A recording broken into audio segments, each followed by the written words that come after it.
Hello, everyone. Welcome to the bonfire. Here is Andy. And also welcome to the save and load simulator, which is called Disco Elysium. And I don't know yet, but have a suspicion that might be the last stream on Disco Elysium, because we are very close to the final stages of the game, I believe, as far as we can judge from the hints that the game is dropping and the amount of cases shrinking. And also I just had to check some things on the internet, not to commit something that will be irreversible. And as we remember, we stopped at the door where we have to report the missing husband, who unfortunately is not only missing but also diseased. And I'm not sure what kind of a conversation that should involve, but I'm not sure that's going to be a pleasant one. So let's remove all the items from our hands. Check that we have the proper inventory in us.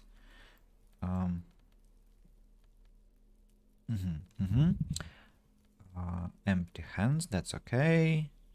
Composure, encyclopedia, Inland Empire, perception. Have a look at our skills. One skill point is still not used, but let's keep it. Je me vous 0%, motorway south 54%, 87%, half an hour and 3 hours and 43 minutes. Okay, let's go.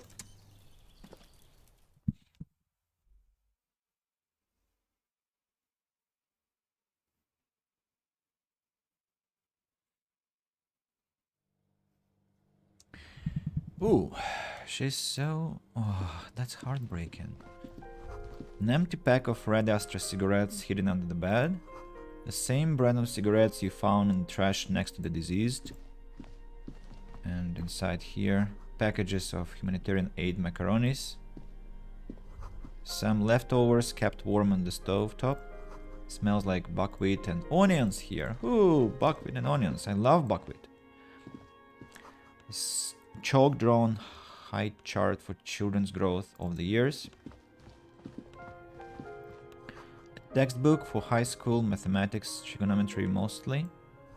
The clock is ticking away with an old cheerfulness. Sorry. Its ticking makes you anxious. Rings hollow in the room. Posters of contemporary pop stars adorn the walls. And the final orb. Window covered in old newspapers, clippings, and can't they afford curtains? Wow. To cover your window with newspapers is very conceptual. Very. I think I'm going to borrow this idea. Let's take a screenshot. And that's also a very memorable thing. It's you from the book stand. Did you come to bring my cockatoo back? She smiles nervously before the smile vanishes from her face. I don't think I introduced myself properly. I'm Billy. Would you like something to drink? Tea? Lemonade? We're out of coffee. She looks around the kitchen. The lieutenant has taken off his foggy glasses and is busy cleaning them in his handkerchief for now. You're on your own here. He must feel vulnerable without his glasses. Is this why he's letting you take the lead? Thanks, but I'm alright. Is this about Victor, my husband? Is he in some kind of trouble again?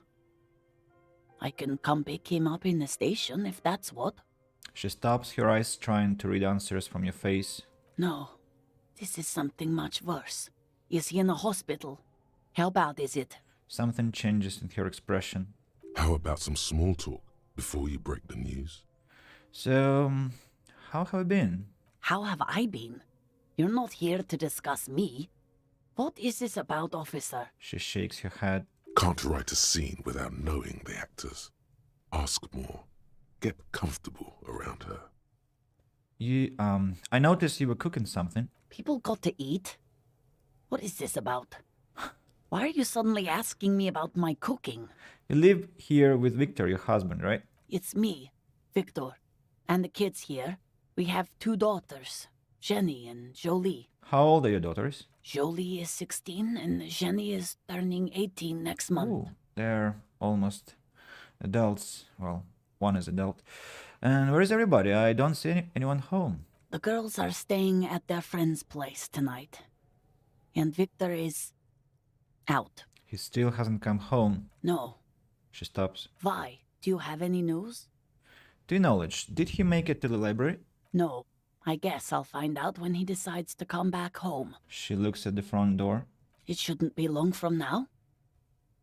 He's never gone for more than a few days. What was the name of the library? Oh, it's in Jamrock. The one at Mayro Street. I don't know the official name. Central Jamrock Public Library? I think, yes, if that's the one on Mayro. It is. What was he supposed to do in the library? Just to return a book of mine. Why? Why all those questions, Detective? Did he... She looks at you quizzically. Do something? Break something? It's a fool's hope. What was the name of the book? I think it was, Thibaut's The Glinting Curve. It was pretty good. She tucks a strand of her hair behind her ear. Remind me again, what was he wearing when you last saw him? His old leather jacket. Can you describe it? It's just your average brown leather jacket, but he bought it as a teenager, so... No distinctive features? No, well, the lining is hand-sewn. It's blue. I tried to make the thing more weatherproof since he's running around with it in the middle of winter. There's something else I have to tell you. She folds her hands across her chest. Empathy Impossible 17, tell her about the dead body. You've done this before. Just keep your focus. Do I just say he's dead like that, or... Well, I think the first one is talking to ourselves, right? Yes. That's the most important thing. Use that word. No euphemisms. This is what you came here for. Ma'am. Actually, well, I think it's the first time I'm trying to do that in a game. No, I mean, no, of course not, because there have been games where you have to tell characters that their loved ones or just friends or whoever passed away, but here we are exactly impersonating a police officer doing that, and that's quite a special thing. I have never done it before on behalf of police. Ma'am, I'm very sorry to say, but your husband, Victor Mejean, was found dead on the Martinez boardwalk. What did you say? She blinks. Your husband, Victor Mejean, is dead. I'm very sorry for your loss, ma'am. Oh. She touches her neck, eyes pale, like pearls in sea water. Oh. But he was just... She says again. She looks at the kitchen table, where 2 cigarette butts are still on the tray. But he was just here. Alive. We understand this comes as a huge shock. I want you to know that me and my partner are here for you if you have any questions. Take your time, ma'am. He points at you. What happened to him? She turns to you. Her neck and cheeks are covered with red blotches. Her double chin is shaking. Still early to say, but at first glance it seems that he slipped and hit his head. It was an accident. He fell through a hole in the boardwalk and hit his head. The second. Was he drunk? Alcohol may have played a role, yes. I see. And you just found him there, lying in the cold. She withdraws, trying to picture the scene. How long had he been there? If you say 2 days maybe, it will be etched in her mind forever. It couldn't have been long. She blinks, eyes welling up with tears, as her hand starts searching for something from the pockets of her dress. Here. Lieutenant takes out his handkerchief and offers it to the woman. She nods and slowly wipes away her tears. Is there anyone we could call for you, a friend, a family member, somebody who could be here for you? No. I just need to tell my girls. She breathes in. The air gets sucked out of her lungs suddenly. Unreal. God, should I call them? Should I tell them to come home? No. A day. I think you should take a day to recover. You'll be better prepared when they come home tomorrow.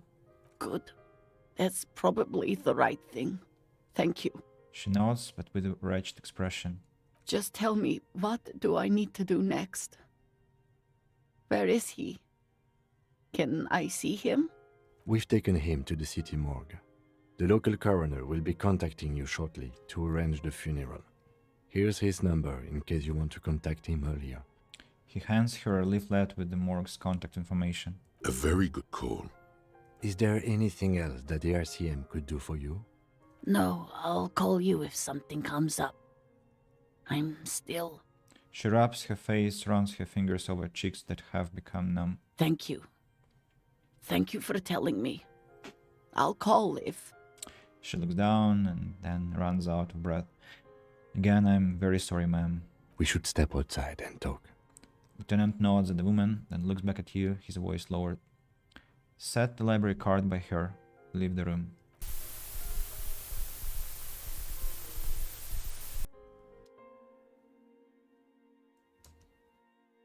That's a very sad episode. Maybe the saddest in the game. Well, I mean, like, down to earth saddest. Yes, Kim. You did well. Lieutenant says as soon as you've left the apartment, the balcony feels cool and quiet, with a stunning view over the district. What now? I'll call the station when we're finished with the day, and let them know the name of the deceased. What about Billy and her kids? They'll manage. They have to. It's not your place to live their lives. That's it? That's it. We should get back to our case now that our duty here is done. Right, this is closed then. Let's go. Well, I would say that feeling satisfied after completing this quest would be a sacrilege. So let's just say, yeah, the task was complete and we can now go back to our other duties as police officers. And we have plenty to do still. Like cryptozoologists, for example. And I've forgotten what was the next step for cryptozoology. Let me refresh, by the way. Where is the journal? Journal.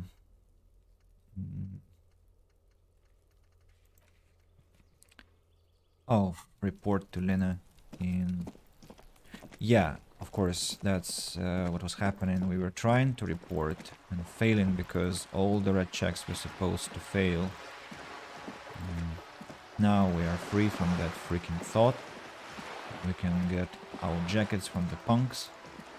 And I guess for that we need to have half-light skill as much as possible. Oh, and I forgot to put on my perception cap, but it's fine. So half-light it is this jacket. And gloves. Yes. Hey guys. That ride is fucking lightning. Hey, piss. Look who it is. Shrunken cophead material. Ask for the jackets for yourself and the lieutenant. These guys aren't scared.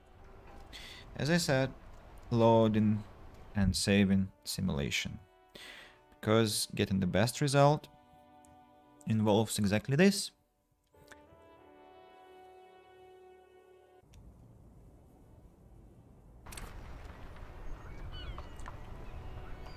I haven't yet changed before I saved, so this and this. Save the game now. Just in case it wants to That ride mess is with us Hey, again. piss. These guys. The second time and the second fail. I hope it's not that the thought is still affecting us. I don't think so. Couldn't be. And is it a red check? Yeah, I think we checked that. It was a red check. That ride is Yeah. Hey, piss. No, no, no. Don't ask anything. Be subtle and scary. The boys dream about being skulls. Use that. Wait, how? Suggest they're massive skulls. Come on. Boys, with those jackets, you're gonna be the Skull Kings in no time. What? No. Skulls don't have kings. I think. And we're not even in yet. Yeah, man, keep your voice down. Skulls don't take it lightly when folks pretend to be them. We're not even prospects yet. Prospect must be a hierarchical term. Probably in the lower end. Not even prospects, and already aspiring to be kings. Wow, you boys are ambitious. Only prospects and already planning a coup in the skulls. You're destined to go far. Lieutenant's voice rings over the plaza. He gets it. Passive-aggressive flattery. Shut the fuck up. Are you trying to get us killed? The youth presses through his clenched teeth. There is panic in his eyes. Now bring it to the jackets and, yes, start shouting. Yeah, we want to be cool, killer skulls too like you guys, but we don't have skull jackets. Please be quiet. What? What do you want? The jackets? Not much is left of the nihilistic rebel at this point. The young man before you is scared out of his mind. You got it. No need for cruelty. You offer us the jackets like that, it'd be impolite to refuse. Skullkin, make shrunken heads out of us. Yeah, Skullkin, make shrunken heads out of us. Fuck you, man. Take them then. He looks around the plaza, people are noticing him now. You offer your jackets to us like that, be impolite to refuse. Reach out your hand. Oh, man. Okay. I get it. Skulls don't really wear slogans anyway. This was stupid. His shoulders slump under the weight of sadness. Fuck.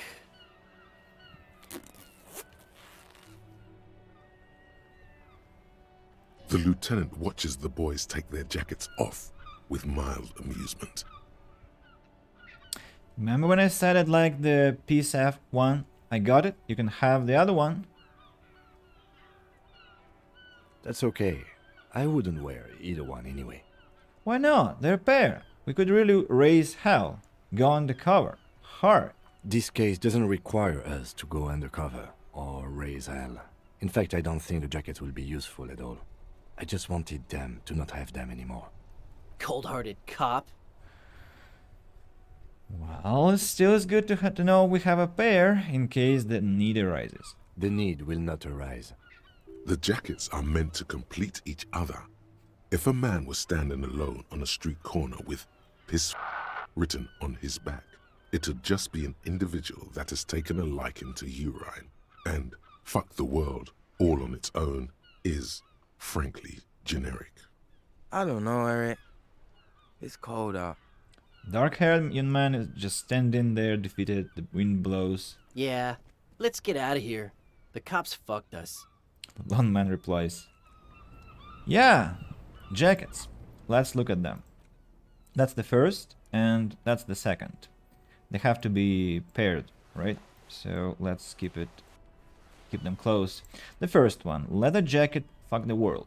+1 half-life, darkening world, -1 rhetoric, inelegant statement. Hello, sir. Hello. Carolinus, nice to see you, man. Welcome. And look at my jacket now, because you exactly came at the right moment. Look at my freaking jacket. First one is, fuck the world. You finally made it, haven't you?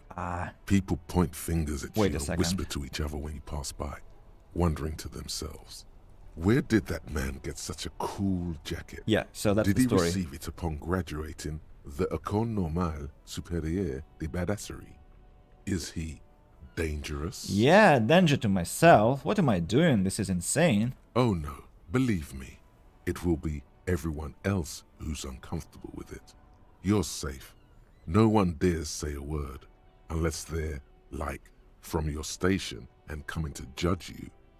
But what are the chances of that happening? Look at this wonderful piece of clothing. And the second one is even better. look at this. So it says Peace FA double J, and then you can guess the rest. So I've seen wonderful memes about that, where Harry attacks those two guys in the street and shouts, "That's me who is the Peace F guy," and they are like scared, and he is very aggressive. So, and that's so hilarious. I wish Kim could also wear this for us, but unfortunately not. It's not possible. So let's read the description. +1 drama, no fucks given. -1 authority, wait, I'm a detective.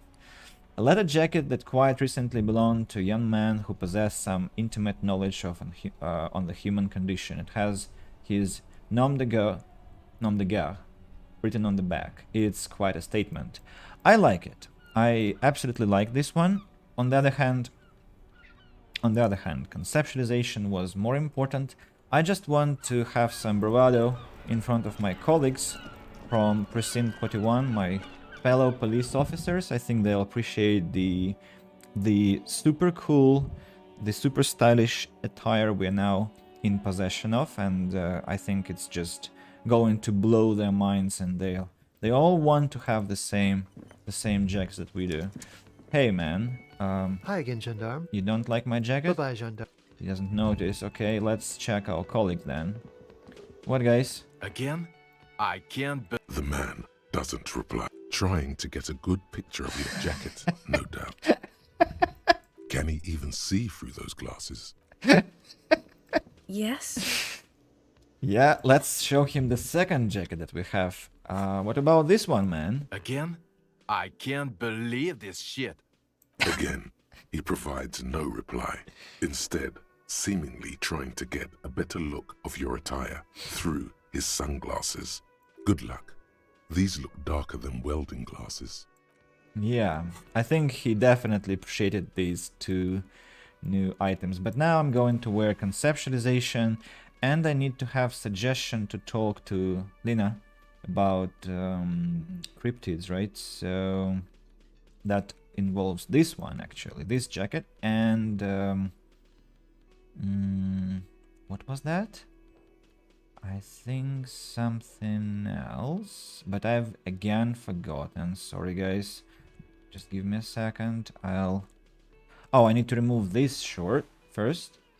But I'm sure I had something for suggestion. Why do I keep forgetting that? Where is it? No. Well, this... No, I think I'm going to go with encyclopedia. It's more important for now. Probably I'm wrong. No more suggestion. It's okay. So, Lena, tell us the full story. We have talked about it already. Hello. Morale? Thank you for... Her smile, Yes. Morale yes, still isn't feeling well. Awfully I'm sorry. cold. her voice Continue. is shaky. Who's What doing is the going on check? here? Who's going to check the traps? I'm sorry, I'm going to fast forward it because we had this conversation yesterday like 3 or 4 times. Actually 5 or 6 times. After what I became so furious, and I had completely forgotten that there was a thought that was affecting everything we were doing. So I just failed badly. Morale will... The lieutenant stares Then at his optimism. That real... very strange. What's wrong? You seem Different. different. Answering a question with a Tell the question. whole story. What is it's a- it? And when a Police pe- officer, you continue. See, Morale's... A terrible sting in the heart. No, that I'm... Right. That I am a... But now... The lieutenant, And he's we are hiding. nearing the point where we These are things are tough stumbling on him. over so many Matters of times. love, not Suggestion violence or deceit. 83%. Game, don't you dare fail the check. An acorn is Thank not you. the same as the tree. That requires time, diligence, and care. Wrong or not, your relationship with Morel isn't just about the phasmid, and that answers what? What if I was just wrong? But it is. We've spent years searching for the phasmid, hunting it together. Without it, what are we? Just another pathetic old couple. Come on. If I hadn't led him down this path, he could have a steady job lecturing at a university. You know, this reminds you of the Pericanasian theory of love. In essence, love is a relay out of death. Generation by generation, our love remains in our progeny. Lay some of that on her. You know, the Pernecnessians theorized that love was the key to immortality, and normally when I think about stuff like women and marriage, I feel bad. When I think about you and Morel, I feel okay. That counts for something, no? That's kinda lame. So let's go with this more complicated and sophisticated stuff. Oh, sweetie, I don't think the Pericarnassians were thinking of people in my situation. She looks down at her legs. I was a paraplegic before we met. He didn't know before I arrived, on our first date. If I weren't the queen of the cryptozoologists, if I didn't tell him that story... She has to swallow to relax her throat. It's keeping her from talking. Now I understand why you haven't told him about your doubts. I've wasted enough of your time with this drama. I really must stop talking about it, lest I start crying and waste more of your time. What you have to know is, the Insulindian phasmid probably does not exist.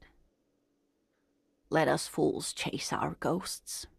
There are a million better things to do with your life. Are there? Some of the other things are pretty bad.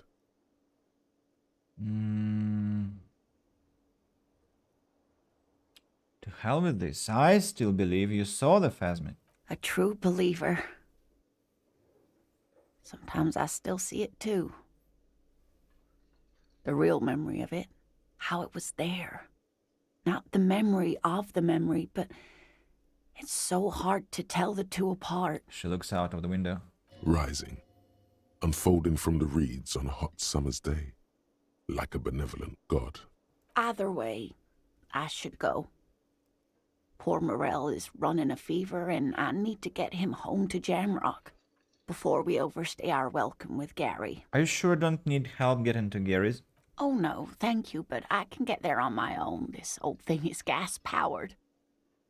And then a taxi home. It's not so bad. She taps her chair. You do that, I'll check the traps one more time.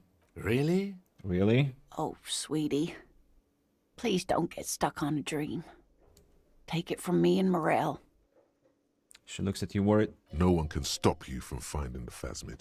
Can I have your address, just in case there is news? Okay, it's 1113 Tabernacle Road. Jamrock, but... A sigh. She doesn't think you'll need it. The rest of it is pretty grim. Thanks for bringing some light. It's been a pleasure, ma'am. Be careful out there, Lina. So, it's been a pleasure, ma'am. Likewise, sweetie. Thank you for everything. Truly. Even though it turned out to be a... Sentence remains unfinished, and she flicks a switch on her chair and the engine turns on with a whir. A waste of time. A dream. A lie. A fool's hope. Say her lips moving in silence. Like that, she drives off. The gas engine putters quietly as she gets to the doors, then pushes them open. Outside, the cold, coastal wind blows. We should go too. Somewhere out there, a kilometer to the southeast, a gust of wind shakes the felled building, rattling dusty windows, beckoning with strange coldness, to ask the wind once more. A new thought completed. Apricot chewing gum scented one. August 2nd, early late summer. You're getting off the streetcar in Le Jardin, east of the river. Her father and mother are middle class. The nylon of her little jacket rustles next to you, in the dark, like autumn leaves. Her heels click on the pavement.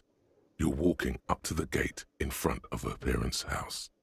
She takes out her chewing gum and you kiss her. A feeling like electricity flows through your whole body. Immediately, you know that you've entered a completely different world. +2 perception, betrayal lingers everywhere. +2 perception. That's insane. We have like +5 perception from thoughts. Can you imagine that? It's 9 perception. Crazy. Hell, the internet at my work doesn't handle well your quality, but all this merry-go-round with jackets was funny.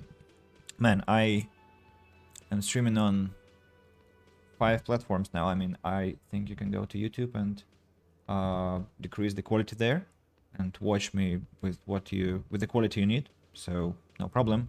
Or on VK, it's also possible. So anywhere you find more convenient, and I'm sure you'll find some options there. So let's go and check the traps, and that's what Harry promised. And what else could we do? We finished the business with the library. We finished the business with the dice. Finished the business with the jackets. And finished the business with what? With plenty of things actually. So I think the only remaining thing is actually the cryptids. So let's check that out. Oh, and the karaoke, of course. The karaoke we have to sing. And how many? 2 hours 30 minutes and 2 hours 49 minutes. So we have to complete the 2 thoughts before we go underground to meet that lady down below. So the first trap is here, and Shivers. I have a suspicion that Shivers will will play a role here, and then we have to be wearing something about Shivers. +1 scented scarf. And do you read chats from all platforms? Yes, man, I have on my laptop. I see my broadcast and I see all the messages from all 5 platforms, and all messages, thanks to restream.io, will be going to the stream. So you can be writing from anywhere, and I'll see it on the stream and on my screen on my second laptop. So no problem there. Be my guest anywhere you wish. So Shivers, Shivers, Shivers. Where else can we get them from? That's all? That's all, I guess?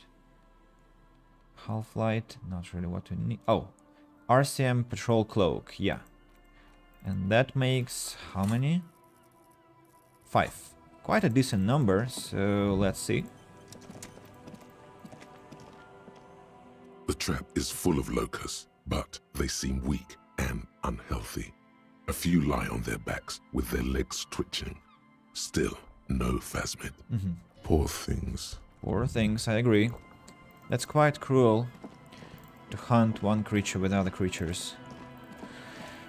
Hate that principle, this chain, this food chain, this survival of the fittest. I've told it many times, I think. I disagree with the Snown again. I disagree with the foundation this planet is based on.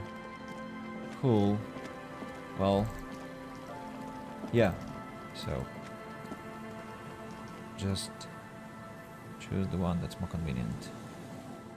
Winter, slow to let go of Revachol. Flecks some more wet snow from above. Look around you. The snow falls lazily, making the beach sand paler still, mixing with the rust-colored sewage runoff. It has been a cold year. All things waiting for spring will have to wait a bit longer. What am I doing? Looking up at the sky, melted snow dripping from your hat. And what do I see? The sky is full of great battleships. White clouds collide with one another, and the world is drenched with their debris. How does it feel? You're warm in your hat and your coat. Like a well-equipped explorer, you comfortably survey the white landscape. What's in the west? More winding coastlines lined with abandoned buildings. Crumbling piers, salt water lapping at their dark piles. Grey and red forgotten city blocks. What remains of the pre-revolutionary effort to gentrify the coast. What was that damn message about? What has happened? And beyond that? The waters turn black. Coal City in the shadow of San Martin. A boom town. Back when coal extracted from countless shafts near the city was needed to power Revachol. It seems that losing Shivers is kind of a pain. I mean, that we could have had a lot of insights from there, but it's okay. No more. The coal was supplanted by petroleum from the ocean floor and hydropower from the Esperance. Everything crumbled. These days, only the weakest remain in Coal City. Their hopes of getting rich linger in the defunct shafts under their feet. Spoiled cat smiles. They aren't. I mean, on the stream, on the chat, they all look exactly like they're supposed to be. A colon, and then a small Russian letter Z is like you've sent 2 of the classical cat emojis, these cute nya symbols, and then the last one is the colon and gap between, and then number 3, the digit 3. So it all looks classical, all looks natural, so no worries. Below the old mines, L'Océan Municipal, Revachel's underground cemetery. Le Petit Rat braved the underground passageways. Le Royaume. What was that trying to get to? Wasn't read. Okay, Le Royaume. Where the Philippian kings were interred, with their doctors and their admirals. Mausoleums, burial chambers, leaf gold still remains on the double door of the morning. That's where Kuna said he's gonna go. Yes, to peel the gold off with his fingernails. Le Petit Rats. Children under 14, they go underground looking for artifacts to sell to foreign museums and for fabled relics. Their parents let them. They go deeper. Deeper. After rubies, Melchiorite, lapis lazuli, plundered from Safre and Seol during the time of the suzerain. In the burial chambers of the kings, Grand Old Philip, Guillaume II, and even in the mausoleum of Philip the Opulent. Great then. Yeah, that's all okay. Don't worry. 2 kilometers underground, in a winding shaft along whose walls mirrors have been placed, so that daylight may eternally fall upon the richest of all the kings. I think the transformation of the emojis happens only on Twitch's application or maybe on their platform, but Restream.io transforms that back to normal emojis, and so it all looks classical. The mausoleum contains untold quantities of gold, and that special, purest of the pure magenta cocaine, favored by Revacholian royalty. Magenta cocaine? It's the color then. How can it be pure if it's magenta? How can it be pure if it's magenta? That same question logic has, so I'm pretty logical then. Snow falls, and there is no answer. Some things are not for mortals to know. Wipe the snow from your shoulder. Few Petit Rats return from the shafts. Even fewer find what they're looking for. A small child steps out of the black tunnel with silver trinkets in her pockets. All around her, white snow on the extinguished coke furnaces and on the weather-worn shacks where fathers beat their sons after drinking. The snow melts on your fingers, turning to water. What's in the east? The canal you crossed to get here and beyond it. Martinez proper, the district the police forgot to police. There is laughter, lights, attempts at entrepreneurial activity, cynicism. Someone is scraping snow off their windshield at the roundabout, in the midst of which a statue of Philip III serves as a destination for grade school field trips and a fine perch for winter birds. That's all? Like all monuments, it's also a warning. 6-story ruins on the south side of the roundabout cast a long shadow over the profligate king. And further? A fenced-off yard. There's a truck belonging to a logistics company parked next to the gate. You've heard about it. Bright light from a building behind the fence reflects off its hood. Clean white light coming from the windows of a clean cube-shaped office building hidden amidst ruins. A secret. Another level up, and we now have 2 points to invest, not 1. Excellent. What's in the north? The abandoned church, its walls covered with course. hoarfrost now. The dancing One club. of Lisette's sœurs. The other 6 sisters were destroyed during the revolution. And further north? A serpentine strip of land weaving its way into the Martinez Inlet. Unfortunates on the run from the law, from themselves, sometimes hide out on nearby islets. Little dots in the ocean that are occasionally submerged when the tide is high and the weather foul. And on the islets? The remains of a camp on a jagged piece of rock, a tent, old dishes and cutlery, long since abandoned. A hermit crab scuttles among the debris, looking for a new shell. Further out, the lights burn bright on Resurrection. Way beyond Martinez, a popular spa destination for ample-bodied Ozon kids with equally ample pockets. And on the other side of the inlet? Then there's Ozon, but the snow falls too thick. You cannot see that far. Before that? Before the curtains are drawn? The Bay of Revachol. Vastness, great depth, over 1,200 meters at its deepest. Water air-brinier than here. It is crisscrossed by huge cargo ships bearing company logos.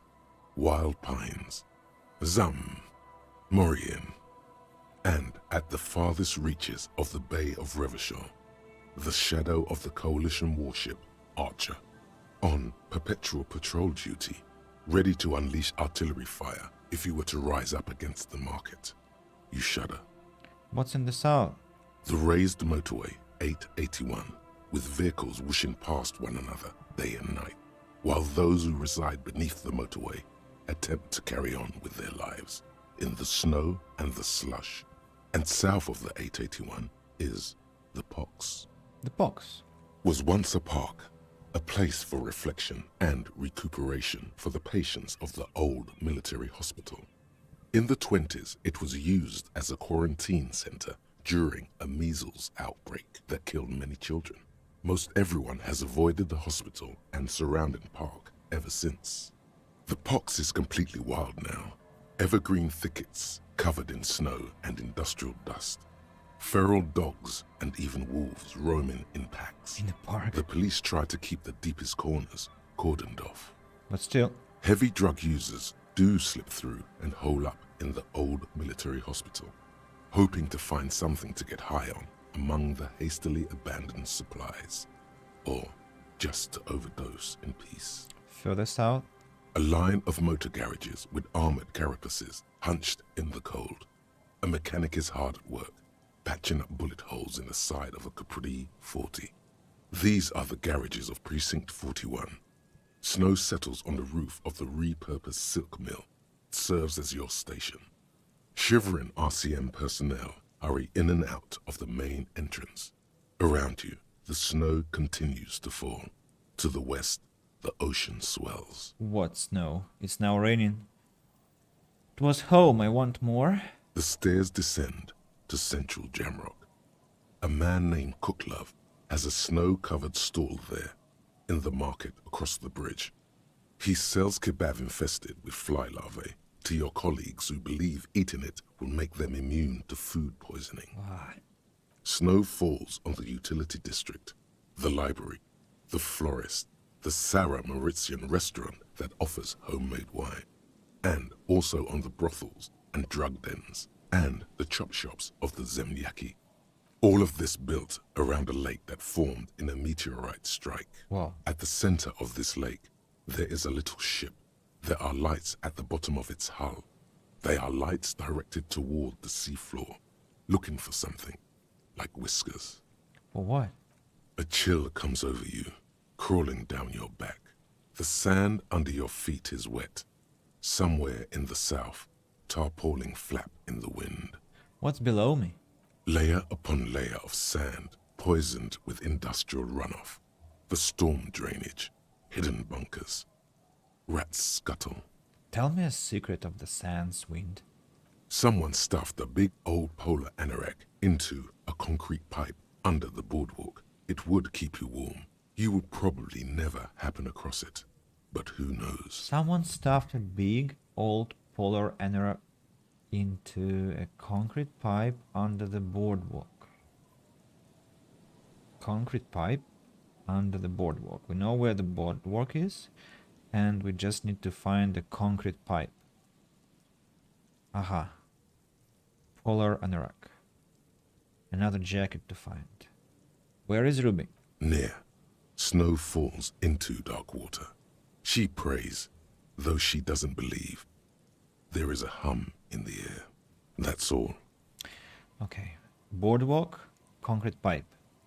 Stamp your feet for warmth, brushing off the snow. Finish thought. We should keep moving. Who knows when the snow will let up. There is no snow, there is rain. Wake up, Kim. But how can we blame him if it is not only Kim but Harry himself? The game is lagging again. So we're looking for a concrete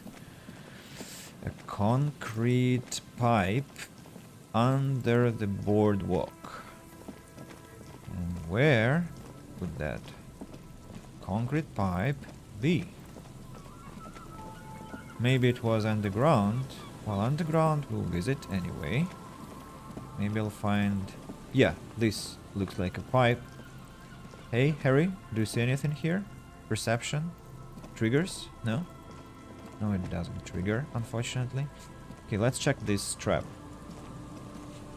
A few locusts trudge along the wall of the trap. The rest are piled in a heap in the corner, dead. No phasmid anywhere. Poor things.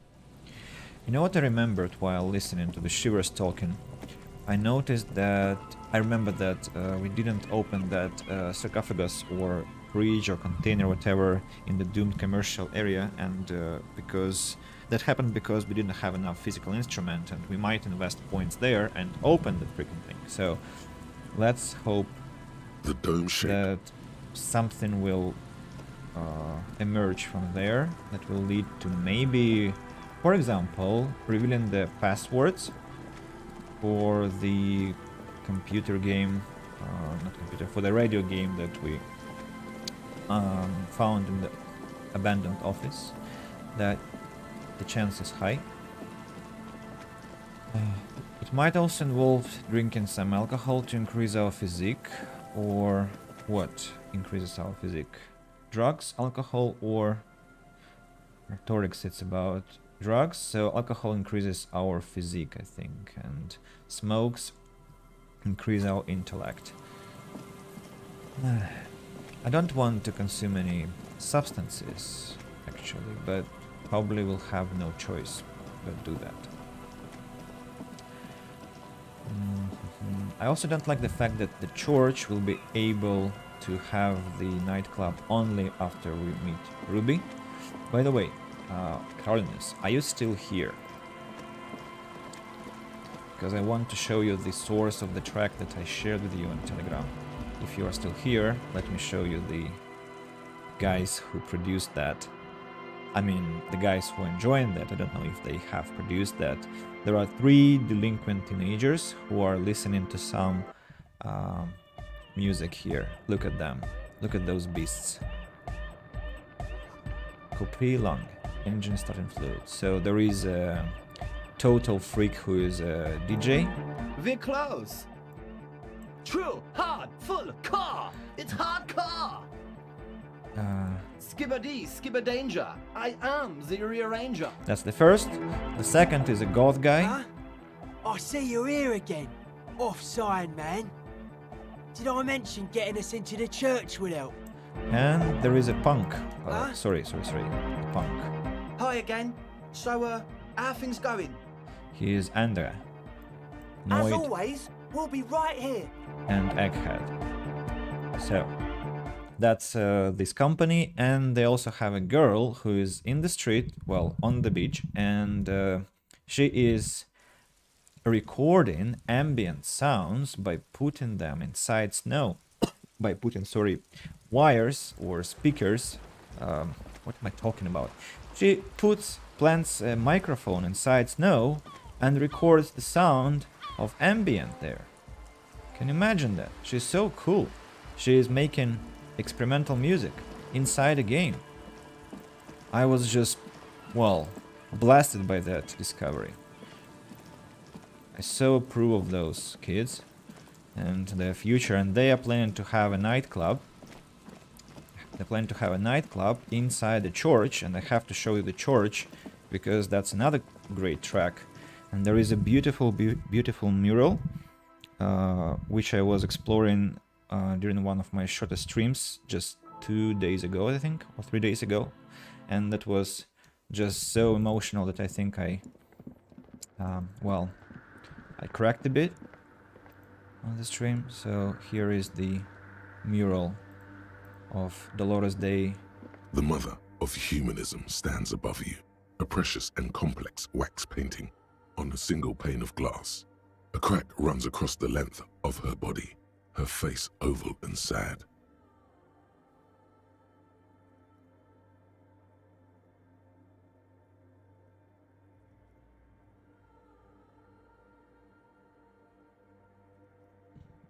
I don't know if you hear the music. It's very silent. I found the track on the internet.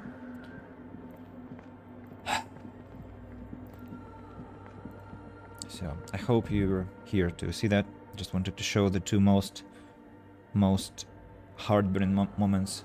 The two moments that burned my heart most in this game. I guess, well, one of the two recent ones, let's say, because the game has impressed me in very many ways.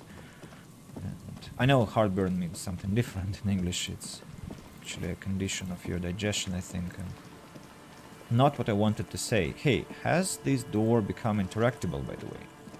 An old door. Shit. Terrible. I'm so pissed off that I can't open it anymore. So, what about this trap? The third one. Just dead and dying locusts, and the slow swaying of surrounding reeds. Poor things. That was the third, and the fourth is left. And I think something is bound to happen there.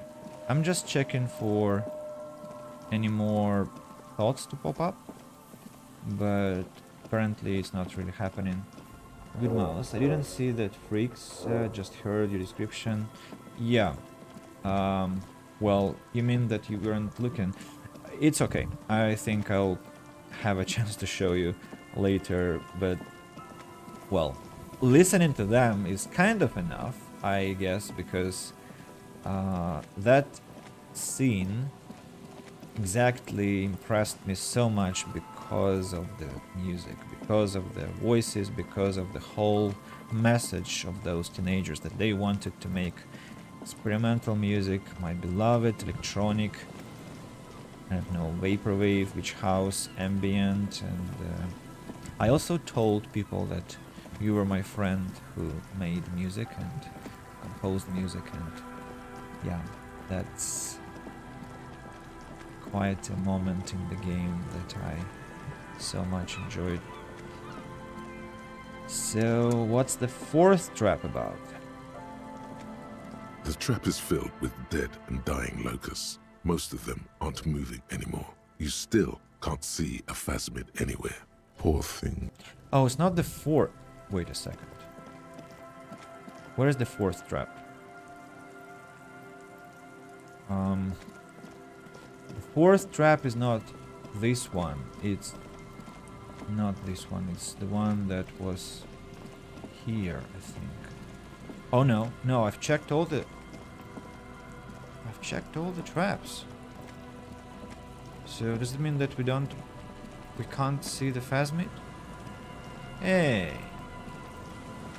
Hey. Where's my phasmid?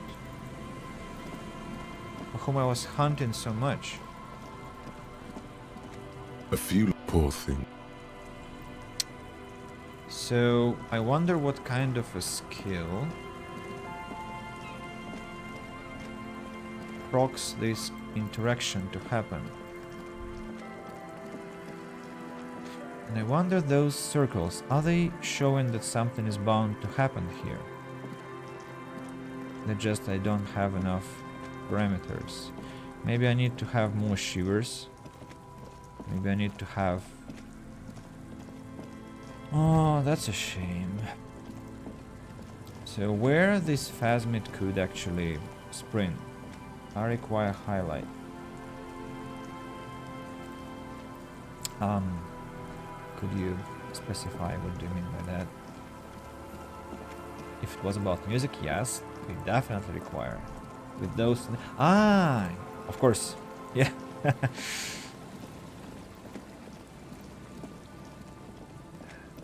Stop. Are you talking about a clip? Like we should make a separate clip with those teenagers? Yeah, then we can cut a piece from my recording. Before the church episode, I think I actually entered the tent for the first time, and then I was so astonished to hear a wonderful, mind-blowing track that I just was sitting there and listening for the whole length of the track, well, almost. And if you're talking about this, yeah, then I might think about that. But at the same time, the internet is already... It already contains such... I mean, YouTube has such tracks there, videos of such content. I'm not sure that my video is going to contribute much because I'll be talking and disturbing people. So, phasmid, unfortunately, is something that we are not going to succeed with, apparently, and we have to abandon that. Then, what else can we do? We can sing karaoke, and we can try to open that box in the doomed commercial area.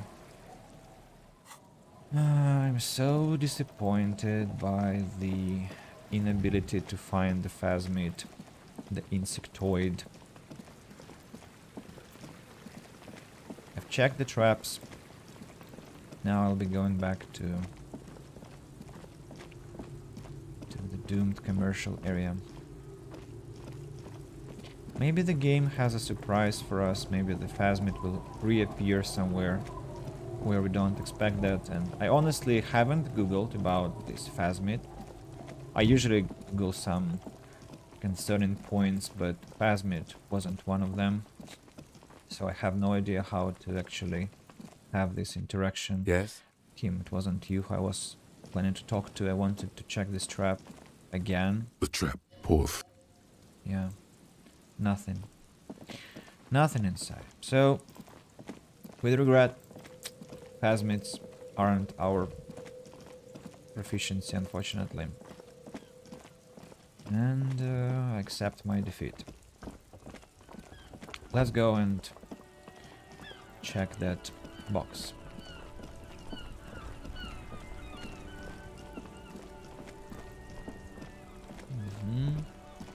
Also, I'm going to sing karaoke soon. Oh, what's that? All around you, rain falls on the great city of Revachol. Rain drips from the eaves and floods the gutters, washing the filth away. Winter's grip on the city is loosening. The spring thaw is here. Finally, what now? Humid, your coat shields you from the rain while the city shivers around you. Okay, another conversation with sides. Let us in. That is a shout from the right, from the rally. What's in the west? Sheets of rain over the water, a flight of stairs leading into the ocean. Wave after wave washing the coast of Martinez, with its motorboats and gently swaying reeds. It would be cool to have some short videos with funny moments from your streams. Well, I don't have many funny moments actually. I have some gloomy moments where I take screenshots from the game. Yeah, Disco Elysium is about fun, but I'm usually skipping that fun because it's kind of offensive. Or some black humor or some absolutely delirious thing that is bad for the playthrough. Considering there is not always an opportunity to watch all long versions of streams. Yeah, I thought maybe I should like find a person who can do that. And pay money for that. Like to make clips out of my videos. Or simultaneously, you know, when people like something that you make, they do it just because they like it, and it gets kind of promoted itself. So it's an important thing to consider, but I can't imagine that I'll be rewatching my streams now, because that means I'll be not making more streams myself, the new ones. Gloomy moments are also acceptable. I'm not sure. I don't know. Maybe. Who is ever interested in gloom? The ruins of a half-sunken sea fort crumble on an inlet beyond the Bay of Revachol. Ghosts rise into the sky. Who are you, ghosts? The skyscrapers of La Delta, the financial district. Faint golden light seeps from the office windows. Will you ever go there? Will I? No, you are just one of the hundreds of thousands who watch them rise across the bay from Martinez every day. What's down the shore? Urban coastline, rain dripping off Eternite-covered roofs, cinder blocks left over from half-finished construction, a defunct research and development building once seized by revolutionaries. An old wooden church stands on stilts above the water. Gloomers, another type. How many we have now? Began with zoomers and boomers, then doomers, then loomers, then, well, there were dozens of other types of memes, and now we have gloomers. Coal City, end of all lines. Run your fingers through your dampened hair. Your hair is an oily mass flecked with ash from neighboring coal plants. Smokestacks rise somewhere in the distance. What's in the east? The great gates of the industrial harbor are locked. A chill runs down your back. You shudder like an animal trying to shake water from its hide. Clench your teeth to stop shuddering. Behind the gates, heaps of supply crates, red and blue metal shipping containers, slick with rain. The Greater Revachol Industrial Harbor is an artificial mountain range. Immense wealth resides within, and immeasurable poverty in its shadow. And beyond that? La Drusienne, King Dries passenger harbor. Cruise ships flanked by dock arms. Cranes watching over the mouth of the river distributary. What is across the distributary? Couronne, the lower middle class. Distributary after distributary cuts the city blocks in half. 7-story buildings trail off into the rain. What's beyond the Couronne? A silvery curtain of rain over the houses. The class divide. You have never been there. They don't need the law east of the river. What's in the north? Tower blocks crowd one another.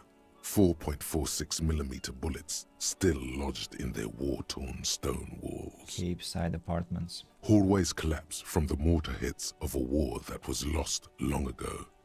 Clotheslines go to waste in the rain. Radios play. The news at noon. And closer to here? A yard. Rain falls onto the roof of a woodshed. The lingering odor of decomposition mixes with that of damp soil. And what's in the south? A traffic jam. Rain thrumming on the roofs of motor vehicles. Inside, drivers watch water streaming down their windshields. The statue of a king shudders. He too is cold. The canal bridge has been raised. What's on the other side? The road ascends. A raised motorway loops above the ghetto. Beneath its concrete columns, a sea of rooftops, woodwork, and tar stretches northward. 4-story buildings as far as the rain can fall. The snows melt in Jamrock. What's Jamrock? Revachol is the capital of the world. Jamrock is the capital of Revachol. Droplets form on your eyelashes. It's home. Where the hood, where the hood, where the hood at? Have a brother in the cut. Where the hood at? What's this song? And what was that female voice? I haven't seen it, haven't heard it before. I'm going to check that later. Why am I not there? To be in Martinez, where no one goes, at the runoff point, of a long-forgotten canal, in the whitest part of town.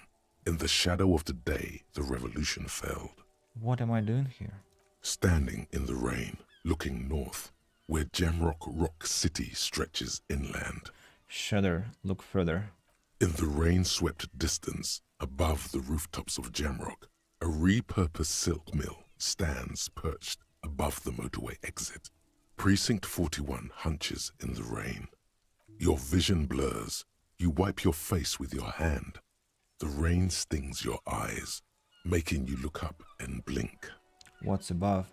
Coalition aerostatics hang like apparitions under the cloud cover. Way up there, where rain forms, rotors flutter silently. Your sight clears. Motherfucker. Finished thought. This rain will not let up anytime soon. At least we are dressed for it. Let's keep moving. Let's to the doomed commercial area. And now we'll have a lot of quick saving and quick loading, I guess, because the container is a big problem now. Where is it? First of all, we need our pry bar. And now, what's the check? The skill check? This orange machine is dead still. It has a hand-cranked ice cream 3%. churner. Okay.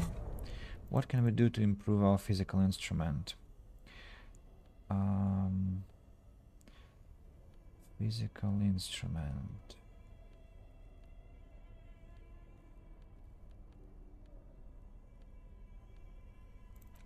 First, the sport trousers. Pain threshold isn't something we need for that.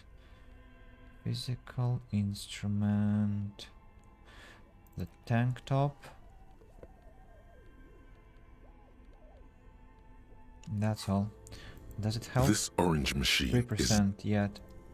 Okay, what if I invest one? I can't invest 1 point because I'm not allowed to do that yet. Because I have only, what, 1 point in physique in my case. What could be done? I think abuse is the only thing that can help us. This orange machine is dead. The ice squeaks. 3%. I know it's quite a disaster, but we only have to roll 6-6 on the dice. That's not impossible. Let's try how many times? 5 times? This orange machine One. is dead. Another time. Maybe 10 times, not 5. Just to be sure that it's an impossible check. It's not impossible, as we know. Because we failed 97%, I told you that. This orange machine is the third time was unsuccessful. And the first time I opened the container, it was a 3% chance. The container, I mean, the one that contained the ultra-rich guy who gave us 100 real. This orange machine is the... That was the 4th attempt. And 6 to go. I just have a suspicion that inside there are codes. Passwords, I mean. This orange machine is the... Dear old abuse. Yeah. And as I was telling previously, the developers of the game on their stream recommended not to abuse that. Like, game leads to some unexpected outcomes. And that's something I don't want to have. By the way, what happens if we fail the check? This orange machine is the ice squeaks beneath the pry bar. You think you've got the bar jammed in there pretty well, but the lid simply won't budge. What is this? You see the pry bar's metal handle bending right before your very eyes. Yeah, well, that's a good pry bar. I'm not criticizing it, but this ice cream maker is frozen shut. It takes an advanced tool to get it open. Advanced? Where do we get one? I have no idea, officer. This ice cream maker isn't important enough to requisition a special tool. Sooner or later, you will stumble upon a tool mighty enough. Then we will know what's in this mysterious ice cream maker. To hell with you. Sooner or later. I'm close to finishing the game. Don't have any sooner or later. That was attempt number 6, if I'm not mistaken. Then let's proceed. This Number orange 7. machine is the... Failed. Only 3 to go, and then I promise, guys, I'll go and sing karaoke. In game, of course, not in real life. Not yet. Not with my voice. This orange machine is the... Fail again. 2 more left. And then the logic tells us that, you know, oh, what a surprise to see you streaming on YouTube now. Popped in to say hi. Hello, Kirill. Nice to see you. And yeah, I've been streaming on YouTube since January or February. And actually, I'm streaming on restream.io. And from there, I stream to 5 different platforms: YouTube, Twitch, Good Game, Contacte, and Facebook. Is your first playthrough of the game? Yes, it is, but I'm very profound and comprehensive. That's why I'm abusing the skill checks. Is that was, I think, the 9th try, and then I'm going to finish my attempts. I've never had any notifications before. What about VK? And now I think Carolinas can say, or Good Mouse, because he switched to YouTube. So he can say that he told me to have notifications on Contacte. And now I have them, and people have come to see. So, what can I tell? Yeah. I'm actually trying to finish Disco Elysium today because I've had 16 streams on Disco Elysium. That's the 17th one. And it's Thursday, yes. We have completed, let me show you, this many quests already in the game. So I've been really, really meticulous with that. Proceed with the game, sir. Thank you. I shall do that. This orange machine is dead still. The ice yeah.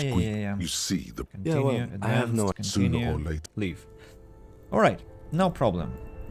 I mean, that's of course a problem. I'm very disappointed, but to hell with it. Let's go and sing karaoke. Without drama, let's get dressed properly for the karaoke show. And remove our pry bar. You know what? I'm going to dress... Where's the exit? I'm sorry, I lost the exit. Here it is. For karaoke, I'm going to dress crazily as hell. I'll show you what I mean. So, Berlin in rags. I'm coming. I think Garth is just so distressed and frustrated with our decision to sing some songs there. Yesterday I was streaming and we failed the skill check and we sang really poorly, and nobody liked our performance, which is okay. But this time I'm going to succeed in my skill check. And let's choose our attire first. I'm going to go with this wonderful insane mesh tank top. So let's first get undressed. For a show we have to prepare meticulously again. So this is our detective, and the first thing goes insane mesh tank top. Then we have leather jacket fuck the world, and we have the second one, which is peace F word. Where is that? Yeah, this one. I'm talking about this one. Let's put it on. Peace, you know what goes after FAGG. So that is the second item. Then our bow knot. Look at that. What should be on our legs, I wonder? I don't know, but I think boots have to be the ones that we were wearing before, and those were these ones. our traditional Russian hat or the Sumerian conical hat. I think the Russian hat, the revolutionaries hat, Ushanka, looks much better. Speaking about glasses, I think oversized superstar sunglasses look exactly, maybe not exactly what we want. Maybe flip up glasses. No, now we look like some evil genius. Then neat office shades. And encyclopedia. Yeah, that's actually something I enjoy most. And finally, trousers. Trousers, yellow, blue, brown, black. You know, blue ones were the most neat. And gloves, of course. No. No.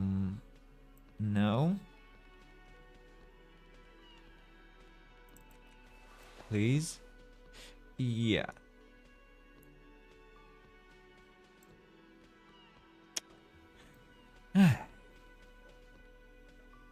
Well, I'm actually kidding. Let's dress normally. Like a decent person who is about to give a performance. So, of course, we go with wide satin short, boots, and our dear encyclopedia hat, bow knot, composure jeans, interfacing gloves, gauntlets, and our dear Ceramirizian lounge jacket, and glasses, the encyclopedia glasses, and that's all. Yeah, you're ready for performance. Let's go, Harry. That feels right. You belong here. The stage is all set up for your performance. Feels silent. You can hear the pellets creak under your feet. The revolution is over. Now it's karaoke time. Yeah, it is. You feel a little dizzy, a little unsteady suddenly. So, are you ready for your thing now? Let me know when I should turn on the karaoke carousel. Luke Kim, I'm going to sing karaoke. I can see that. He steps away from the stage, ready for your performance. Let's look around the room first. There are some people out there, but mostly a post-meridian slumber has fallen on the premise. Not super lively. It would be wiser to perform in the evening, no? But the choice is yours. The evening. Well, I agree. But, you know, in the evening, that's how many hours we should skip to have the evening. Do we have any more quests to complete before that? Give me a second, guys. I promise I will go to Sin. Yeah, I think we'll just use our books that we have in our inventory to fast forward the game. And we have plenty of such instruments to assist us. So we'll just read the books until we are in the evening time. So for that we need book medicinal purposes. Medicinal purposes of the pearl.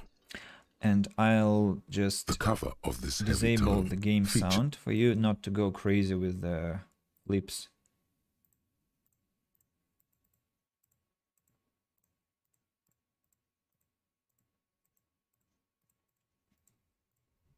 I hope you don't hear that. You see, the time is ticking crazily.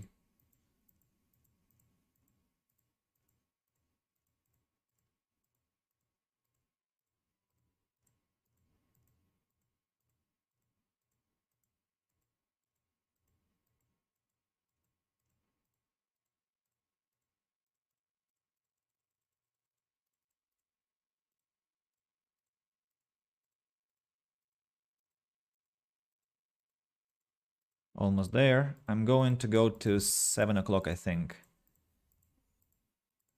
To 1900. And we also have two thoughts that just have So the time is almost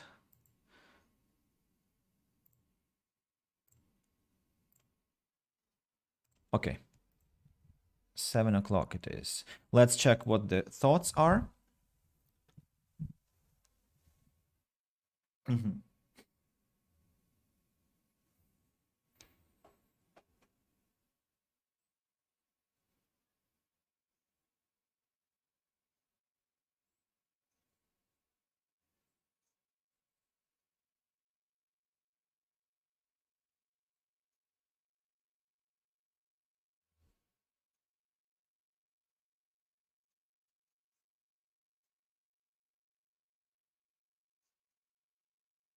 Oh, now we have to go and talk to Joyce.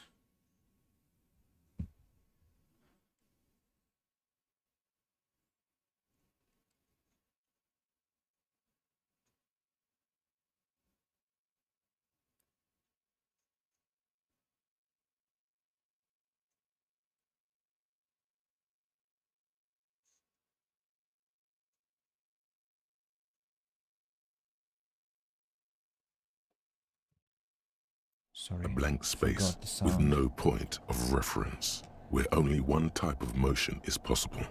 The motion of a human throat. Swallow in, and then it comes to you. To reach the end of the motorway south is to be unborn. You've had this thought before, while aimlessly wandering the streets of Jamrock. A lost piece of the man you were. A dark hope. So these two thoughts have been finished, and one gives us +1 experience point for every orb clicked, which is cool, and all intellect learning caps raised by 1. Also nice, we can now increase our encyclopedia and conceptualization even more.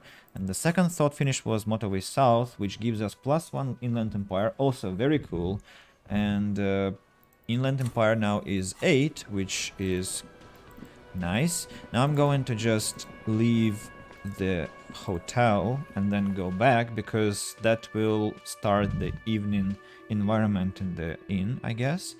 And there will be this disco ball whirling around with lights beautifully reflecting from the walls, and that is so conducive to the show we're about to give.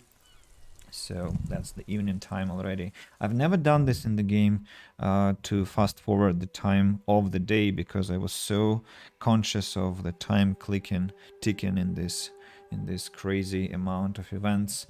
I only did this at night. Yeah, look at that beautiful, beautiful atmosphere. Now we can give our performance. Now we can make people enjoy our song. Yeah. The stage, you feel a little... Yes. So, are you ready for your thing now? Look Let me know around the when I room. should turn. The bar is full and buzzing with chatter. No one is paying you any Oh, attention. they will. But still you feel your knees turn to noodles. Okay, now a couple is looking at you. Even worse, they are going to hate you. Come on. I'm ready, guard. Hit play. The air is thick with anticipation. Someone dims the lights as the music starts. Into Okay, my ear the here we second earplug again.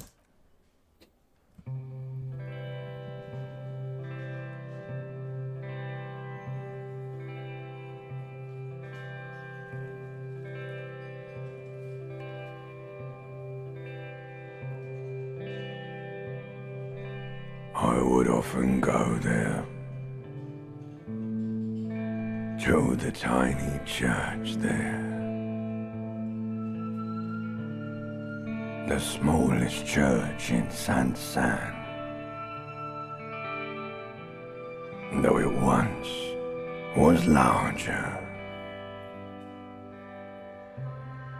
How the realm may rest there, down through the mist there,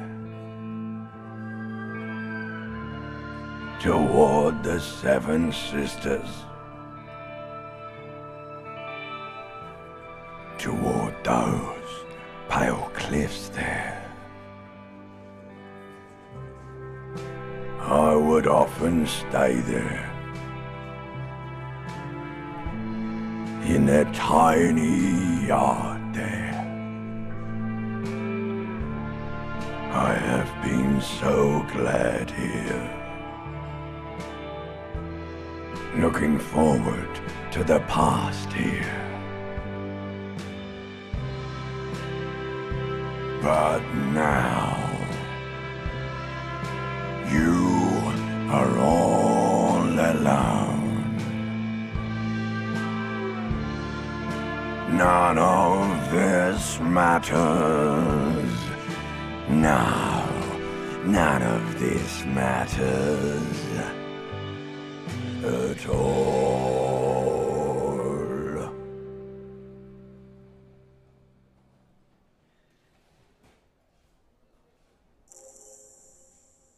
Okay. A lazy applause fills the room. You feel your hands shake as awareness of your body returns to you. Oh, thank you, ancient reptilian brain. That was the voice that sent the song, and I must say that the failed check for drama actually, in my opinion, sound better. It was such a shrill, piercing, breaking voice, but it was much more emotional, and this is so way low. I mean, the one that we performed just a second ago. I'm not sure I enjoyed that, but okay, let's read the options. So I'd like to dedicate this song to my partner Kim Kitsuragi, not to the lieutenant. I'd like to dedicate this song to Gagt for letting me sing it. It's all shit, Gagt. I'd like to dedicate this song to the pale nothing that will devour the world. I'd like to dedicate this song to the RCM. Please don't fire me. I don't want to dedicate this song to anyone. I performed it for myself. Well, let's dedicate it to the RCM. Please don't fire me. The lieutenant doesn't say anything, but he smiles sadly. Good, good. Are we ready? I want to unplug the microphone now. The cafeteria manager means to cut the moments short. I'll double dog them. This was some song, kind of southern gothic. Yeah. Last words? Thank you, Martinez. Leave and say nothing, leave enigmatically. Thank you, Martinez. My favorite artist, Dolphin. One of them at least. And he always leaves. He starts without many words. Actually, he starts like with good evening. And I think when he finishes his performance, he just leaves. Doesn't say goodbye. Doesn't come back to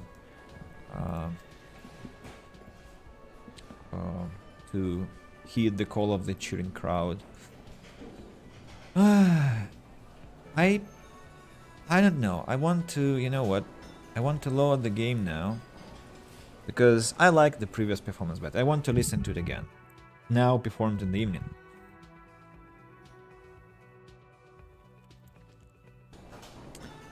And for that, I need to have the drama skill decreased. And how do we decrease drama? First of all, we remove the neck, the bow neck, and we have to wear something that decreases drama, like these glasses. And is there anything else that decreases drama? Not this.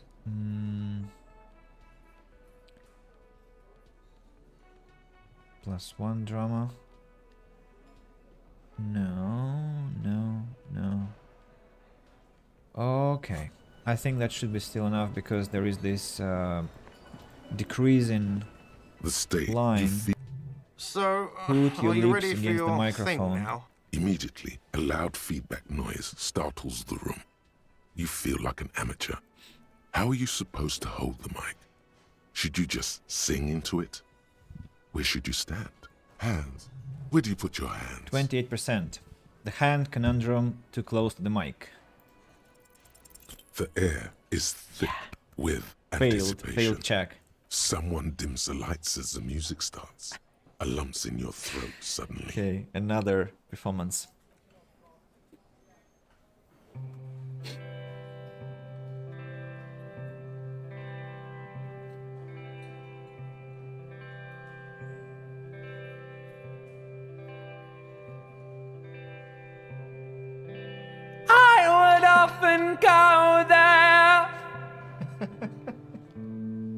to the tiny church there,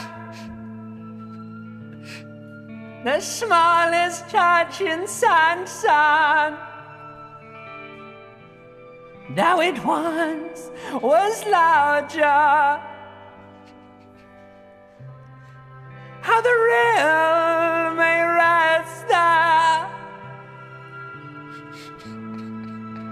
down through the mist there, towards the Seven Sisters, towards those pale cliffs there. I would often stay there, in the tiny yard there. I have been so glad here, looking forward to the past here. But now you're all alone. None of this matters. At all.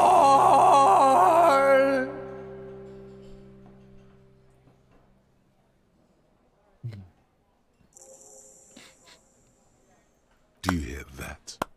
It's the most pathetic applause in the world, Harry, made of pity. No one liked you. You didn't like it, huh? Your words echo in the karaoke mic. People talk in the distance. A couple tries not to look at you. Quit yelling into the mic. You hear from the union booth. Effie, I gave it my effing best. I gave it everything and you shit on me? Someone walks out of the room by the front door. Some woman.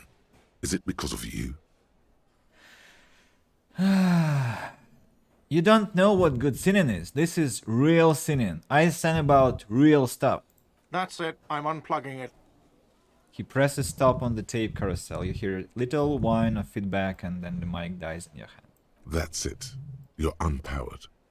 Let's go, officer. These people wouldn't know a good performance if it beat them in the ass. You liked it? Detective Dubois. It was downright tragic. Now, let's go. He bows lightly. Kim is such a good companion. I mean it, he thinks. Yeah. To him, being a cop in the RCM was truly expressed in that performance. Put down the mic. Thank you, Kim, for support. And ridiculous but appealing. I know, I mean, yes, it is ridiculous, but it is much more emotional than the previous performance. Maybe I just don't understand something, but I was just anticipating the successful Czech version of this performance, and the end result was kind of disappointing, I must say. Not to insult the narrator, the one who voices the most of the lines in this game, but to me that was, well, what happened right now was the pinnacle of the emotional performance and the true performance. So, my colleagues, what do they think? Again? Okay. Yes? What is it? I bet you like that, didn't you? Let's be honest. That was some first-rate karaoke. Okay. Yes. That was pretty good. Thank you. What? No. There are universal standards of good out there, and that was just complete shit. The man with sunglasses shakes his head stubbornly. Jean, he's not right. Treat him like you treat McCoy's little brother. She quietly interjects, giving you a compassionate side glance. Lieutenant W. Freighter, John Archetype McCoy's younger brother, Lance McCoy, although a man of 32 years, will mentally never surpass a 6-year-old. Hey, I'm standing right here. Yes, and I'm wondering why. Don't you have a case to solve? Yes? Did you want something from me? Okay, goodbye. Again? Such a moron. Alright, guard, Did you enjoy what I sang? Wow. Just wow. I hope you really enjoyed yourself up there. Had a cathartic experience. Because for the rest of us, that really sucked. It's safe to say this is about your karaoke performance. You don't understand my performance. Those high notes, I purposefully shredded them to convey a strained, worn-out sadness. I get it. You were purposefully shit. No. So original. I'm not letting anyone up there again. Ever. Now, what did you want? Bought my bill tonight? Got the 20 real? No. Then why are you wasting my time? Because screw you. Screw you, man. You are such a terrible person. Now, this guy can tell us something? Hi again, Gendarme. No. Bye-bye, Gendarme. He's so... I don't know. Laconic. Hey? The Copper-nado is back. What do you want? I want some feedback on my performance, but apparently I'm not getting it. To hell with you, boys. Who else can give us their opinions? Maybe that man finally will talk to us? No? Hey? It's all about money, you know. The same line repeats over and over. Right, I think this time we are going to Joyce to talk to her about the world's meaning. I think something like that. After that, we are going underground towards the end of the game. Yeah, that's the plan. Let's run. Not much has changed in the city, I believe. Yeah. I think I've bought everything I wanted here. Do I need some charges for health? No, I have 14. That should be enough. That should be way enough. Let's check the trap while we are running here. Any changes? The trap, poor. No. Nothing has changed with the traps. Our broken car.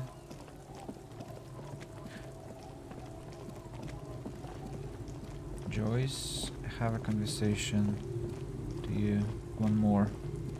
Yet another conversation with the old lady.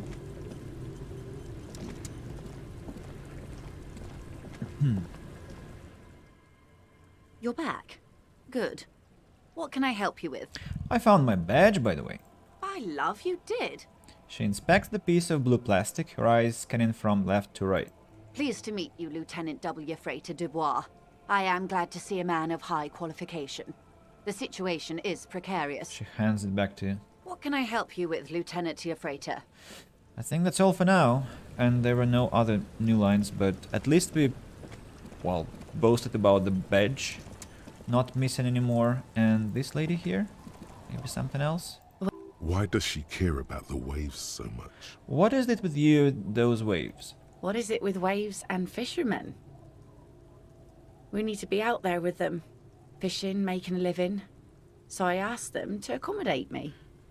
She tilts her head and looks at the sea. But until that happens, I can try to assist you the best I can. So, what will it be, officer? That's my motor carriage in the sea, by the way. Pointing to the sunken vehicle. Oh, that's good to know, I guess. Why is it in the sea? She looks at the pointed direction. It's an installation, very conceptual. Or I wasn't feeling it. It was an accident, I'm sorry. I got drunk and apparently drove it in the sea. An official investigation has been launched by me to determine just that, ma'am. I don't know. It was an installation. An installation? Us poor people are stupid and don't get installations. All I see is a heap of trash. This actually calls for a funeral, I think. She raises her eyebrows. You're suggesting we honor the carcass of my former motor carriage? No, that's senseless sentimentality. Inanimate objects don't have souls. I'm actually in the middle of a murder investigation right now. So, you're suggesting we honor the carcass of my former motor carriage? Aye. Feels deserved, don't you think? Falling in the line of duty like that and all? I don't think they have funerals for motor carriages. What an odd thought. Maybe I should. I want a funeral. I hate death. No, I should have a funeral for my diseased motor carriage. That's a wonderful idea. Why odd? Our things are part of our life world. Yeah. They're made with our human sweat and they share human history. We should care about them as we care about humans. To some extent, at least. Life world? Someone's been reading up on last century Gotwaldian philosophers. Play it cool now. Alright, I'm in. But organizing a funeral takes a lot of time and effort, doesn't it? Oh, yeah? You won't even be able to get it out of the water before early June. And where are you going to bury it? Who to invite? What music to play at the wake? She says with a chuckle. Take it from someone who's been through a few funerals. It's easiest to just leave them there and let nature take care of it. That's all we have time for right now anyway. Come back here in June and see how you feel about it then. It's not like it's going anywhere. Lieutenant looks at you sympathetically. It's a pity we don't get to do more frivolous side activities, like rejuvenate the doomed commercial area or... Yes, that is a pity. But for now, let's focus on the things we do get to do.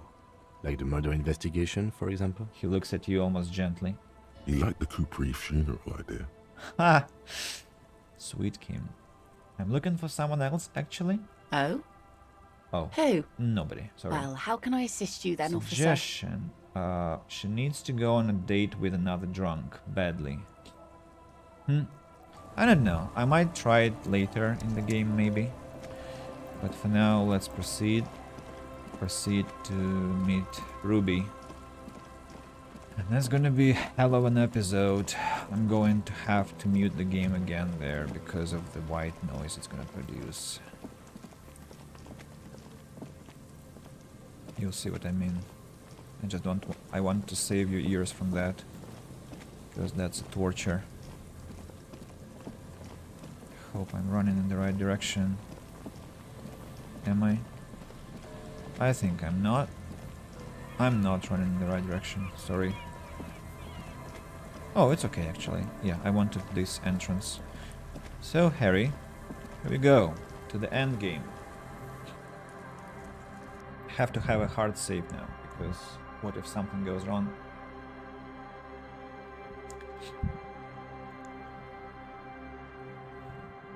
If something goes wrong, I have to have some kind of a backup. Save game. Flashlight. Equipping a flashlight. Let's have a... Oh, what's that? Brought down and forgotten long ago. What's that? Ah, that's the entrance. I forgot. Increasing loading times on my own. What a success. Sorry, that was a mistake. Misclick. Not misclick, but definitely a mistake.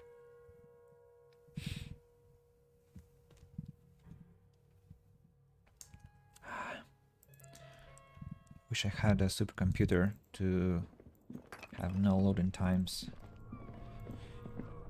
Yeah. Running to finish... to start finishing the game. Not to finish, but to start finishing. First of all, let's see what is here. A concrete pipe buried in sand and dust. Inside there is a polar and a rock. That's what we were told about. Ha!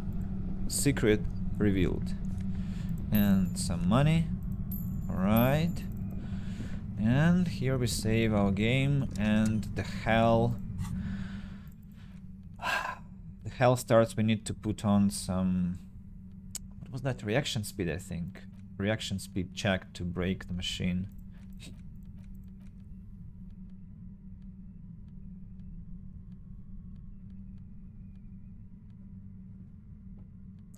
What increases our reaction speed? Boots. Or sneakers, they're sneakers. Reaction speed and hands-eye coordination. Anything else increases our reaction speed? So many items. Actions. Speed. Orange bomb hat. But we'll need rhetoric to convince her not to commit suicide. So... Rhetoric is what? 7. 7 sounds like a decent number. So I think let's go like that. That begins. Suddenly, your entire body is paralyzed. Aggressive white noise fills your skull. A strange pain, like you've never felt before. Through the static, you hear a woman's voice. Guys, I'm decreasing the sound in OBS. Just not completely, but a bit, because I don't want to torture you like last time. Sorry. It's like 1,000 radio stations are being blasted into your head all at once. But her words are the only ones you can make out. Damaged health. I know you're feeling pretty uncomfortable right now. Don't move too much or fight it. That'll just make it worse. Says the shadowy figure by the machine. Can't say it's a pleasure, officer. I was really hoping not to make your acquaintance. But here we are. As she says the word officer, you feel a spike in the agony. It sounds like the entire radio frequency range is screaming directly into your neural pathways. Cover your ears. Damaged health. No, buddy, that's not going to help. You can't shield yourself from this. It's an entirely new type of experience. Way worse than all the previous ones. Don't focus on the pain. Focus on doing your job. Tell her she's under arrest.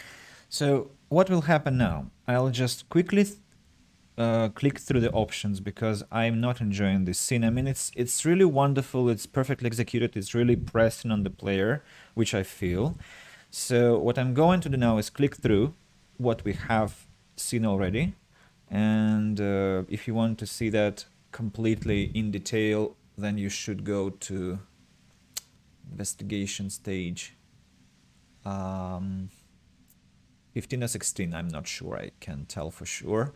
So somewhere there, and I'll just tell you in a nutshell, like we're going to be asking her about Classy, like what's her relationship with Classy was. We'll uncover that Classy lied to us yet again, that it was her plan to hand the man, not Ruby's plan, and so on and so forth. So just follow the thread. Visually mostly, I think. So what's happening to me? Yes, I saw equations. It's the Ulan frequency equations, some compressor. How did you get your hands on the thing? Will this stay like forever? Experience the compressor yourself. That's all great.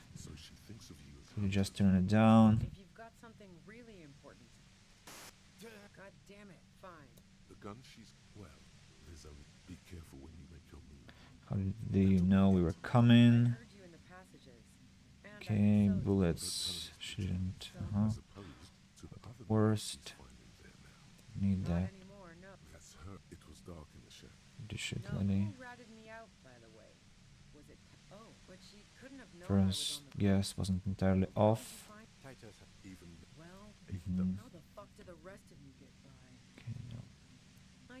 That did make her forgive them. A strong moral compass. What do you say? Likeable? I hate she didn't hate it, okay?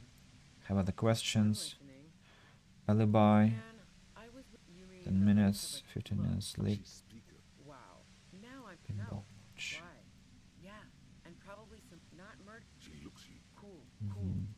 Wow, sorry. Why not? That's a pretty. I'm not. So you know she. No. Why? Don't know it. The shot. She had. That didn't go. The gun. The gun store. Trigger Happy Jacks. Really trigger. Loader. No. Can't tell what kind of gun. Antique rifles. Wins. Like Classy a lot. Girl like her. Peeping. There's a hole in the wall. Yeah. She's beginning to suspect you've broken into her lorry now.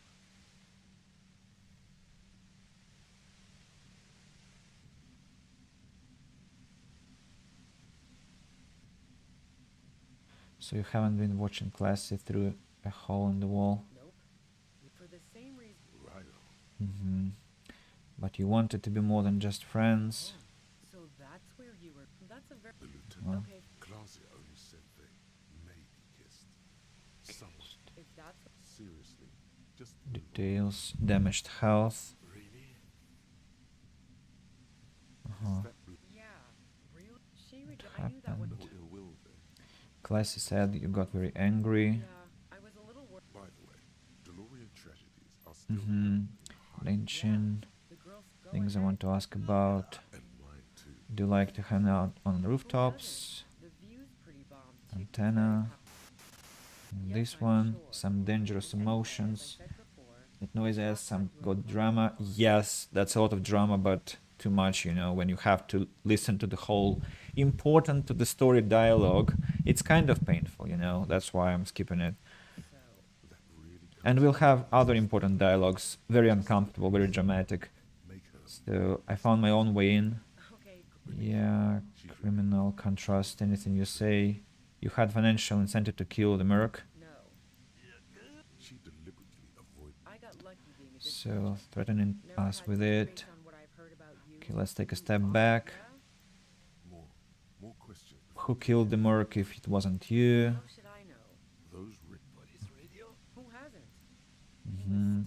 What happened Sunday night? Wait, did she seem also high to you? Yes. Imagine I was going through all these options with this noise, and I mean, you hear only half of it. Showerhead, resourceful. Do you think she killed herself? If you didn't kill him, why hide? About her drug trafficking. The fourth damaging point.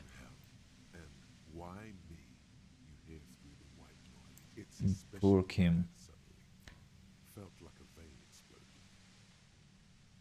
Who is everyone? How do you know this?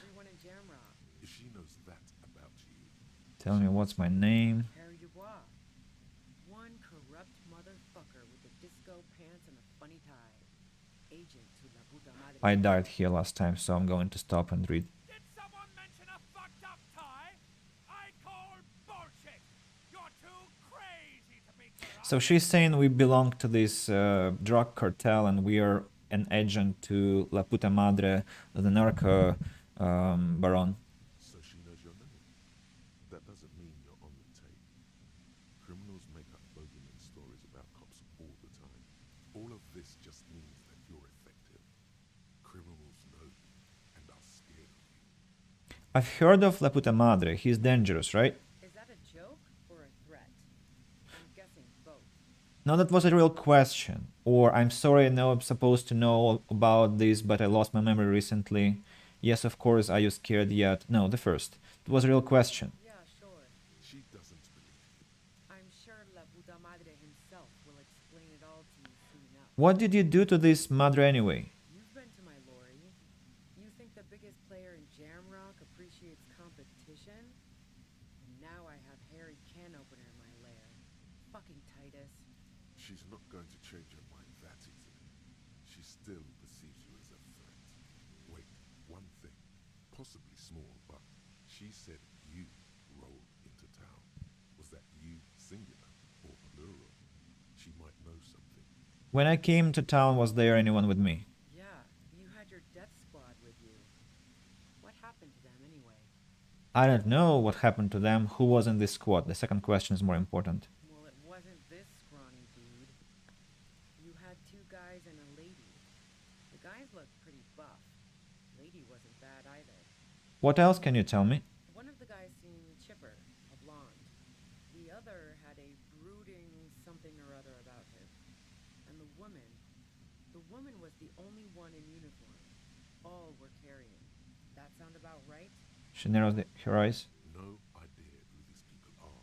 Literally. Satellite Officer Vicmare looks out of the window grimly, then puts his coffee down and turns to Patrol Officer Miller. We could either take a room here in the whirling or go home for today. Oh, so they were my colleagues. Let's go home, Jean. Nothing's going to happen today, she responds quietly. Jean takes his blunderwig off. Call Heidelstein I think I know them. They're in Martinez. Fantastic. I've got to get on the road. Then you can go find your friends. Unless you have anything pressing to ask me. Do you know about the bunker next door? What bunker? The communist hideout back there. Don't know anything about it. No one's been around since I set up camp. But I'm sure I'm not the first vagabond to... Her voice trails off into white noise in your head. It feels like an aneurysm approaching. Damaged health, the 5th damaged health point. Destroy the machine. I can't take it anymore, just go. No, I'm going to destroy the compressor, 58%. What if we fail now? That would be horrible. Please. No, no. Ah. The violent white noise becomes even more overwhelming closer to the compressor. Feels like your brain is swelling up in your skull. Hold still and try to have an apocalyptic vision. Damaged health. Officer, are you okay? Don't worry, Kim, I'm just trying to have an apocalyptic vision. The white noise turns into a wall of mist and grey mold, bubbling, sweeping over the city. It tears up buildings and raises sidewalks into the sky. It's Elysium, at the end of the world. You did it right to put down volume, I agree. It's not necessary to get cranky of such noise in real life. And it hasn't Thanks. even really started yet. What happens when it really starts? Nothing. Just slow disappearance. You look at a tree or a coal shed, then look away, and turning back. The shed will be gone, and you won't even remember that the tree was ever there, much less what kind of tree it was. Or a birch. You won't remember if a man had been hanging from it. And then the unimaginable event. Yes, but even in this anguish, you can't see its precise shape. It's unimaginable for a reason. What will happen to me? Try to crawl back. The same thing that happens to all humans. You will become vapor, dissolve into frequencies. Then those frequencies will be forgotten. The visions compete for space in your brain, with the hailstorm of radio signals coming through the compressor.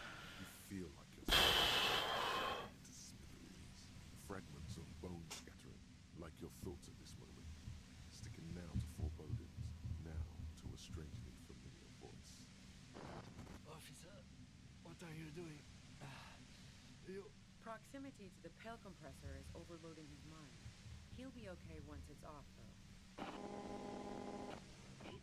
Kim, make a stop. Look, I know this isn't very fun for you, so let's wrap this up. You have a tribunal to attend. Do you know anything about the tribunal? Tribunal is an awfully fancy word for what they're going to do. But yeah, I was listening to their frequency. They finished their investigation. Now they're gonna put on a show before meting out punishment. Even though those assholes gave me up, I'm worried for the boy. She pauses, biting her lip. And you, watch out for yourselves. You seem to have a habit of walking into traps. They're planning to set up a trap for us? I'm guessing you don't know that a third mercenary has come to town just in time for the tribunal. Now you do. If one hornet can kill 40 honeybees in a minute, then 3 hornets should be able to kill 120 honeybees in a minute or more, since they'll also be covering one another. A third. Ah, this is bad. As I said, watch out. She nods. The pain is becoming unbearable. Can't take it anymore, just go. Glad to have been of assistance. Best of luck to you, officers. Revishal's a bitch. She tosses her head back defiantly and turns down the machine. The woman runs past you and disappears into the darkness of the tunnel. To hell with her. Freaking delirious wrench.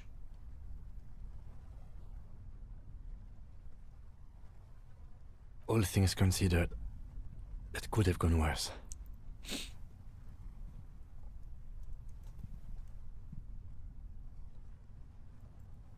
Just a second, guys, sorry.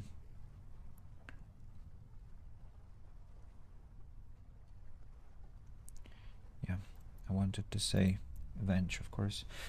Wait, shouldn't we go after her? No, I don't think she did it. She's someone else's case now. I feel terrible after this scene. I mean, it's the second time I've done this, and that is absolutely awful. It's so disappointing. It's so painful. It's so frustrating. It's so dissatisfying, and like if you attempt this check with shutting down the machine in the beginning, at the beginning of the conversation, then if you succeed, the whole questioning bunch just disappears. You can't ask your questions because she attempts suicide right away. If you have your questions and then try the skill check, then you can fail what happened to me, and then you'll not have a chance to have a further part of the conversation with her. And like, it's a dead end, not a dead end, it's just an absolute what? A disaster of a choice. I mean, you always fail in any scenario, and I don't know. I might be not a fan of, narratives where you are like smashed, like slapped with some plot twist which you can't change to the positive side whatever you do. I mean, there are such movie directors that just like doom and gloom, and they leave you with some horrors at the end of their movies, but I'm not into that stuff, and I don't know, maybe I'm complaining too much about that. And I also know what will probably start now. I mean, looking at this, and that's not the end of the game. What will be in the end? Now we have to come up with a really good excuse for why we walked right into a trap like that. This isn't going to look good in the report. Her tent. Maybe there's something in there. He looks around and points for the cavern. Okay. So we couldn't do anything about this freakish machine. What's that? Draw me in. +3 health. Oh, thank you, game. Finally you wanted to give me some health charges. Dark water trails into the distance. There's no way out. This one is cooking utensils. She has prepared herself porridge with bananas. Porridge with bananas. Okay. Perfect. Glad for you, girl. Money.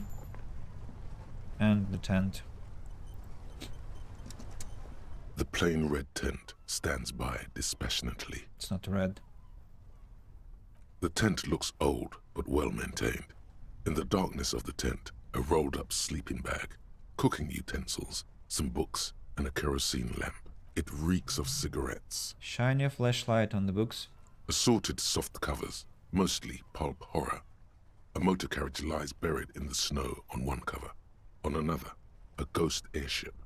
You also see a collection of radio enthusiast magazines. See anything? He peeks in over your shoulder. Sift through the magazines. Rager Monthly, Journal of Material Science. More Technological Digest. One of the magazines doesn't have images on the cover. It's not a magazine. It's a leather notebook. A notebook? You pocket the worn brown leather journal. A trusted friend left behind. We should read this immediately. Like, right now. Kim just knows my tendency to read things like next day or at night, because I don't want to skip time. But I agree with him now. Well-loved journal with a brown leather cover and the brand name Schneller embossed on the back. It seems to have served as a loyal friend to a lonely traveler. A thick journal. The cover is worn like someone used to carry it around in their back pocket. Examine the cover. It's made of full-grain leather. The lower left corner of the back cover sports an embossed brand name, Schneller. Schneller is a stationery brand from Gottwald, beloved among architects and engineers. She's got good taste and must have taken whatever she recorded here seriously. Good taste she has, like hell. Unwind the strap. The journal falls open. About 2/3 of its ruled pages have been filled. Let's study the handwriting. The large cursive of someone who writes quickly and confidently. Confident she is. Perhaps too confidently. Many phrases and even paragraphs have been crossed out. with tiny corrections scrawled above and in the margins. Flip through the pages. It's a mix of logistical notes, diagrams, and personal reflections, all dated. It's good she left in a hurry. We could learn a lot from this. What kind of logistics? Hard to tell exactly. It's mostly noted down in code. Looks like contact information, quantities, directions. There could be useful information about local operations in those notes. We have a junior sergeant at my station who's good with codes. I can give this to her after we finish this. What are the diagrams of? Esoteric radio technology. The most recent ones probably pertain to the latitude compressor, sketches, calculations of distance and density. You make out a familiar spiral shape. I think I owe you an explanation of what was happening to us. So this ambient noise was produced by this latitude compressor, which in a nutshell was taken if I understood correctly, was taken the radio waves of the void, and the void is this gray matter, the gray substance that surrounds the world of Disco Elysium, and it's like antimatter. So this latitude compressor takes this anti-energy and throws at people using the Ulan frequencies, which were invented by or discovered by this lady, and so she, being a keen engineer... Short, wry observations of people and places. Probably a way to pass the time on the road.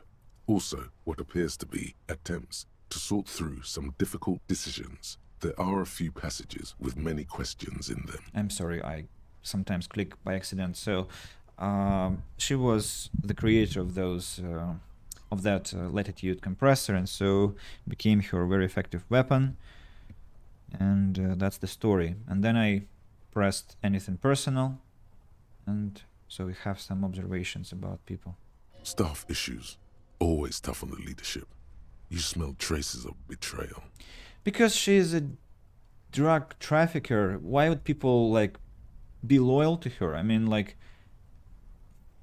she's totally fucked up, and she is also obsessed with a policeman who is allegedly a La Puta Madre's agent, and who he is not. I mean, we're not his agent, and so she's probably insane. She probably has lost her nuts completely, and now she's suspicious of everyone because they betray her. I've met such people before. Like, everyone betrays me because you're a fucking lunatic, and that's why. I mean, like, why would people want to have something to do with a lunatic and a criminal at that? How far back do the entries go? The first entry is from August 2nd of last year. It reads simply, I know my position is precarious. All I can do is make myself as useful as I can while looking for a way out. Remember, no one is indispensable. No one is indispensable. A great concept, a great paradigm to build your relationship with friends on. Like, anyone can be replaced.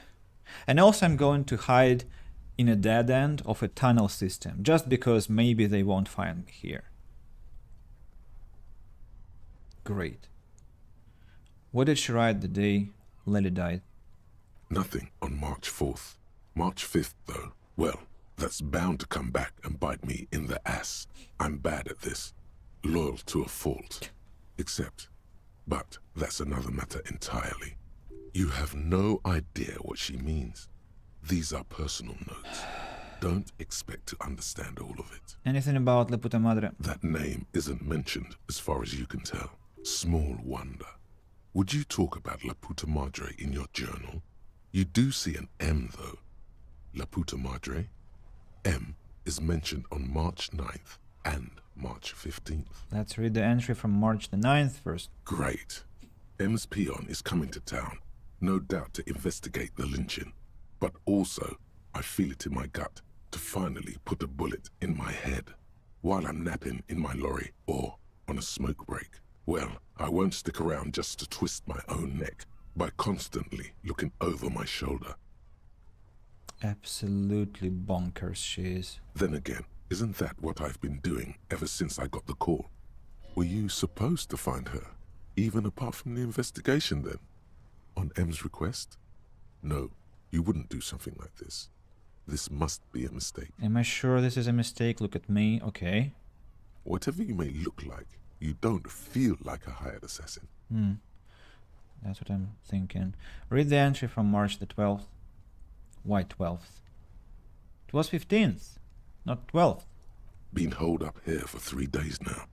I'm used to being alone and all, but I don't know when I'll be able to leave, or if I'll be ratted out. They will rat me out, of course. I've made it a point to believe in the best in people, the boys, for example. But experience tells me, did M feel truly betrayed by me? I was feeling threatened.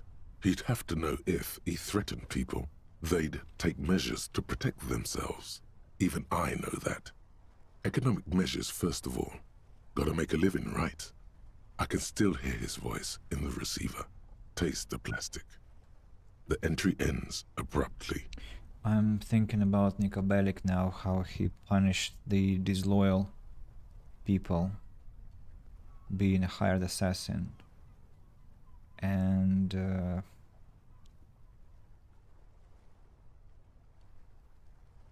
I don't like disloyalty.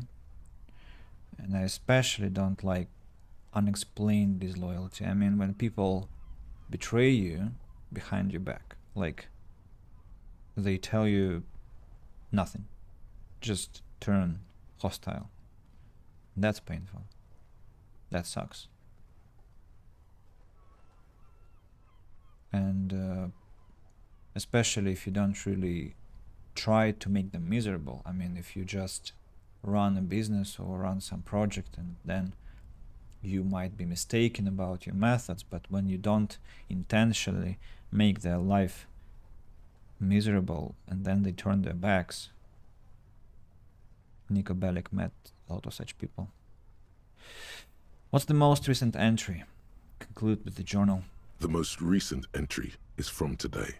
It reads, even when I leave here, if I leave here alive, what's my next move?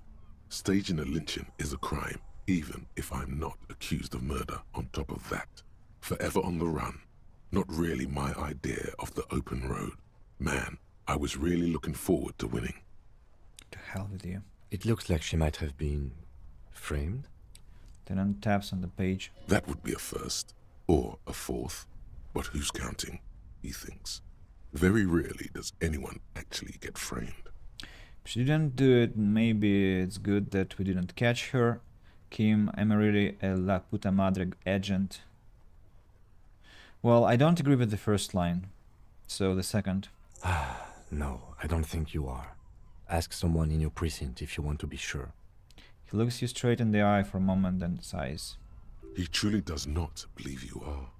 Perhaps he shouldn't be so trusting. His trust is well placed. You aren't. You can feel it. Then who do you think killed the merc? Classio was the one who pointed the finger at Ruby. Perhaps she was trying to steer us away from herself, or... But no one heard the shot. Maybe she had an accomplice. Either way, we need to keep an eye on her. One thing is for certain. We have business back in the whirling in rags. Questions to ask. Let's be careful, though. The tip she gave us about the tribunal was disturbing. Yeah, the tribunal is coming. Have to be careful. How many skill points do we have to spend? 4. That's decent. But I'm so distraught by the experience. Now, well, what's that? Oh, yeah, of course. Ratan! Now is the time! Time for what? Oh, you will see. It feels like the tie is rubbing itself against your chest, like a cat in heat. First the spirits! The blue medicinal spirits! Grab the bottle and uncork it! It is time to unleash the other world! Wait, right now, Ruby's gone. I don't really think there is anything to celebrate here. Or slowly uncork the blue medicinal spirit. Or, you know what? I'm done with this crazy Tolkien necktie bullshit. No, let's slowly uncork. No, let's ask a question, because it's good to converse. Hush, hush, Bratan! Now is not the time to celebrate. Now is the time to get ready! Trust me on this! This is what it's all been building towards! It's gonna be off the hook! Off all hooks! Slowly uncork the blue medicinal spirit. The bottle opens with a silent, mysterious hiss. The fumes rising from its mouth are as crisp as the northern winds. Now, Bratan, take me off! What? I didn't know I could do that. I could actually. Bratan! Have I ever lied to you? Just take me off! The necktie tugs encouragingly at your neck. Take the necktie off. Your fingers manage to undo the oily knot, and the necktie slides off. It looks so frail sitting there in your hand, weighing almost nothing. Now what? Now, put me in the bottle! But why? Trust me! Just trust me! You and I are gonna have so much fun it should be illegal! But that's too much fun. Just put me in the bottle, Bratan! I'm not gonna let you down! You and I are like the same person! Okay, put the necktie in the bottle, or begun full necktie. Finally, I rid myself of you, and it throw the necktie as far as you can. No, put the necktie in the bottle. As the necktie slides into the purifying liquid, large stains of grease rise off from it and float to the surface. There they quickly dissolve and disappear completely. Cleansed by the blue spirit fire of 98.7% pure alcohol, the fabric looks almost new again, no longer like a disgusting worm of the lower intestine, but like a colorful and deadly poisonous reef snake of the insular Indian Ocean. So what next? The necktie floats in the bluish liquid with almost unearthly grace. It's like an organic sample brought back from a distant star system inhabited by sentient neckwear. Necktie? There is silence. Cork the bottle and put it away. The lieutenant has been observing you quietly all this time. He's struggling to keep silent, but finally seems to give up. I've got to ask, what are you doing? He says, a peculiar look in his eyes. As always, lie. I don't really know, but I'm eager to find out. In my family, you put a piece of clothing in some hard liquor and drink it for good luck. It's silly, but no harm done, right? Or, okay, Kim, I didn't want to tell anyone, but my necktie has been talking to me lately and mind your own business, binocular. The third. Of course it has. He doesn't even look too surprised. It started when I woke up in the whirling rags. It's been talking to me ever since. Or forget it, you're not open-minded enough to understand anyway. No, the first option, of course. And what has the necktie been telling you, if I may ask? It mostly urges me to party harder. It teaches me about life, Kim, sort of a father figure. We are buds, mostly just goofing around, and signs of some really hardcore mental illness, Kim, point to your head. Well, it mostly urges me to party harder. Wonderful. Very useful. He doesn't actually believe it's wonderful. Of course. Okay, so why did you put it in the bottle? Because it told me to. Right, okay. Anyway, I'm glad you told me your necktie has been speaking to you. That must not have been easy. For a second, it looks like he's about to add something. We're all under stress. This is turning into a great big mess. I'm not judging. Just keep it together. Let's go. Then he turns away, his gaze fixed on the road ahead. He concludes with "let's go." Right, now we have what? We have in our inventory Spirit Bomb. Equip this when times are most dire. Your spirit guide to the party scene. The horrific necktie is floating serenely in the blue medicinal spirit. As it's still 98.7% alcohol, this necktie cocktail is extremely flammable and should be kept far away from an open flame. And our journal.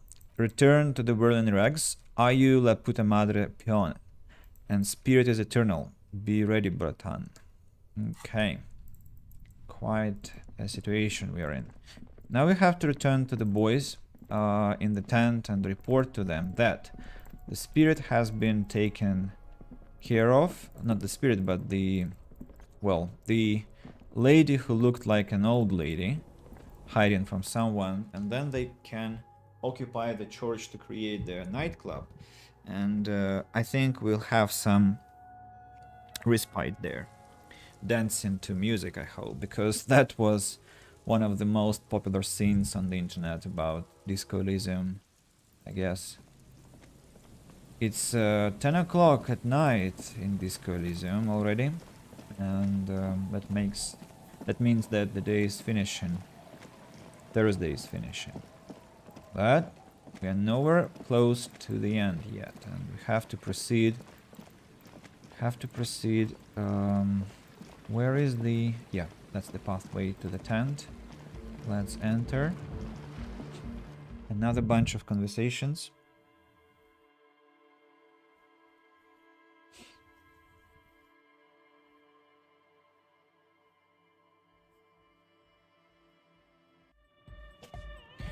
Hey guys. Hi again. So, how are things going? Now it's great. Now it's not a great time to dance, is it? No, detective. It is not. We really should get to the whirling in rags. Now. Lieutenant looks toward the church door.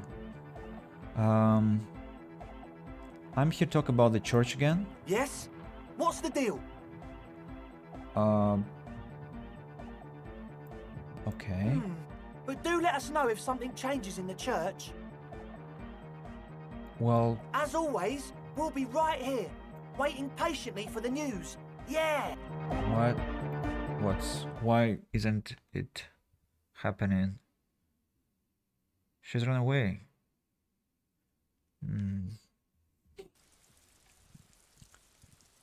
That's weird. I thought it has to... Maybe it's because we are... Hello again. Because we have to run back to the Whirling Rag, so I thought I would have to do it later, but...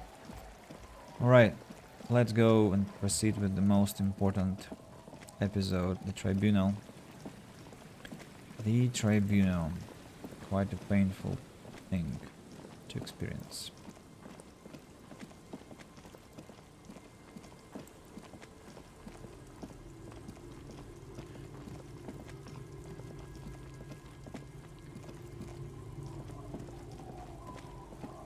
I was checking a bit what kind of skills you'll need for this encounter with the Tribunal, and we'll need suggestion and reaction speed and rhetoric. So I'm going to invest my last points there to increase the important checks.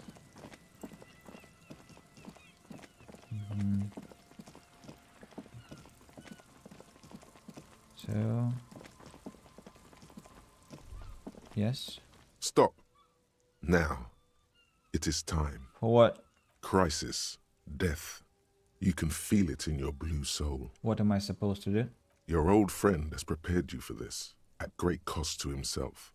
Make sure you have the spirit bomb in your hand when shit goes south. You hear what sounds like an enthusiastic gurgling coming from the spirit bomb in your pocket. I'm not sure if I feel ready for what lies ahead. Then you'd better get ready. Whatever happens, I've got your back. He frowns and quickly adds. Right, save the game. And equip the cigarettes. Remove the flashlight. And spirit bomb. What's that? There it is. A brave little army in your pocket.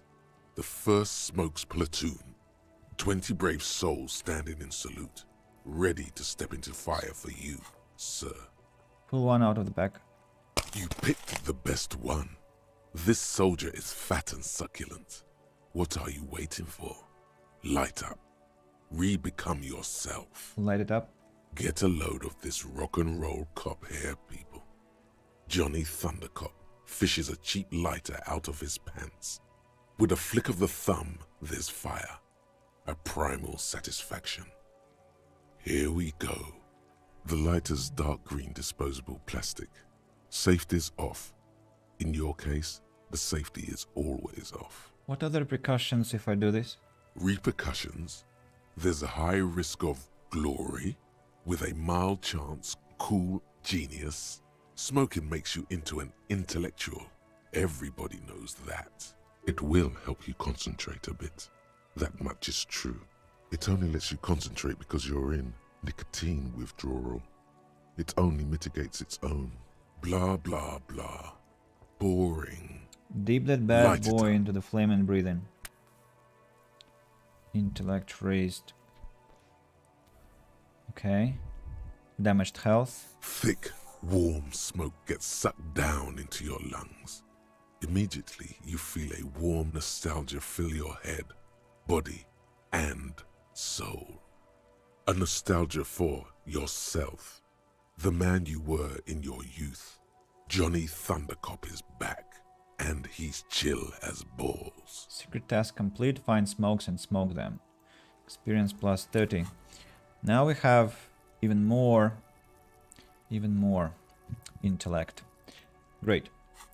Know how much time it will last. Now let's remove the cigarettes. Put the boombox on because we are cool. We should go with the boombox into the brawl. And yeah, that was a notification about the completed quest. I have to increase my suggestion, I said, right? I think I can do it differently. First of all, drama I won't need. I might need... no, not Shivers. Where is that? Volition and Inland Empire. Well, that is kind of fine. Now, Encyclopedia won't be necessary in that conversation. What might be necessary is reaction speed. But rhetoric is also important, but we have high rhetoric, and that won't be a problem. Also, reaction speed, hand-eye coordination is quite nice. Instead of trousers, which give us composure, we might want to have some... not electrochemistry, physical instrument, no. Any other trousers? I think that's like... Okay, let it be composure. Then, glasses. Encyclopedia and perception goes 1 point down. Conceptualization, not time for conceptualization. Let's have some... not drama. Empathy, hand-eye coordination. Don't think so. Pain, threshold, volition, and empathy. Suggestion. I think suggestion we'll need. Then this one we remove and put on instead of that. Not physical instrument, no. Maybe physical instrument and shivers, no, not sure, because that minuses our authority. What else do we have to put on under our jacket? We had some rhetoric. Yeah, rhetoric compensating the bum hat. And shoes, I agree. Gloves, interfacing, or what? Half-light or perception. No, I think... What am I talking about? Gloves, not boots. Gloves, only 2 types. Interfacing should be the only choice because it gives us 2 points. Electrochemistry won't be useful. Glasses. Savoir-faire, empathy, and one more. Visual calculus. Yeah, visual calculus should be probably useful. I hope. I do hope it will be useful. So that's it. That's it. I think we're ready with the items. Save the game. And now the skill distribution. 4 points to spend. I want to have higher suggestion. I want to have higher reaction speed. I think it was reaction speed with throwing, or maybe it was hand-eye coordination. I don't remember now. And I want to have higher... Well, let's have higher hand-eye coordination just in case if I forget what it was about. And now we are going into the... I'm all out of shits to brawl. give, loincloth. Welcome to the fucking reckoning. There's a feverish gleam in his eyes. Put your damn gun down. Titus. People are gonna get hurt. We need to talk this through. All right? Titus remains calm. Titus is an idiot because he didn't believe that mercs would just gun them down. Shut up! You're not gonna talk yourself out of this, loincloth shit fuck. This is the mercenary at the gates. His chest rises and falls under the ceramic breastplate. His fingers reach for the butt of his sidearm. Kim, what's going on here? Shh. He raises his left hand. This is a misunderstanding. Nothing irreversible has happened yet. You can just return to your unit and forget all about this. The Kypt is merciful, willing to spare us if we just forget about our murdered and humiliated commander. I think we should just kill everyone, Corty. Her tone is frighteningly emotionless. You are all drunk. Come to your senses. You won't gun down 7 people in the middle of the street. This isn't a frontier town or a jungle outpost. She sounds very sure of herself. Is she mad? Easy, Lizzie. Let me handle it. I know guys like this. I'm sure we can come to a peaceful agreement. Ain't that right, fellas? Peaceful agreement, my ass. His voice is almost gentle. He is facing overwhelmingly superior firepower, and he knows it. Peaceful. It sounds like the armored figure is weeping. Nest in your abdominal cavity like a little wild mouse. The masked man's words are barely intelligible, but you can hear them. Fuck, she was right. That must be the third mercenary. The lieutenant is genuinely worried for his life. You should consult him before getting in there. We're out of time. This is... The mercenary tribunal. He nods. What do we do? My plan is not to get killed, but we have to intervene. The big one is the mercenary at the gates. If this turns into a firefight, we should take him out first. He nods. A sound strategy. He's the leader. Stop. This is the police. Get lost, comedian. You cops had your chance. Now it's fucking time for some justice. He licks his lips, waving his gun at the crowd. Losing his balance for a moment, he staggers backward. I think he's calmed down a bit. Pig fuck! It's the only word you can make out. It doesn't sound calm. I can see you're drunk, or... Let's say nothing, cross your arms. You. Courtner turns his bloodshot eyes to you. You're probably gonna get killed too. I think I'm gonna kill you. I didn't think I had it in me to kill a cop. To your left, you hear the lieutenant cock his gun. No one is going to kill anyone. Let's just put the guns down and talk like civilized human beings. She doesn't seem to understand the severity of the situation. With a wordless gurgle, the killer loads his long rifle. The leader gives a small nod to the helmeted man. Suddenly, the blue medicinal spirit in your hand seems to have a pulsating glow. It feels enticing somehow. All right! End game! Light me on fire and throw me in his face! Wait. It's a good thing you have an anthropomorphic petrol bomb. It really is. But you have to soften him up first. Present an argument. Even if it comes to a fight, it's a good idea to get under his skin first. You brought back up, point to the masked man. From out of town. Oh yeah, that's Rude. Rude, the killer, Owen Cloven. He doesn't talk much. The armored woman smiles a vicious smile. All of you cunts inside out. What was that, Rude? Rip you open. Perhaps it's for the best. Him not talking too much. The killer. The gunner. The raddest. The killer. He gestures towards himself, the gunner. The raddest he nods towards the woman. The killer, he points to the figure clad entirely in ceramic plate. What do you think he does? There, on the rim of Owen Cloven's helmet, you count little stick figures. 19, 20, 21. Count the figures? About 50 little stick figures. All of them black, plus 2 little white ones in the end. These men served in Seminai, the native islanders. The 2 little white figures in the end are from when they moved to Revachol. They're recent.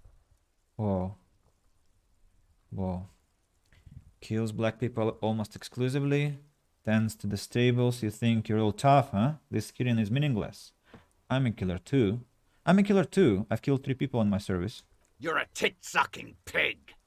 I'm gonna show you, killer. He staggers forward. What are we waiting for? Let's blow that pig fucking mouth off his face. Lance Corporal, just fucking shut up and wait for your order. He turns to the woman. Listen, they didn't do it. Yeah? Who did then? You should implicate yourself. Throw yourself onto the embrasure. Chest first. Wait, I just need a little time to figure this out. If it was someone else, someone who is not here now. The sixth option.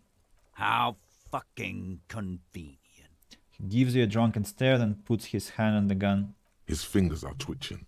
That's a draw reflex. He's about to draw. He was shot from a great distance. A sniper did it, or a lot of people could have gotten the truth, like guard, the cafeteria manager. Actually, they are here, point to the enemy.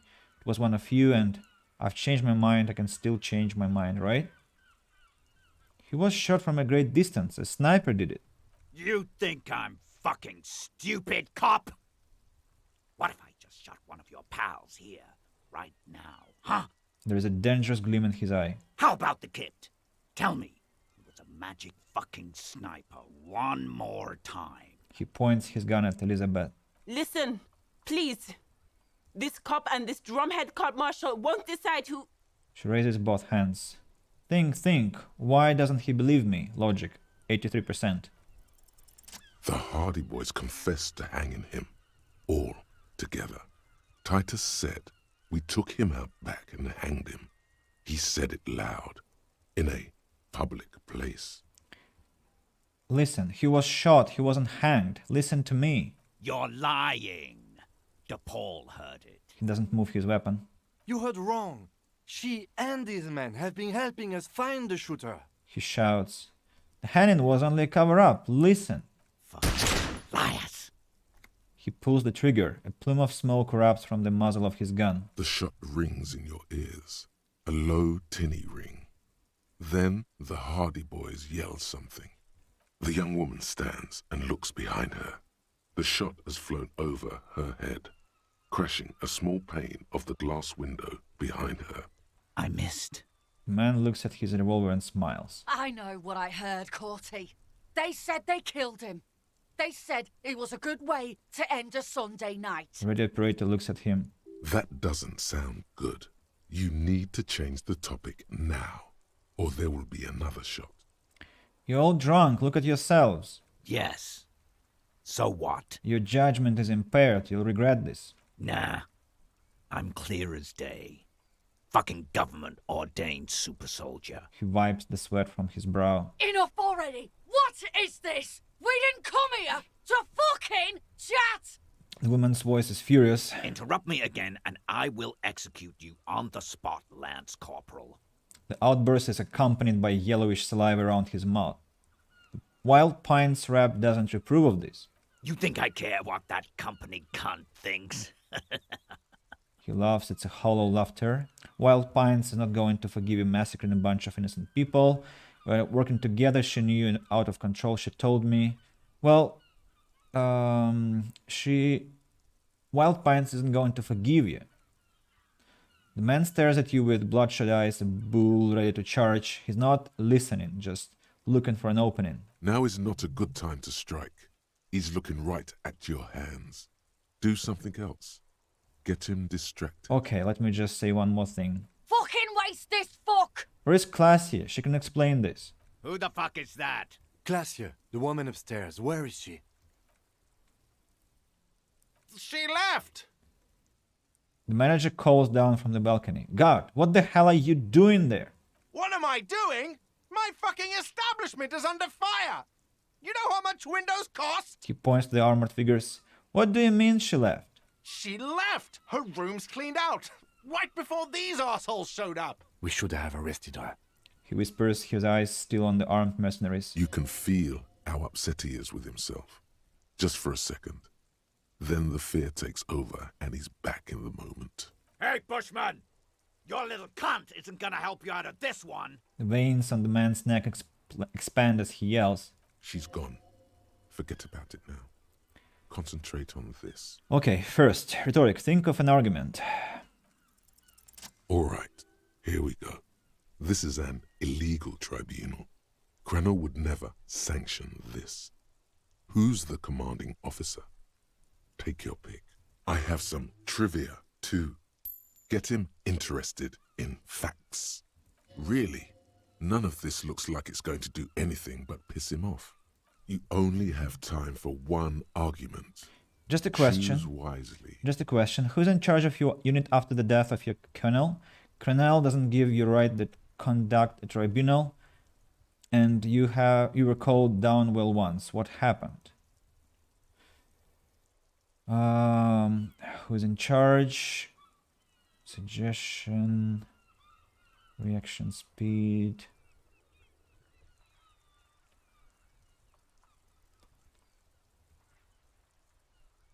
You were called down well once. I want to have some facts. What always happens when you get good at your job? That name meant night raids. Fucking extrajudicial funky time, burned villages. Shit that sounds bad on the radio. The same thing happened when we were called whatever the fuck it was. Probably won't be called Crenell for much longer, either. He looks around. Not after this shit. Okay, it's not much. But he's thinking about something else. And his hand is off the gun. This did something. Suggestion 13. Talk about Handman. Name Ellis Kortner. He was fostered, had blue eyes. Dangerous. Ask about him first. You don't want personal facts about his dead friend coming out of your mouth. He has to start it. Who are you? Corty.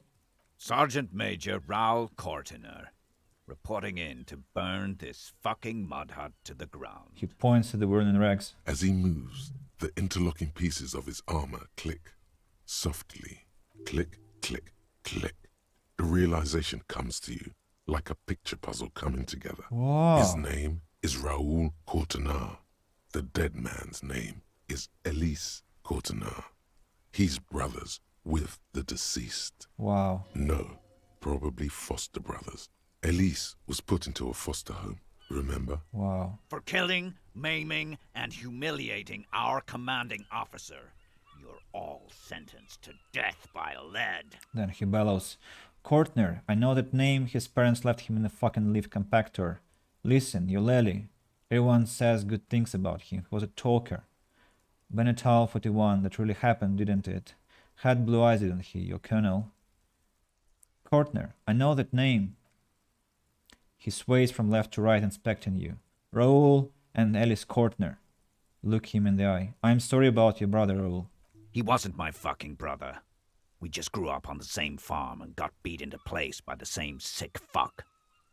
And then went to the same military academy and the same unit and the same war. Same fucking mud hut town, too. He looks around and wipes his face with his armored glove. Okay, good. His parents left him in a fucking leaf compactor. Who? Laley? Yes, when he was small, just an infant. We researched him. We contacted the ICP and looked at his birth records. That was in there. And other things. They fucking put Laley in a leaf compactor. And now these cunts finished the job. He waves at the gang huddled by the doors. It's a mindfuck, Corty. He wasn't put in a leaf compactor. They're making it up to fuck with us. Major, permission to. She glances at him. Open fire. We can't have that. Interfere now. Listen. Euleli, everyone says good things about him. Was a talker. Fuck do you mean, talker? We've heard testimony. People say he was charismatic, a nice guy to be around. Yeah, he liked to chat up the natives. Share leaflets, squeeze a bit of kiptass here and there. Great fucking idea that turned out to be. He points toward the yard. If Laley was here, he would spare the lot of you. Maybe shoot one for show. But me, I'm not a big fan of public affairs, clay monkey. I'll gun every one of you down for what you did. He points to himself. Ready to open fire, Major. At your command. Benetal 41, that really happened, didn't it? Our colonel did what he had to do. It was either one cunt or 100 of them. Rude here. He points to him. In your shit pipes, right in the fucking... Indecipherable mumbling. He likes to fire mortars at random coordinates. Wipe out mud huts like that. When he gets bored, Laley knew how to command. He was a good commander. I can see you miss him. Oh yeah. he would have commanded this fuckhell way better than I did. But that didn't happen, because Hayseed Bill and Kipty the Kipt here He points to Titus and Eugene. fucking murdered him. Had him stink the village up for 2 weeks after. And you fucks did nothing. He points at you. Listen, man. We told you we... Told us what? What did you say? Who said that? Tattoo fuck! You'll die first! He staggers forward. He had blue eyes, didn't he, your brother? Baby blue, yeah. Like someone fucked up and put a baby's eyes on a grown man. He smiles, pulling his face in a strange way. It was creepy, but bitches like that shit, I guess. Or, I don't know what bitches like. I just know how to mow down cloths. Your brother didn't deserve to go out like that. I promise I will find his killer. Find his killer? Cop, his killer stands right there, shitting his pants, and you're standing in the way, protecting them. He waves at the man behind you. I know what this tactic is, Silo Sam. You're gonna die for them. Right here. Today. He stares at you, eyes pink from the alcohol, fingers tapping the pistol. Big talk, but that leaf compactor won't leave his mind anytime soon. It's a small thing, but it got him off center. Hand-eye coordination 12. Light the spirit bomb and launch it at him. 97%. Please, game, don't mess this up.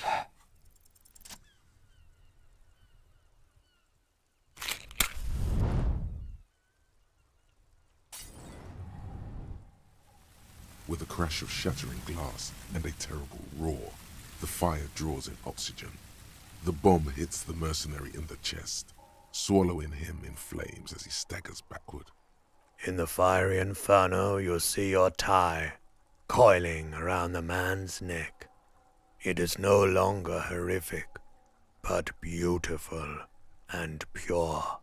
I only ever wanted you to have fun, Harry. It calls out to you one last time. Wait, didn't even know your name. My name, should you know it, is Jobson AS Men's Fashion Model, Colorful Tie, Catalogue number J327. I know so little about you. How did you meet? One day a sad man walked into a clothing store. He looked really darn like he hadn't had fun in years. He needed someone to show him how to rock and roll again. Jobson AS Catalogue number J327 shone on the tie rack, trying to get his attention. The sad man picked it up and put it on. He looked at himself in the mirror, didn't smile. This is gonna be fun, yet again. Nothing will ever heal me, but at least I'll have a funny tie. Number 3. And from that moment on, we rode together. The rest of your clothes were still normal back then, but we took care of that soon enough. Did we have any fun? Truthfully, not a lot. I did everything a multi-pattern necktie can do to help a man. I mean, I tried to get you to do all the fun things. Drink beer, drink wine, drink cider. Go to parties with young people around and drink beer and cider. Do drugs too, so you don't fall asleep. You had some fun, but not enough to heal you. What's wrong with me? Your heart is broken, Bratushka, and it cannot be mended. Believe me, I've tried. And I'm going to stay like this forever? No, you're going to be mowed down by gunfire from the 2 remaining marks. So no, not forever. Who broke my heart? You both did, Bratan. Deep down, you know it was both of you. What's going on with that guy? This guy, well, his face has cracked open into a scream of terror. It looks like he's performing some sort of a shamanistic dance that requires you to be on fire. Yeah, his body contorts in a very disturbing manner.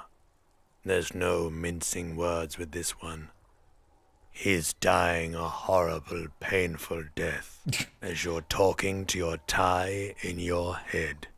Smells like a steak on the grill, the burning flesh in your nostrils. May he find peace by his stepbrother. It's good to see you still have capacity for compassion, my friend. Deep down, you are a good man. Goodbye, necktie. See you on the other side. The necktie disintegrates into molten heat, its last remaining embers letting out a pop and crack that sounds like... Harry, for God's sake! Watch out!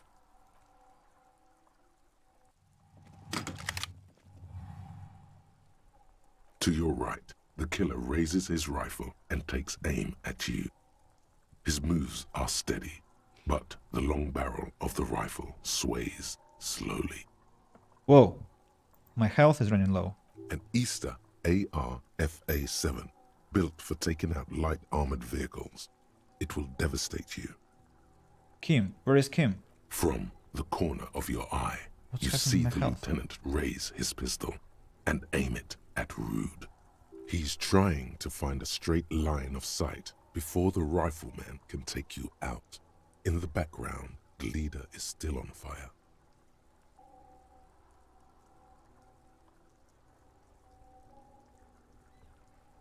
Sorry, I have a wasp in my flat. I need to take care of that. Sorry.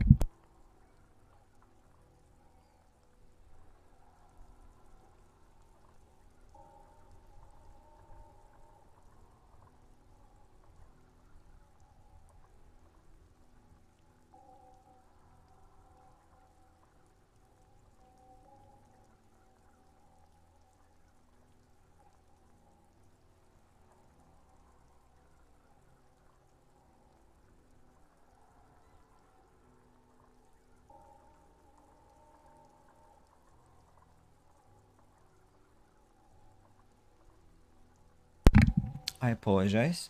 I don't think it's a good idea to be stung by a wasp during the stream, so she had to fly away.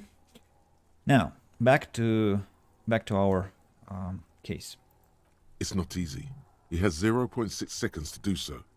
He won't make it. You're on your own. Blink, think. You stare down the barrel of the gun. You see Rude's mask behind it, his eyes in the slit of the helmet, like a camera lens, focusing on you. 0.4 seconds remain. There are 6 little black dots in the tip of the barrel, like a honeycomb. This is a knock cannon. It shoots 6 rounds in one pull of the trigger. Absolute destruction. God, you're so frail.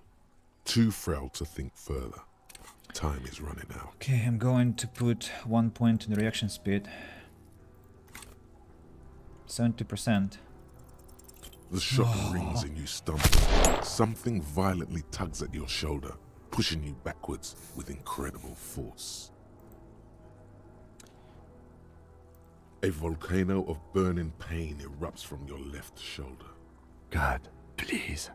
Lieutenant says quietly without trembling. He aims, face pale. He's aiming for the eye slot in Rude's helmet. An extremely difficult shot. Then, 2 shots reach your hands, and you hear a scream. But you're too hurt to see who got hit. Kim, did he hit the rifleman? Blood gushes from the helmet's eye sockets as Rude staggers back, disoriented. The sounds coming from his helmet are not human. An unbelievable shot from the lieutenant. The helmet looks like the face of an ancient god of war, crying blood. Who screamed? Glenn, dying in a puddle of blood behind you. His mangled torso has 2 gunshot wounds. Blood gushes out of them like red geysers. Oh God, watch out! You see 2 crazed eyes stare at you through the burning meat and the flames. With his face boiling off, the man raises his pistol at you. Then he squeezes the trigger. Look at that burning man in the eye. The look of vengeance framed by melting skin. This is the last thing he will do on Earth. But he will do it. He will end you. Here it comes. Death. Reaction speed impossible. 20, evade the shot. Of course. 5.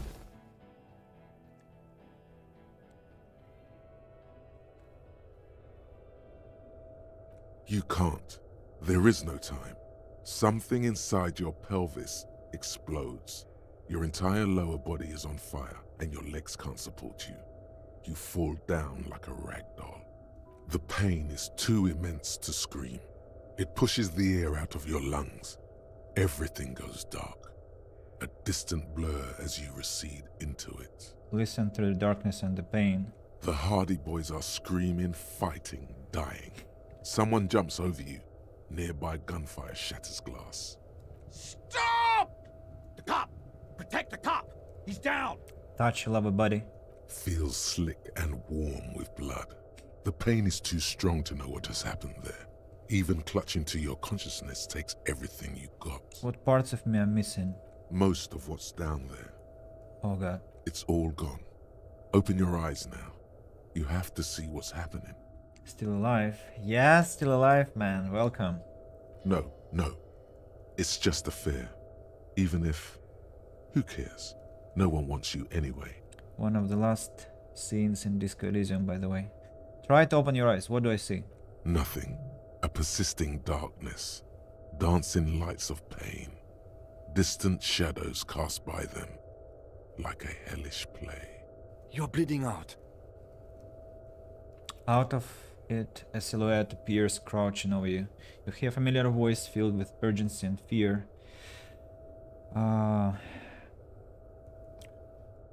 It's so dark, I can't see anything. Stay with me. You hear me?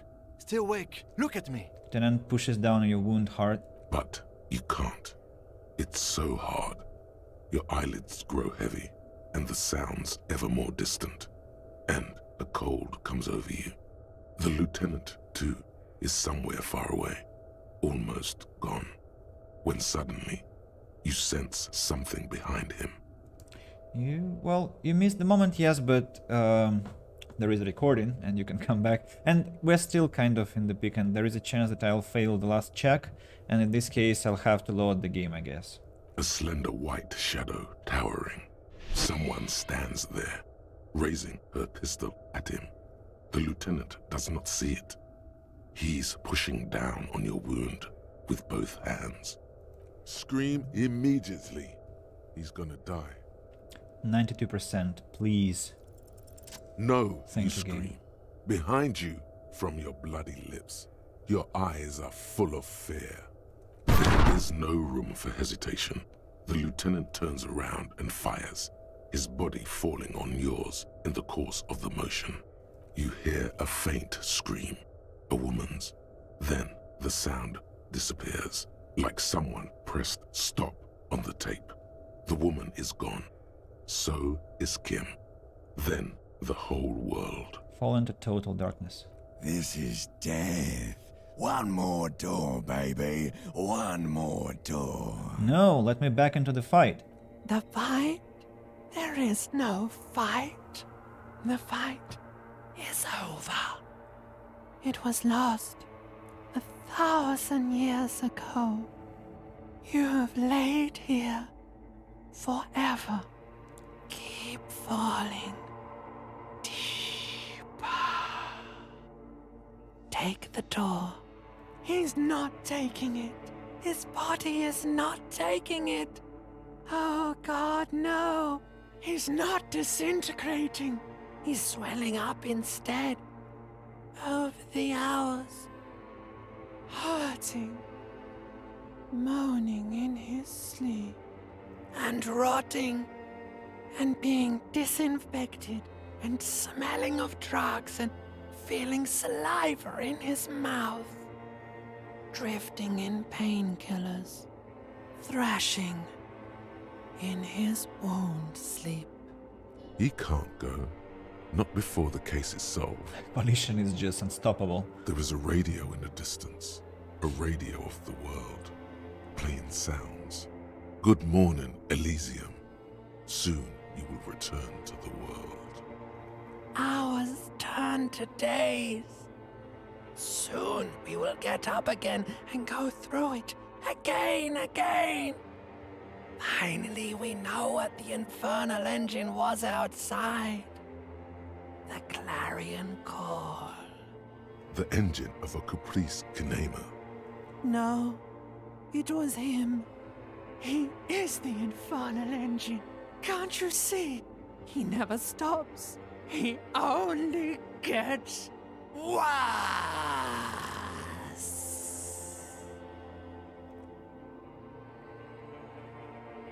So I imagine we got the best possible scenario for the fight. We disabled the mercenaries and we passed all the checks with one exception, the one that got us hurt, but that was 3% check and I can't complain. You see the lieutenant's familiar shape Hey! in the orange jacket. It turns double, then triple, from the pain. Kim. Sunrise, Parabellum. The lieutenant says he is in the middle of a freshly cleaned room, with the fan above his head like a halo. His face is covered in bruises. 1 skill point. Okay. The room. It's clean. Mr. Gart cleaned it. It took him an entire day. How long have I been out? 2 days, in and out. You've been up enough to take Dramamine and curse. And drink water. You've been up enough to take Dramamine and curse. What did you say, Sunrise? Sunrise, Parabellum. Sunrise, prepare for war.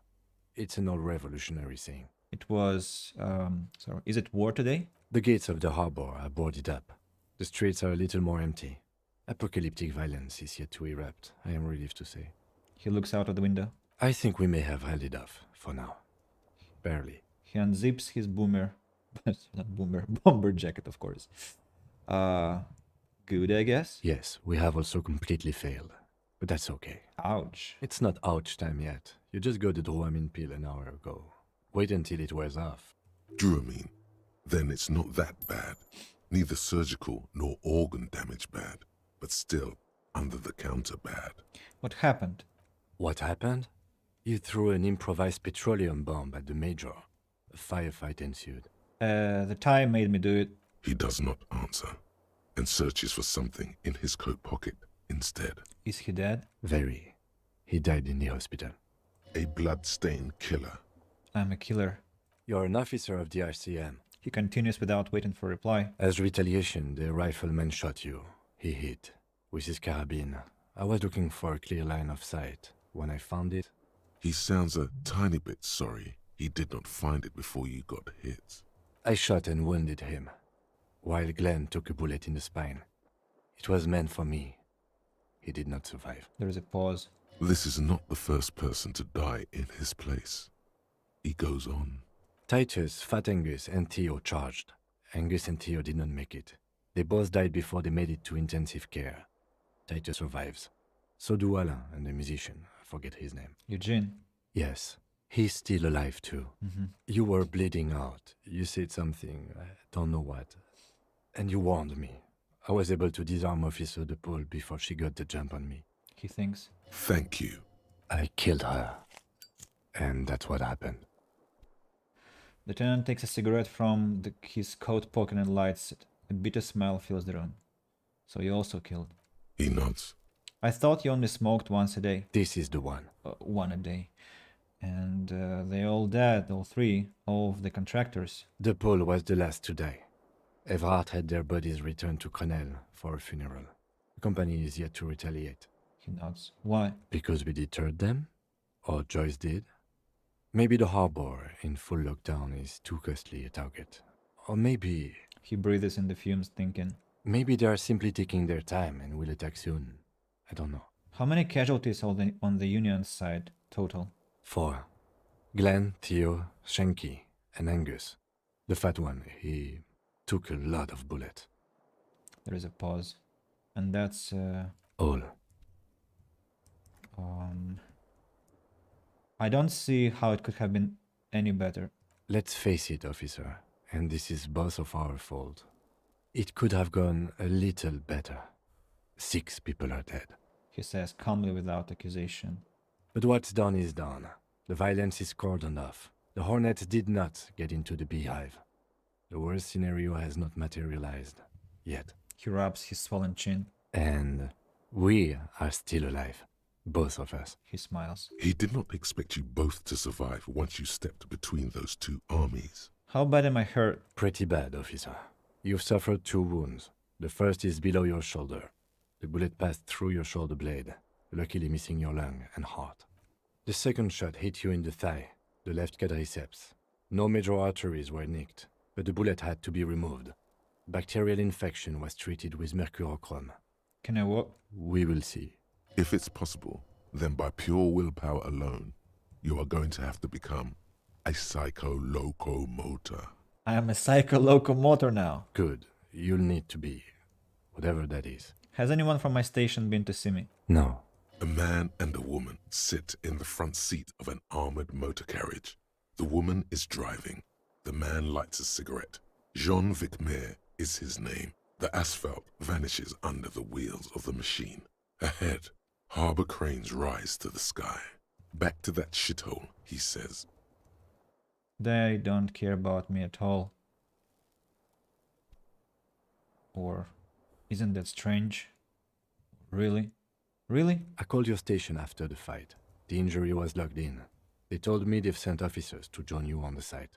Oh, you haven't seen any, have you? I'm sure they're worried about you. That means he hasn't seen them around while you were out. They're not really worried about you. If they were, wouldn't they be here? Well, they were downstairs, he just didn't recognize them. If they're so worried about me, where are they? I don't know. He may have some idea, but he's not gonna get into it with you. Not my station, then who treated me? I did. I didn't know you could do that. It's part of a detective's task chain. You can do it too. Can you? You're pretty sure you can't. Are you hurt? Not very.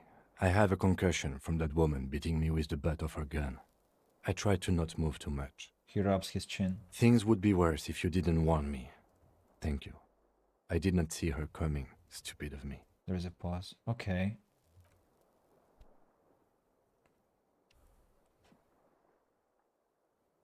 Trying to get up. Trying to get up. Got up. Easy now. Tenant turns double again before your eyes. An orange hue of pain. How are you? My disco days are gone. Life feels fantastic. Let's rock. Who cares? Who cares about me? It doesn't matter. I'm very bad. Kim thinks I'm very bad. Who cares about me? It doesn't matter. The lieutenant doesn't reply. Just looks at you, teetering on your feet. What happens now, Kim? I honestly don't know. You don't know? We can't talk to Everard. The harbor is in lockdown. Everyone in there is outside our grasp now. And Joyce has left too. Joyce is gone? Yes, she left yesterday morning. To meet the board of Wild Pines. Or that is what I've heard. There's a pin somewhere in the machine that keeps Connell from sending in a death squad. He looks out the window. Maybe it's her. Maybe she kept her hand. Either way, Ruby's gone. And Classio too. We really should have arrested her, you know? You've checked? She's really... Guard confirmed she left 20 minutes prior to the tribunal showing up. Who did it then, Kim? Who killed the handman? I don't know. I think the theory you presented, it's someone else, outside our circle of suspects, was right. It better be. Everyone within the circle is either dead or gone. Honestly, I think our investigation has not produced a single credible suspect. His voice is calm, matter-of-factly. Okay, let's read the options. This is because I'm a La Puta Madre's peon, isn't it? The effing Maybelle's, Kim, the flowers. What about the hole in the ouch the wall? Someone was checking her out. The goddamn footprints. Still a 28% possibility the shot came from a distance. An antique bullet from a Bale McGray 4.46mm. How hard can it be to find one? How hard can it be? There are all these old bunkers and weapon caches, revolutionary era. It's simple, we have to locate communism. Communists killed him. You know what I think about solving crimes? Okay, let's check the first. Don't be narcissistic. Half the cops in Revachol West are his peonies. Even if you are, it is not a decisive factor in this case. That does make some sense. Maybelle's, the flowers? What? They were on the roof. I did not catch them. Effing Butterfingers. Every piece of garbage in the city is not connected to the case. You don't have to catch everything. He's wrong. No, Kim. Every piece of garbage in the city is connected to the case. Okay. He can see it's clearly not meaning it. What about the hole in the wall? I don't know. That's been there for years. The goddamn footprints. Yes. God curse the footprints. Not solving the case for us. Au diable. There's still a 20% possibility about the distance shot. We should go upstairs, rethink the ballistics in situ. I agree with this. What else? Light knot through some pain. See? There's that. You can do ballistics. An antique bullet. It's extremely easy. There are thousands lying around. We found one. All completely unusable. It's precisely how easy it is to find one that makes the bullet useless. There are all these old bunkers. We could find thousands more if we wanted. All of Revachol is full of them. But they seemed so mysterious. can't believe they're effing useless. No need to be melodramatic. It's simple, we have to locate communism. Communism killed him. I'm afraid we may not be able to locate communism, detective, on account of it being dead. Okay, yes, I can see how it's hard to indict someone who's not actually a person. I am glad that you do. Me too. And you know what I think about solving crimes? He arches his brow. The ceiling fan patiently spins. Okay, the overhead. options are solving crimes is hard, solving crimes is almost impossible, solving crimes is super easy. Actually, I want to talk about this crime some more before I tell you what I think about its hardness. I'm listening. Oh, okay. I'm ready to hear what you think about solving It's crimes hard. now. It really is very hard. You're not ready to give up, are you? No. Are you ready to limp? I am ready. Good. Where do you want to limp to? There's a pause. The lieutenant did mention doing more ballistics. We should check classes room upstairs. Let's just aimlessly wander until a clue presents itself and no. Classes room. Why not? He extinguishes the cigarette on the sole of his boot. Another look at the window, perhaps? The one he was shot through. I don't know. I can't think of anything better. Right. Guys, congratulations, we've made it to the stage after the tribunal. Cool. And do we have skill points to spend? 1. It's enough. Inspect the window, Pione. No thoughts to process. Nice. What's that? Newly replaced glass, shining in the morning light. You hear traffic outside. Back in the world again. My bad. No time to rest. Working. This stereo 8 player has been reunited with its right speaker. Okay. The bath. What's that? You see gleaming white enamel. No bottles inside. Look, the door is open. You can walk right into Kim's room. Woohoo! And I can look at the mirror. The bathroom. Nothing. Kim's room. What a surprise. Whoa. Nice. Medicinal supplies on the cupboard. Mercury, chrome, scalpel, antibiotics. I want to remove my boombox for now because it's just being too loud. Next, what's that? Alarm set for 6:50 a.m. and his journal. These papers bear the stamp of the RCM. They appear to be fragments of the lieutenant's paperwork, half finished. You make out notes on this and other recent cases. I had Garth open the door to your room. You were running a low bacterial fever the first night. He closed the notes. Thank you for keeping this thing alive for a little longer. I'm such a burden, I should just F off. So apocalyptic visions of the darkness behind darkness behind darkness. Thought I was dead for a moment. I want to thank him, of course. Thanks for keeping this thing alive a little longer. It would have been easy were it not for my concussion. We both got lucky, considering the odds we faced. Let's go? Let's. But I am sure neither of us feels solid enough to keep loitering in this room. Let's go. He doesn't want to let me check his journal. Okay, let's proceed to classes room. Has something changed in my parameter skills or whatever? What's that? What was that thought? Flashing? No, I think. No, it was a thought. Okay. Ouch, that leg hurts. Maybe if you don't run, it'll be okay. I don't care. Run. Open the door. Check the letter. Looks like she's left something on the table. Yes. A note. Next to the stack of bills, you see a note. A few lines jotted down in large, uneven handwriting, just as the writer was about to rush out the door. I'm sorry. I fucked everyone over. P.S. I didn't kill him. P.P.S. Gift upstairs. A gift? The tenant turns to the staircase, suspiciously looking for any signs of another presence in the shadows above. What could this gift be? Seems she left in a hurry. I am not drawing my gun. Yet. But I don't like gifts. It could be an explosive charge, yes. He says he's not, but his hand moves instinctively toward his holster as he studies the note. Relax. Not everyone is out to trap you. Seems she left in a hurry. It's hardly surprising. Leave. Let's check the medicinal box here. The medicine cabinet. Pity. Not even a toothbrush, it's empty. I was kind of hoping the gift would be in here. I always took you for more of a drunk than a chemical abuser, Lieutenant Hefreighter. Should we go? He says as though it's self-evident. Should really clean this up. Mm-hmm. She certainly had her priorities straight when she was packing. Yeah, taking all the drugs. That's a pathetic move. So, I'm so relieved I'm over that tribunal, guys. You can't imagine, especially that conversation with Ruby. Especially that conversation. I feel so invigorated now. Red thread made of nylon. It leads out of the room and onto the roof. Oh, does it have a direction? Okay. Some present there, I imagine. Hasn't Guard found it? He has been here.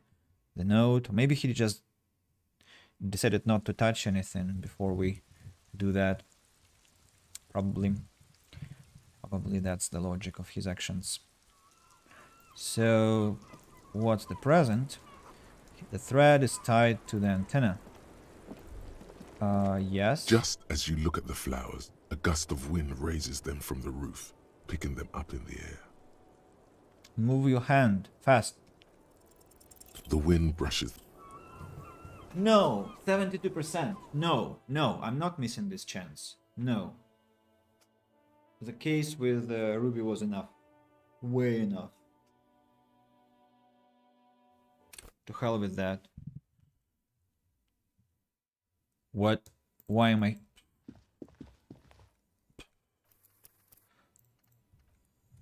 Has this game heard of autosaving?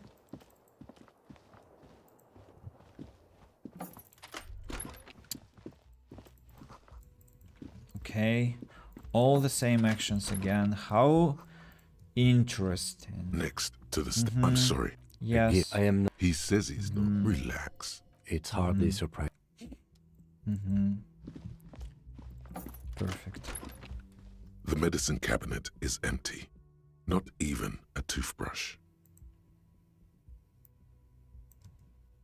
Pity. I always took you. Clean the room. Close the cabinet. Should have saved before the check, but how did I know? How could I know?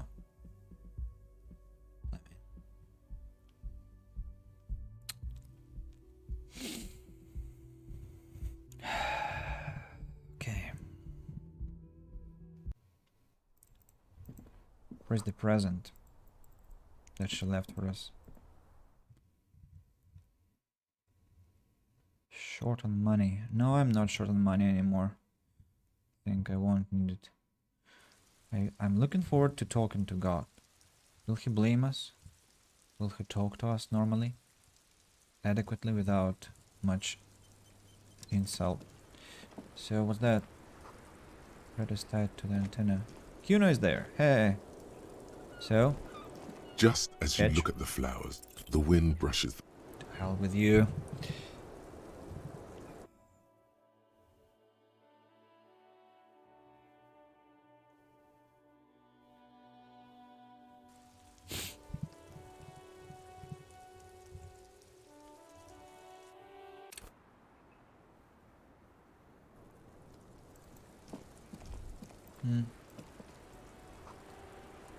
Just as you look at the flowers, the wind brushes them off the roof. Are you kidding me? I don't have any thoughts that fail on my checks. I don't.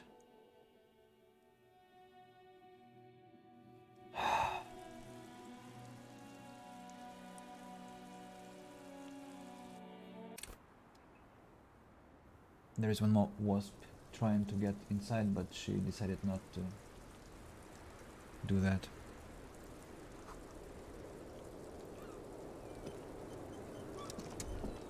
Just as you look at the flowers, a gust of... You catch a single white flower between your fingers. The rest fly off into the wind.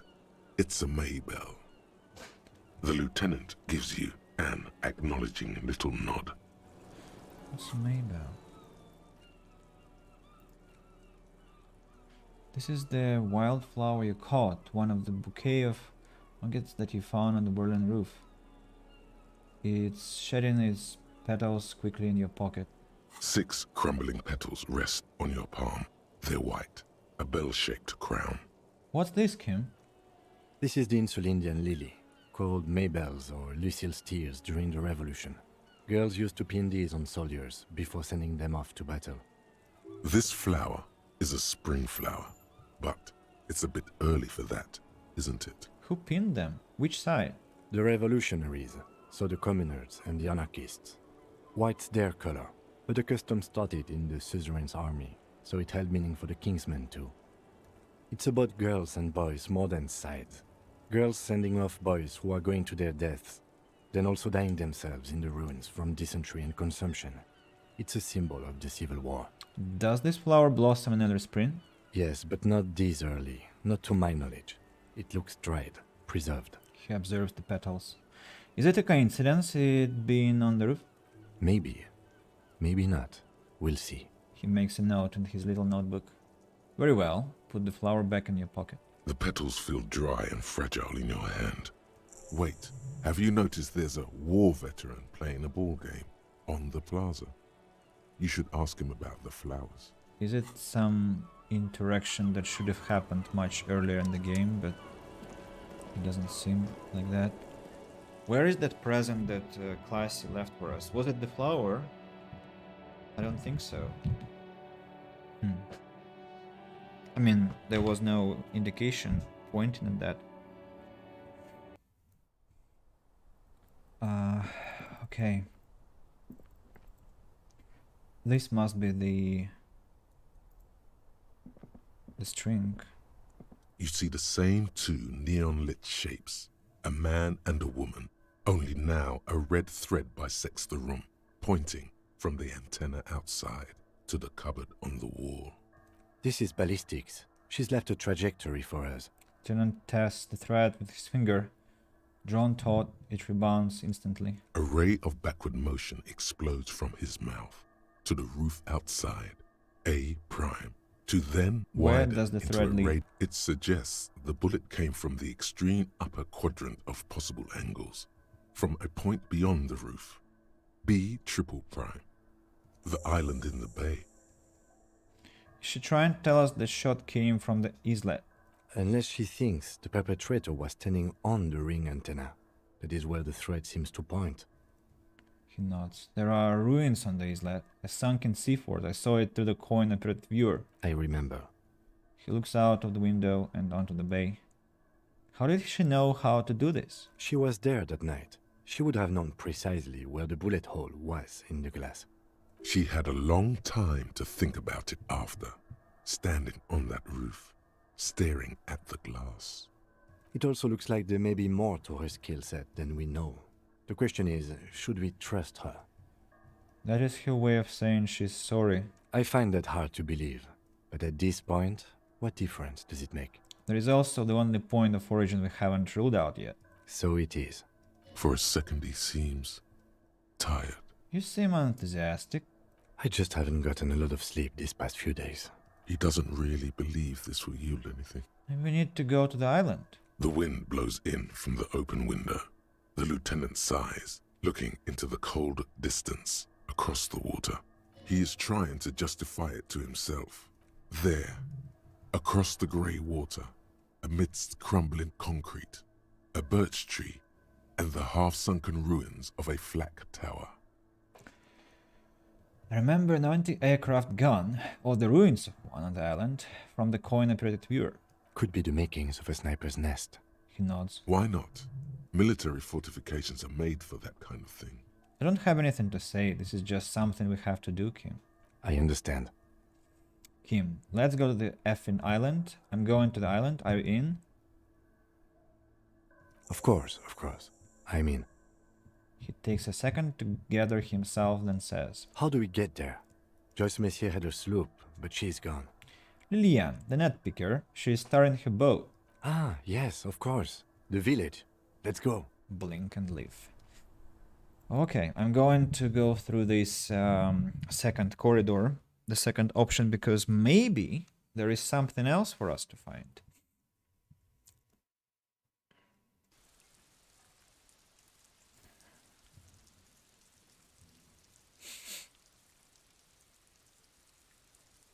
I also want to have a run around the city to talk to people who we haven't seen in 2 days, like that Billy, whose husband was killed, and Plassant, the bookshop keeper.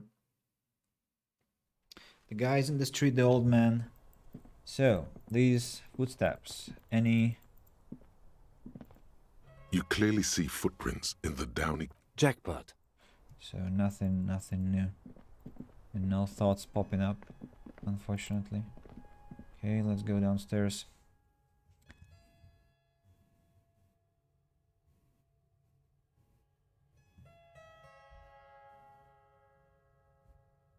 This pinball mystery. Okay, what is going on here? Open the door. 10 o'clock it is. And here we go. Let's first talk to this young man here. Hi again, Gendarme. Bye-bye, Jean. Doesn't seem to be paying attention too much to the events around him. Oh, you're up. It's good to see you back on your feet. Did you like your room?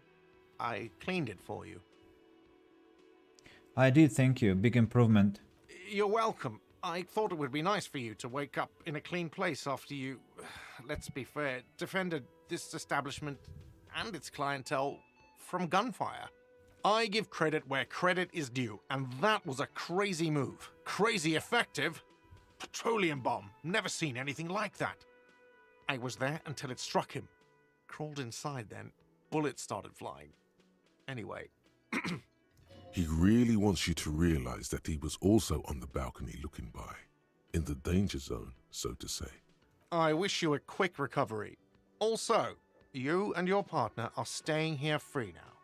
This establishment supports cops. The stay is free, the drinks are not. It just felt I needed to specify that. Where did everyone go? Oh, you know, people don't tend to stick around after shootouts. Turns out they're not good for business. He looks around at the empty space. What happened to the man with the sunglasses? I don't remember everyone who comes here, and many people wear sunglasses inside lately. Must be a fad. Okay, so I have to mention, when it happened, you were right out there on the balcony. Yeah, I was. Yeah. That's because I'm a badass. He nods, trying to remain aloof. It really took courage. Don't pick at him. Yeah, I guess you're a badass if you say it as two different words like that. It sounds like there is something wrong with your ass. Just nod stoically. Yeah, I guess you're a badass. Yeah, I don't know. Clients were panicking. And also, I guess I sort of found out that I don't give a shit if I die. He feels the need to explain himself. He means it. It's not just boasting. It's something he discovered about himself. Stepping onto that balcony. Alright, thanks. No problem. They'll come back. They always do. He looks around the empty establishment. Goodbye, guard. What man with glasses? This one. He is here. He is. He's not leaving at all. And he will say it's all about money, you know. He's still here. I can't believe that. Titus, how are you, my man? Seeing you approach, the bruised man raises his bear in welcome. Crazy motherfucker.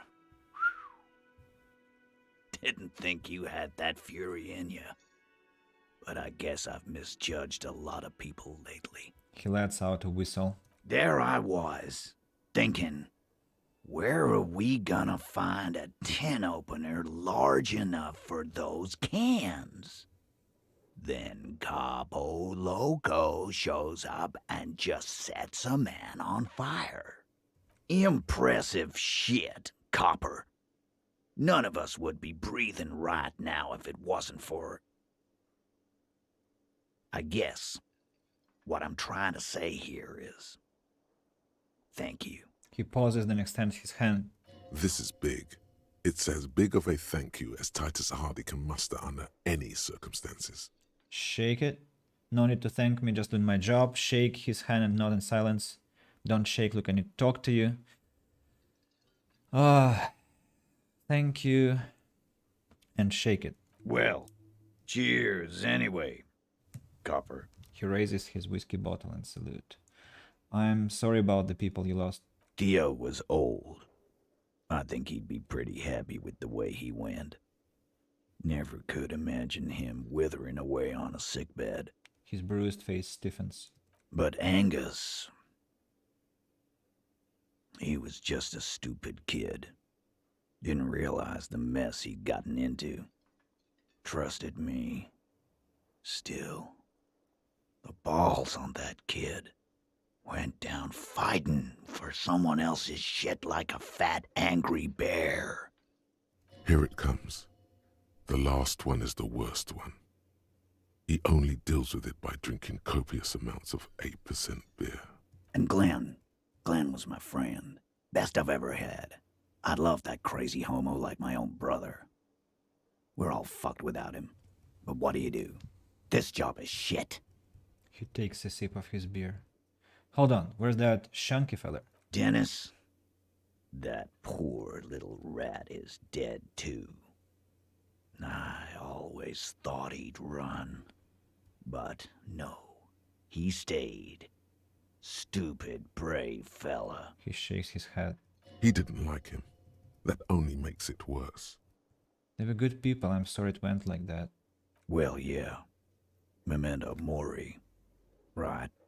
Memento mori, or remember that you must die, is a slogan various religious orders have thrown around since the dawn of mankind to emphasize the vanity of earthly life and the transient nature of all earthly pursuits. In essence, it means one should live virtuously in this life to live better in the afterlife. What does that mean? It means you might die tomorrow, so live every day like it's your last. Ain't that right, fellas? Absolutely. Today, I'm going to get drunk, eat good food, and bed a good-looking girl. 'Cause tomorrow, a motor carriage might run me over. Or you might die of a heart failure. Or syphilis. Hey, fuck you for ruining a beautiful idea. What's going to happen to the Hardy Boys now? I guess I'll take a closer look at our union members. There's bound to be some ambitious fellows there who'd love nothing more than advancing social democracy by busting some heads. Might even ask Tibbs if he's tired of replacing windows and maybe wants to have some fun with his brother. Anyway, don't you worry. As long as Titus Hardy's standing, there will be Hardy Boys. Hasn't learned his lesson. Do you know what happened to Classy? Don't know. Don't care. I'll be glad if I never see that fucking woman again. Even after all that hell, he's still bitter about her? Titus, after all we've been through, level with me. You really liked her, didn't you? Nope. He did. Same here, man. He shrugs and tries to look uninterested. Any idea about what I should do now?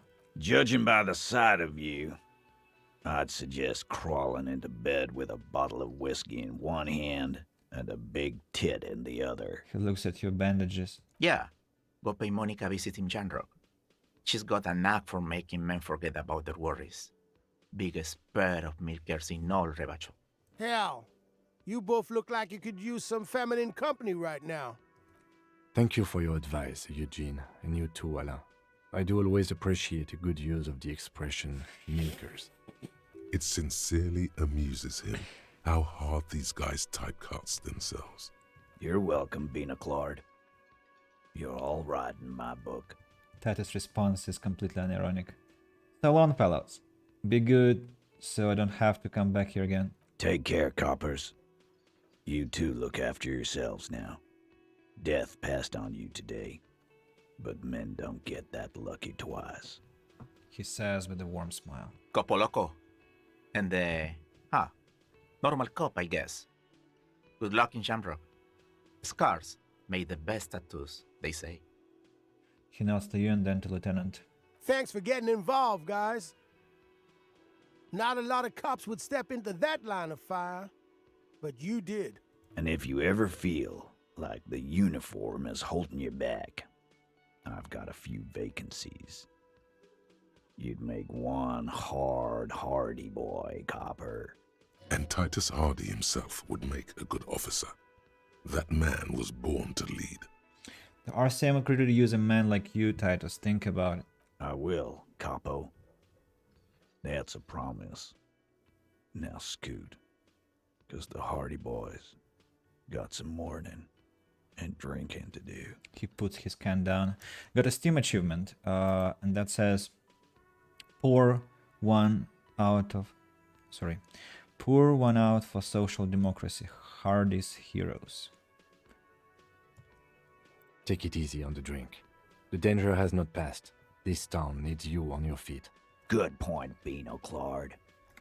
We'll keep the vol under 12% tonight. Hardy looks at this beer. What's that? Wow, so someone's been a little boring. What? Yes, my standard liege. Someone's seen all sorts of wild ideas pop off and thought, I'll take the boring one. The regular, please. The brown. I like brown. Nope, I don't. I like standards. Look, I'm just trying to do my job, no need for extravagance. What's this? Picking on me for not being crazy enough? That's the least of my concerns. Kim, am I boring? You? I wouldn't worry about that. He looks at you. See? You're so regular and vinyl brown. He doesn't even want to talk to you about it. I like standards. Of course you do. Maybe some regulations and a usual pistol to go with them? It's official. My lord's Coppo type is regular cop. I'll let everyone know. I'll send out a telefax. Wait. This will be my copper type now? Yes, the type of cop you are, sire. Think of it as a caste, a class even, a nation of regular law officials that you belong to. It comes, of course, with the usual benefits. Why not? Send out the telefax then. I'm not ashamed. Opt in. Done and done. No actual communiques will be sent, of course. That would be too dramatic. A new thought. Regular law official, -2 Inland Empire, nothing funky. What can I forget? Je m'avoue. +1 experience? No, I like that. So what can I forget? I guess... No. Learning cap for logic. Krasmazov. Jamrock. Jamrock Shuffle, I guess, has to be forgotten. Regular law official internalize. Inland Empire now suffers for some time, but I have enough points there not to make it too bad. Okay, let's keep this volition Inland Empire. Drama is high enough, I think. 6, yeah, it's high enough. But I want to replace these items now to my conceptualization things. This one and this one. And my encyclopedia or perception. Perception, I think. Yeah, here we go. That's how we roll. From now on.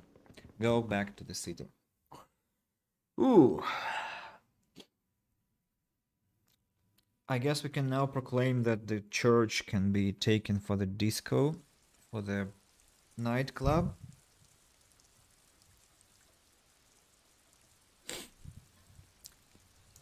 What?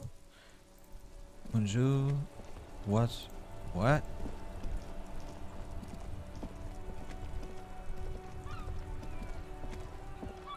The graffito has been painted over the traces of the fight that took place here. It smells of blood and heavy fuel oil. This was Cindy the Skull. Looks like Cindy the Skull finally found the words for her masterpiece. The lieutenant crouches, touching the fuel oil with his finger. Looks like it, yes. This is still fresh. It wasn't here yesterday. Smell heavy fuel oil. And blood. Some of it is even yours. Heavy fuel oil. Isn't that flammable? Step back, Lieutenant. Set the graffiti on fire with a lit cigarette. The fuel oil catches fire immediately with a low hiss. A bright orange flash across the surface of the lettering. The falling snow turns to vapor above the burning message, mingling with the black smoke. Wow. It's incredible.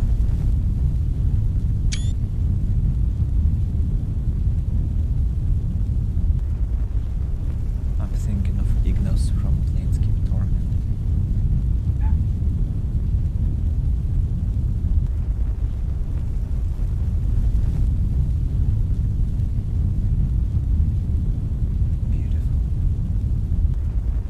What if the words are not directed at the people of Martinez, or even the coalition aerostatics above the city? They're meant for something above even those. I don't know what the words say anyway. Ah, one day I'll return to your side. That's what it means. Aha, that's translation. To your side. Balist Martinez. Say nothing, stare gloomily into the flames. Yeah, words are necessary in such moments. The lieutenant has taken a small step back. He looks at your face illuminated by the flames and nods silently. Then the fire falters. The flames warmed him too. Not at all in a bad way. Let's go to that island. Slowly, the flames subside, the fuel burning out. The air still smells of mazout and springtime. Leave. Very cool.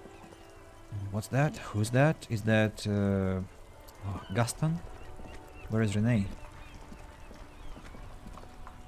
Officer, care to play a game with the lonely old man? The jolliness is gone from Gaston's face. Actually, never mind. Wouldn't be the same. Where is Renee? The prick is gone. I can barely believe it. But he's really gone. He replies, trying to smile. Gone? Gone where? Hell, most likely. He was an absolute Kent. He sighs and mumbles more to himself than you. What? Was he killed during the mercenary tribunal? Oh, he would have liked that. Violent lives ending violently. That's how he wanted to go. Sadly, it was not the case. The old man slowly shakes his head. How did he die exactly? His hungry little heart finally gave out. The dock workers found him in the guard booth this morning. Wasn't even supposed to be working for another week, but he just had to prove how tough he is. Wait, did he push himself to prove he can pull his weight and doesn't need handouts? Guess he was about to head home, 'cause when the dock workers found him, he was wearing civilian clothes and not the Kuketu uniform I saw him in all the time. Sometimes I thought he was wearing it just to piss me off. Now the joke's on him, 'cause he's gonna be buried without it. Gaston smiles a sad smile. Do you think our conversation about his job pushed him to go out there? No. René was the most stubborn man in Revachol. Nothing you or I could say would ever push him to do anything. The man was completely immovable. He replies quickly. I think he doesn't understand what means stubborn. Stubborn means that if you plant an idea, then the person pursues this idea, but how you plant and what idea you plant, that's kind of out of your reach as a stubborn man. And so he might have planted this idea, and then he pursued it. He has doubts, but right now he just wants to move on and not think about it. Was he really that bad? I repeat, an absolute Kent. Even his old army buddies didn't want him around. He was like an old viper. He turns to look at the crater. The only people who could stand to be around him were Jenny and me. She saw something in him when we were just kids and she never lost sight of it. And I thought if the most beautiful being in the world can love him, then there must be something worth holding on to. Did you love him? We've hated each other our entire lives. So much, in fact, that... He falls silent and looks at you. eyes filling up with tears. Yes, I loved that angry prick. He didn't deserve it, but I did. You know what his last words to me were? He wipes his eyes with a sleeve. Some right-wing royalist slogan. No, tell me. In Guillaume's time, you'd have been shot without trial. That's what he said to me. He lived a cunt, and he died a cunt. Let's leave it at that. I appreciate his decision not to tell only good about the deceased ones. I think it's a very unjust behavior. So yeah, I think it's like have to be sincere, if you of course know the truth. The old man gathers himself and wipes his eyes again. Do you know what happened to his medals? I took them for myself. Took them to remember that old cunt. Nobody knew him better than I did. And I want to remember that old cunt by something. He looks at you for a moment and then speaks quietly. Strange how old cunt sounds almost gentle when he says it now. Here, something to remember your friends by. Give him the photograph of Renee and the girl. Let me see. This was 60 years ago. We all went to that parade. Young René looked so happy, and Jenny. Eyes blurry with tears, he has to stop. I'm sorry, officer. I just... Thank you. Thank you for this little memorabilia. It really means the world to me. He dries his eyes. That was nice. A small thing for us, but invaluable to him. He probably didn't even know René had the photo. Look at the options we have. I offer my sincere condolences and old people die, you better get ready too. What a terrible thing to conclude with. I offer my sincere condolences. Yes, we are both very sorry for your loss. He nods. It is what it is. Part of life, really. But to know someone for 79 years, then one day they're just gone. He mumbles, only half listening to you. I just don't know anymore.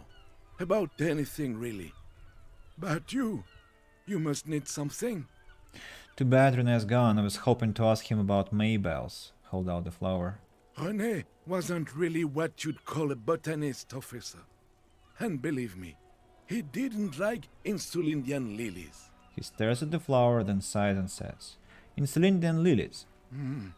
That's their old name, dating back to the time of kings and crests, and all that other stuff he loved so much. Why didn't he like them? There were many reasons, but mostly it was the communals. They called them the bells of revolution. A sad smile passes his face. I guess in the end, the Insulindian lilies were just another piece of the whole Insulinde. The royalists had to surrender to the Mazovian insurgents. It doesn't really matter anymore. But you feel the dried flower in your hand somehow still does matter, although not to this sad old man. I want to go a few more things about René. Is that okay? Yes. What about René? Oh, okay. Condolences. It is. I just don't know anymore. Bye for now. Sorry to hear about your loss. I am very, very sorry, yes. Let's see what the car has. Maybe we can call somebody. Inside, you see a set of steering levers, a radio microphone, a puller. This is Precinct 57. How may I assist you? Precinct 57, we've been attacked. I repeat, Lieutenant Kim Ktaragyan. Something is wrong. Only static hisses through the speaker. Hello? No reply. Only the mindless drone of static crawling through the air. It's been this way for a while now. My guess is the Union is listening in on our conversations and jamming outward communications to protect themselves from Crenel. It only happens when someone mentions the attack. The rest is unaffected. Our best bet is to carry on like nothing happened. That is, if we don't want us cut off the grid completely. Isn't that dangerous? No more dangerous than stepping between 3 armed mercenaries and 8 Union men, I hope. He glances over his shoulder. I don't like it either, but that's the way it is. The street seems safe enough to me. If anything, taking out the mercs made things calmer. For now. He flicks off the radio. Silence. You can try calling again. Just don't mention the tribunal. And remember, they are listening in. Everything sounds okay. No drumbeat of total war yet. If anything, everything sounds too okay. In the cabin, you see a set of steering levers. This is Precinct 57. How may I assist you? Please connect me to the 41st again. Just a moment, officer. 10-4, come in, officer. Over. Jules, I've heard that some people think of me as a la puta madre spione. Do you think I'm corrupted? 10-4, sir. Well, there have been some talk, sir. There is a pause as he seems to mull it over behind his enormous radio microphone. Then he finally says reluctantly, "Some talk? What does it even mean? There's been some talk. Do they think I'm corrupt or not? Does it mean people know that I'm a dirty cop because I am? I'm the dirtiest, most dangerous cop and have a show. My reputation precedes me. Wanted to know that I would never ever do anything like that. I'm not taking bribes, Jules." Let's go hysterical with the first option. I only meant that there have been some talk in the station, that's all. But there are always some talk in the station. You know how officers in Jamrock are. But then again, some of us truly are on the take. It's unfortunate. Over. Okay. Over. Roger that. 10-10, over and out. Pick up the radio again. This is Precinct 57. Lazarus. It will take just a moment, officer. Her voice. Gottlieb, what is it now? I've been shot. Ah, it's you. Walking, talking, though. Yes, but... Great. Any other complaints? I guess that's it for now. Mm-hmm. Anything else I can help you What with? a helpful doctor 57? he In the is. cabin. Yeah. So I've finished the task with the...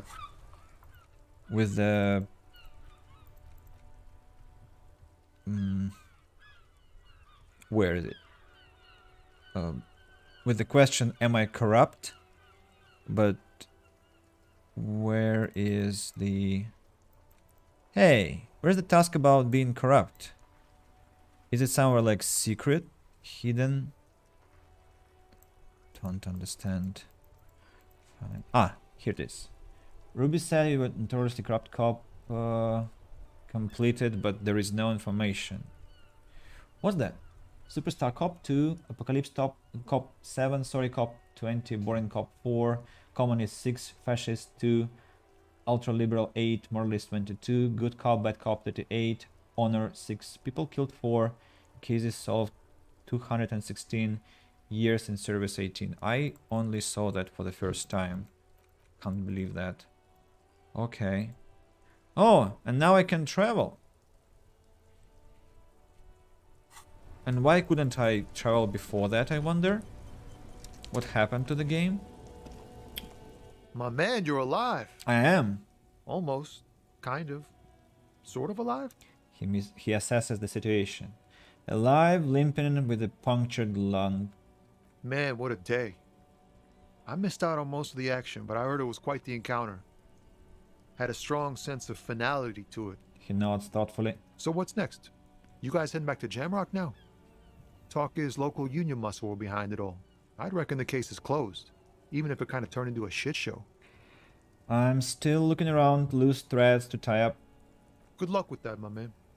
Ain't easy being you, but hey, you're still breathing, right? I met the lady driver in my investigation. She's called Ruby. Okay. He seems a little apprehensive. Is it wise to share information about the case like this, sire? The lieutenant throws you a quick glance. What are you doing? She slipped away. Oof, good on her. And good on you, too. Better focus your efforts on the bad guys. Mercs and such. Plenty of baddies to go around. And she didn't do it. Believe me, if it's something bad, then she didn't do it. Didn't know her for long, but I know people. He's relieved. You know shit. All right.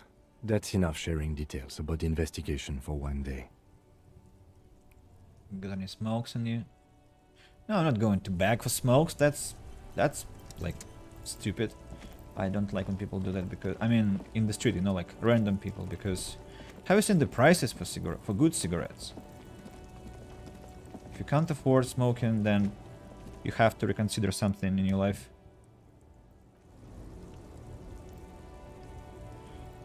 Let's talk. Well, I want to peek into this cabin again. This found A to Z. Nothing else. The pale driver. disappeared. Okay. That's interesting. The strike is gone. Here is this... whoever he is, I forgot. La Mañana. The boyardero stares at you with respect, then gestures towards the trickles of blood adorning your clothes. Danger comes with the boyardero lifestyle, right? There are types of danger. The one I'm usually concerned with is lung cancer or getting mauled by wildlife, not bullets. He shrugs. It calls back to an older era where this was commonplace, though. You have a true boyardero heart. Right, so where's everyone? Hiding, gathering themselves. The harbor's in full lockdown, friend. No getting in or out, for the time being. You can't help me get inside? No, man. Not today. Today is war. He says it matter-of-factly, like it's no big deal. What's going to happen next? Time will tell. I'll tell Evrak you dropped by. I'm sure he'll be glad. He shrugs again. What will you be doing now? I'll be okay here, doing lookout. Quite the sight, aren't they? Getting to like that red I am. He surveys the red flags draped from the harbor gates. Don't worry about me. I live to alleviate the worries of our brothers. See if any insane killers turn up. Then I'll run. And live. Try not to get shot, eh? I'm sure I'll be luckier than you, friend. His green is as wide as a desert. Okay, gotta run. But I don't like his confidence. I mean, that's not the way you treat bullets. Measurehead. Where are you, rascal? And finally this box. We... All the game I have been obsessing about this box that was behind Measurehead. And now I learned that it is 1 real and 10 cents there.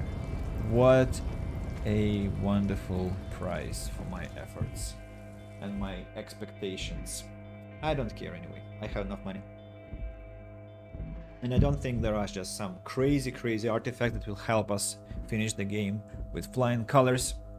Don't think so. And I want to check with this girl. Do you have some news for us? Is this about the questions again?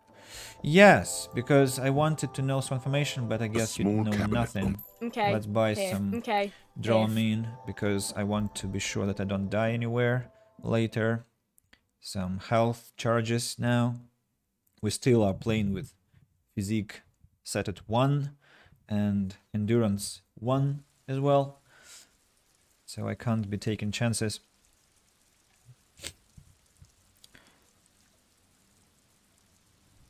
Going on. Who else can we talk to? I want to talk to that lady who lost her husband. Want to talk to Kuna, because Kuna probably thinks we are cooler now. At least I hope so. Maybe I should talk to the dice maker to know what she thinks about the things that have taken place. So, Kuna, how's that? Everyone says you started crying in the middle of a firefight and then bled like a pig. I guess that was cool. He shrugs. Who's saying that? People, they say you'd kind of died for a moment, that you let your shit out already, but then came back. So I guess that's what's cool now. Just don't think because you got half your dick shot off and you're an invalid now, Kuno's gonna treat you different. Kuno doesn't reward weakness. It's business as usual with Kuno. Kuno's cold like that. He said, looking at your pathetic limp. Feels good for some reason. Watch out, pig. It's a dangerous world out there. But Kuno's got his eyes on you. What's that supposed to mean? Who knows? What a prick. He knows shit, as always. Not a single true fact. Okay, dice maker. I don't know. I'm not sure I want to talk to the dice maker, but let's just see what happens, because maybe she can give us something important as a reward, because 2 days I've spent in this dolor and delirium. Hey. Oh my god! Things have gotten out of hand! I thought the psychic stuff was bad, but the crime! It's even worse! I haven't been able to come to work for 3 days. The shop has been locked. No sales, gangbangers running around, shooting everyone. I know I shouldn't have bought a shop in this ghetto. You shouldn't have. You are a terrible businesswoman. Let's say nothing and stare at her. And you! Oh my god! Just look at you! It looks like even the police can't take care of all this. Someone should do something about this. She rubs her pendant between her fingers, thinking. Maybe I should close the bookstore and open a psychic studio. Oh. Yes! It makes sense. Crime is the sixth element, you see. The darkest Oh element. my god, I so regret talking to her again. I could teach people to protect themselves against bad energies and to fight crime. A psychic studio. This is even worse than a bookstore in Martinez. She's like this Instagram psychologist. No need to be modest, good officer. You've convinced me. It is a great idea. Thank you for the inspiration. In the meantime, do buy...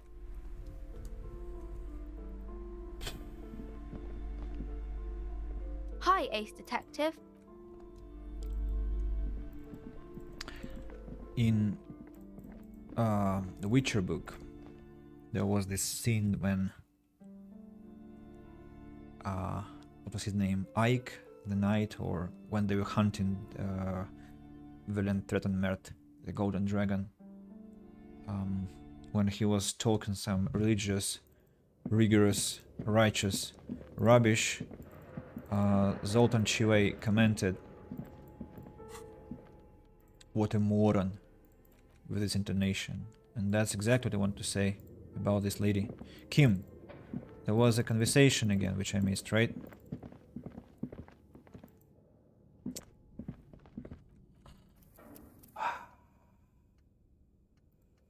And I didn't save the game.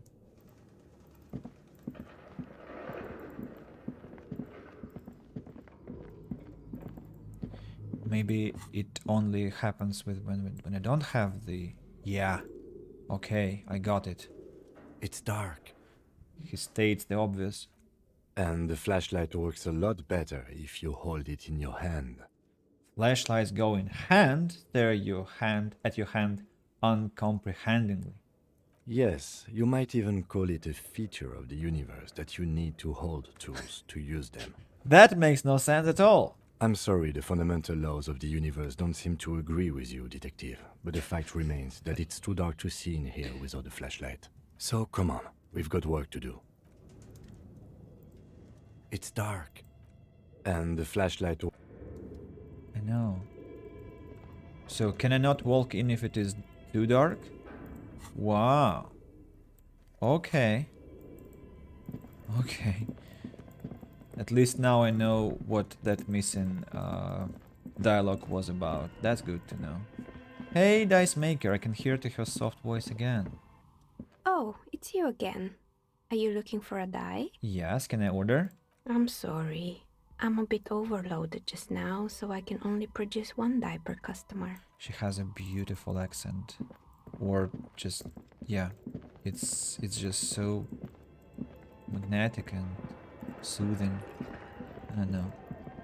I wish I knew who the voice actress is and could find other, you know, roles that she voiced, because it's just like really charming. Right, so we've got disappointed by the bookshop lady. And I mean, I'm probably so angry not because of this character exactly, but because I know such people exist in real life.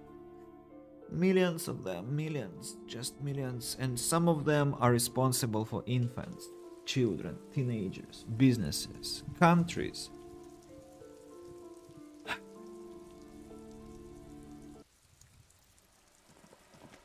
Unbearable.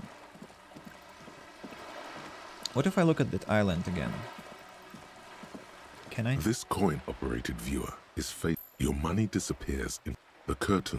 The lens, it looks at its leaves ripped from it by the winter wind. Could the shot have come from there, then entered the window upstairs in the whirling rags? Can you tell? From this distance? I don't think it's possible. The details are blurry. There's water vapor in the way and waves cut into the islet. At least I wasn't all wrong about that option being highlighted. So, oh, what's that? Whoa. What have we here? A bridge? A bridge with loose nails and rot-infested wood that creaks in the wind. A construction code violation if there ever was one. Kim, it looks like we got a construction code violation. True. They never cleaned up the war damage. The rest of Revachol looks better, though. But Lieutenant, think about the splinters. The bridge is fine enough. Locals use it all the time, after all. It's nothing to worry about. Shall we? Encyclopedia 8. Oh, because the glasses are wrong. Yeah. And yeah, the boots have to be changed, of course. What am I thinking of?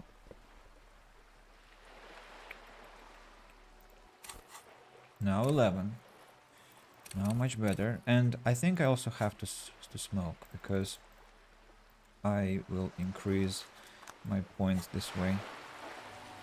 So how do I smoke? Like that? Yes. Damaged health. No problem. I have equipment for that. Cindy. Where are you, Cindy, by the way?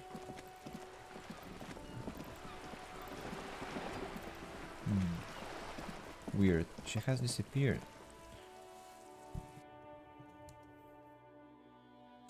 4 hours stream we have had so far, and I believe I'm still full of energy and I can make it till the end of the game. At least I hope so. So, dear lady, any news? No news. Let's go and inspect if Cindy is in her room. Then we have to go talk to that lady who lost her husband. After that, we can go to the village and talk about the boat. We can talk to the guys about their nightclub. So, yeah, that's the plan. Cindy lives here. We know that.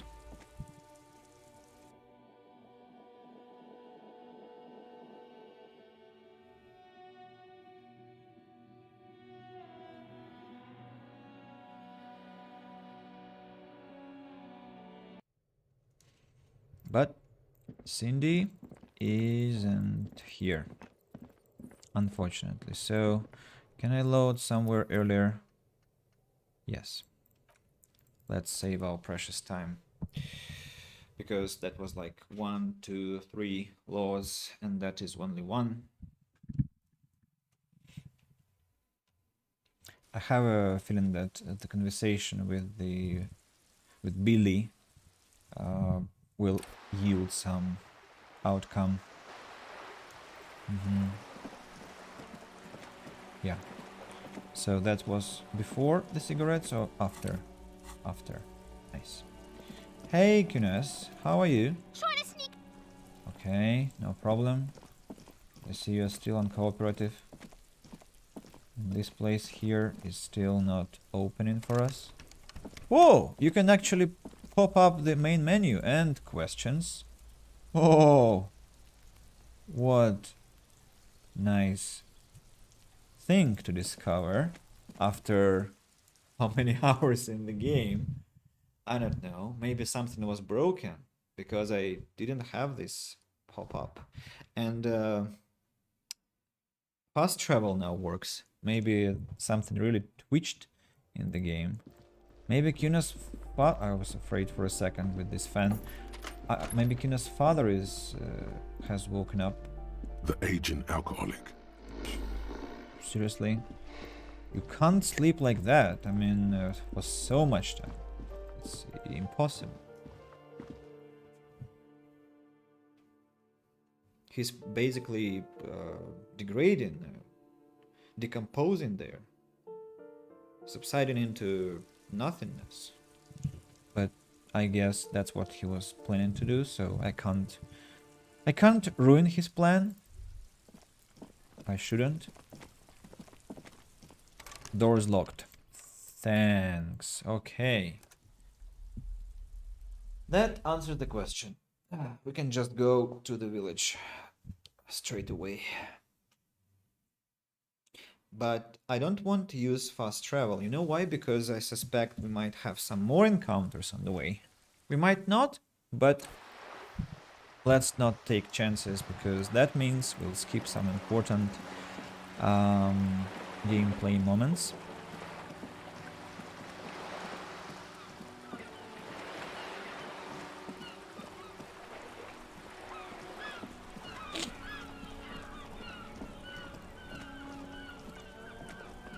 I also want to talk to our pawn shopkeeper. Maybe he has some information. Oh, and that Silang the vendor. Maybe he can, as always, very expressively comment on the situation. I guess that will be interesting. So, news? Between you and me, this is why I don't get involved in local politics. He looks you up and down. You're calling this politics. In its purest form. Now, what can I do for you? Nothing else. I don't need your commentaries about my actions, man. And you haven't been helpful, actually. Only with that boombox, but I had to pay money for that. Well, he gave a discount, but still, not very helpful. And I can't buy his freaking street lamp because I don't have enough money. So, Silang, aren't you afraid to sit here after what's happened? Wow! Well, what? A cop limping down the street, bleeding from the shoulder, face bruised, looking like hell? You know what that is? Very cool. Cool! That's cool! He nods and settles back into the pile of boxes. Yeah, I have some moments of how do you call it, synchronization with this game. Used to have more of them in past when I was just beginning, but then there were just too many inconsistencies sometimes. The trap? The trap is Porth. Nothing. Well, let it be nothing then. What next? Joyce has left, so there is no boat of hers. And this lady here, commentaries. Our tenant, the policeman. I hope the waves don't keep you up at night. What can I help you with? I got shot. Even I can see that. I told you not to bring your trouble with you, policeman. We've got troubles of our own here. How do you dare to say that? Though I suppose you took the worst of it. Turns out you were your own ill omen. This is no time for jokes, can't you see I'm in pain? What do you expect? Please. Goodbye. And think about what you say next time. Officer, what happened? You're wounded. Why are you wounded? You look terrible. You're not limping. You're you.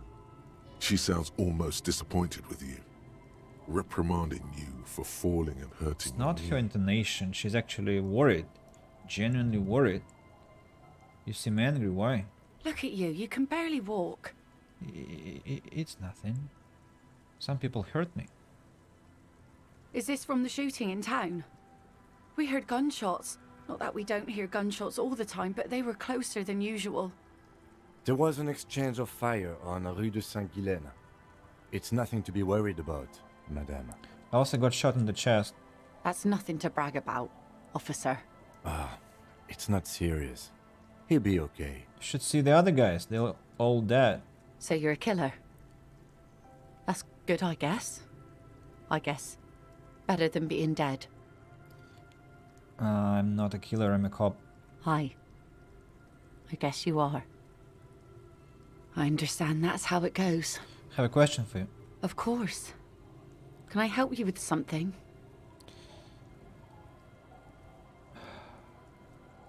Want to ask you out on a date, maybe later, without Kim. What's our suggestion? 4 and still so low? Kim's presence makes it awkward. Okay, we need to get to that island. That won't be a problem. It's wind still and the tide just dried. We've got 2 days of relative sunshine ahead. 2 days of sunshine, just got a bacterial infection. What's on that island? I saw some kind of ruins through the binoculars. Used to be some kind of fortification there before the war. For the communards. An anti-aircraft gun, I think. Bombed to bits in the landing. I haven't been there myself. Always steered clear of it. Hasn't been there herself. Who has then? You said you haven't been there yourself. Who has then, if not you? My husband used to drink there. Him and his drinking buddies. Always seemed like a bad place to drink to me. People died there during the landing, you know. My mother told me. This must be one of the many fortifications that was used in the dying days of the revolution against coalition forces before they took this city. The kids sometimes go there too. I know they do, on rafts. I tell them not to, but they bring back old bullet casings and such. Which kids? The twins. God forbid they bring the girl along on some rickety barge. She points to the 2 kids playing on the concrete yard. Can we maybe ask your twins about that place before we go? Would that be alright? Be my guest. They've a strange way of talking. See if you can get anything useful out of them. I seldom do. She looks at the boys. Is there anything I should know about getting there? Well, most of it's sunken. Underwater. That means concrete underwater. Cut your boat if you're not careful. Be sure to enter from the south side. Water's deep there. Aye, aye, Captain.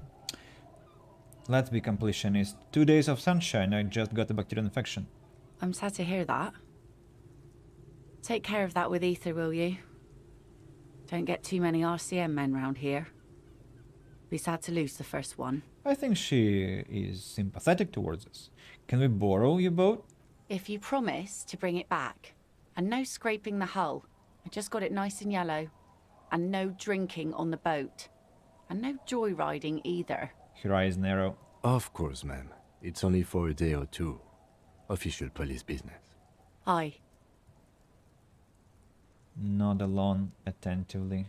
The crow's feet disappear from the corners of her eyes. Thank as you. she smiles at you. Thank you. We'll use your skiff to get there then. Please be conservative with the fuel, will you? Just filled her up, but it's a small tank. We've seen you, leave. Okay, maybe I'll consider going on a date with her later. Now, talking to the kids. The scruffy-haired little boy kicks a stone while the other watches him do it. Okay, kids, you've been to that island, right? On that island? Yes, that's one. I need to know what's there. That's, nothing. It's just a seafort and some plants. You can take a raft there. It's great. The boy pauses to think with his fingers in his mouth. And we make a fire. We make a fire. The other one butts in. Gather the sticks for the fire. And bullets. Or not real bullets, empty bullets. Bullet shells. There are a lot of them left over from the war. But this could be important. Wait, you mean shells? I don't know what these are. What then? They're lights. The fire guy comes and asks us to put the fire out. Your nerve endings sting from the mention of a guy. They must mean a human being on that island, but it's cut off. Someone lives on the island. No. The boy answers, shaking his head vehemently. Yes. His brother looks at him, then at you. Let's go with yes. Lieutenant raises his eyebrows and whips out his notebook. Why is he the fire guy? Because... The boy pauses to think. Because he asks to put the fire out. The other explains. Why does he ask you to put the fire out? I don't know. He doesn't like it. He don't like people to be there. You shouldn't go. Yes. The other one adds laconically, standing with his hands glued to his sides like a little tin soldier. You mentioned something about lights? I don't know. Starts one of them. It's hard to tell which one now. Did you mean there are electrical lights? He points to the street light. Yes. The boy looks at his toes. Is there anything else you can tell me about this guy? Age? Does he live there? No, he doesn't live there. I don't think. No, he lives there. The other Been there nods. twice, 2 times. He doesn't live there. He isn't there sometimes. The first one pauses to think, then comes to some kind of conclusion. Anything else? What does this guy look like? I don't know. They say almost in unison. How come? We ran. He just yelled we shouldn't be there. Your father used to go onto that island too, didn't he? Our father killed himself. What a nice fact for a child to know. Don't say that, he didn't. His brother punches him. The boy's eyes well up like he's about to start crying. He killed himself, all right. Ha! Well, that's a statement. Say nothing. I'm sorry. The one says to the other, rubbing his brother's shoulder affectionately. Is that all you know? Is there anything more you can tell me about the island? There's The boy says, rubbing his eyes. It's clear that he has no intention of finishing the sentence. Lights, fire guy.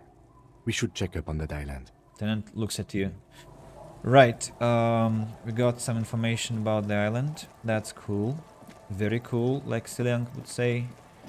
Now, going to the tent, I imagine, to report to our music guys that the church is free to occupy for their splendid idea of a nightclub where experimental music will be playing. I hope now they can finally agree to that. Almost finished my water.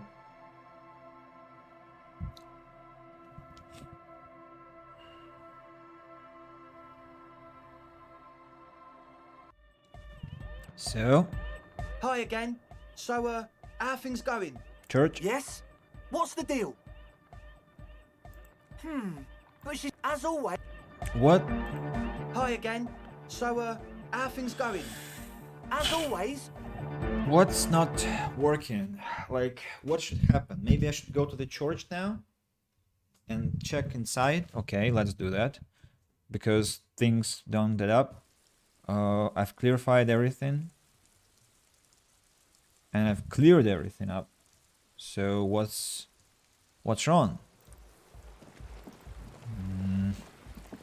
Frustrating.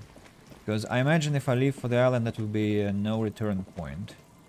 It's always with the games of such sort.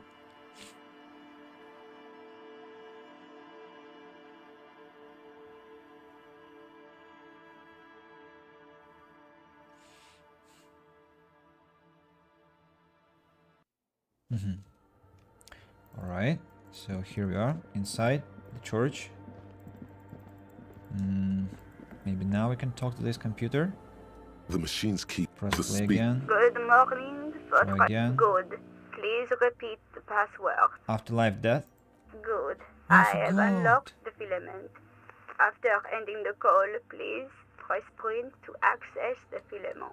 Votre accident. Is there anything else I can do for you? Goodbye. The machine's keyboard is The guy still told us the illuminated, password and I revealing forgot the about recent that. play and print button. Print. The printer prints out a long text document with dated paragraphs.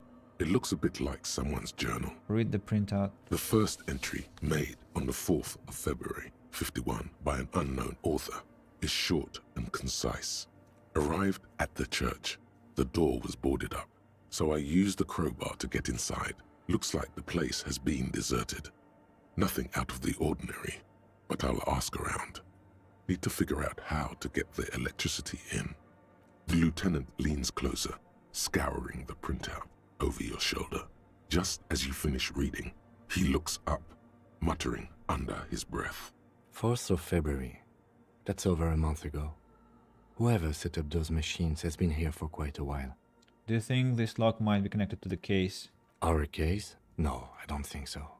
It must be some local eccentric. His eyes wandered to the various machines around him. Read the second entry. 6th of February, 51. Had a little chat with the local fishermen.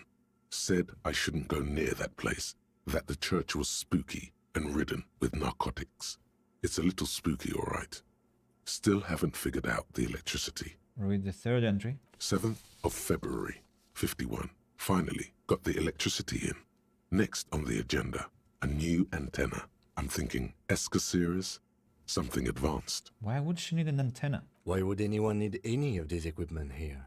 He steps on a wire running on the ground, inspecting it with his boot. Read the fourth entry. 8th of February, 51. Bought the antenna. Had some problems setting it up. Called Simor for help. Heard the others are back to making art. Drinking somewhere out of town. Sulislav started a rock band again. Lexi has been seen asking money from strangers. But at least the artists have their act together. They're qualified labor. They can get work anywhere. Graphic design, ads. The programmers are doing fine too. I mean, they're programmers. The writers, though, they're fucked. I just have to find out what caused that data loss and be done with it. Still don't understand how it managed to wipe out the backup, when the backup wasn't even connected to the front. I know. Everyone thinks it's impossible. They say I must be lying. I'm here to set it right. Data loss? Seems like something to do with radio computers. Unfortunately, I don't know enough about them to understand what the author is saying. Something about the backup data getting destroyed, and how everyone thought it was the author's fault. Let's just keep reading. He adjusts his glasses. Artists, programmers, Lexi, who are all those people? I think these people worked in the radio computer games business. The one we saw in the Doom commercial area. They must be our former co-workers. Read the fifth entry. 12th of February, 51. Brought some food from the grocery store. Apparently, there's a strike going on in the harbor. Definitely not happy to see the Martinez people again. Everything's now set up in the church. Going to start working tomorrow, 8 a.m. The strike. We are nearing the date of the murder. He strokes his chin. Keep reading. I'm interested now. I want to know what's that radio anomaly that sent this person here in the first place. Read the sixth entry. 25th of February, 51. I've been sending data up to Lintel for a while now, trying to recreate the data loss, but nothing. Didn't even feel like logging in, the disappointment. But I did discover a curious audio-spatial anomaly at the back of the church. I've named it the Swallow. It swallows sound. Need to get some mics. Is she talking about? Lieutenant looks to his right toward the silence. Read the seventh entry. 28th of February, 51. Yes, the first recordings confirm that the Swallow is real and I'm not just losing my mind. It's a pillar of silence with a diameter of approximately 3 meters. Seems like the higher I go, the less I record. This might be a coincidence, or it could be connected to the data loss that led me here. The pillar of silence. She is talking about the silence. Is she suggesting it's more than just an architectural quirk? But what could it be? Look at the water basins behind you. The lieutenant doesn't answer. He follows your gaze, studying the basins. The water shines in them. No ripples. Read the eighth entry. March 51. Some kind of young disco men have appeared next to the church. I've been trying to record the silence to find the epicenter, but now it turns out I've also been capturing the future of dance music, one neo-disco song over and over again. Fortunately, the song is so monotonous, I was able to devise an algorithm to factor it out. The other day, one of the disco men came in. Before I could even say hello, she got scared and left. Good, I don't want anyone distracting me from my work. That disco man must be a cell. She must be describing a cell. The girl on the ice?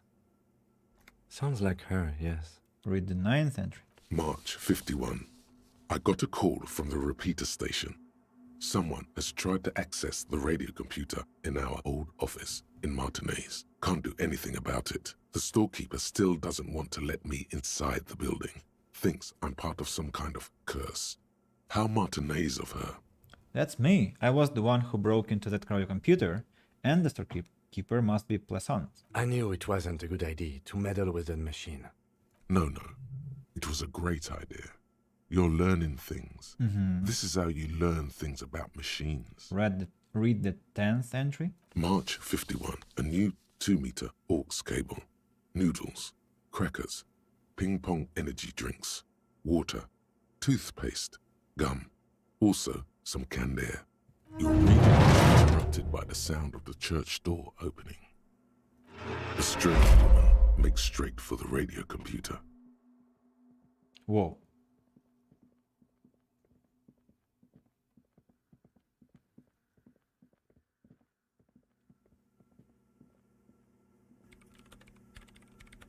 Not noticing us even. Breaking into my radio computer, I see.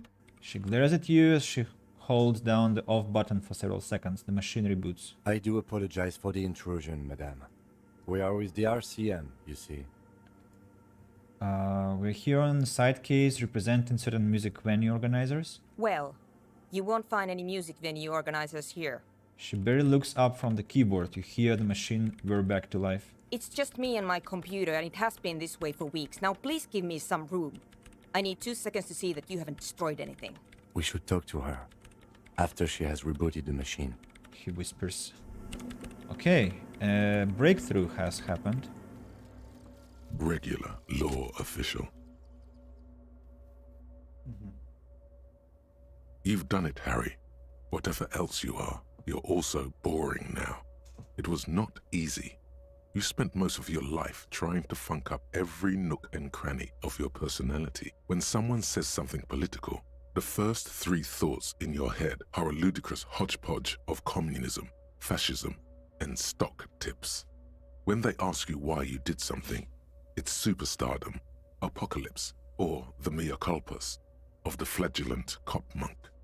It's not easy reaching for the 4th option, the normal one, but you have. And now, you're not just crazy, you're also boring. I don't want to accept that. Look at the bonuses. Bonuses, like -1 Shivers, -1 Inland Empire, and all in caps raised to 3.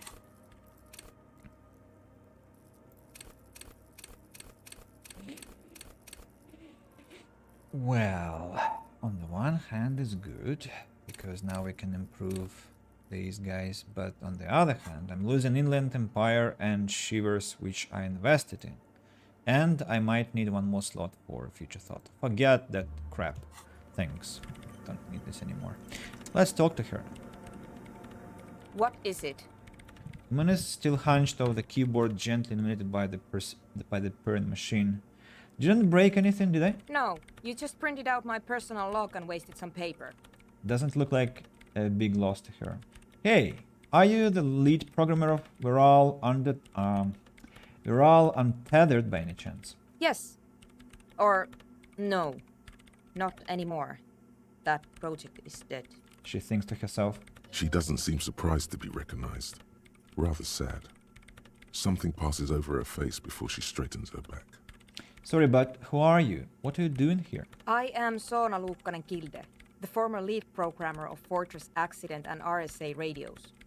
I have over 16 years of programming experience, and I'm proficient in both Vox and Orbis languages. If you're not here to hire me, I don't really know how I can help you. She turns back to the terminal. Did she say over 16 years of experience? She must have started programming when she was still a teenager. That still doesn't answer what she's doing in an abandoned church. Have you seen the Crabman? No. But you know he's around? Yes. He's seen you. And? And the Crabman has seen you. I don't care. I don't care about Crabmen. She barely looks up, now tinkering with the machine's printer. Why are there so many machines in this place? I brought them here.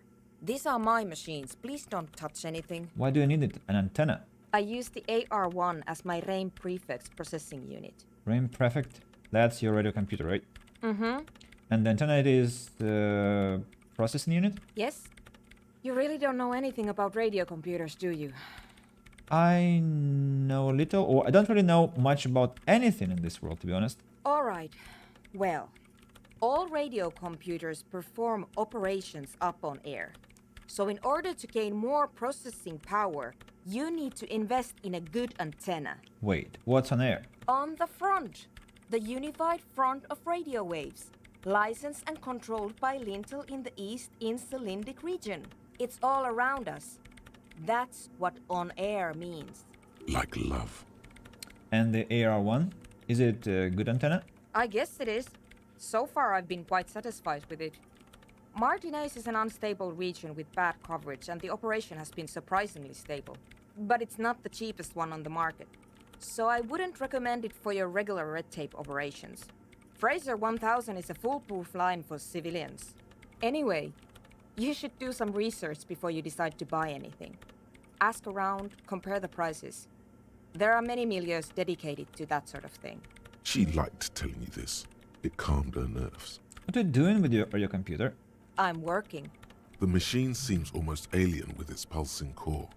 The light casting her face in a strange shadow. Working on what? Could you just shh for a moment? Or get to the point. I really need to focus on something.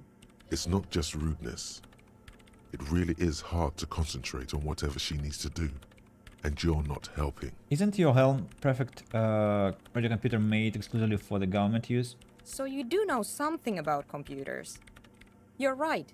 Prefect is used mostly by the government peeps. She looks up, almost proud of you. And you work for the government? No, I don't. So why do you have it? Because I needed something good for my investigation and Reims Civic is widely agreed to be below all standards. So I had to upgrade. She inhales sharply before answering in single breath. Besides, owning a Reim prefect isn't such a big deal anymore. Reim. No, actually, it is kind of a big deal. You don't see Reim prefects in every police department, for example. How did you get your hands on it? I know a friend of a friend who used to freelance for the Coalition. I was actually aiming for the military-grade Reim Rational series, but couldn't find one. She says nonchalantly, scratching her ear. Prefect is mainly based on the same technology as Reims Civic, so it's kind of a rip-off. But it does have better compatibility with newer antenna models, so I won't complain. She pats her glowing machine. What about those bowls of water over there? They are connected to my Reim Prefect. Whatever you do, just please don't move them, okay? Thanks. She looks up. Short and terse. There you have it. Whatever she's using them for, they're hers. Right, I'll try not to touch anything. Next question. Great. What are you doing in an abandoned church? You really like those questions, don't you? I do. There's a hint of amusement in her tired eyes. Police officers, my job to ask questions. I'm conducting scientific research here. You can't throw me out. She says, ready to stand her ground. What research? I'm looking for the location of a 2mm hole in the world. Wait, what? She's looking for a disruption in the radio waves. That's what her personal log said. The lieutenant raises his brows, but doesn't say anything. Is the hole connected to the data loss in your journal? Yes, that's what led me here. But I suspect it might be something a bit more complicated than that. She stares at the burnished antenna on a nearby table. A hole in the world. What does that mean exactly? Exactly. What does it mean? Up to now, it has been impossible to say what it is because it's impossible to measure nothing. There's something frantic about her as she locks her gaze with you, eyes shining like pearls. What do you think it is? What qualities does nothing have? How do you measure something that does not exist? She's suddenly absorbed in the conversation, waiting for you to answer. That's a little above your pay grade at the moment. Hold on a moment. Does it mean we're now living in a world that has holes in it? Or can't even understand how we're talking about something that doesn't exist, let alone measure it? And I don't know, I'm not here for some science. I just want to solve a murder so I can go home. No, that's lame. The first. Holes in the world? I don't know. Are we?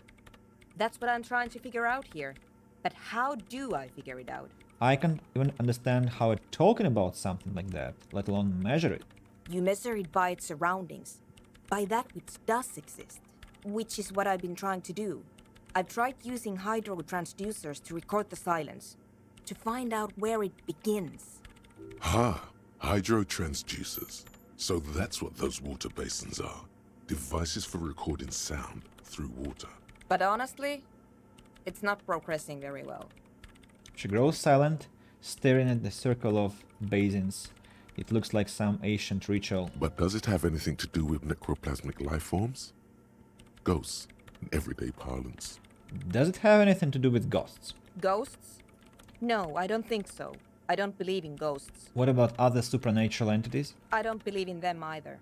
What not many know is necroplasma exists. Great. What are we talking about? And why? She gets back to work, a clear signal that this branch of the conversation is over. What was the first option? No, I don't believe in them either. Yeah, I don't believe in them Great. either. What are we talking about? And Do you why? have any idea where this hole might be located? Somewhere underneath those roof beams, I assume. She looks up, eyes trying to pierce the pitch black heights above, but without much success. Only a faint crisscross of rafters can be made out from the dark. Most of the tower disappearing into the shade. Strange things may flourish in the dark. Why there? There's this place at the back of the church. A place where all audible vibrations seem to decease. I've named it the Swallow. And the higher you go, the less you record. The Pillar of Silence? Are you sure it's not just an architectural quirk? Maybe, but it's oddly close to the physical coordinates of the data loss that led me to this place. This is where the Crabman lives. I know.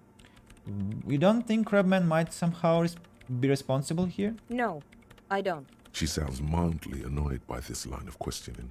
Her hands typing hundreds of commands into the machine. You said that the research isn't going well. Why not? Because it's just trial and error. Trying to locate the Swallow, the exact point in space. And I don't have a... You know what? It would be really helpful if you could just stop talking and let me work. That's all I wanted to know about the scary 2mm hole in the world for now. Great. Thanks. About that hole again? Swallow, you mean? No more questions. Great. How Thanks. do you feel about anodic dance music? What? I hate it. She squints her eyes. I bet she hasn't even heard it. Have you even listened to it? Like, actually listened? Or, what are you, 40? It's the future of dance music. Same here, just doesn't connect here. Wrong. Okay, wow, that was quick. Why do you hate it? So, first, have you even listened to it? Yeah. Like all the time. Ah. My tent neighbors don't really ease up with their partying, do they? She pulls a face that looks absolutely scathing. Maybe I'd have to be on drugs to get it, but to a sober mind it just sounds like uninspired rug whipping. No idea what it has to do with either dancing or music. Right. But how do you feel about the club for Nordic dance music? This is about those speed freaks in the tent, isn't it? I've got some news for you. It's not a nightclub they want to build here. She looks up, shaking her head. What do they want to build then? Take a guess, why don't you?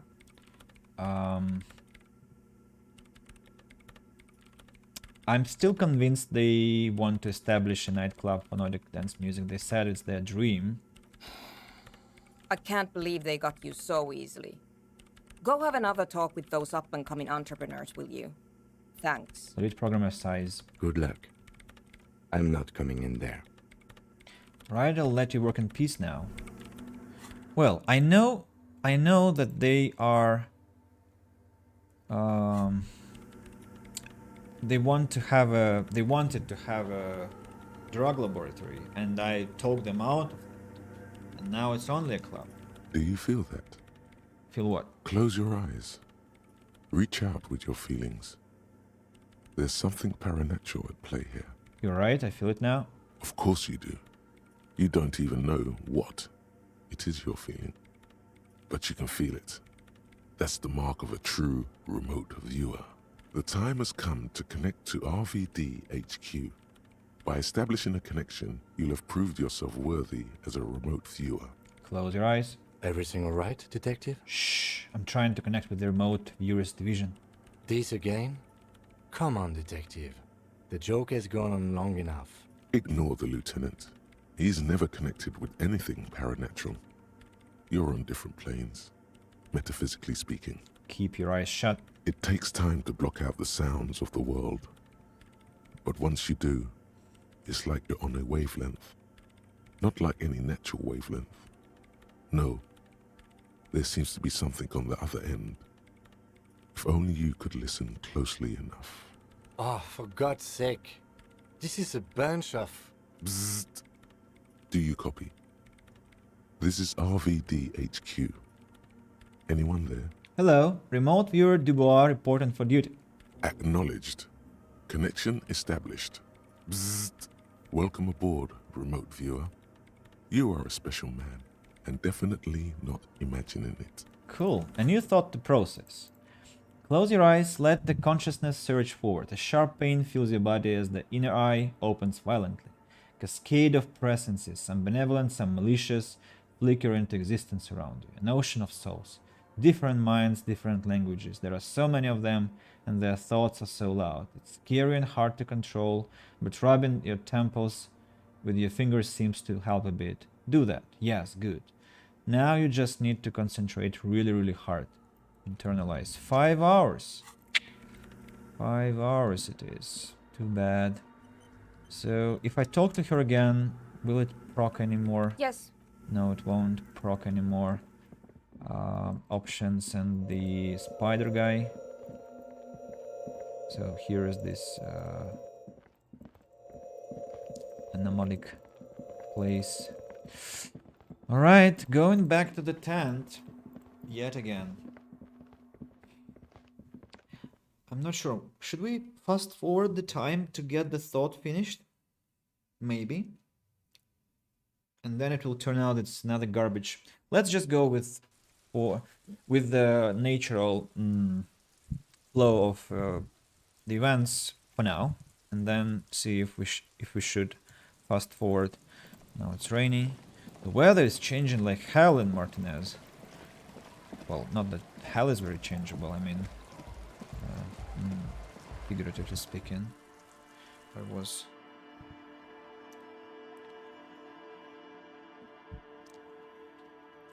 On the other hand, hell as a concept is very changeable, because different people have different idea of it, and then it actually doesn't exist, so very changeable. Hi again. So, George. Yes? What's the deal? I was using the mainframe when Suna, the former lead programmer of Fortress XVII, appeared. A programmer? That's odd. What was she like? Did you ask her about the nightclub? She didn't like the Nordic Dance Club idea. What a pity. That's my favourite thing in the world. And she doesn't like it at all. He drops a hammer back into a toolbox. A shame. What can we do now? Do you see a way out of this jam? And into a laser-lit future of dance and unity? Unity! Dance!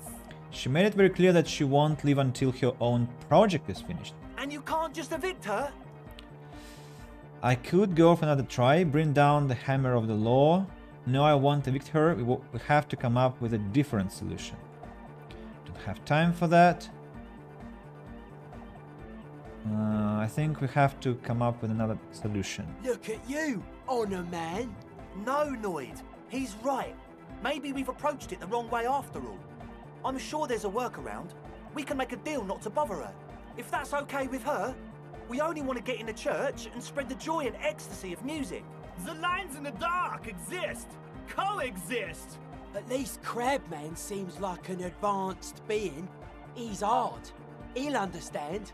Yeah, he can do his climbing thing in the tower.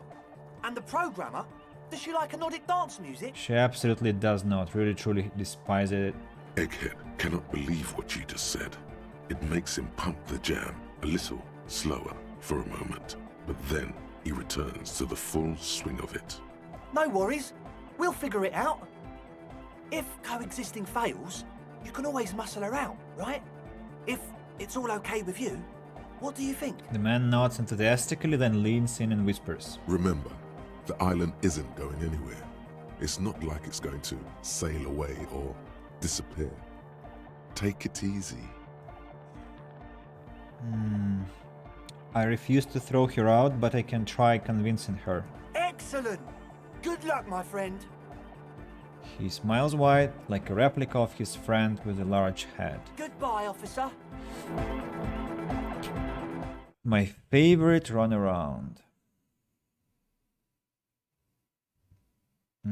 With loading screens. I mean, runaround is okay. With loading screens, that's the trouble. But now take your time, Disco Elysium. Take your time.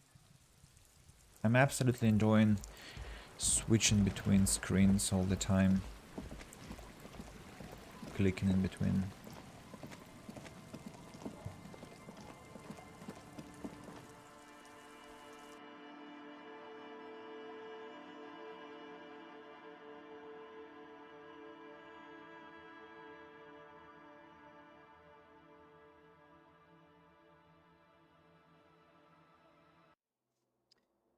Okay, another round of palaver.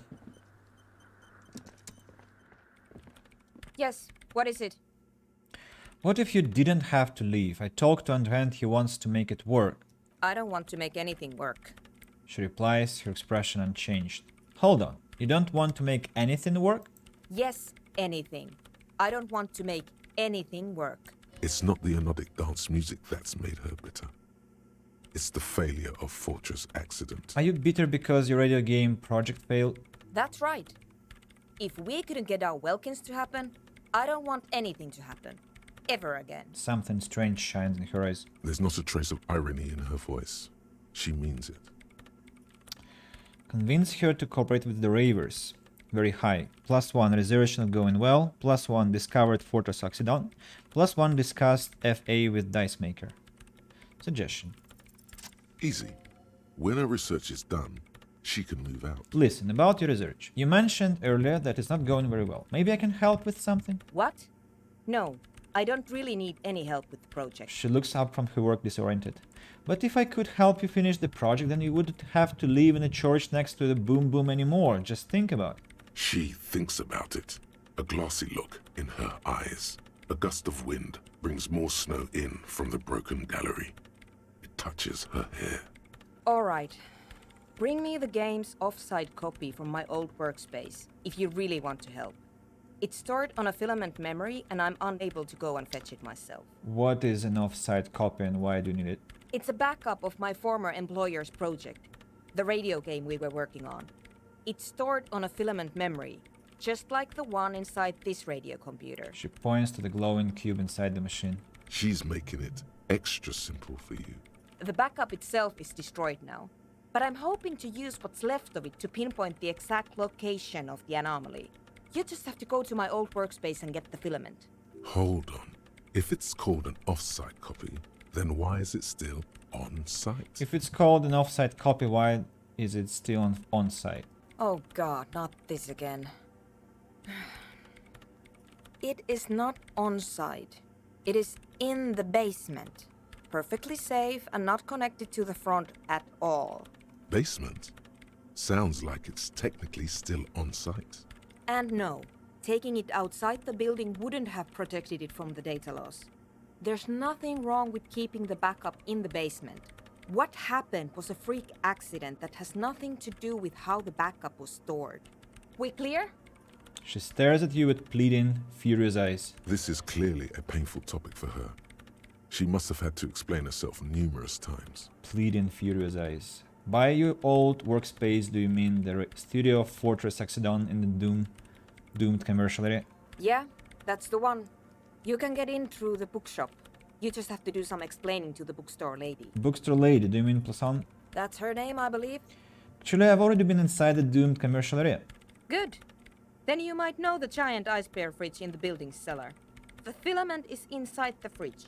Just go and get it. And where exactly is the offsite copy? In the giant ice bear fridge. I just told you. It has red glowing eyes. It's impossible to miss. You just need to get the offsite copy from the ice bear. But you've been to the fridge and it wasn't there.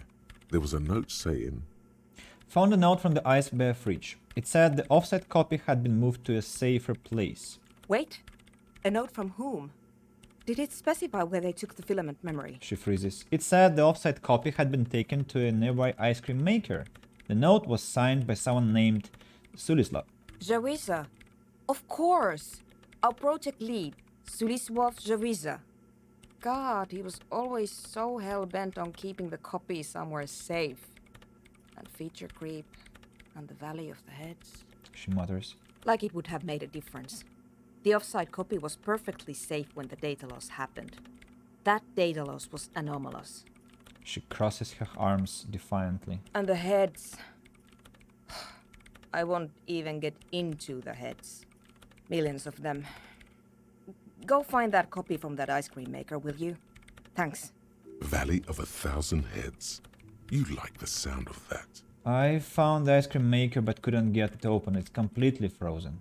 This is getting ridiculous. Can't you just defrost it? Or, I don't know. I don't know about the ice cream maker. Just figure something out. There's a solution, but she doesn't want to hand it over to you yet. It's a thing. Something she holds dear. Why can't you just go and get the filament yourself? The bookstore lady hates me. Says I'm part of the curse. Whatever that means. Are you part of the curse? Of course not. Anyway, I don't have my keys anymore and she won't let me in. She crosses her arms. Why does she think you're part of the curse? Because she's from Martinez, and people from Martinez have never ever seen a radio computer. She thinks it emits elemental evil. That's a bit biased, don't you think? Or, yeah, people in Martinez don't really like to get with the times. Don't be so hard. It's because of their socio-economic situation. What if it does emit elemental evil? Well, the third concept, yes, it's true, but in all times there were bright people who didn't necessarily need to go superstitious like that freaking bookshop lady who I hate with all my heart. So, yeah, they don't really like to get with the times. She literally started praying for the higher powers when she first saw my Reims Civic. I'm not making this up. I believe you. The lieutenant coughs like he's amused. Once I came in one morning, only to find that my terminal was full of those strange trinkets and amulets. Wards. It looked like some Semenine magic. Alright, I'll go for the offsite copy. Thanks. She thinks for a moment, then reaches behind the computer and hands you what looks like an oversized pry bar. And here's my false. Yeah. You might need it to hack loose some ice. It opens everything. If you get me the offside copy, then you can keep the Kvalsund. It hurts a bit for her to say this. She's not too happy to be parting with the Kvalsund. About the offset copy? Yes? No news. Thanks. Very cool, like Selene would say. Aha. Now that answers. This is an advanced pry bar plus 2 if you will, built by Kvalsund. Vast number of gadgets hidden within the frame of this yellow and grey multi-tool which will stagger any technician. What a nice find.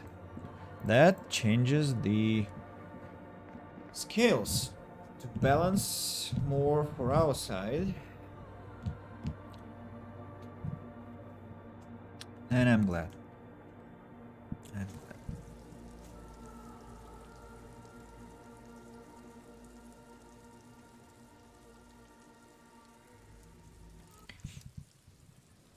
Save the game. Can I use fast travel? Thanks. How nice, finally. Whoa. What? That fast? I feel literally humiliated now by the game. Because I spent just dozens of minutes just running around without this fast travel. Why was it disabled, I wonder? Maybe because of Ruby? Anyway, my cigarettes have, I think the effect from the cigarettes has vanished. Cool. This orange machine is dead still. It has a hand-cranked ice cream churn. Physical instrument. Okay, I'm not going to take my chances. Physical instrument 1. And I think I have some more to increase physical instrument. What was that? Yeah, sport shoes. Okay, now let's try.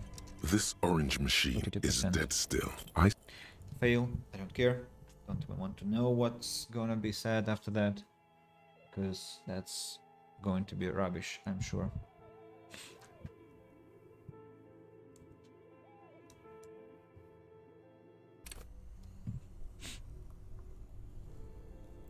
This Again. orange machine is Failed.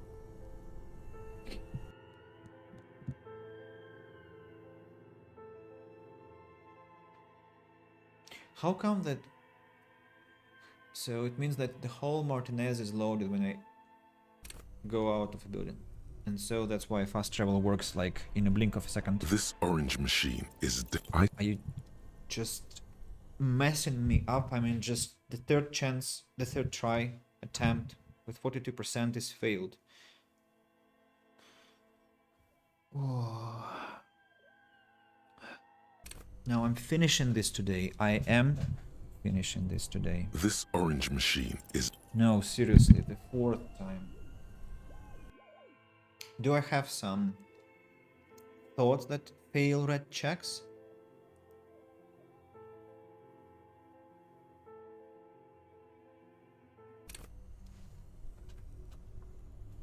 Do you think it's funny? This orange machine is... Ice squeaks, and it's already unplugged.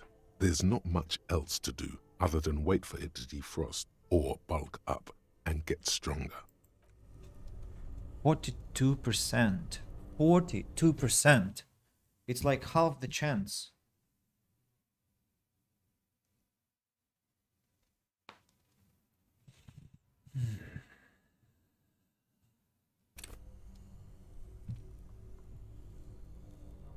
This orange machine is ice squeak, and it's already on. Why?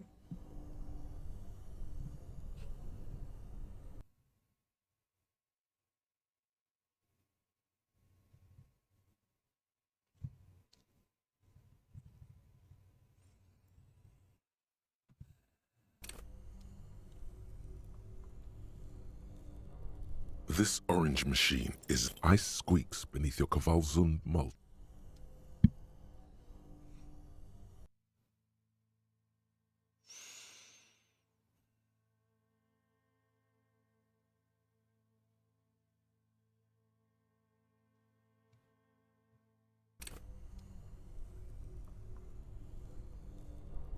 This orange machine is ice groans and howls under the strain of your giant Kvalsund multi-tool until the lid cracks open.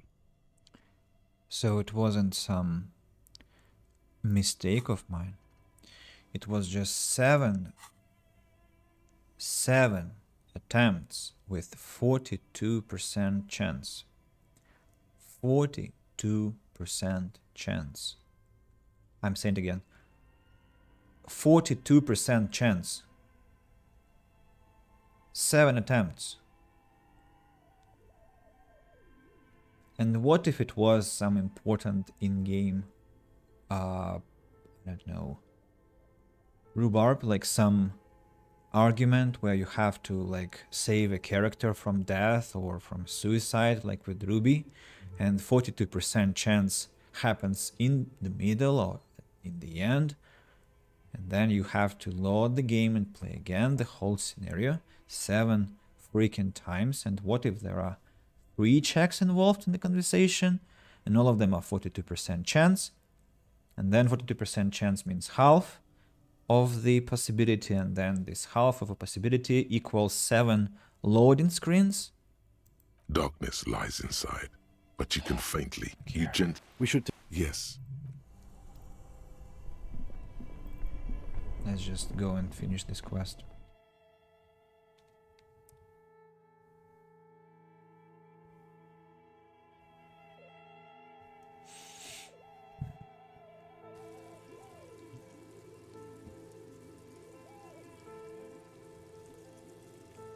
Seven loads.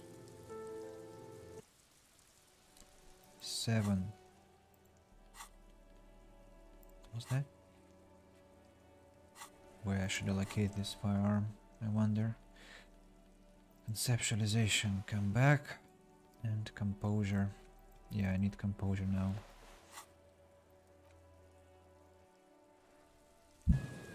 Not to bail out. Yeah, go back to the church. I can't believe it. Had to load 7 times to pass a 42% check. I'm not playing games with such checks, no. What was that?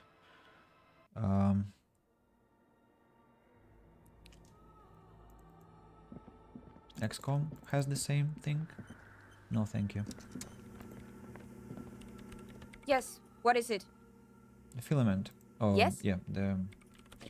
Just get your fucking filament. Thanks. Looks like it's the one. What's happened? What's going to happen now? Now I'm going to print it out to see what's left of it. She's already inserted the filament in the radio computer's core, ready to close the door. Wait. No. That's dangerous. She shouldn't do it. Fuck you, Inland Empire. What are you even hoping to find? I have a theory. Lintel was able to divine the location of the anomaly from this broken copy. I want to repeat their calculation, only this time with better equipment. She says as the filament clicks into place. Watch. What an intricate display of failure. She says and presses print on the machine's keyboard. The paper starts filling out with ink, soaking it in a gleaming blackness. Not a single line of data stands out. It's the abyss staring back at you.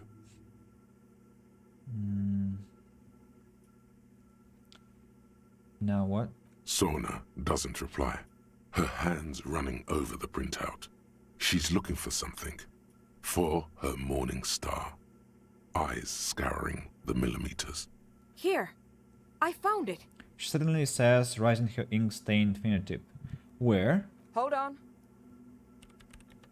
She is behind the keyboard now, typing in some numbers that only she understands. The terminal beeps and the light inside starts pulsing like a glowing heart. Can I do anything? Shh. Just give me a second. I'm almost... She clocks up her typing speed. I've never witnessed a programmer work before. Tenant leans closer to whisper. Done. I've got it. I found the location of the anomaly. Suna jumps up from the keyboard like a sprint. There's a joy in her voice as she bumps her fist into air. My god, congratulations. Thank you. She yells back with a grin. So, where is it? Where is your 2mm hole in the world? There. In the swallow. She points at the other end of the church where a group of water bowls forms a ritualistic arch. Think you can help me again? She tilts her head, eyes sparkling. Sure. I need you to go move those water bowls for me. I need to double-check my calculations. Okay. Just walk over to the circle and follow my instructions. Move the third bowl 2 centimeters to the left, and the fourth bowl 5 centimeters to the right. This should do the trick. Sure, no problem. Thanks. She smiles. Great. After we've done this, we can finally get to the island. He says, satisfied.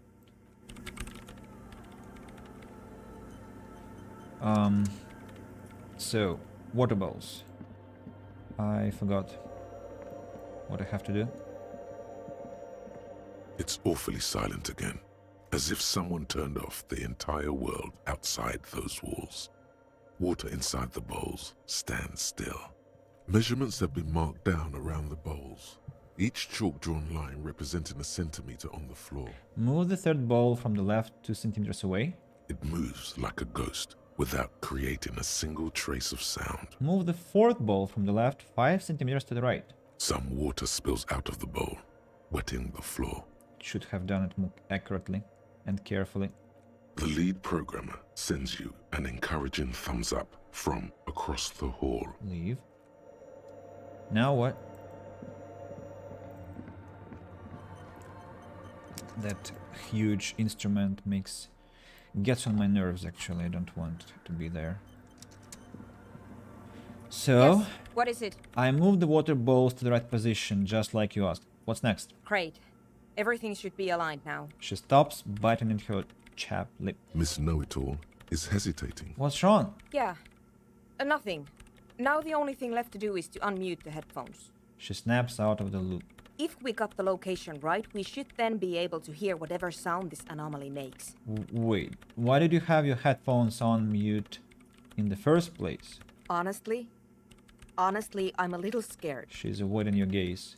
Isn't it going to be just silence and nothing else? I don't know. That's what I'm scared of. I don't know. It could be anything. She stares at the heart of her computer. I mean, what sound does the nothing make? How can you even listen to something that doesn't exist? Okay, I'm putting on my second ear, but she turns to face you, the mainframe throwing shadows on her chin. What if silence is only what surrounds it, but the swallow itself is... She grows silent, her face very pale in the cold light of electricity. What? I don't know. I'm just scared. Maybe it's going to be something terrifying. Maybe it's going to tear the world apart. Like that evil ink that filled the printout, erasing coherence and meaning. You're right, we should be cautious. We don't know what we're dealing with. Maybe. Maybe I'm just tired. She rubs her face. It's scary, but we just have to face it, and hey, I don't think I want to do it anymore, seems too dangerous. No, I think we have to face it, together. Yeah. You're right, let's do it. She puts on her oversized headphones, ready to press unmute on the keyboard. The lieutenant takes a step back, and then nothing. Nothing happens. As Sona Lokanen-Kilda presses unmute on her keyboard. Nothing but silence. You can hear some small animal cross the floor in the chancel. It's that quiet in the sanctuary. Say nothing. She doesn't talk. Her eyes closed and brows knitted together in a state of deep focus. One hand cupping the headphone. Well... Damn it! She lets out a loud sigh before tearing off her headphones. She's still avoiding your gaze. Come on, did you hear anything? No, of course not. Nothing happened. Let's move on. She says, clearly disappointed. Despite her fear, she was hoping for something extraordinary to take place. What do you mean nothing happened? Did you find the swallow? No. She rests her face on her hands, massaging her forehead. No. My hypothesis was wrong. According to this, I should have heard something, if I got the coordinates right. Like I said, silence is only what surrounds it. But this is just another failure. Silence sounds like silence. That's all it is. She raises her head, staring at the machines that lit at the church, cables curling up on the floor like pests. You can try on the headphones. See if you can hear anything. But don't get your hopes up. Silence is silence? You're sure there's more to it? This can't be it. You should have a listen. Great. And here I thought we were finally going to the island.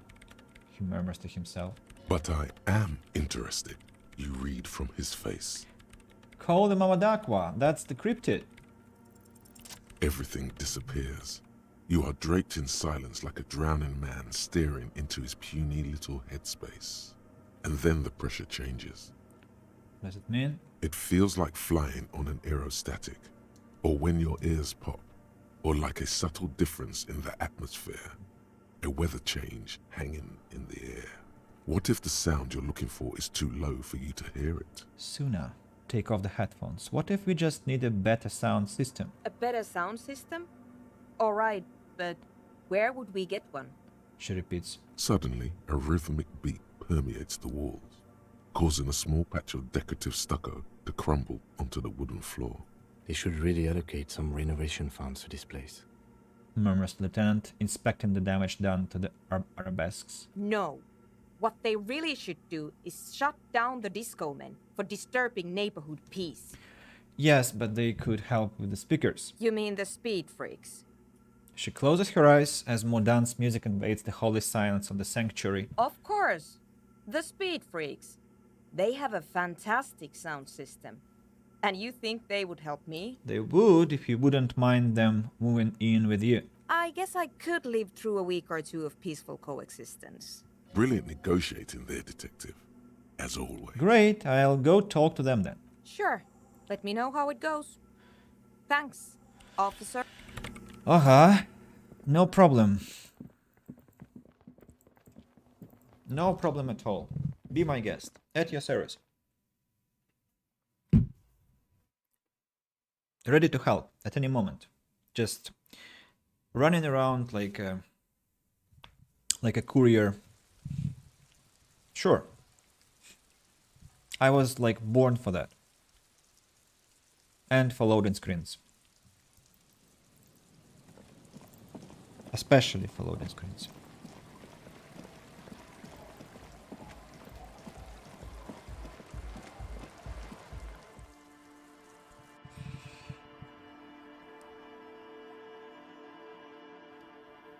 What's interesting, the size of the location never influences the length of the load. That's puzzling. Okay. Hey, Andre. Hi again. So, Church. yes? Good news. What's the deal? I managed to convince Suna. She is okay with the guys moving in, but on one condition, she needs your speakers for her project. We are grateful, Copman. You're a true ally and the augury of a new era of Anodic dance music. The Speed Freak smiles happier than he's ever been before. Going to have to share space for a couple of weeks until she gets her research finished. That's fine. We can manage. He grins, excited. And you're still sure about keeping our little side business, right? Oh, you mean the illegal drug lab? There will be no shady shenanigans in the church. Shenanigans, sorry. Only love and anodic dance music. Fine. We can make do. It's going to take us a bit to move our stuff inside. A couple of hours, maybe. Come check back later. Let's get moving. Andre waves to the other Speed Freaks. Now what?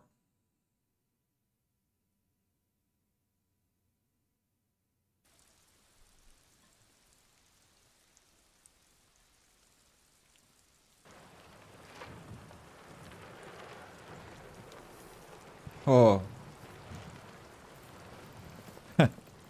Okay. That was fast. Let's go inside the church now.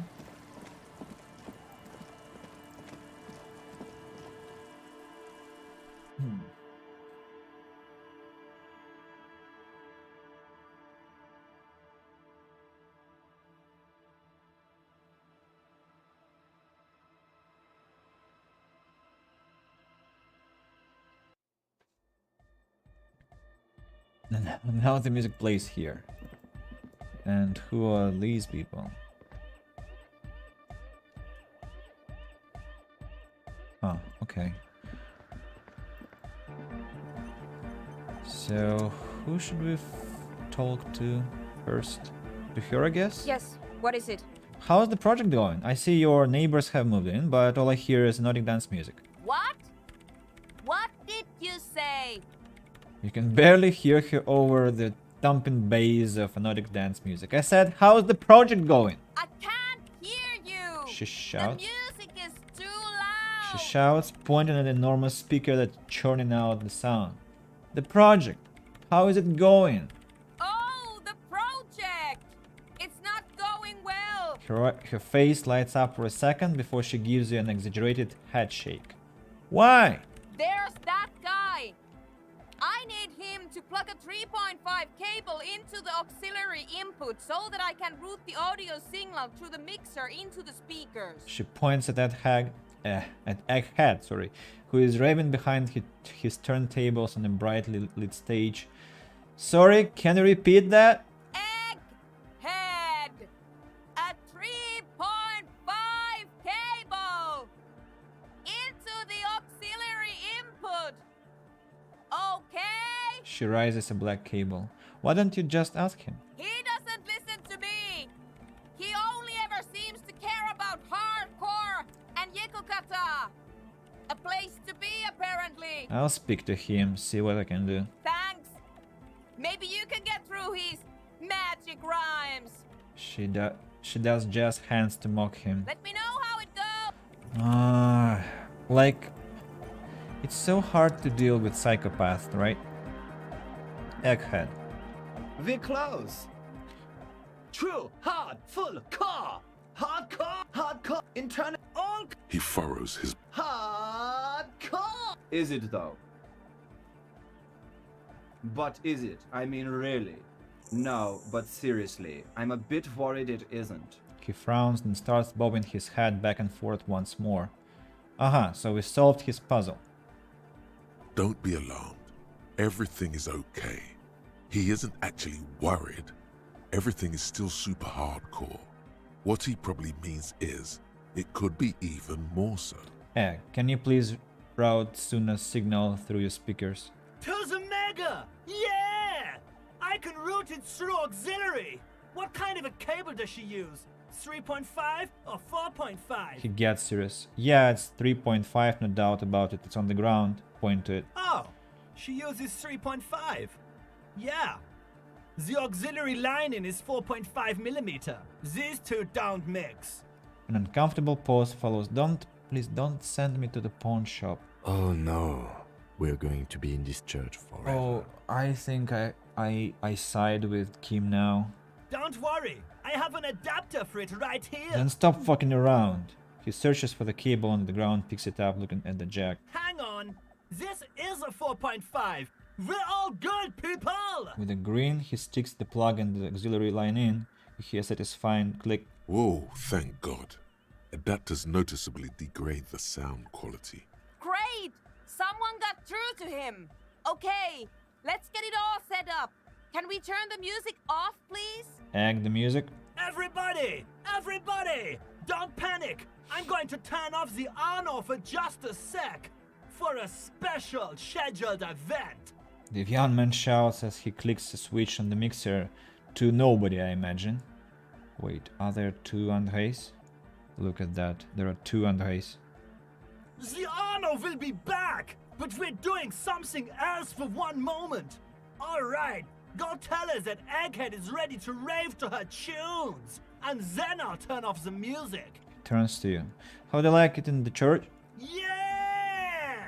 Back on the case! No disgrace! Bring it down to party place! He pumps his fist in the air. The first page of the second chapter! His voice echoes all around the grand hall. Could it be? Maybe for him. You only have a chapter or two left in you. Last of the penultimate, more like. You said you were worried. What do you think is wrong with the music? There's nothing wrong with it. I'm still in love with the hardcore. He turns pensive all of a sudden. Sometimes I just feel like anodic music is in its infancy, you know?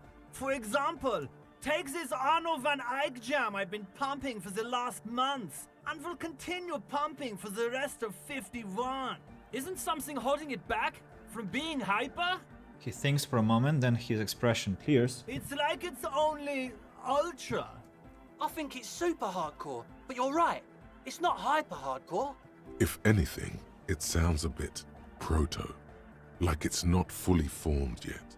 You might be a moribund alcoholic and a failed cop, but you are pretty certain a thing cannot be both proto and hardcore. It's proto, not hardcore at all. Wow! Culture cop! For a moment, you almost think he's going to put his hand down. But that would be ludicrous. I think you might be right. But how could it become hardcore then? I know it in my heart, but cannot think it in my head. If this is not hardcore, how could anything be? Sounds suspicious like a question. I thought the question was it the question? What is the question? And try to think if anything could make it hardcore. Wait, I just remembered something. I'm the police. Can't help you with this right now. Need something else, something extra. Okay, what about the question? No! This is the answer! What about the hardcore? What? Guys, there's something happening in his head. He looks at you with customary amazement. Think even harder. Oh yeah! He's doing it! But you're not. This is almost certainly a matter that surpasses the limits of reason. My imagination fails me. I know! So does mine! He laughs and shakes his head. Wait, I just remembered something. I'm the police. Uh-huh. The young man is bursting with anticipation. Nothing. Me being the police isn't going to help us. Oh. I can't help you with this right now. I need something else, something extra. Yeah! Psychological instrument. Are you a thought reader? No nation, but transnation. No war, but class war. Does that mean you're a thought reader? Don't be a lunatic. Of course he isn't. Jermaine here just yells random things. Odds are, sooner or later one of them will come off as thought reading. Yeah! Reversion imperative! Unless you were thinking Reversion imperative right now. Anyway, I've had a similar thing happen with eggs yelling. I know what you mean. You're right, I wasn't thinking that. Hardcore superstar! So you're not a thought reader, you're a communist.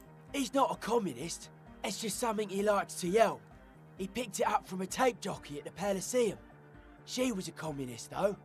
Yeah! With the rebel yell! Tell me something else, egghead. Yeah! Is your real name Jermaine? Dark Hardcore! Jermaine Egghead! Basically, yes it is. Why are there lungs on your belt buckle? Lungs are for love! Why would lungs be for love? When Dolores Day was anointed innocence, her lungs started glowing through her body. For the world loved her, and she loved it back. Yeah! Why wouldn't they be? Are the lungs not the place where you hold the breath of your soul? Really? I think so. That doesn't sound like a thing that would happen. But that's what everybody saw. Explain it as you please. But it doesn't really do to just deny it ever happened. Okay, physical instrument. Right. Here comes the night, yes. Physical instrument it is, and items. I lost something, right? I lost the filament. I guess that's the thing. The physical instrument. That's the trousers and the tank top. Now we are sure about our actions. Go back to this. Vibrations thump through your blue soul. The music sounds much better in the church. He stands on stage behind a table, nodding along to the music and waving his hand in the air. In front of him, the audio mixer. One reel spinning. The other reel deck is empty. Cables run hither and thither. On one side, you see an auxiliary line in with the number 4.5 written next to it. Okay. Physical instrument challenge 12. Maybe your body can tell you what Arno and Ike's jam is missing to make it more hardcore. No.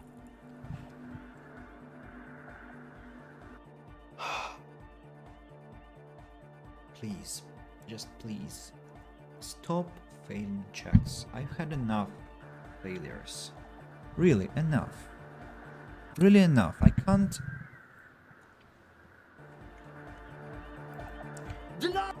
He stands. The other reel deck is empty. You know it in your lungs where the pressure should vibrate. In your heart that's alone. And in your solar plexus where the hits should land.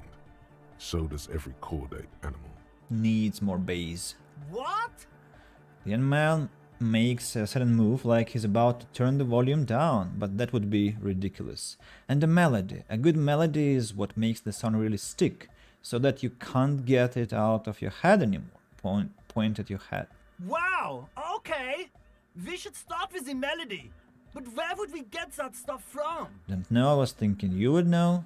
Nowhere. I'm never ever getting to the island if I'm gonna become some sort of another cop too. Got enough side cases already? No, I don't know. I was thinking you would know. I'm sorry. I don't know anything about Nordic music. I'm just the party boy. I get the people going and say it's hardcore. He feels ashamed. He can't be of more service to the future of dance music. Okay, I'll look into it. I'm in official capacity. It's up to the police to make the beats go harder. But I'll see if I can come up with something on my own. Citizen investigation before the island. Okay. The young man falls silent with appreciation. He even tries to contain his smile, as if it could hinder your investigation. Basically, what you need to find here is a tape with some banging music on it, so that Egghead could use it to remix Fan 8's jam. Yeah, maybe that street hawker across the pawn shop has got some tapes to sell. That's just an idea. Wait, they want you to run all the way back to Martinez with that leg of yours just to get some tape? Ouch. Anyway, that's all yours to figure out, Copman. Copman! Hey, I have a tape with me. Maybe you can use it to improve when Ike's jam? Tape! Yeah! Spin the tape until the space escape! Yeah! I got you this Benin Megamix. Give him the Great Door Gunner Megamix. Alright! He snatches the tape from your hand and attaches it to the empty reel slot. One hand on his headphones, he listens to the audio, then, shaking his head, he says, No! No, no! This is gonna make people scared! Keep it positive! Keep the love in the house! He hands the tape back to you. Okay, never mind. Yeah! Where am I going to get this freaking tape?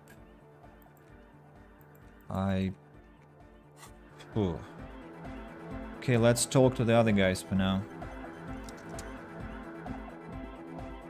That's endless. Yeah, it's all set up, man. Can you already imagine 1,000 people in here? 10,000? Well, maybe 100. He waves his hands at in an unbelievably lame, non-hardcore manner. Ecstatic vibrations, totally transcendent. And I've finished setting up the new compressor too.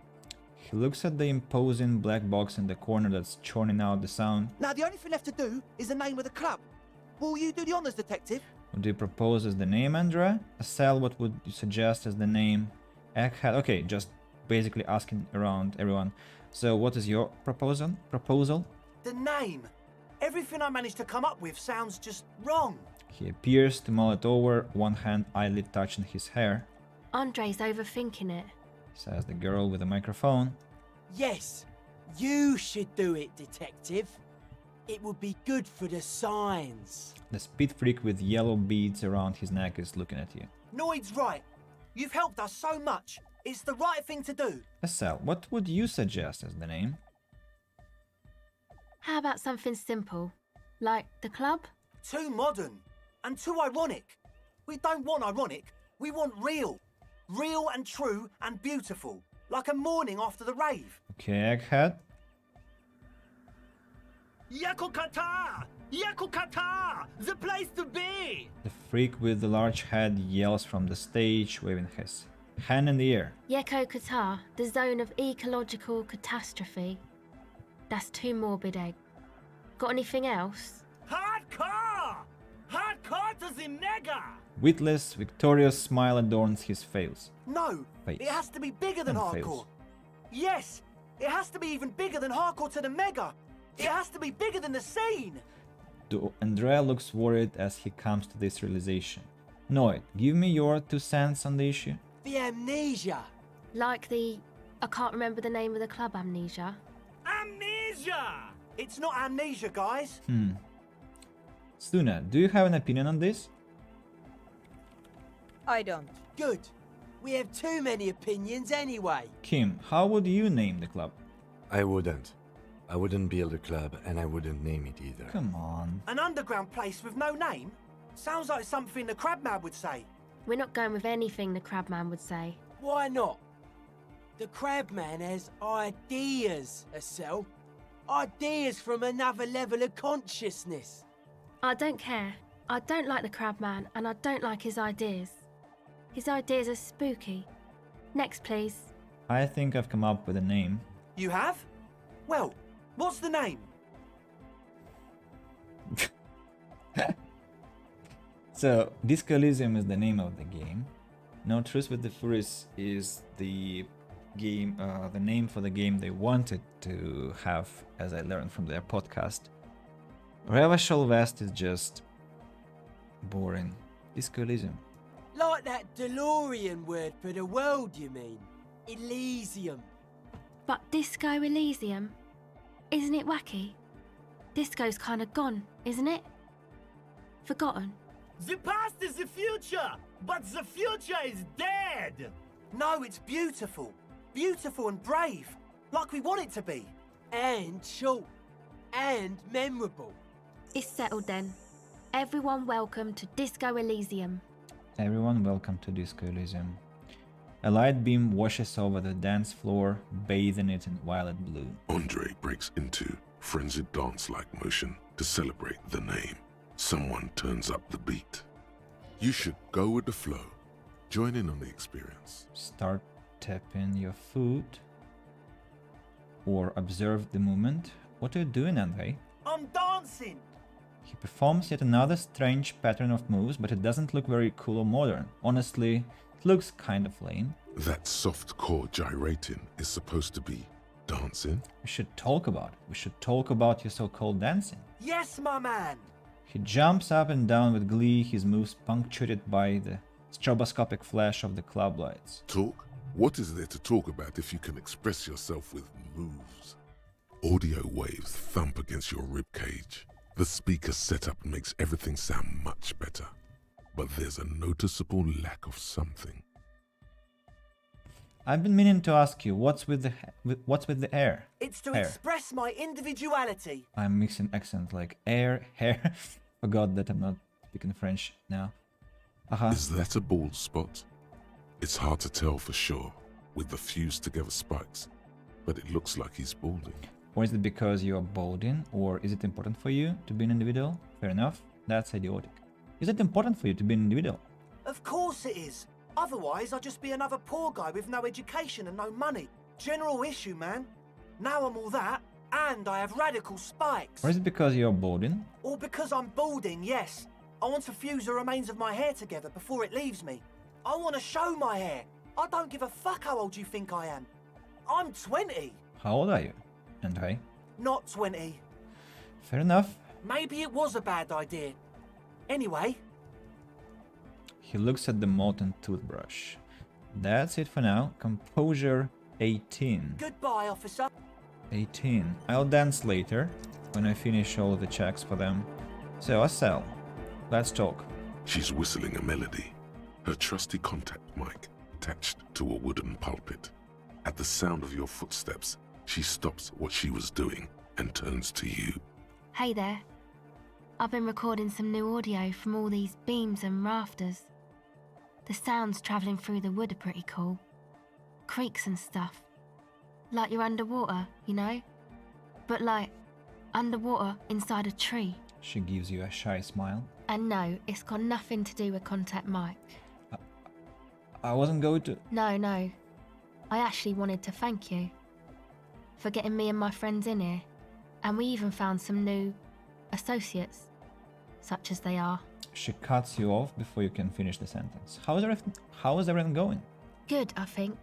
Noid is getting a read on the place. I think he finds the carpentry very impressive. Andre's been setting up the compressor and dancing. Egghead's been keeping the party up. He's got the stage under control. Sauna, the programmer, she's doing whatever she does behind that radio computer of hers. She doesn't talk to us much.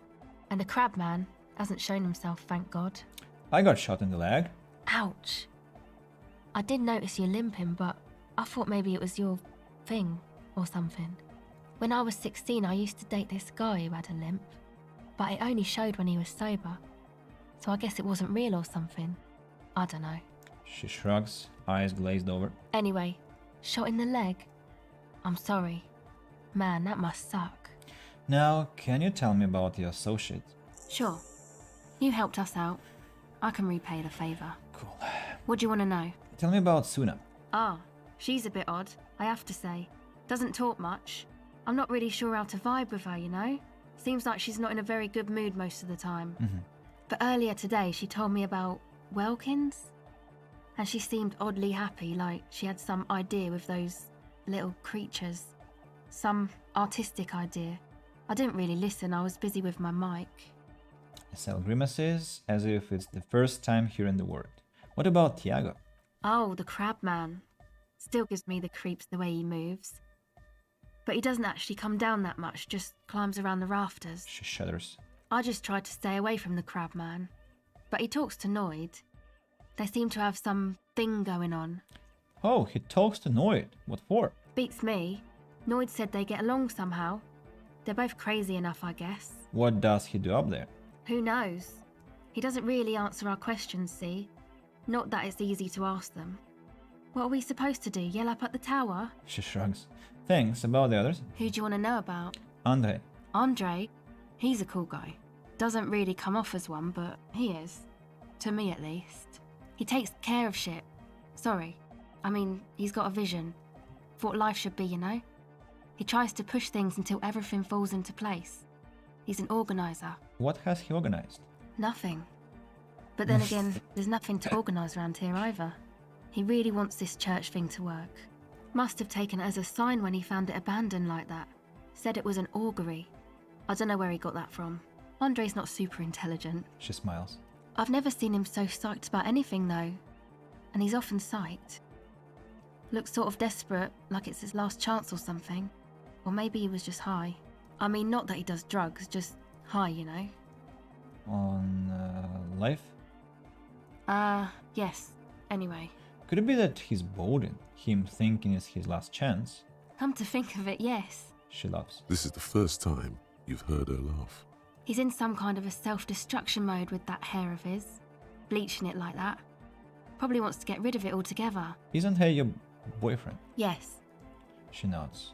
Tell me about the others. Who do you want to know about? Tell me about Noid.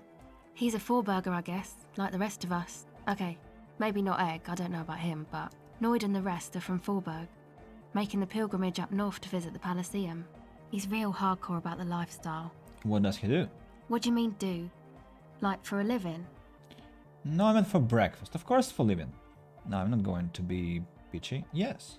He's a carpenter, trained and all. He's very good, he just doesn't have the mindset to work like that. In a shop somewhere. What kind of mindset is that? He abides by the hardcore, sir. You would have to ask him yourself. And you?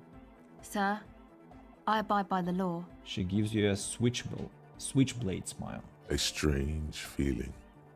Like before, when you caught her lying better than she should have. Every now and then, something feels off about the way she speaks. She doesn't exactly change tone, but you feel as though there's more about her than she lets on. What is this pilgrimage you're talking about? It's just something poor Forburg kids do every spring.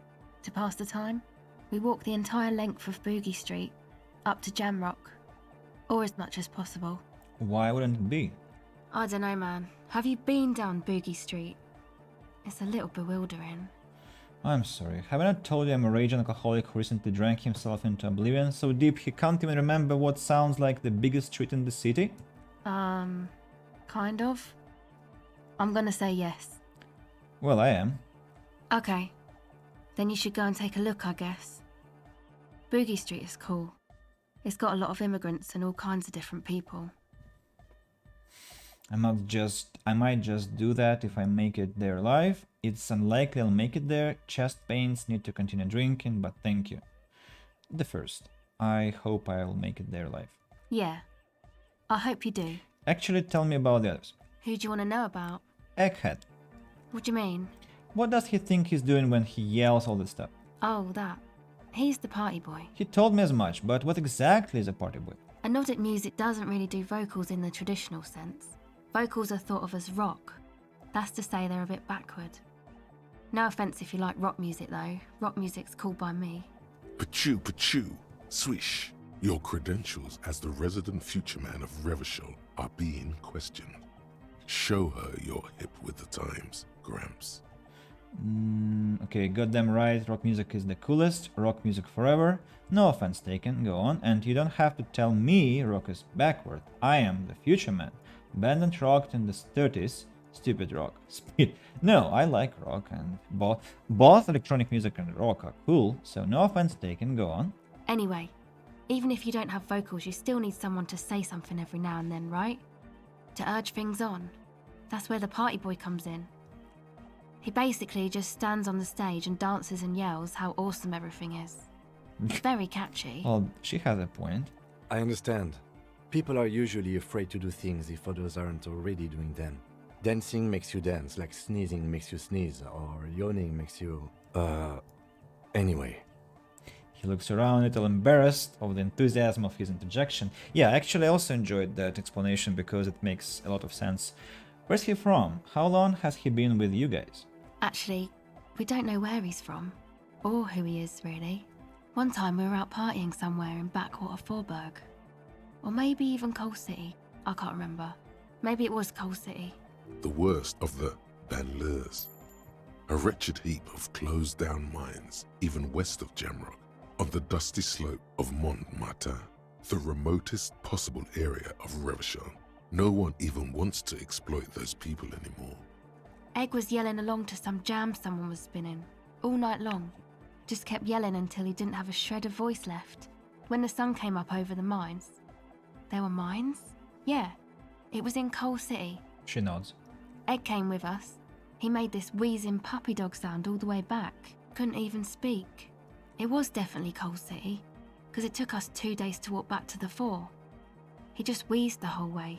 We never really asked why he came with us, or who he was. I think his name is Jermaine. People are sweet, she says quietly. You can see it must have been a great night. The memory causes her to go silent for a moment or two. You wish you'd been there.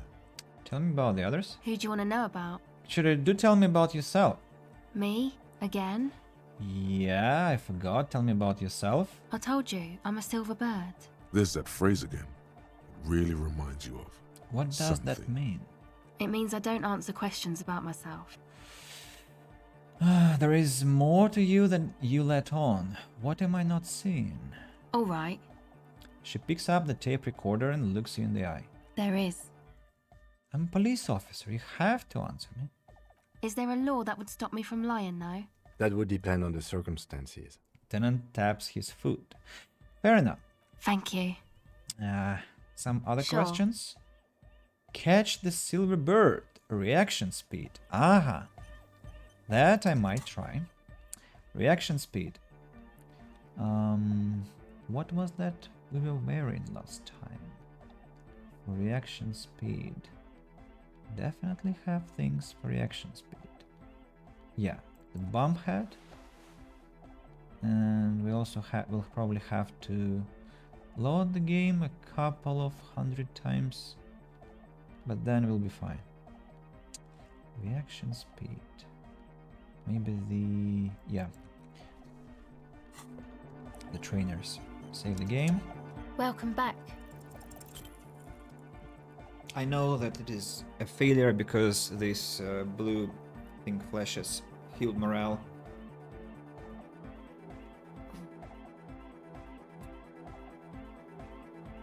I'm feeling that the game hates me. I don't know what for, but it does hate me. Welcome back.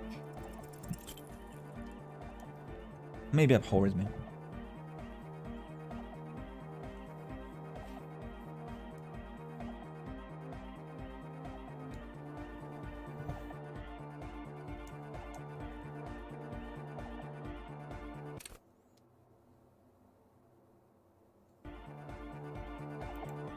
Welcome back. O pasaro de hint. It flutters by your ear. It's what the Zemoyaki, the Gradian community in Revachol, call a person who never breaks under interrogation. It's an organized crime term. Let's say this phrase. I don't know how to pronounce it. Excuse me? She casually brushes her hand through her hair. She's attempting to remain calm, but the phrase made her flinch. I remember now. It's a Zemlyaki term for someone who won't break under questioning. An organized crime term. What do you mean? The silver bird. All right. My father was a Zemyaki. He died years ago. He was a bad man. Not a lot of good things to say about him and what he did. He bought the family a huge house, so we got to live, at least temporarily, in a giant castle in Jamrock. And then he died. What happened next, or I can imagine what followed after. Never mind, I don't really want to hear any of this. What happened next? What do you think? The competition came and took everything away. It was like in a war zone. She's gritting her teeth. So after his death, we had nothing left, and we were in danger. My mother had to change her name, mine too. We left it all behind. Are you sure about that? What about this drug lab plan? It was a stupid idea, and I'm still disappointed I came up with it. Aren't there any local authorities who might look down on such activities? I took that into account, of course. Coordinated the operation with the debardeurs, else they might get unhappy. So what you're saying is Earhart authorized this? Not in person, but I let them know. You can't do anything without the fat ones getting wind. It wasn't too difficult to convince them, really. It's a good thing you ended that mess, though. I felt I was turning Dadwise into a corrupt business person. Unpleasant. Wow. Hear that? Set justice on its feet. Confront Everard. But how? He is, like, behind the fence. With a fluid gesture, you seize her wrist, a hand just centimeters from your nose. What? That's not the line. Come on, this is all fine, but you don't have anything on Everhart now. That's not how these things work. You should confront Everhart about this. Maybe we can manipulate him using the information. Yeah. No, I don't think it would lead anywhere with Everhart. He's just going to deny it. Yeah. Have you seen Everard? I have. What's that, Tusk? Ask Everhart about a cell and the drug lab.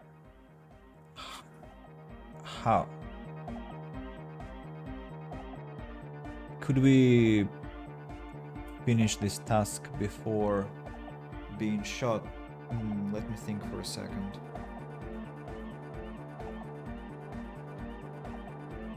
Yes, we could, right? Because... yeah, we could. It was just my stupidity that I didn't. Because I forgot to check this computer, and then it would have led us to what is happening right now. It's my mistake. We could have talked to Evrard. I messed up. For fuck's sake, just talk to Noid. Horrible controls. You got us in, cop. I can't believe you got us in. He looks around the hall, examining the carpentry. With wonder in his sharp eyes. Between you and me, I don't know if you've noticed this about me. I'm a little suspicious of authority. But you really came through for the hardcore underground. Yes, you really came through for the hardcore underground. How come? He spreads his arms, looking around at the speed freak setting up shop. Andre is busy cutting some slightly less lame, but still quite ungainly shapes on the church floor, sweating profusely. Estelle using her contact mic to listen to a tree underwater.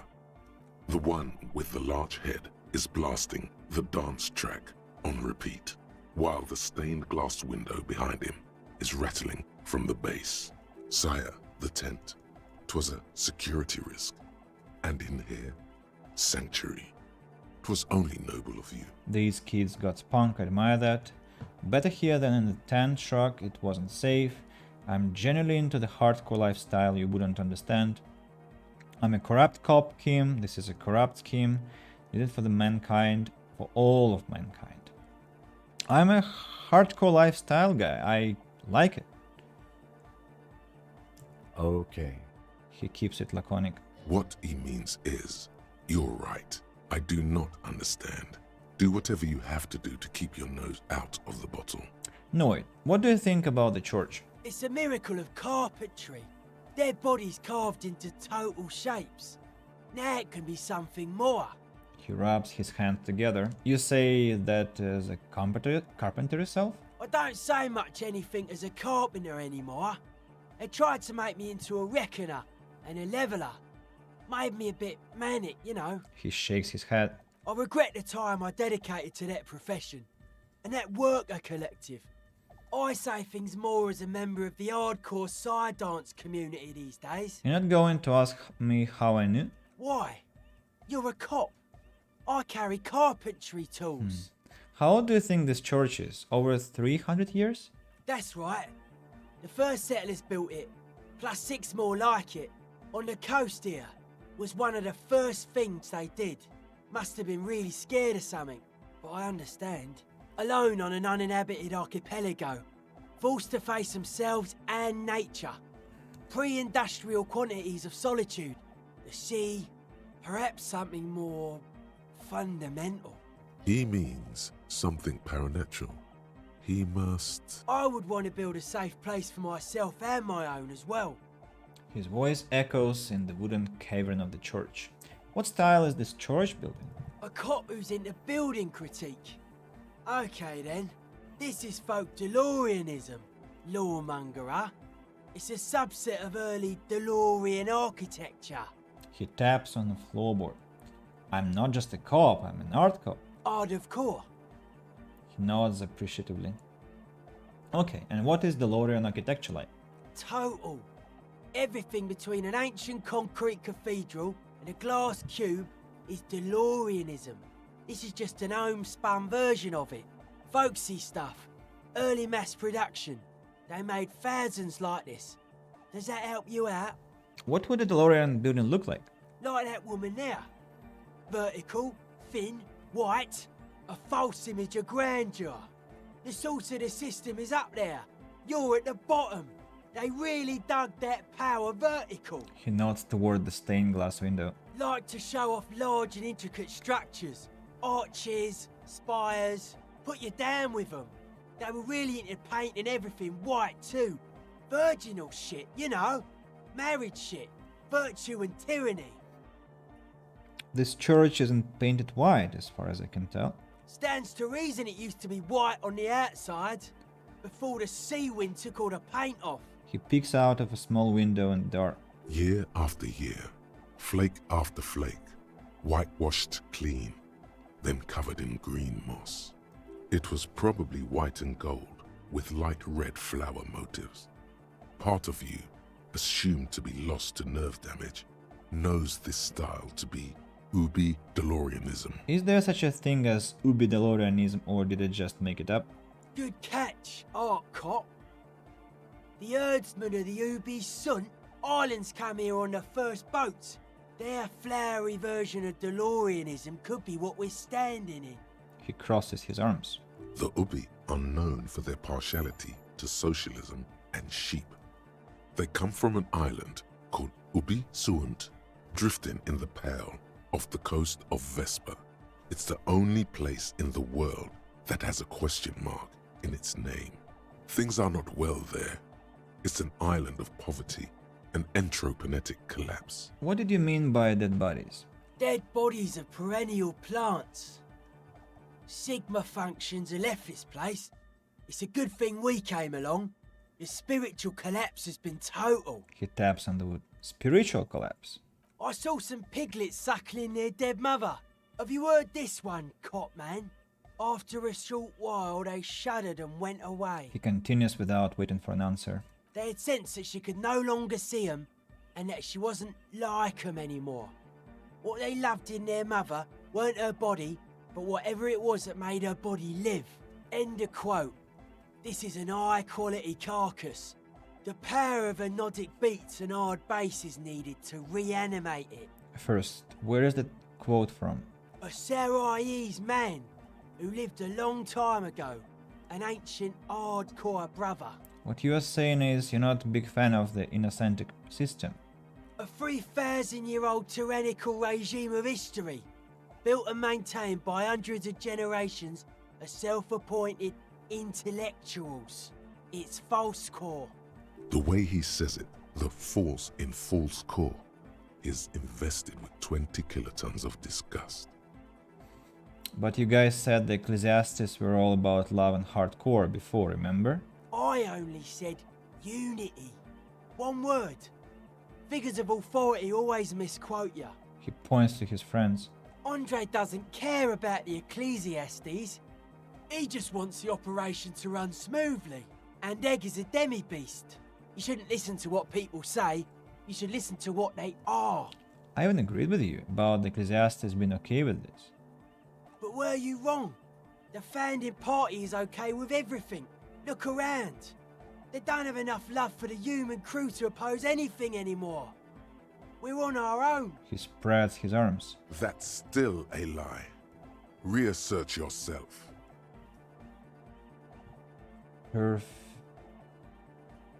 What?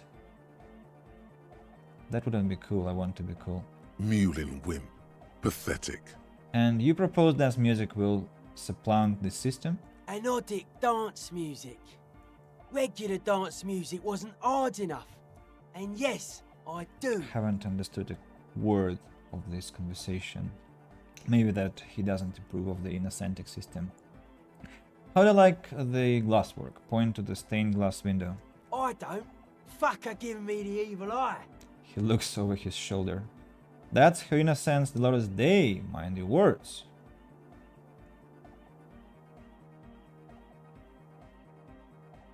You defend her, law minion. She was a mass murderer. What's up with that? Mellow, man, mellow. No one's a mass murderer. This is a house of love. Yells Andre. Mass murder on the floor. But she's the innocence of humanism. Humanism seems to be a pretty big deal around here. But she's pretty, yeah, but like who isn't accused of being a mass murderer these days? I do feel there is something terrifying about her. Isn't she supposed to be the embodiment of the world spirit? Would you say she was, human? Yeah, I'm done talking about her. I don't want to think about her anymore. I do feel there is something terrifying about her. There is. She is a party repellent and must be taken down before we can begin partying in here. No, keep it. Keep the beautiful sharp shards. Keep her face and her hair. The speed freak's eyes narrow with suspicion, as if he's looking at a man possessed. It's not coming down. People are gonna love it. It'll be like our thing. Plus it keeps the cold and the rain out. Who isn't accused of being a mass murderer these days? No one says Arno van Eyck is a mass murderer. The Anodic pioneer Rietveld is not a mass murderer. He is not accused of mass murder. Likewise, no one says Jermaine Egghead or Andre are mass murderers. You can live entirely outside that suspicion. Billions of people go about not being guilty of mass murder. Just not her. This guy is quite resilient towards such rhetoric. Isn't she supposed to be an embodiment of the world spirit? The world spirit does not have a body. It has organs. Hardcore is an organ of the world spirit. That's a good point. He raises his left hand. This Arno van Eyck track is an organ. The carpentry and glass cutting that built this house are also organs. She's a thief, if you ask me. An organ thief. All innocences are. She's the innocence of humanism. Humanism seems to be a pretty big deal around here. Humanism leads to eating sugar and pigs. Humanism was invented to mass-produce billions of humans. Billions of humans can mass-produce hundreds of billions of pigs. And many, many more tons of sugar. Okay. She liked games. Her legacy, the thing we live in, isn't real life. It's a strategy for some kind of victory against a long-dead opponent. But, yo, I'm only annoyed. What do I know? But she's pretty. She invented the beauty you're feeling. She and her glass cutters and iconographers. You set the standard, all right. He turns to look up at her face. Then you meet it. It's effective like that, but it is also very soft of core. That so-called beauty of hers. It's anything but softcore. It's terrifying. You may be onto something, Copper Man. She's got those mass-murdering hips. The young man nods. He looks worried. Would you say she was, human? I like this question, Cop Man. She did not live the life of a human. She lived like someone who's playing a game. The life of an operator. The young man stretches his ribcage made of suspenders. That's not the life that humans live. She was adored. Humans aren't. I don't know about you, but they hate me. And they do not think I'm innocent or some shit like that. Yeah, they hate these two. Point to yourself. Well, they loved her. They put all their love in her and forgot all about the rest of us. The young man lets go of the suspenders and they hit his chest with a slap.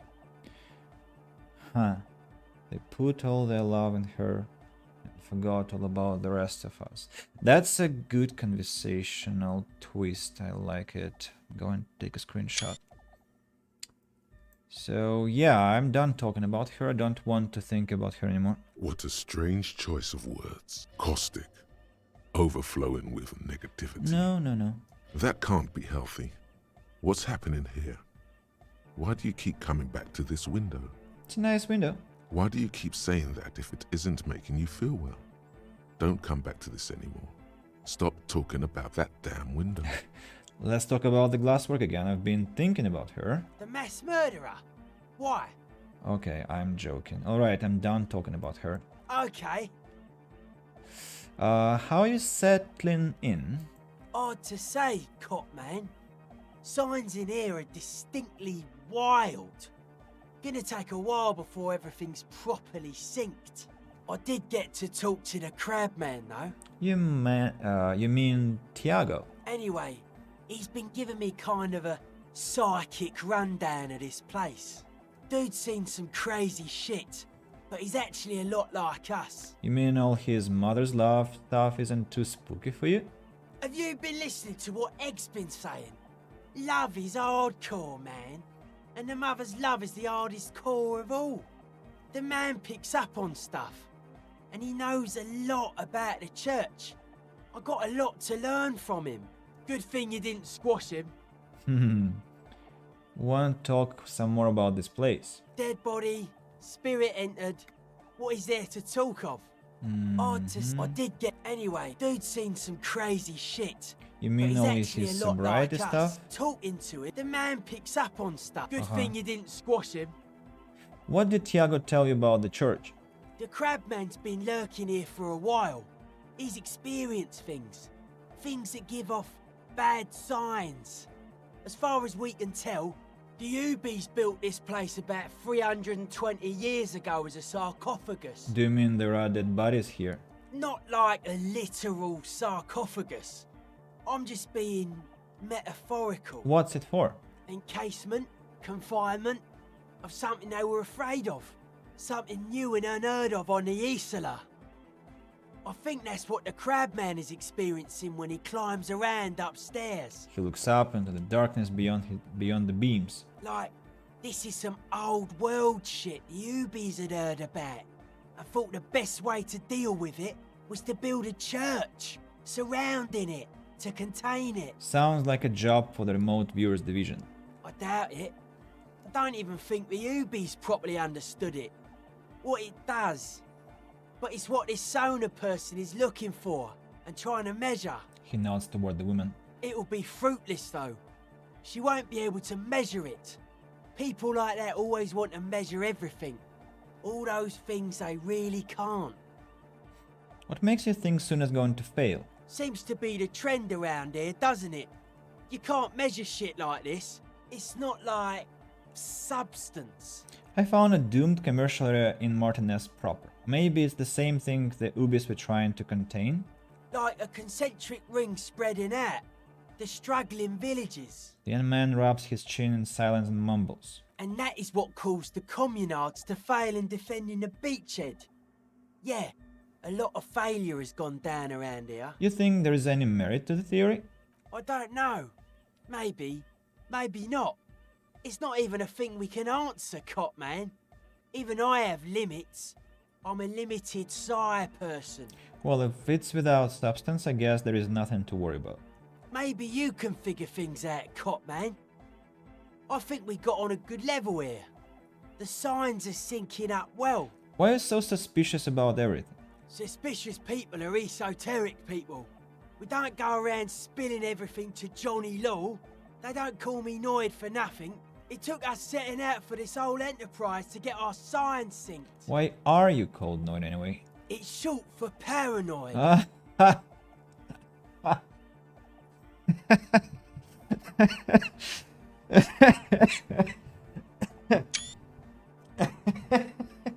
Okay, I didn't expect that. Guys, I'm going for more water. I'm sick.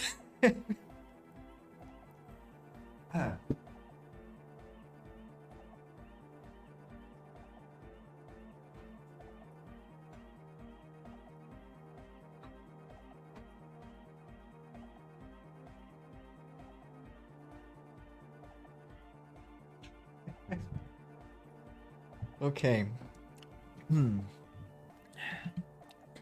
That was the moment of the last hour. May I ask why? What good is being suspicious? A reasonable question. Say I get hurt. I want to make sure it never happens again. So I analyse the situation. Exercise caution. Caution is suspicion. What are you suspicious of? It'd be easier to list stuff I'm not suspicious of. I'm not suspicious of sound and colour. Mechanics and chemistry also have a trueness about them. Most anything else deceives. Wants to steal your life away. This is a good, dangerous line of questioning. You should prod him on. What are the most suspicious things? I don't have a top 10 list of things I'm most suspicious of, but if I had one, the left-right complex would be number 1. Number 2 would be their sole accomplishment, the pig-wheat paradigm. Something is off here. You feel like it should be the other way around. Does this mean you're mentally ill? Don't you mean the left-right paradigm and the pig-wheat complex? Tell me more about the left-right business. What's suspicious about the production of pork and wheat? And, well, it was certainly stimulating. I want to ask you about something else now. No, what, don't you mean it's the opposite? No. Politics is an inert complex of daily corruption and inane think pieces. The real paradigm is economic, and it concerns pig and wheat. This is where the innovation happens. It's only a theory, but I suspect they're breeding a pig-wheat hybrid. Probably in Grad. Does this mean you're mentally ill? Mental illness is a term the powers use to homogenise people. I think I don't reach mental illness. I am merely politically ill. A suspicious element. Good point again. You know what I'm thinking of? The game called them the delinquents and children, like teenagers. And they talk like 60 years old people, like those who have spent decades of their lives in universities, or at least thinking about stuff. It's just, it doesn't add up. Tell me more about the left-right business. I prefer not to. Both ask the wrong questions. Any spark of light from either one is accidental. Their combined movement's only concern is producing enough pig and wheat for everyone. The end goal of humanity. Maybe I'm just underestimating teenagers. The original mistake was assuming that words have more being than bodies. That's what led us astray, far from our true lives, but we may yet find a way back. Whatever this true life is, you feel it's the real centerpiece of this mythology. What's suspicious about the production of pork and wheat? It's only our shit. We should make better use of not being animals, or cereal grain, ourselves. What's bad about cereal grain? Having enough food could be a precursor for great things. Yes, having food is means to an end. But the left never talks about the end, only the means. Caps are likewise suckers, constantly sleepless in worry. But the left never talks about the end, only the means. Caps are likewise suckers, constantly sleepless in worry. Well, that was certainly stimulating. Thanks. His eyes flicker. You mentioned true life. What would that be like? A life is true if it's free from fear, an internal division among oneself. And others, mankind has seeds of greatness in it. A germinal will come, a return to trueness. It will be hardcore. How do you go about returning to this true life? Beats and bright lights to shatter falsehoods. Nerve impulses for the collective body. We are very much alike in basic structure. An hard enough beat would awaken everyone to a truer calling. In unity. Just like that. The speed freak is right in your face. His eyes burning. His comrades look on worriedly. The young man is dead serious about this. Rejection of the right-left axis. Emphasis on unity. Appreciation of some primordial mode of being. What does that remind you of? Well, the game says sort of like fascism then, but it reminds me of nothing. Nationalism, militarism, racism, and emphasis on a leader character are totally absent in hardcore. The words echo through the church majestically. Fair enough, just make an observation. Didn't mean it is a bad thing. You shouldn't but shouldn't the ones that are more hardcore rule over the ones that are less hardcore? Offer them guidance. If some want to lead and others want to be led, I think they are welcome to it. So you advocate a noise-based society, you keep mentioning hardcore, what does it mean to you? What does it mean to you? Utmost dedication, thoughts from the spinal cord. It's a potent superlative as well. The term also signifies certain varieties of pornography that depict penetration, just so you know. Egghead usually has a better concept of the hardcore. He just really likes saying hardcore. Hardcore! His friend shouts from behind his mix table, with a smile surpassing your own in wideness, a total moon face, an eyes full of naive wonderment. The term hardcore also denotes a strain of pornography that depicts penetration. Did you know that? That's a pretty hardcore coincidence, don't you think? Yeah! So you're advocating noise-based society. Many non-Occidental cultures share a beat at their art. Thus, they are closer to true, hardcore life. There's just never been enough of them, and they had to rely on some extremely basic percussion. I think I have a sensation I have to come back to this conversation when I'm 50. Because now I'm not getting anything. Maybe I'm not politically engaged enough.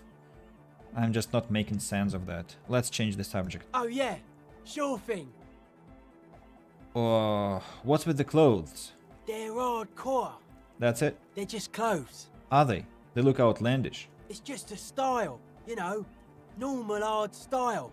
Anyone can wear it. Take care, Noid. Paranoid. So, what's that? Yo, man. Conceptualization. What's on your mind? Internalize the hardcore aesthetic. Don't just nod along, really feel it. +1, harden up your ledger. Analyze the beat and Pernicanescenism is love. Okay, let's do it. Dedicated, hyperactive, unified. You will have to add something of your own to understand this list of loosely formed qualities called hardcore. You need your own entry. Make it. I don't seem to have anything to add to the core. So you've come empty-handed and pure, without burdens.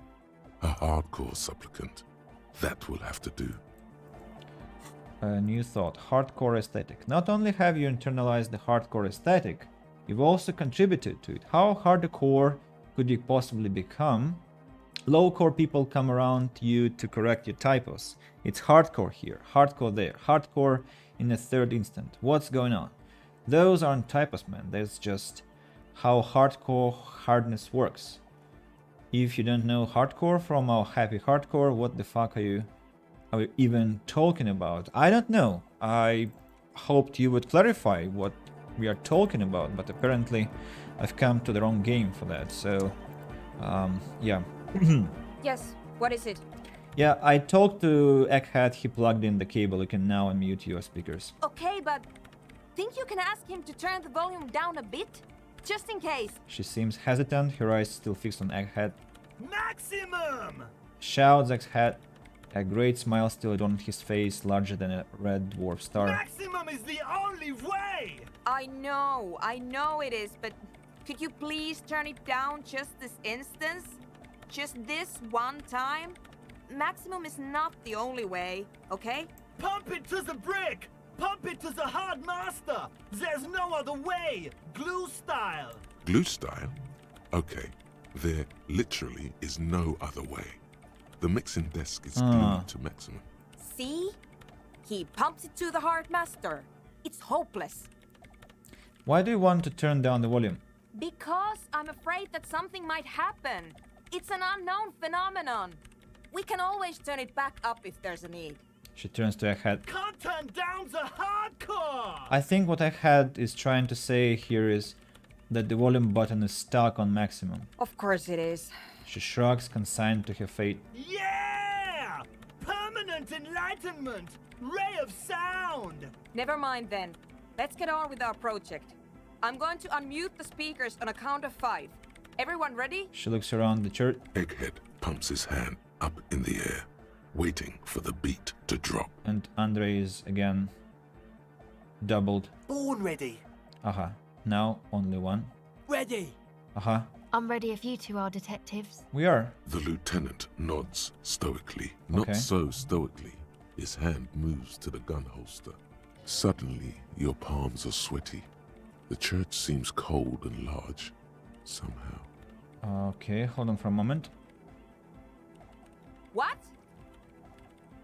Never mind. Let's do this. I'm ready. Ooh!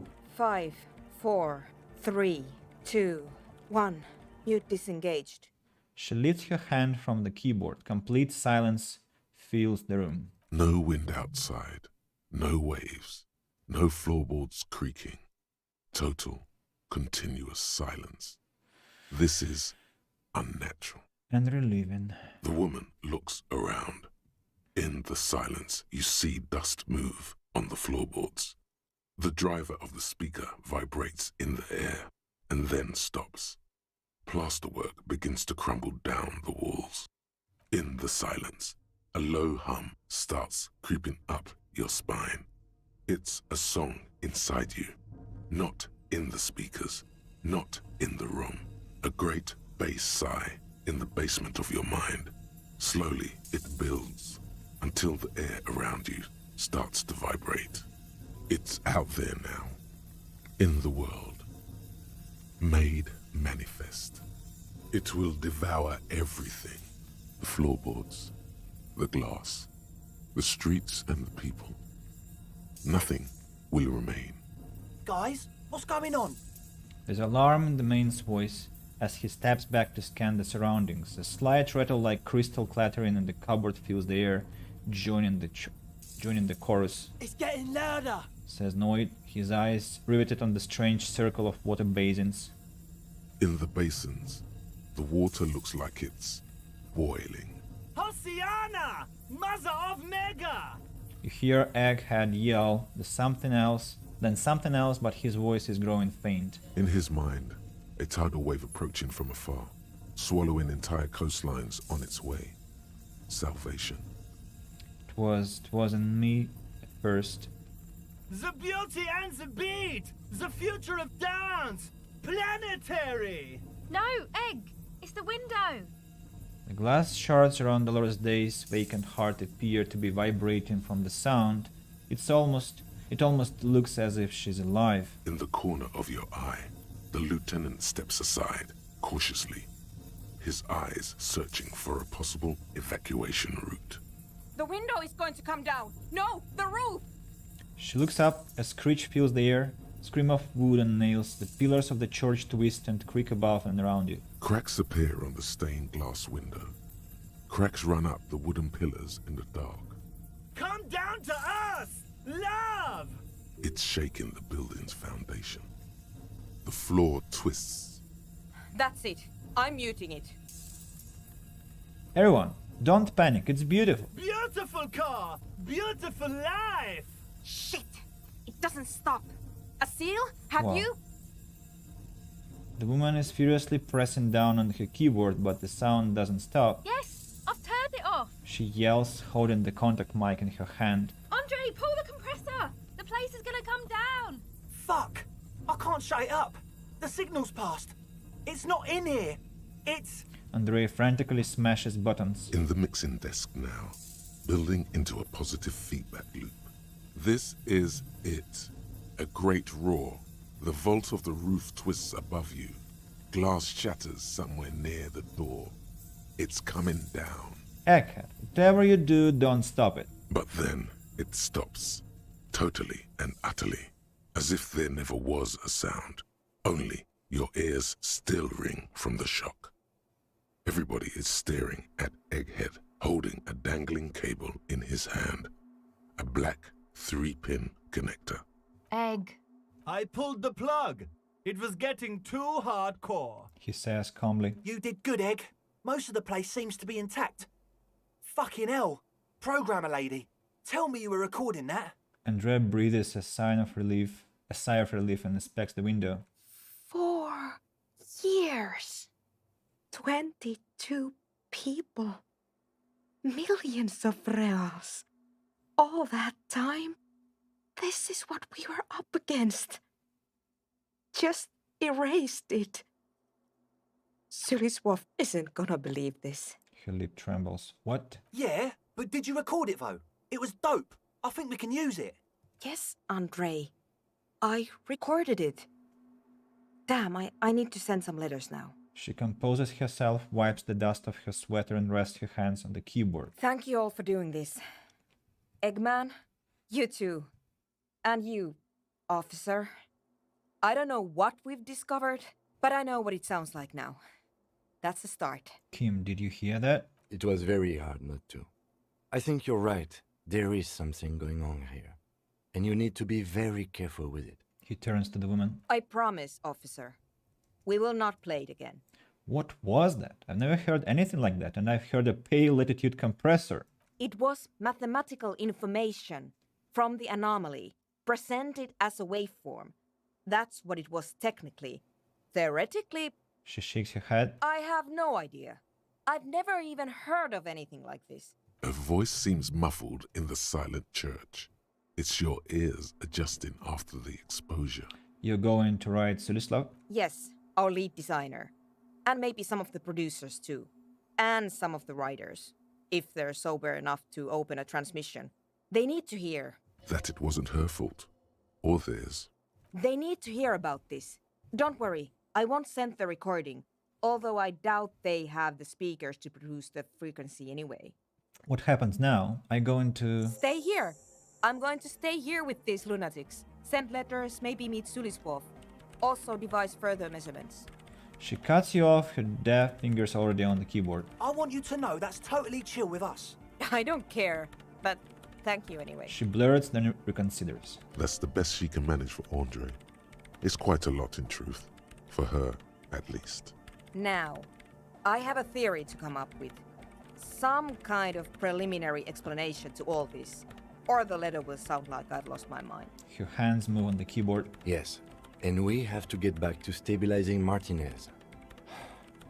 Instead of demolishing it with loud bass noise of unknown origins. He breathes out, trying to shake off tension. Some tiny hard thing lets go in your stomach.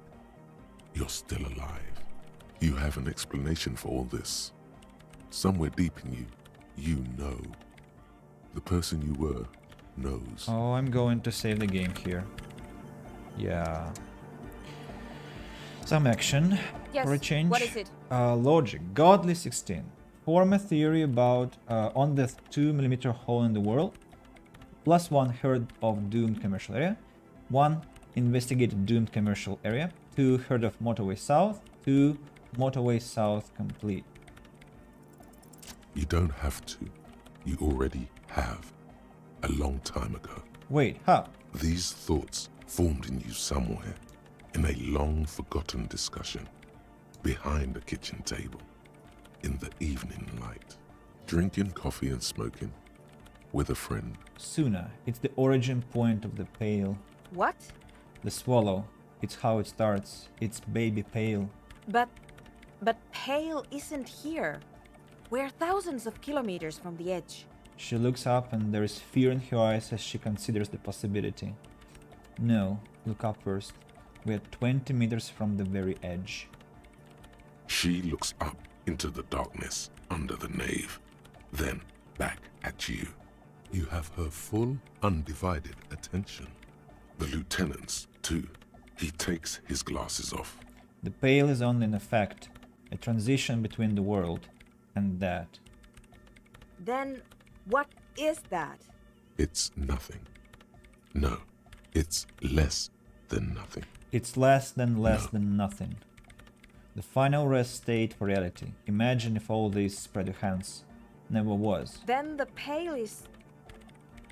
Simply a gradient. But the gradient, it clearly hasn't started yet. We're here, and the Pale is not. One day, when it's larger, it will be. I understand. A theory of the Pale where instead of an outer ocean, it metastasizes. Like a cancer or a mold. Erupting in points inside the world. This is one of those places. According to this, how long... She's silent for a second, then she opens her mouth. Until it starts swallowing, it's already started. Starting with sound. And information. Causing data losses in the East Insulindian front. Have you considered why it's formed in a church? And also when or how it might start growing, or if it has other effects, in addition to sound and data? An intellectual hunger fills her now, casting fear aside. I also have a question, since we are piling them on. How do you know this? I'm not doubting you. I'm simply curious as to how a detective of the RCM knows how to think this. Didn't form in church. The church formed around it. Of course! A pine wood sarcophagus. Or a containment facility of some kind, built by the first settlers. Yes, acting on instinctual level or religious practices we've forgotten. I have considered the same. The bad news is, there were 7 pinewood churches built in the first decade of provincial settlement. Whoa. Most of them were burnt down during the revolution, or repurposed before, during the suzerain. I'm not saying all of them have one in them, but... Some of them might. A black grain hanging in the air. Wow. All the failed businesses in the Doom's commercial area. All the failure in Martinez. You think the presence of that puncture has somehow influenced the outcome of events here? Even say software development? She already made up her mind when she heard it. Some kind of great and uncaring force had to play a part. It wasn't only them. Yes, even the revolution was defeated here. I mean a kind of anthroponetic history. I told the producers we need to go and move to a normal office building with amenities. But no, the artists like the milieu, the writers like the history. I told them. Should let people still working in there know about this. They might be affected. You mean Plaisance and the dice maker? There was almost no one left when we packed up. Yes, both of them deserve to know. Then go tell them. I think I've had this thought before. That's how I know. An amateur anthropomedic police officer. I'd like to say I've heard stranger things, but I'm not sure. This is a hell of a guess, however. Well worded, I might add. Yes, it is very interesting. But I wouldn't say you know. This is a guess. One that's going to have to be proved by anthroponetic scientists. One day, all the world will be like that 2mm hole. She falls silent. The wind blows in through the hole in the stained glass window, cold and moist. I'm going to leave that out. But the rest, some of this I can use to start to explain this to the rest of the team. Maybe I'll sound mad, but... Ma'am, you will certainly sound mad. One more thing.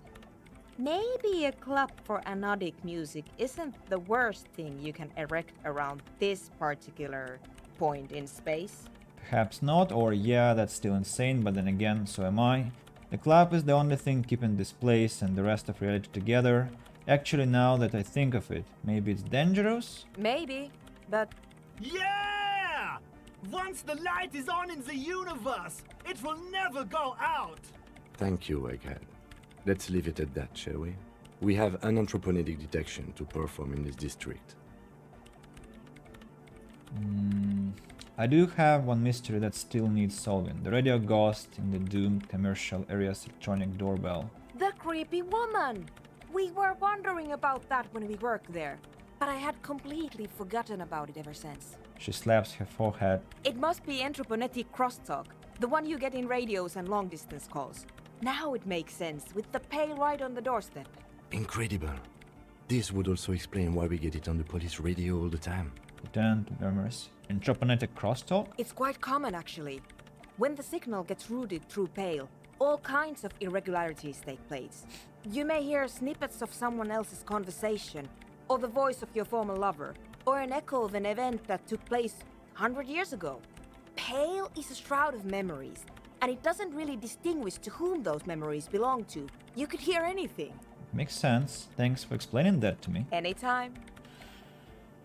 Wow, that was another bunch of incredible information. So, Egghead, that recording. Good morning! Yeah! Hardcore! That was a crazy sound we heard before. Yeah!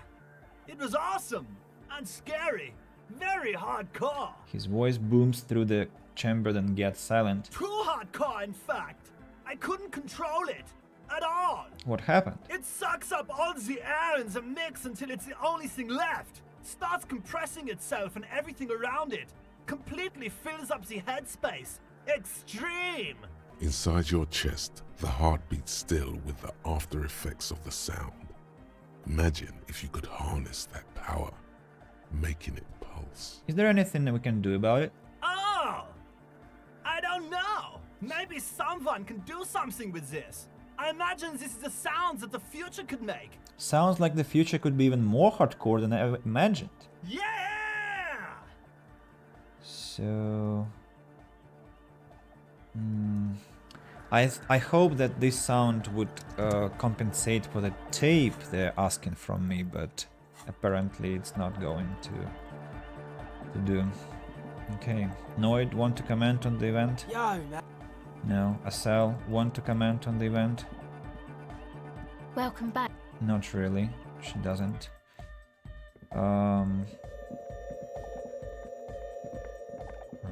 intellect. Maybe Andre can. Oh, hey man, it's good to see you. Composure. Dance fever incoming. High quality audio. Aesthetic of anodic music. Still 3%. That's all for now. Goodbye, officer. I'll come back to dance, but before that, I'm going to try and find that freaking tape for them.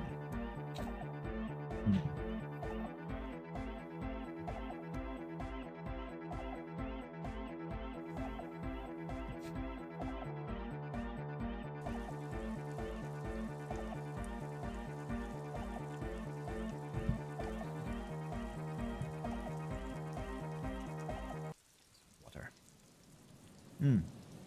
By the way, yes, we got a new thought. Let's read. Cleaning out the rooms. Someone's been walking around in dreams lately, looking for something. Tidying up, rearranging, storing away all the unrealized dreams, putting all paints in boxes. The worst nightmares have settled down for a while. A spot of light on the bedroom door after the dark. The fluttering of eyelids in the spring sun. A thought that arises only to disappear again, and yet there's a pattern emerging. So, 5 hours. Can I forget something to plant this thought? Maybe je me vu, because 1 experience point for every orb clicked is kind of not much, and we aren't going to click many orbs anymore. Intellect caps raised by 1. Am I going to increase my intellect? No, I think I'm going to forget je me vu. Yeah, forget. And plant cleaning out the rooms. Yeah, that sounds more helpful. Map, Martinez waterfront. Why, you loading now? You didn't. So let's ask Silang about this tape that the guys requested. It's such a breath of fresh air to be out of that club, honestly speaking. Silang. Everything's still cool here, officer. Glad to hear that. Hey, quick question. Do you sell any tapes? Tapes? You mean like music tapes? No, music is out. Don't listen to music. I sell extremely cool sunglasses if you want to get your mojo going. He points at the shoddy box on the left. Alright, so you have no idea whatsoever where I could find tapes. Tapes? Tapes are everywhere. They're worthless. Kids throw them in the trees. There's one in the bushes, right behind this lorry. Notion sounds preposterous to him. No one would ever throw a good pair of high-quality plastic sunglasses in the bushes, mister. His smile widens. He nods at the empty lorry cabin behind his back. You should have a look. It's better than nothing. Okay. So here it is. I'm sure there is a skill check. Maybe not. The hawthorn tree. Of course there on is. Rue de Saint-Gilles Lane. Bronze-coloured ribbons of magnetic tape are caught in its branches, fluttering in the breeze. Good hawthorn. Pat the tree. Patting the tree reveals a small sticker which has almost been worn to oblivion. It reads, RCM Emergencies Desk, number 8102. Underneath a slogan, Mankind, be vigilant. You tree-hugging pansy. The bronze ribbon twists around and within the branches in an intricately natural pattern. But there's something. What do I see? There's a twisted logic in this mess. You see the ends of the ribbon, the way it flows, how it twists and turns. It's all starting to make sense. It'll be easier to remove now. Okay, interfacing. Interfacing, I know what we need. We need our gauntlets, which we are actually wearing already. Then, let's hope for the chances. The gnarled hawthorn tree, with slow and deliberate motions, pulling, bending, and unraveling, you manage to extricate the magnetic tape from the branches. It curls up into a mess inside your pocket. If only you could find a way to re-spool it, so that you could hear what's on the tape. Maybe Roy from the pawn shop can help you with this. What's the tape for? Tenant looks at the mess in your hands. Only after you've successfully cleaned up the branches does the curiosity get him, he asks. It's for Egghead, promised to make his Van Eyck's jam hit a bit harder. Maybe this tape can help. How? It's broken and unspooled. Do you think your new buddy knows how to fix it? He has to. He is the master of ceremonies after all. I think at least one of the ravers would know how to fix a broken tape if they want to set it up a nightclub. I'm sure, but I'll find out. Maybe a cat could point me in the right direction. You could also get it fixed at the pawn shop across the street. We shouldn't waste our time. He looks at his wristwatch. He looks at his wristwatch a little impatiently. Good idea. He might have the tools. The tape projector in the pawn shop uses similar tape. Let's go to him. And then we'll have to go to the doomed commercial center again, doomed commercial area, and talk to Plaisance and to Dice Maker. I'm not at all enthusiastic about talking to Plaisance because she's a lunatic woman, but talking to the Dice Maker, I'll be happy about because she's such a charm, such a dear. So yeah, it's fine. By the way, it's the longest, not the longest stream I've had, because the longest was 8 hours something, but this one is already 6 hours 40 minutes, so quite long. Hello. Let me know if I can help you with anything. Hey, do you know how to fix this? Show him the bundle of magnetic tape. You mean re-spool it? Yeah, I do, but... Great. Could you do, please? This is important. I need to be able to play this tape for someone. But I'm not some Mr. Fix-It. I'm a pawnbroker. If you want to pawn the tape, sure. Although it looks pretty... worthless. He slowly finishes his thought. Just explain why you need this so much. He's bound to understand. Wait, but you tinker with film tapes all the time? Isn't that the same? Worthless is not worthless, Roy. This could be the next big thing for the local dance music scene. Maybe you can help me some other way then. Let's go to explain to him. Local dance music scene. Huh? What do you mean? He slowly taps his fingers on the counter. Do you know that old church down the coast? Yes. What about it? I helped some young ravers turn this place into a nightclub, and they play these weird beats there, which they call anodic music. Is it any good? The music, I mean. No, that's the thing. You can't believe how unbelievably thin the beat is.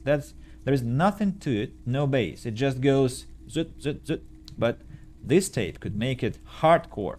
Man, you're really invested in this. He looks at the bundle of tape in front of him. It shimmers under the It shimmers under the shop's dazzling light show. Okay, I'll help you out. It's going to take a moment, though, so just sit back and relax. You take some time to look around the store. The play of visuals all around the pawn shop is mesmerizing. Suddenly, Roy turns back to you with a reel of tape in his hand and coughs. You know these visuals would look super cool in the church. Hey, those visuals you've got here would look great in the church. Or look at the clock. Wait, this took more than just a few moments. That was at least 15 minutes. I don't care. About the visuals. Yeah, I bet they would. All those lights in a massive church hall. He stares at the intricate interplay of light and shadow all around him, suddenly moved by the idea. A sanctuary filled with hand-picked positive photons. There would be no room for sadness in such a place. It's a brilliant vision. There's a but, isn't there? There's always a but. You and me, we could make this all become true. Mankind needs this. Yeah, man, no. I rather like this place happy too. You know, where I work. This tape is all I can do for you and your friend's nightclub project. He shakes his head and then nods at the fixed tape on the countertop. Looks like he really means it. There's no way to turn this around, I'm afraid. Well, that took more than just a few moments. Yeah, it was. Respooling isn't that difficult. Although I had to mend the tape in a few places. Anyhow, it's yours now. He slides the tape closer to you on the countertop. Well, thanks for the help. Yeah, my pleasure. I do what I can for true passion projects. Just try not to use this tape for negative photon emissions. Take responsibility. Okay. Alright. Thanks, man. I appreciate. So, items, let's see. The bronze-colored tape found in the branches of a hawthorn tree has been reconstructed into an usable reel of magnetic tape. It's pretty fragile and in an odd format which doesn't fit into any portable tape players. Nevertheless, Egghead will be stoked. Okay. Let's run to the doomed commercial area now, talking to the bookshop lady, and then to the dice maker. My heart just becomes warmer several degrees up thinking about the dice maker's voice. Yeah.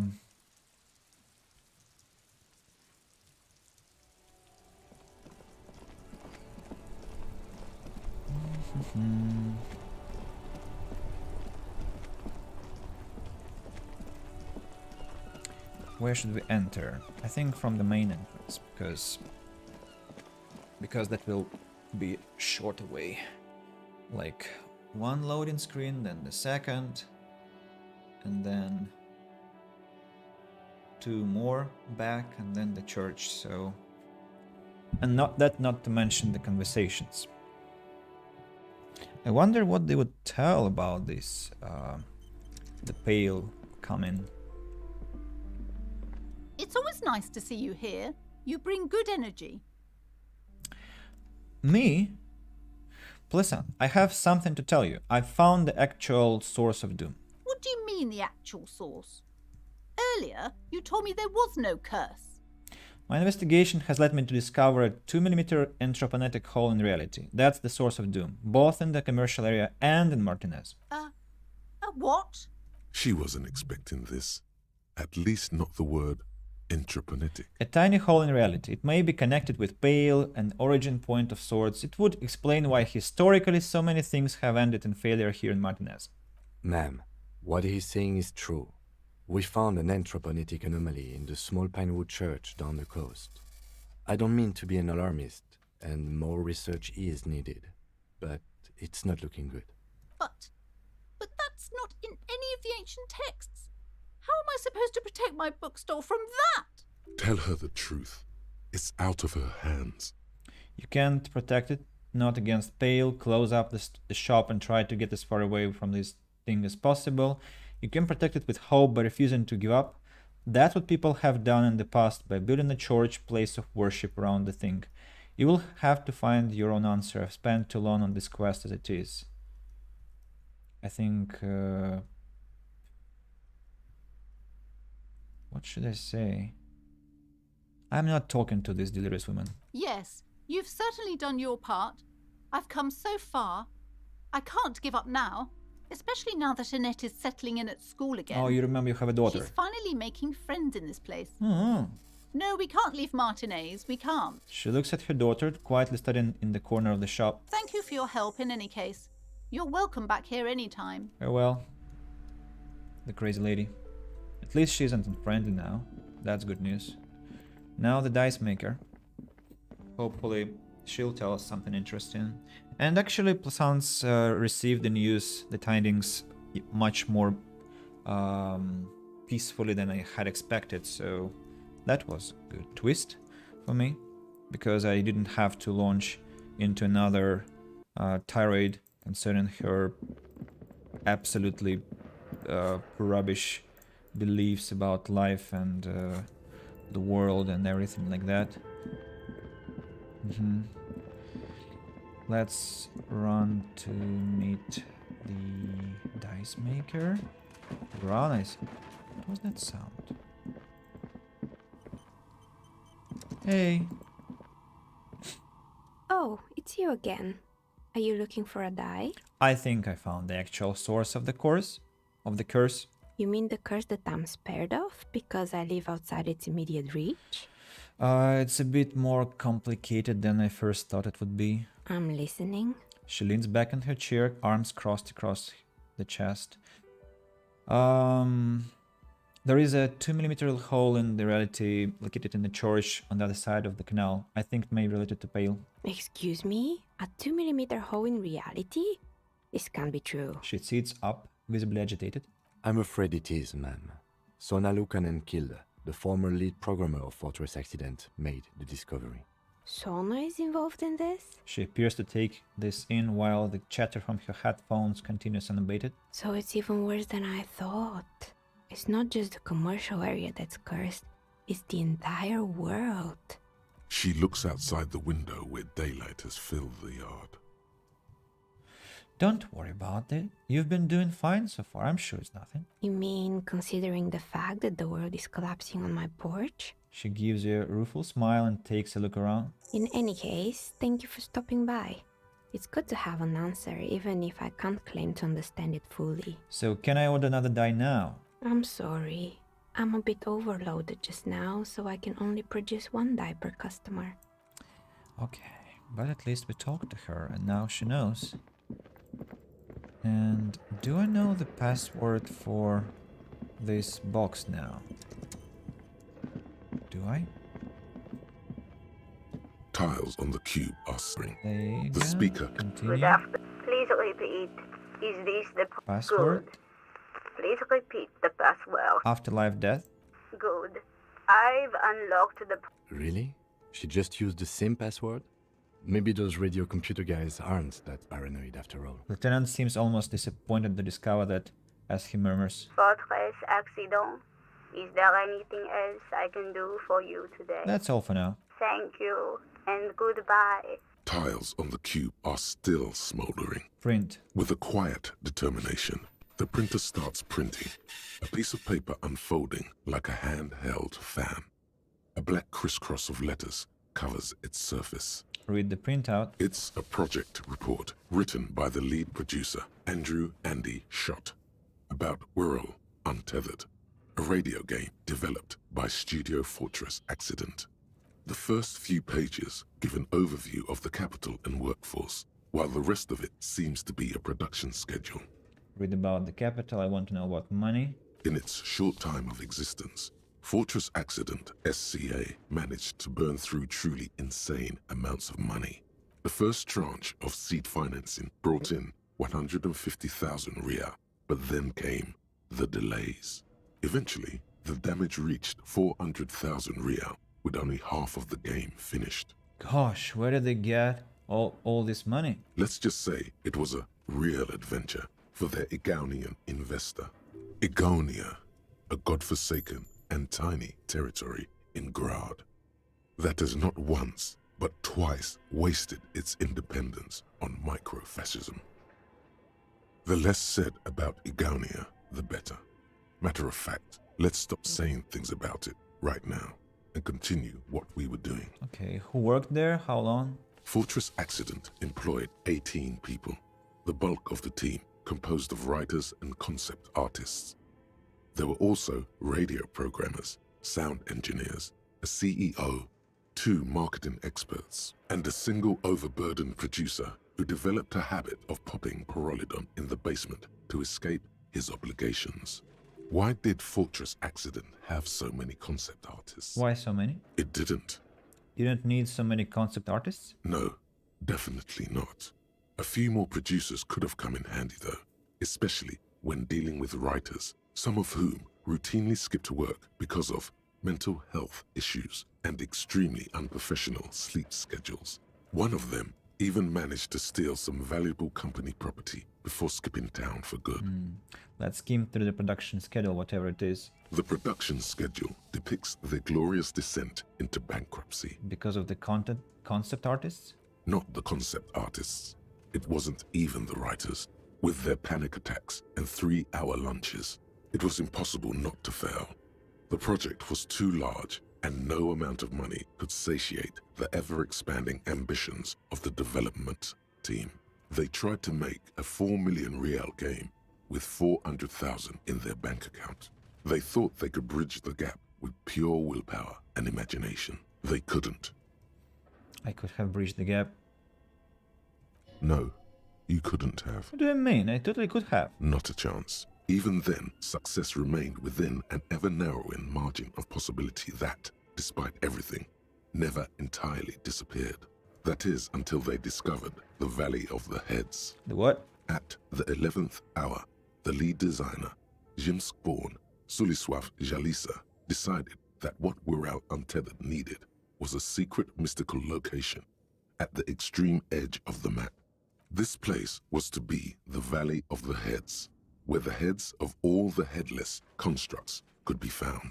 The player would have been able to choose a head for their headless party member, and each head would have been voiced on air by a professional actor. This is some insane shit. Who were those people? The world had never seen their kind before, and might never again. How many heads were there? So many.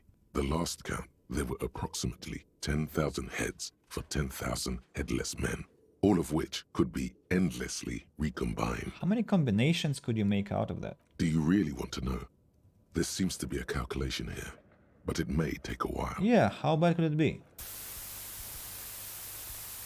Ooh. Uh-huh.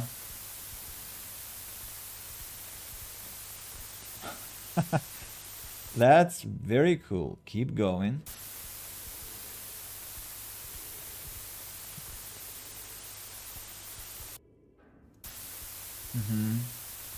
That's impressive, actually. I like it. So? The lieutenant taps his foot impatiently, his arms folded tight against his chest. Poor Kim, again. Keep going. I think I'm going to arrive at some point, right? I must arrive at some point. So... What if you broke the radio computer? What if it's never going to stop? No, just let the numbers wash over you. Where's the psh sound? Now zeros have And come. that's it. Okay, so what's that did them in? Well, yeah, that Great. and the catastrophic data loss. I wanted to say, so that's what did them in. The what now? On the nature of the data loss, there's ominously little information in the production log.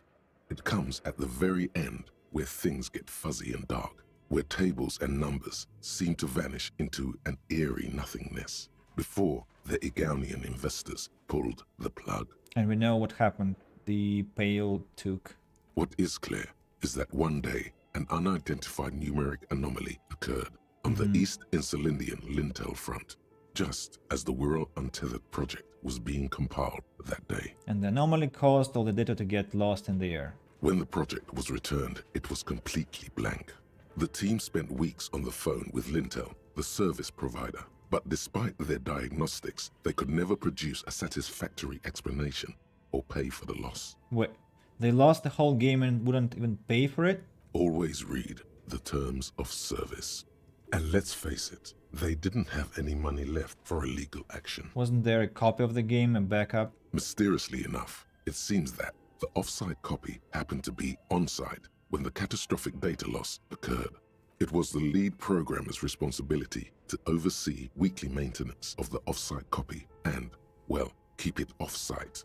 An explanatory note from the lead programmer has been attached. What does it say?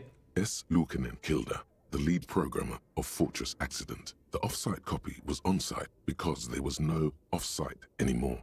Not for me, not after 8 months of crunch. I didn't have a home anymore, so I started keeping it in the basement in the ice bear refrigerator near where I went to sleep. It was perfectly safe there. The temperature conditions were optimal. So it's not very convincing, is it? Her former colleagues would agree with you. Is there anything else from this lead programmer? The production schedule ends with a few random notes that seem to be added sometime later. Okay, read the notes at the end. 4 months later, by an unknown author. I am the only one left, and it's gotten rather damp here. A few other businesses have gone under, too. Slipstream switched to making skis, and the hairdressers just left, cursing Martinez. They're right, though. Something's seriously wrong with this place. Martinez, all of it. Still haven't got an answer from Lintel about what happened. All I could get were the physical coordinates of the error on the East Insulindian front on that day. Since the computation happened on air, I reckoned it had to coincide with an actually existing location. I have compared the coordinates to a map of Revachol West. Turns out it's only 800 meters from here. The address is Saint-Brun 1147. I am going there to look this thing in the eye. Sandbrun 1147. That's what the street sign next to the church said. So, and we already know the answer to this puzzle. Tiles on the cube are still smoldering, casting the framework in a soft glow. Fluorescent play and print keys shine on the keyboard. Let's remove the production schedule. The filament slides out of its glowing nest. Now we have this filament. And we know what happened.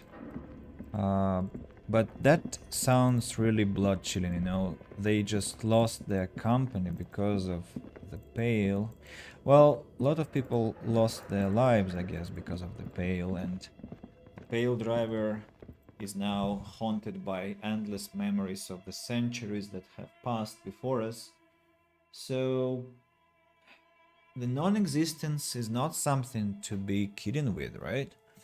It has sublime powers, and yeah. At the same time, I can't help but sympathize with the guys who failed their game just because of some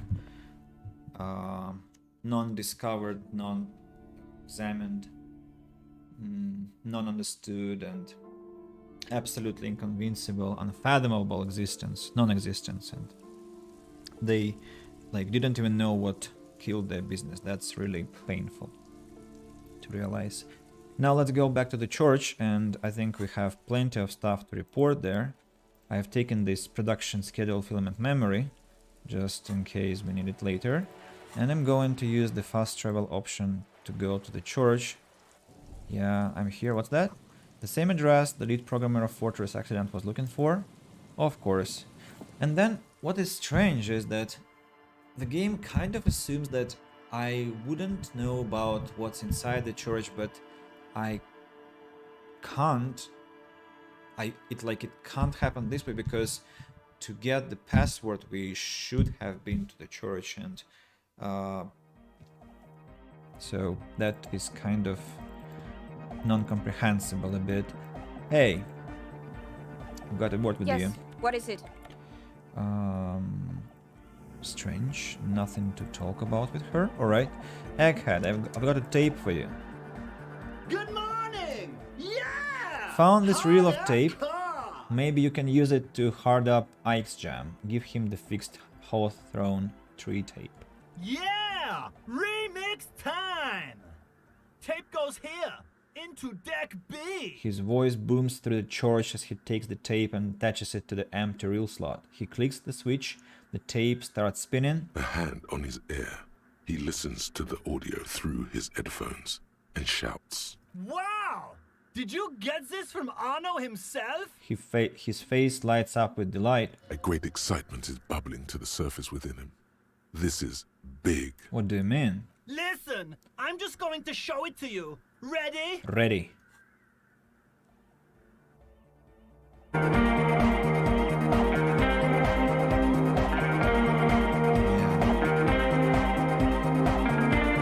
it wasn't on the official album with this. Wow! Is that the science match perfectly? Hey, come back. What the hell?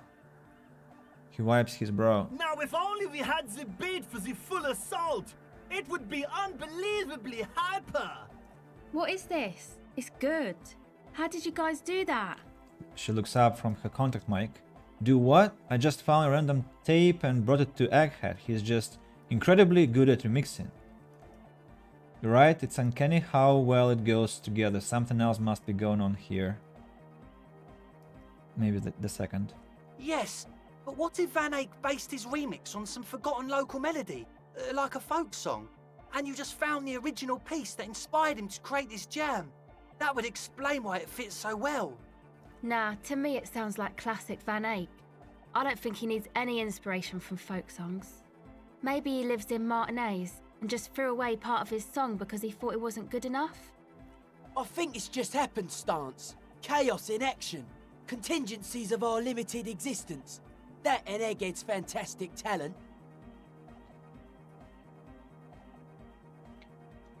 He nods to his friend behind the turntables. Noid's right.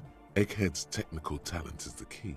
No, this is definitely part of the same song. Something cut from it. It fits too well. Something mysterious is going on here. I don't know. I agree with Nod. It's just luck, and Egg has incredible mixing skills. Be how it may, if it fits, it fits. Bring up the volume. He pumps his fist in the air. What about the bass? Do you have any ideas for that? Andrei looks back at you. Yeah, I remember. You said it needs more bass. I think you might know the answer. What if we just use that crazy sound assault from Suna's experiment, but contained tame that made it pulse? I think it's good enough the way it is. Adding the melody has already been a massive improvement. It's pretty hardcore now. No, proceed with the task. But how? His puzzled face turns into a wicked grin. What about that compressor Andre was setting up to achieve some sort of parallel processing? Don't be too hard on yourself if you don't figure it out. I think the jam's already pretty ultra. But it could be hyper hardcore. Interfacing plus 1%, plus 1. Are you... What? Interfacing. Can I increase interfacing somehow? Do I have a thought that decreases my interfacing? I don't think so. And we have Arno van Eyck. The question won't leave you. Why did the melody line from a broken and discarded tape fit perfectly into a song played by some speed freaks in a frozen tent? Can it be coincidence? Maybe it's the hand of the man-machine himself, his attempt to craft the perfect song. Maybe Egghead is actually Arno van Dyke in disguise. Ike, Egg. Cleaning out the rooms. And 93% remote viewers division. I think I can fast forward time. Go to the island. Yeah, we don't have any more tasks, so we can actually skip time. I want to invest 1 point into... I can't because I have 2 thoughts to plant. I might need to forget. So let's just fast forward time through dancing. Can I dance? Oh, hey man, it's good to see you. Found the melody. It's still very low because composure is 2. Why composure is 2? Do I have some penalties to composure? Don't see any. It's because I'm not wearing my trousers, I guess. That's the first thing. And I need to put on my... what? Do I have anything else for composure, by the way? I need to refresh that. Action, speed, drama. Yeah, this one is for composure. Anything else? Calculus. Oh, polar anorak is for composure as well. That's good. That's very good. Something else suggests composure. Not really. So I think we can now try the composure check. What's that? Hear that? Magnesium. That's what you're lacking. The lack of magnesium has you slouched. So there's a lack of magnesium in me? Yes, and it's critical. Look at yourself. You're practically devolving into a fish due to the lack of magnesium in your bloodstream. I need to mag it up. You need to get so magged up. You've probably had 2 heart attacks and a minor stroke already. And the only prescription is insane amounts of magnesium. You're saying I need to become a magnesium-based life form? Yes. If you want to live, another thought. You need to evolve. You need to ascend the carbon barrier. Go to the apothecary and buy insane amounts of magnesium. It will reverse the damage to your circulatory system. A thought. Magnesium-based life form. It's generally understood that human beings are carbon-based organisms, fusing little carbon tubes together to form complex, mushy structures capable of thought, love, and locomotion. It's also known that these structures sometimes like to take the edge off by consuming ethanol, amphetamine, etc. In such cases, it's important to supplement your body with magnesium. Tired? Mag it. Down? Mag time. Liver damage? Maximum mag. Some people say magnesium doesn't really do anything and you just need to quit. What do we tell them? I don't know what do we tell them, but I'm sure I need to now try the composure check. Oh, hey man, it's good So to see you. 17%, not very much, but I'll try. That was a fail, but I'm okay. 17%, we can totally make it possible, I'm sure. Just give me a second. 7 hours on the stream. Cool.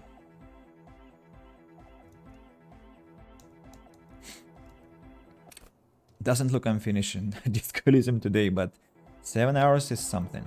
Oh, hey man, it's good to see you. I got it. Another failed check. I want to have this dancing scene. Another breath of fresh air.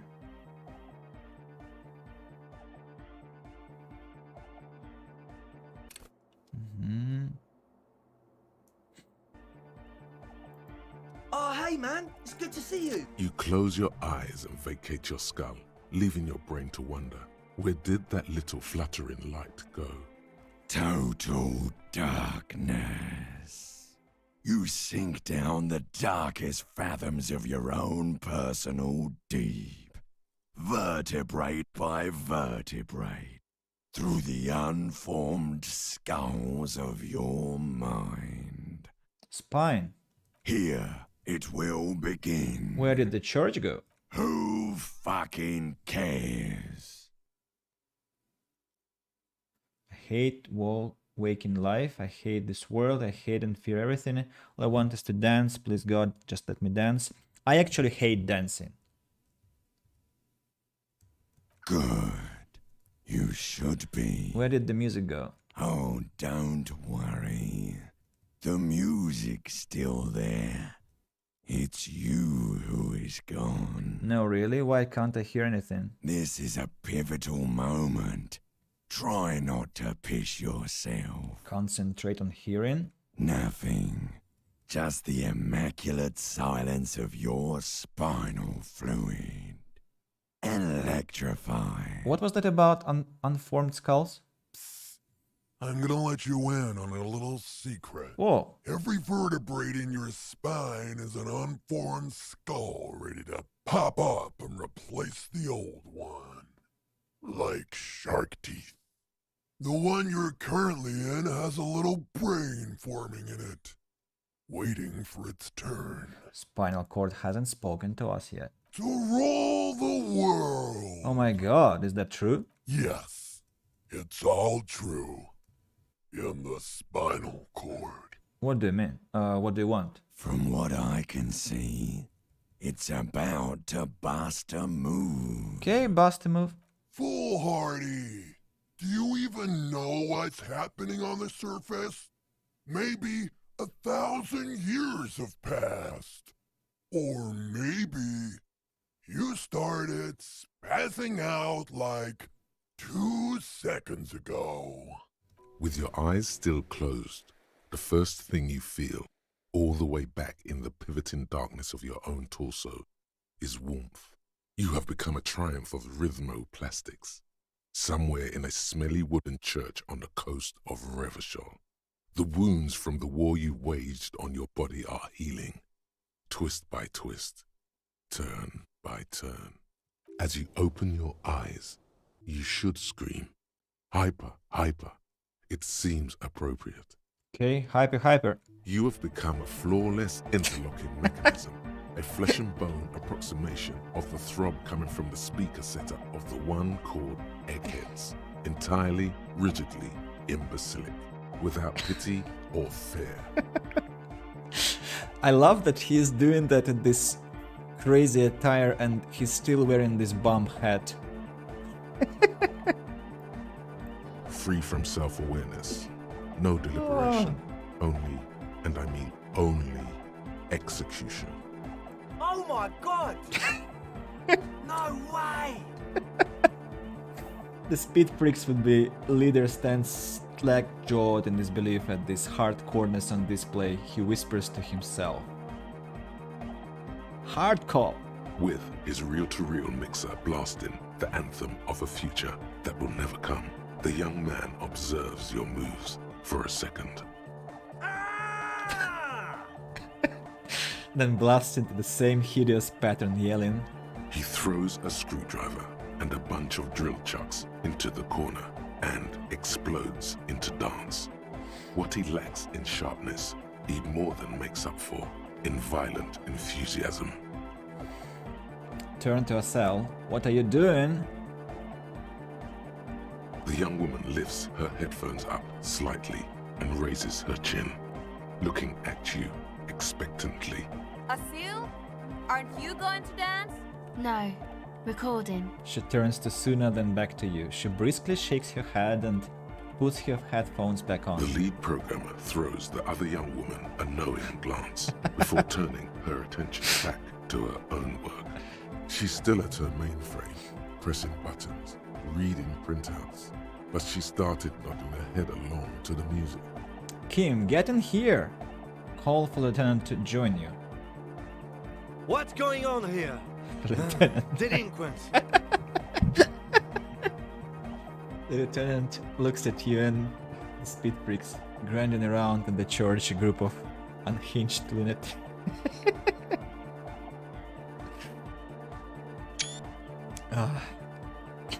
This is clearly a Code 31 emergency.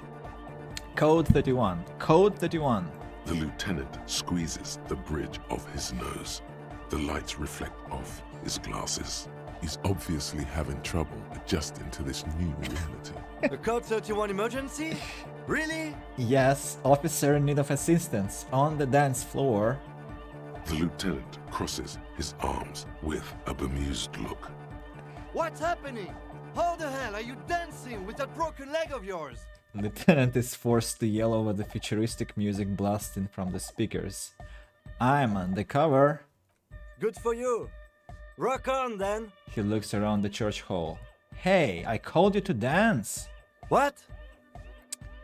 Authority legendary. I did say there was an emergency on the dance floor, did I not? The emergency? Not enough, Kim. Come on, hurry. Did that just cheer him up a bit? Could be. It feels like the lieutenant cracked a little smile there. That's it, don't let the lieutenant live without getting his hardcore on. Who's the one in charge? You are. Lieutenant, I'm only going to pull rank on you one time, and this time is now. Are you kidding me? I assure am not. Now get your groove on, Lieutenant. Or it's all a joke to you, isn't it? Chain of command joke, feature of dance joke. Well, no more. Cut the rag, Lieutenant. I don't want to refer to the chain of command. I assure I'm not kidding. Get my what on? Lieutenant leans closer, unable to make out your words over the pumping beats. I said get your goddamn groove on, boogie woogie. Sheesh, okay. He backs up with his hands raised in the air, observing the crisscross on your feet, off your feet. Okay, you psychopath. I see what you're doing there. It's jacked up footwork, plus some... Is that Ubi folk dancing? He adjusts his spectacles, then pops his collar as high as he will go. Nah, it's not Ubi folk. It's hardcore. Yeah, whatever. You talk a big talk, Lieutenant. Let's see some moves. Oh yeah? I did 15 years in the juvenile crime unit. I can do age inappropriate. Now, check this shit out. The lieutenant begins to heel kick the church floor with such intensity, it's reasonable to fear he'll kick a hole right through it, causing the floor to crack and the pillars to collapse, bringing the church roof down on all of you. It doesn't look like he'd give a shit either. Part of him is amazed you're both able to just dance after all these horrifying events in Martinez. Is there anything more I can do? I want to break the limit. The dynamic motion of your flailing body is bordering on the extreme. You're going off the charts. You feel as if turning on the hyperdrive would be a point of no return. Feels almost melancholy. Are you sure you have the entire posse along for this? Together, where are you? Here we go again! Hardcore fills the air! The sound above my hair! The what now? The sound above your what? Lieutenant suddenly stops. Above my hair, man!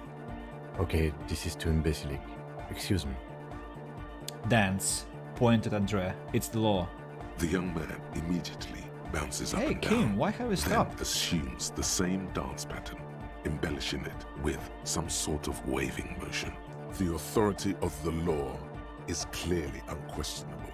Okay, shivers. On the coast of the Martinez Inlet, in a small weather-beaten stave church built 380 years ago by settlers from the Occident, most likely to guard against an anomaly at its center, an officer of the RCM is contorting his body into idiotically rigid shapes as he invents the future of dance music.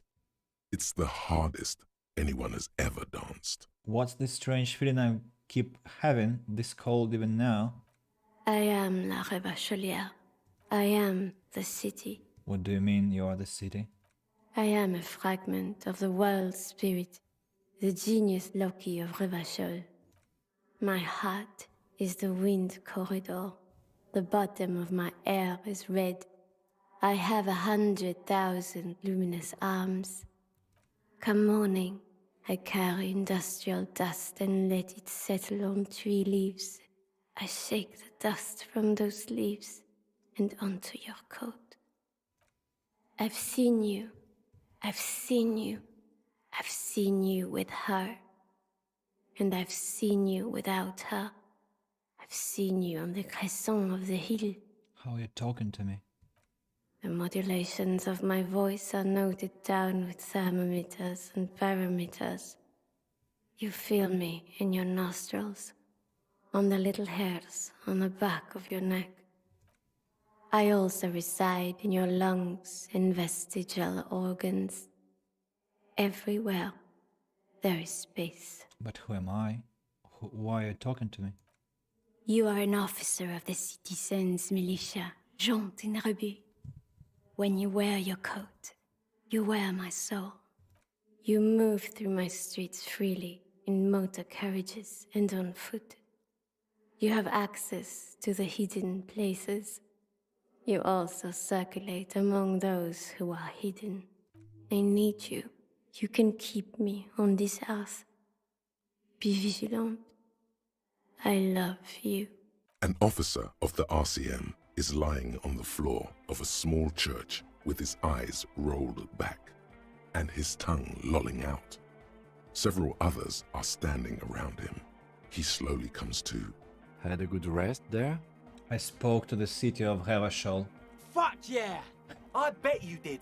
Those were some advanced moves, man. That's all great, but we should really get going. We spent enough time doing aerobic exercise for today. Get up. You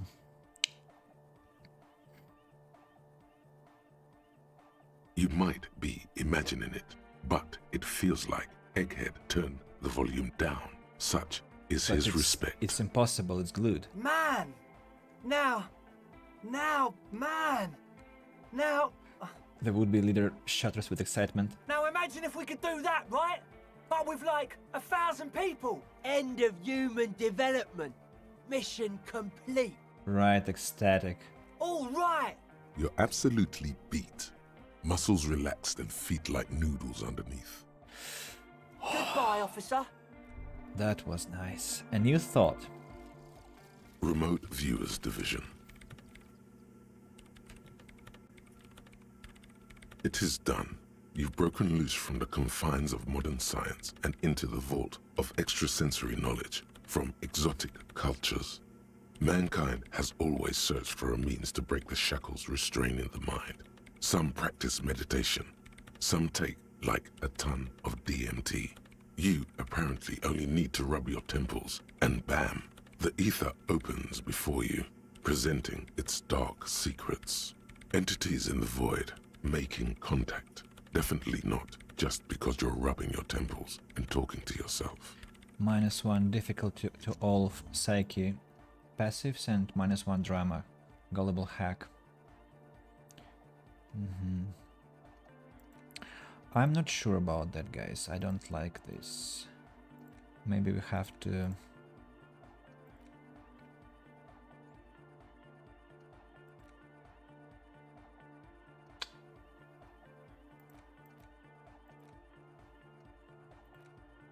This is high, motorway south. Advanced Race theory, Guillaume Le Million. Maybe Guillaume Le Million? All psyche learning caps are raised by 1. How many caps I have there? A lot. I think I'll forget this Guillaume Le Million because pain threshold is kind of not what I need exactly. So the fastest thought will be Arnavan Ike. And another orb is... Could these wires work as contact microphones? What?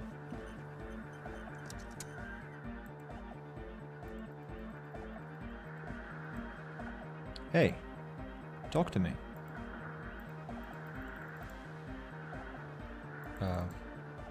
Why is he not talking to us? Anyway, we still need to put on... No, we have the interfacing gloves. So, Egghead, why don't you talk to us? What's wrong? Oh, they've got a goodbye officer. This one works. Why Egghead isn't interacting with us? Do I have to... I think I have to get out of the church and then come back. And maybe that will help.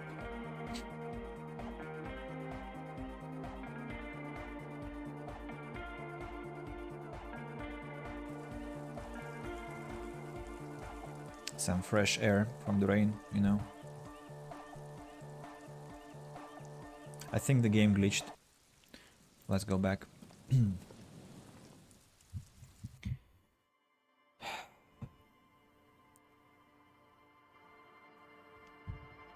I'm also quite curious if they have this second version of the track. The mixed tapes. Yeah, you see, it was a glitch. He wasn't standing at the right place. Good morning! Yeah! Harder car! Okay, 17% again. Failed. But I'm going to abuse it anyway. 17%. Like with dancing, the same.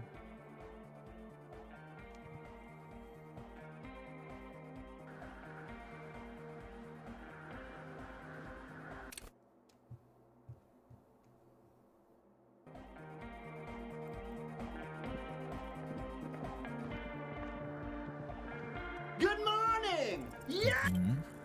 Another fail, but it's okay.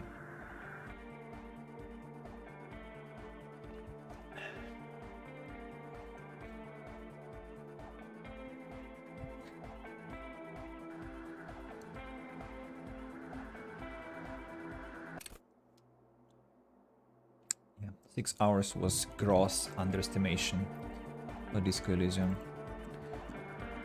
Good morning! Yeah! Third attempt failed. I know it can get to crazy numbers.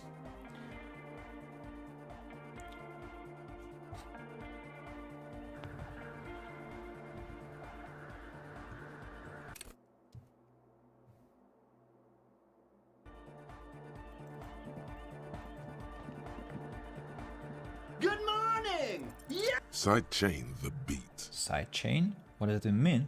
Listen, you can use the compressor to select between which track it's compressing, either the auxiliary signal or the main input from the tape.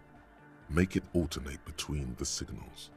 The compressor controls the gain based on the level of the signal on the aux sidechain input. It will allow maintaining a loud sound without peaks that fill up all the headspace. Okay, Egg, you need to start sidechaining it. Explain the concept to him. Sidechaining it, you said? He turns down the music, his hands moving deftly across the mixer, setting up necessary controls. It might change the sound again. Then he puts on his headphones and his eyes go wide, wider than they've ever gone on drugs. He starts jumping up and down with bliss, in total silence, still listening to his headphones. Hey, what did you do to Egghead, Cop Man? Did you break him? Cell looks up from his microphone. Just wait and see. Are you ready, pussy? Noid straightens his back, ready for the beat. I was born ready, Egg. Give him a thumbs up. Okay, something is incorrect.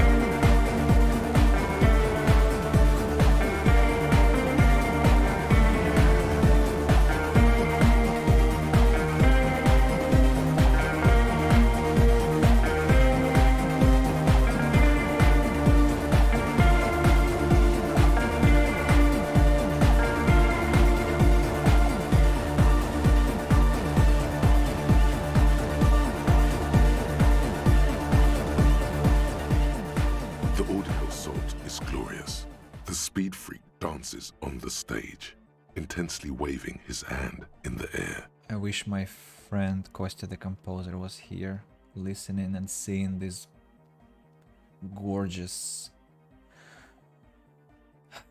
moment of catharsis. The audio assault is glorious. The speed freak, yeah. This is beauty! This is life! That's complete. What in the world is going on? The way melody and bass flow together. It's unnatural. Cell looks so amazed at the display. This one is for the Nautic generation. Introducing the ultimate sound! We have tamed the sound, made it our own. God damn it! This dance club idea might just work out. It will absolutely. You hear Andrei say to himself of the thumping beat. DeLorean Church! The place to be! Pump it! Pump it! Eggs losing himself in the sound. This is it. This is a new era.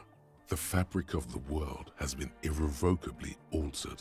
Actually, I'm very thankful to Disco Elysium at this point because being an English teacher and haven't had I used to have an English club, as you know, and sometimes I would organize a disco, like listening to some YouTube tracks, like Halloween concert and video games tracks, soundtracks concert, and I always was so wistful about the fact that I don't have a music club and I can't have like witch house the whole day and night, and that makes sense. And looking at this, I'm really liking what I see.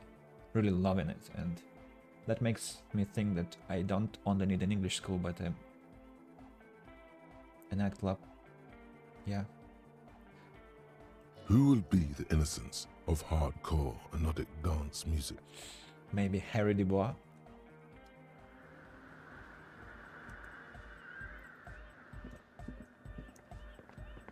Let's check if we have any conversations with them. What is it? I'm going to mute you guys a bit. I mean, mute the game a bit, because I want to fast forward the time until the moment when our thoughts cabinet wakes up. So last time we were reading this medicinal purposes.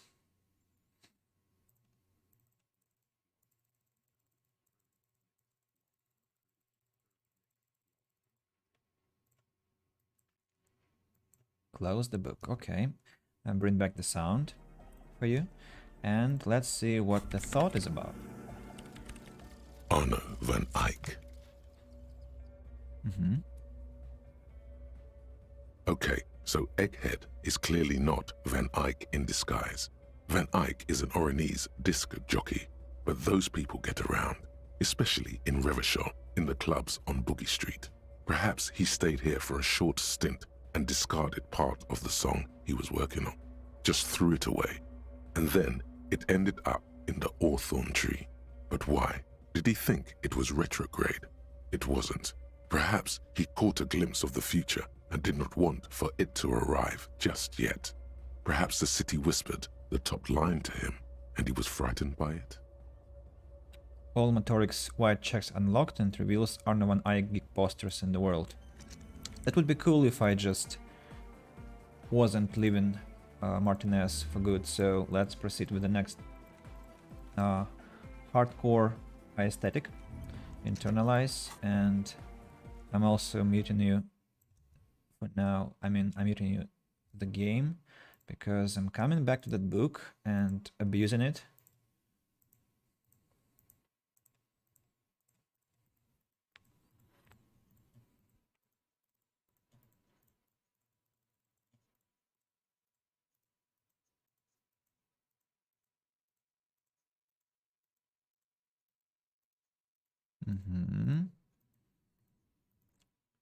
Breakthrough immediate.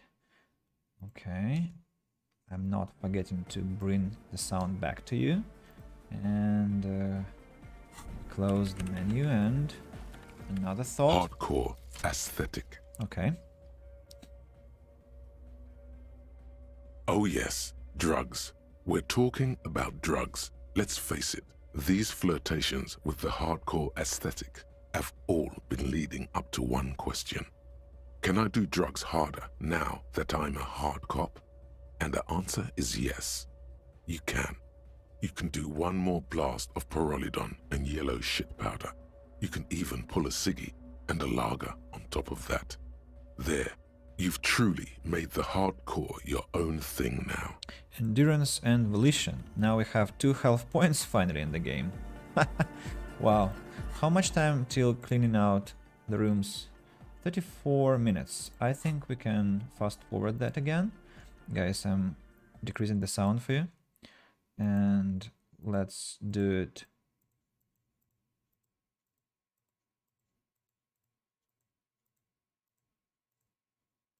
Breakthrough imminent.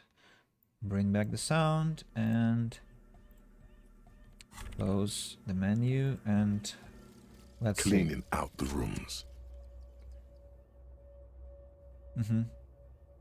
What if you didn't lose your memory? What if something in Martinez came and stored it all away, for you to slowly open one box at a time, so you can choose which parts to keep? Keep almost none of it. Only the flowers on the windowsill.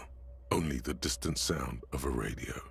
Lose all the actors, the dark shadows. Leave only the still lifes. The blissful distant wash of waves. If everybody knew, you never did. She'll be coming soon. That is all. Very abstract. But it gives us crazy bonuses like 1 suggestion, 1 inland empire, 1 rhetoric. Have very high now, high parameters. But now I have to process the last one, magnesium-based life form.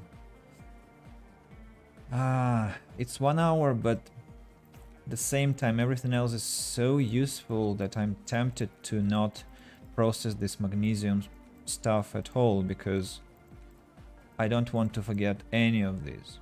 Any. Maybe remote viewers division, but again, psyche is very important to me, and passive checks, they are cool. So yeah, I'm not going to do that anymore. So let's bring back our encyclopedia or perception. No, our frog cap, visor. Our trousers are correct. Conceptualization attire. Shoes will be boots for perception. Then neck correct, glasses correct, everything correct. We have 2 points to spend, but I'm going to keep them. Let's check. I think we don't need to check anything. Yeah. I guess we've clarified everything with everyone. Have we? Yes, I think we have. Now we're leaving for the boat and to the island. I don't know how much time is left in the game.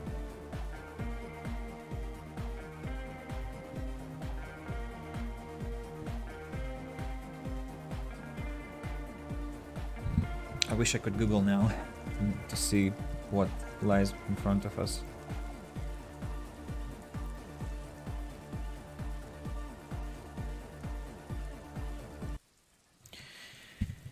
So where is the boat? The boat is in the fisherman shacks, right? Here. And we're talking about which boat? Ah, that one, I see.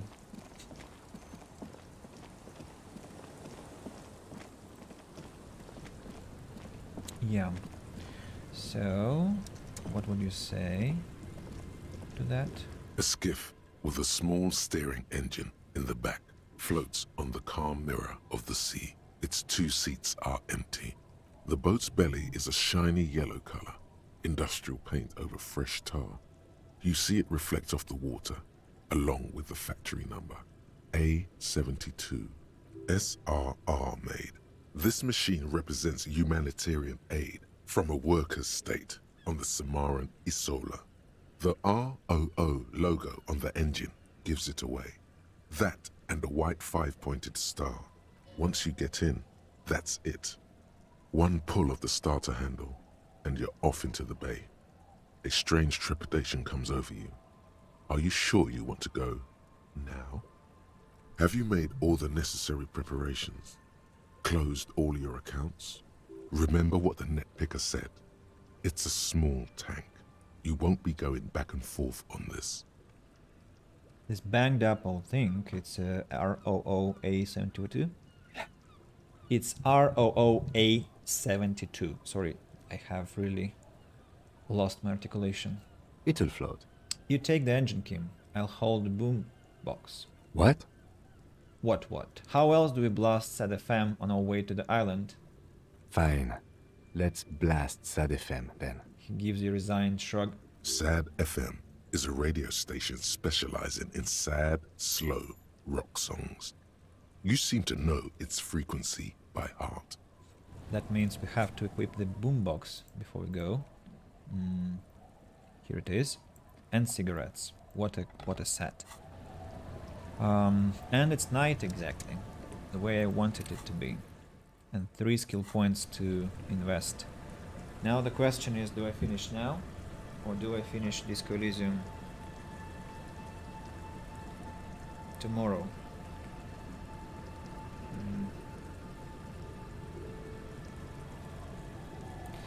I don't know how much time it will take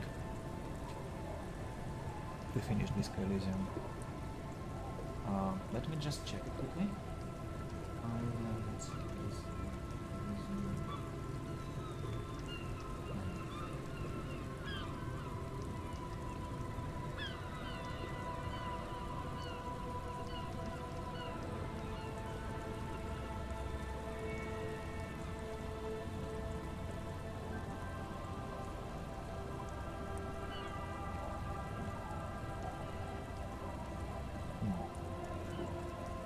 I don't see any quick answers on that.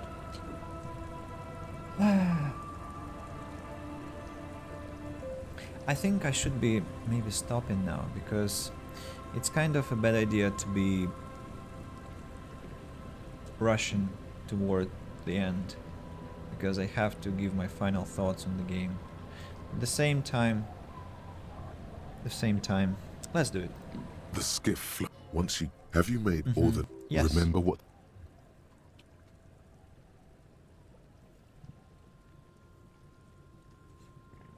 Look at this, man. The boombox.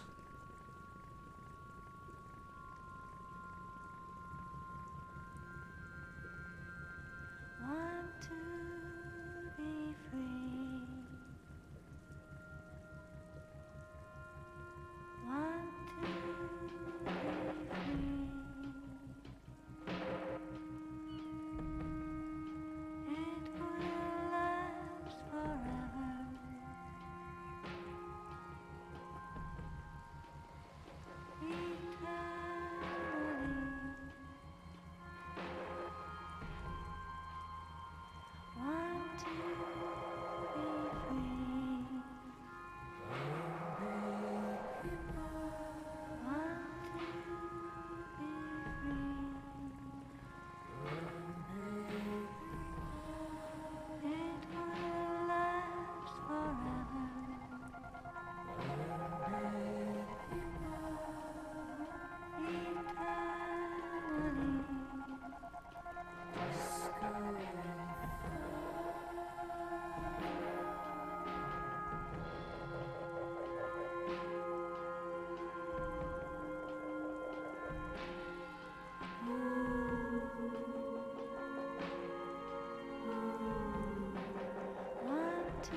The boat comes to a slow stop. The lieutenant turns the engine off. Then there's silence. In the silence, a sputter of wings. A flock of quails takes off in the distance. Let's go. Let's. Here we go. We're on the island. Nothing else matters anymore. Orbs. A makeshift bridge with bombs were powerful enough to break the foundation.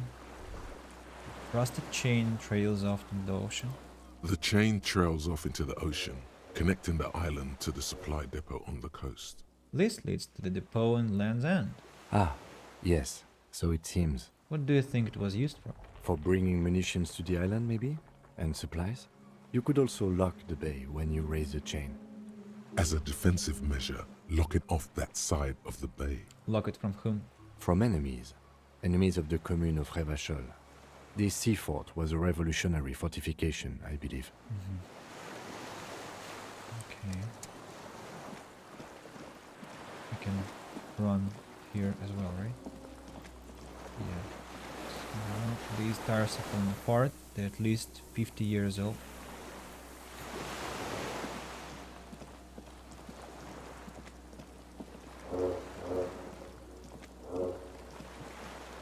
What's here? Some fuel has leaked out of the barrel. Black, viscous. Attention, inflammable. There's a lingering trace of mazout in the air. Some bunker. The dry grass crackles under your feet as you stop. Far away, birds' wings touch the still surface of the sea. What's that flutter? The flock of quail departs. Now more than 100 meters away. 102, 105. Underneath the flutter? On the islet, there is almost no wind, just the light movement of air through the reeds. Bulrushes swaying on the waterline. Long dried leaves chafing against each other, like a silent orchestra tuning at the beginning of some major work. To the west? A silent hiss. Sea air moving through the needles of a pine tree. To the east? The faraway roar of the city, distant like today's dream. Before it, the sound of sand, the low tide filtered through its grains, a bird tending to its feathers. Ahead? A low hum.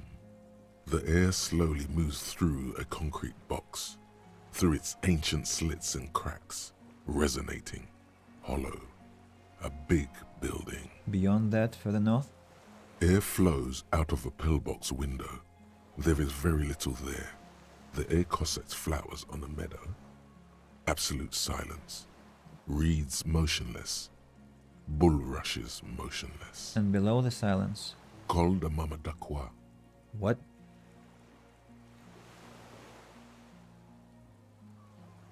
Kim. Yes? Momentarily, the sounds are swept away. Pain shoots up your right foot and into your groin. It's pretty silent on this island. It is. Is that why we are stopping? I have to listen to one more thing. The lieutenant nods in silence. Okay, open your eyes listening. Stop listening. Call the Mamadako. Here, on the island. Really? What's that? This barrel says ICM. You can see a star with little specks in it. With little specks. Warm blood trickles down your armpit. Ligature is off. It's nothing. No way to get up there. The stairs are gone. Little birch from the coin operated viewer still holding on. How do I get there?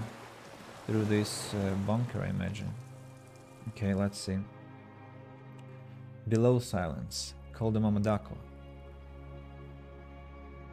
The cryptid is on the island. Well, it's quite logical. Should be.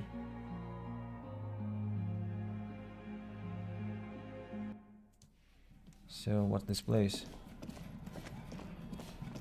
Music? Music? Where from? This was once an armament rest. Twin cannons were attacked here, medium distance, large caliber. Are there some devices that tap on other things? Books, mostly fantastic and historical fiction. And this one is dishes stained with sauce and fire. Survivor's kitchen. That's it. That's what? Hand-eye coordination. Found arrow shirt. What's that? Army surplus winter scarf. +1 empathy. +2 empathy, sorry. -1 composure. And this one is a moth-bitten bed sheet keeps the wind out. A chair. Books and magazines lie scattered on the floor and on a makeshift cupboard. They are not particularly well organized. Sift through them. Most are soft covers, serialized fantastique and detective stories from the 20s and 30s. This disparate digest includes the classic Animal Adventures, popular depictions of man versus nature by amateur naturalists T&T Harpin, husband and wife. Widely read by people from all walks of life. Who doesn't like nature? Who doesn't want to survive? Among what is mostly commercial fiction and serialized stories, you find a magazine cathodique for electrical engineering. Then it's back to pulp. Light erotica, an international thriller about circuit benders. Someone's made themselves a home. Does anything stand out as unusual? Oh yes, under the bed, there is a rather extensive collection of critical theory, that is, dour, life non-affirming left-wing literature, published by small imprints such as Abattoir Firm and Ouzia. It's not exactly like reading. Look, Kim. Powerful communist theory, rigorous and truthful. A book, left-wing. I have no comments, dude. Ouzia. Humanitarian sciences. Stands out. Not a lot of critical theory around in Ravachol West anymore. He enunciates the word diligently. Your incendiary remark has failed to provoke him. Wasn't there some in the communist student's room? A student in the apartment building seemed to have some as well. Well, yes. That one student did. The little books seem inconsequential next to the big pile of frivolous entertainment covering them. Critical theory books. What do you think this means? Whoever has lived here, they have some education and a certain set of interests. Interesting. Live. Okay. That is really interesting. So... soft covers. So that's one object. You see candles planted on a broken rangefinder. And this one is a bed. There's a greasy old spring mattress in the corner, resting on piles of soft cover books. White linen and a pillow are visible under a worn-out caracol blanket. Someone has been squatting here. The linen is fresh, recently washed. How recently? A flash of pain interrupts you, making you wince instead of letting the words out. You know, officer, you can rest here if you are feeling tired. I will keep watch. You could use some rest for what's ahead. What for? Yes, any time. If you need a rest later, it's okay by me. You don't have to be a hero. But why should I rest? Why should I do that, I wonder? Now, what's that? An old cylindrical generator is nested above the ammo lift, with makeshift electrical wiring running out of its side and across the floor. The cables disappear into the wall to your right. The lieutenant puts his hand on the metal barrel, checking for warmth. It's cold now, but someone has been maintaining it. The wiring has been repaired. Where do these wires lead? Downstairs, somewhere. He looks at the wall socket. What kind of generator is this? Liquid carbon. I would imagine it takes mazout. He points to the open fuel cap on the side of the dynamo. The kind that's favored by vagrants and fuel thieves. It's been a long winter, long and cold. If anyone stayed here, they'd need a generator. Tap on the side. The hollow ring. The canister is empty. Dust falls from the generator and down into the ammo lift. What does this mean? A generator here? I don't know. I'm not a philosopher. That is his idea of a joke. I am. This generator proves the universe is material. Kick the generator. Cool. He nods approvingly. He even smiles. I got a Steam achievement. Enemy of the physical realm. Bang up 5 inanimate objects. I meant, why is it here? Someone with basic electrical skills has restored it in order to keep the room warm. Maybe it's the fire guy. The wind outside picks up suddenly, with a faint howl. Inside, it's warm. Understood. What's down there?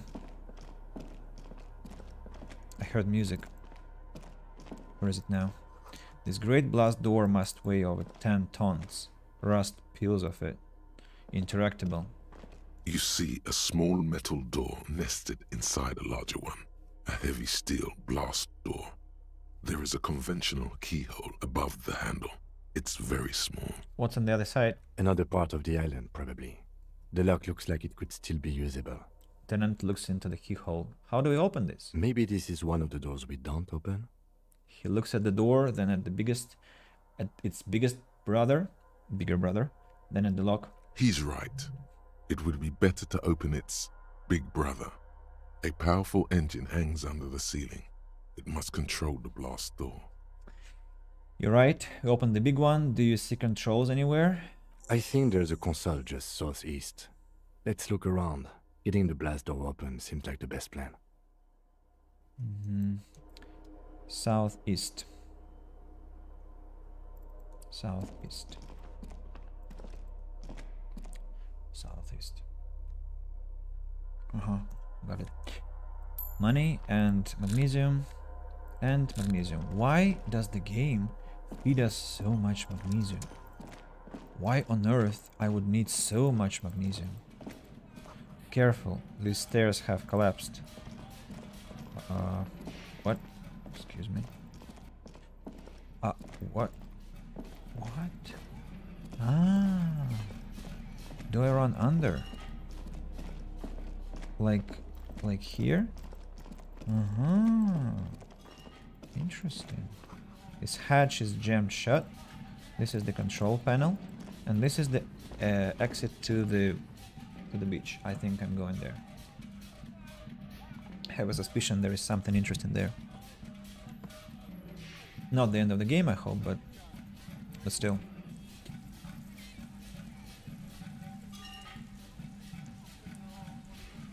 I'm nearing the point where it's gonna be an 8-hour stream. It almost looks like a magna on your shoulder. A magna on my shoulder?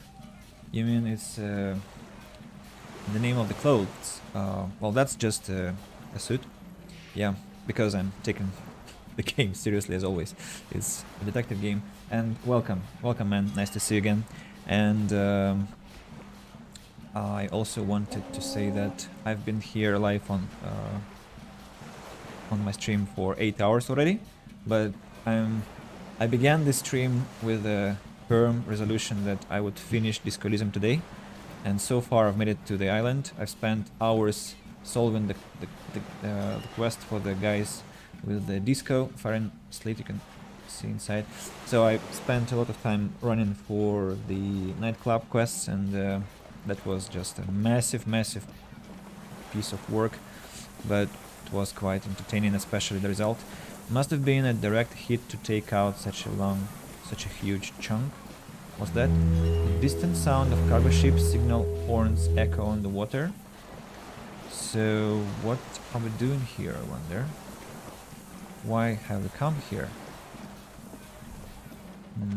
Some thoughts appear on Harry's head, above Harry's head. So what's this? Nothing pops for now.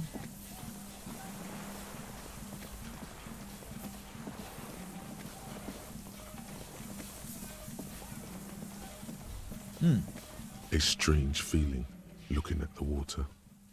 Maybe you should just wander off into the sea. Leave it all and walk in. Why? Perhaps there's someone there, under the water, waiting for you. Called the Mama d'Aqua? Where it has always been, smelling of tutti frutti and betrayal. Oh, no. My ex-wife isn't there. But it's cold. Yes, cold and still. But love is warm, like the inside of her mouth. Okay. Oh fuck, yes. Go there in your head. It's been days since you thought about her. A week. No. We're not starting with that. Not now. Not this time. This thought is over. Raise your sight. In the still mirror of the bay, you see Martinez, reflected. Tall edifices of ruins reach into the water, like shimmering towers. And the shacks too. Pine trees and motor lorries, upside down. Islets and posts, like stepping stones, lead into the water in front of you. Go. Step in. It's been too long. Shake your head. We're talking suicide here? No. That's a bad idea. So the winch is broken, Rust has eaten what remains of the chain. I still kind of feel puzzled what we are doing here on this side of the island, because apparently there isn't anything that should have caught our attention, strangely. But well, not that I feel disappointed. We had some orbs to explore. Maybe there is something that's going to happen here later in the game. I don't know. It would make sense. So the control panel.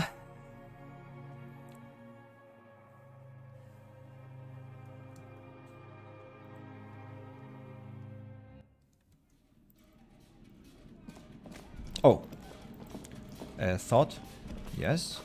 Water rushes below, far down below, and this one is hidden stash, again magnesium. Why so much magnesium? 19 charges. Mercy. Green paint flecks off the monoblock aluminium cabinet. There are rows of switches on the front panel, a frequency band, and even a keyboard. Run your fingers across the keyboard. The keys rattle like teeth. This keyboard hasn't been functional in decades. What is this then? The console of an anti-computation device. The generator upstairs, with wires coming out, they terminate here. Could this open the blast door? Possibly. Urgence, ouvert, allumé, radiodiffusé. It sounds like this device was used to control the electronics here. Maybe it still does. This device was used to control the electronics in the room. It could open doors, control lights, function as a radio computer. Okay, push light interior. We need to restore power before using this, officer. Oh. The generator, it didn't look like there was fuel in it. We should look around outside. There are barrels all over. Maybe one of them still has something in it. He looks into the dim light to his right. The boat engine. The boat engine. Or we could get some from the boat engine. Failing that, we could go back to the mainland and get some from... My kinema. I don't want to do that. Let's just look around. The consul stands by, mutely. Urgence, okay, light. Nothing happens. Radio dial. The dial slides under the glass, silently. You make out defunct stations on the UKV frequency. The words, Feld Insula, are written on the band. Insular. This is an off-air radio computer, I believe, used for military communications. It's an air-gapped system, an off-air military model. Its circuits are nearly impossible to bend, i.e., it cannot be remote controlled. Okay, so we have to find some oil. Right, shall we try the place we came from first? But that would be lame. We could have found it before that. And the game told us that we can take the oil from the boat. So let's do it.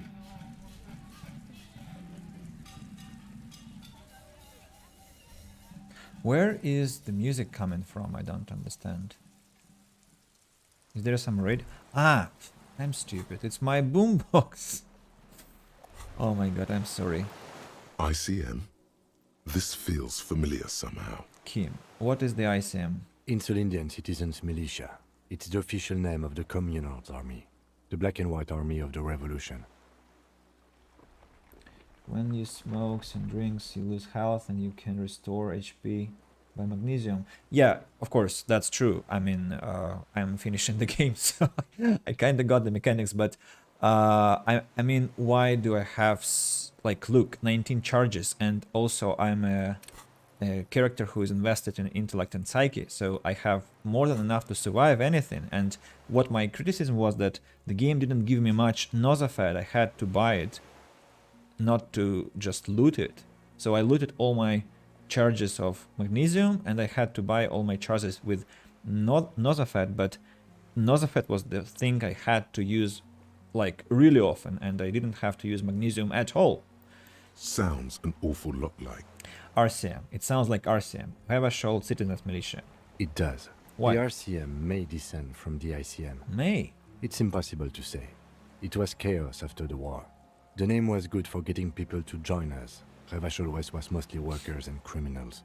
nice political thoughts rush through your neocortex. It's going to be hard to say them.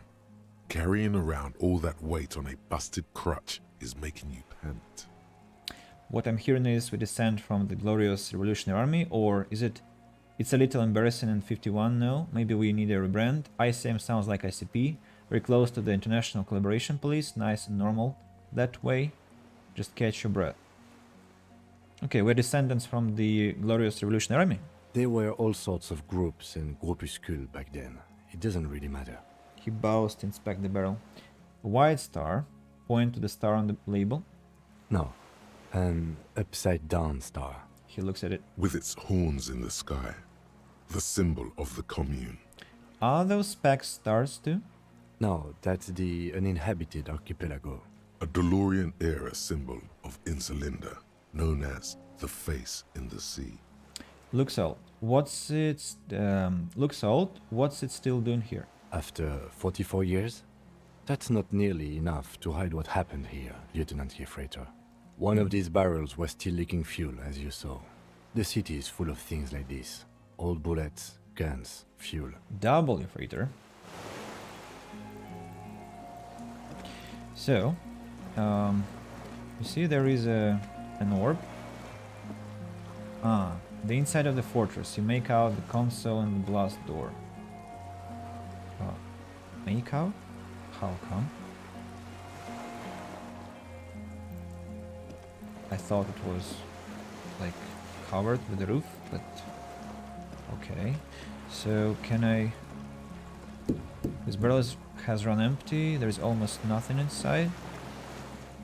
Or maybe something on the bay. They want to take fuel from the here. The skiff is swaying on the waves by the dock. Wait a second. What if I click return to the... Please, don't The glitch. skiff is... Are you sure? There are things we still need to do here. You're right, let's do it. I wanted to take the oil from this boat, but the game showed me it wasn't possible. Right, I was wrong. It's not possible to take the oil from the boat we came by. And we have to go back and inspect the second side where we came from, but there was nothing there. So what does it mean? That we don't have some skill to pass the skill check, or that the game just messes up with us? That's a possibility. And there is always this chance that I'm just being stupid and not getting the hints or whatever. So everything is possible. Let's go to this place again. Loading screens. I love them.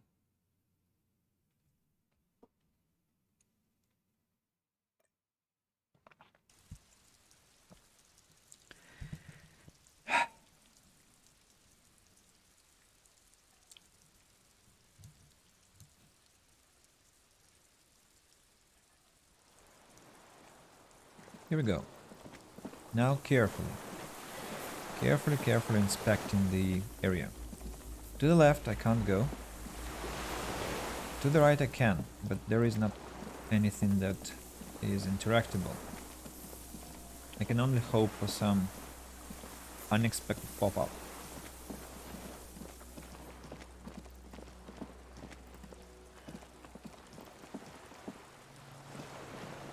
Still nothing. Aha, what's that? The depot that supplied this chain is long gone from the coast. Well, congratulations. How does it help us?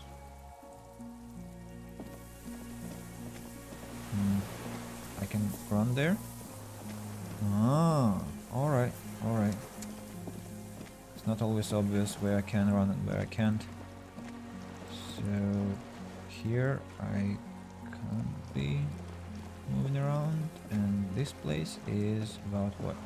A weathered artillery map showing coordinates in the Bay of Revachol, Hevachol, and then an old medicine cabinet newly stocked with Dromin. 3 health and money. Now I should stop complaining about Nosafet. There's a rain-soaked mattress on a concrete slab, only half covered by the crumbling roof. At the head of it, double embrasures, firing slits like 2 eyes in the wall. B triple prime. This looks like a good place to shoot from. Lieutenant lowers his voice, stepping closer with his hand on his gun. Inspect the mattress. A single-person mattress, modern, civilian use. Brand name, Marjorie. There's a fuel stain on the cover, along with cigarette burns. Have another insectoid, maybe phasmid. Maybe Cocomoma daqua. Maybe this Insulindian phasmid. Maybe just a moth. I hope it's the wasp. A wasp, of course. And I'm just losing my speaking ability slowly. And an empty can of beans on the ground next to it, filled to the brim with cigarette butts. Pick one out of the can. The silhouette of a tobacco picker adorns the paper filter. The brand, Tio Moteri.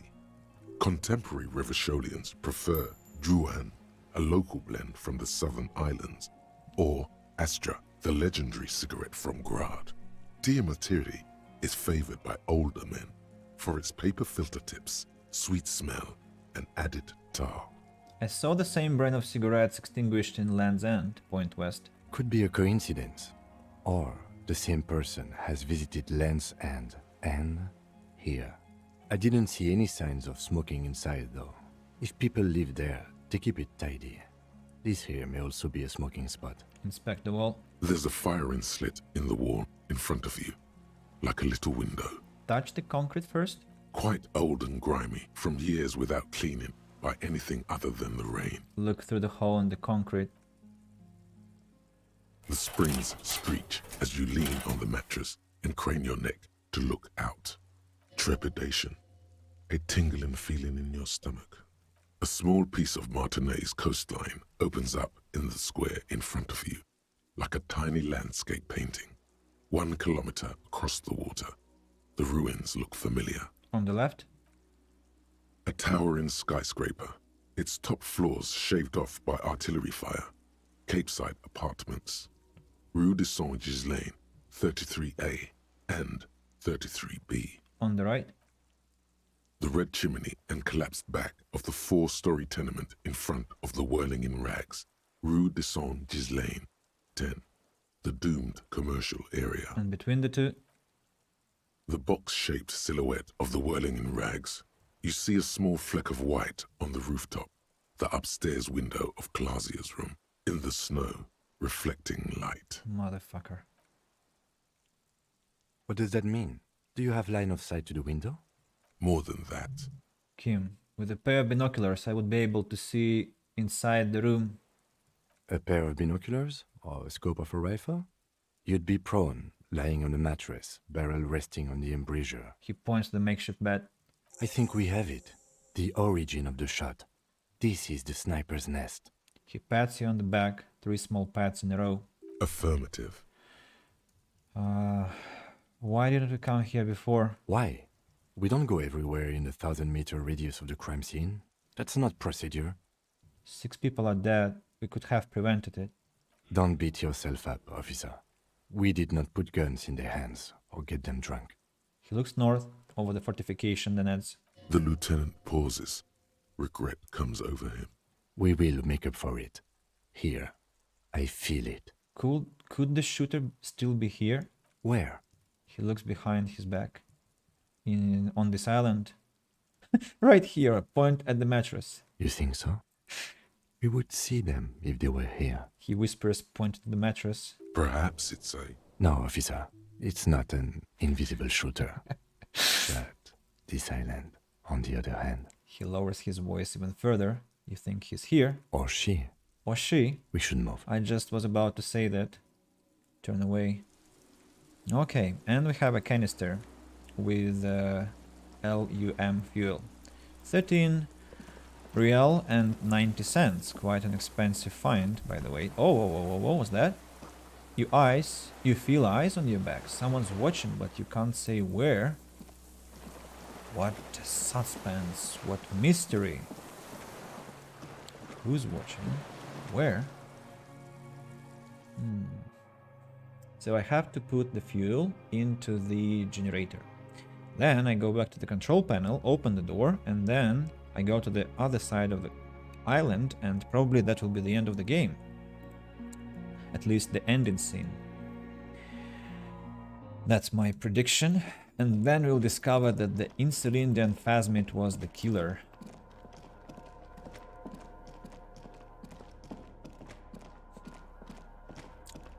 This old cylindrical generator. The lieutenant assists you, holding the canister up to the fuel tank as you tilt. Dark brown, viscous fluid pours out, and the room fills with a chemical smell. There's a red starter switch on the side of the cylinder and a start rope on the other side. The lieutenant flicks the switch. Pull the rope. The recoil start wakes the old generator up. The machine sputters like an old warhorse before settling down to a rattle. That should do it. Alright. Go into the control panel. Open the blast door, rest in the flak tower. Your damaged physique has earned stress no matter what thoughts and dreams may bring. Well, the game hints that we have to rest here. Okay, let's do it. The greasy... The offer still... You face the concrete wall. There's less light there, in the dark corner. Like a dog, you lie there. Curl up with your knees close to your chest. The blanket feels cold. The entire room does. Concrete and cold. Minutes pass. Half an hour maybe. The sounds of the sea beyond grow distant. Your eyelids close. Until you feel yourself standing up in the darkness, right next to the mattress. Slowly, the world begins to hatch from the blackness. It's evening.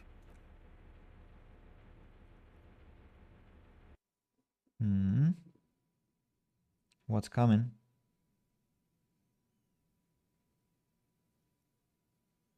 Some dream?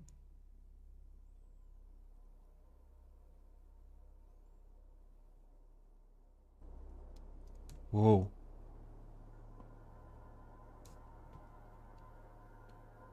What's the place? No, it is the same place, actually. But where is Kim? We are hallucinating, apparently. Yes? Lieutenant is no longer here. Go outside to the beach. To the beach, but where is this? Which one are we talking about? What's that? Door is still here, closed. Feels strange somehow. I can't get in.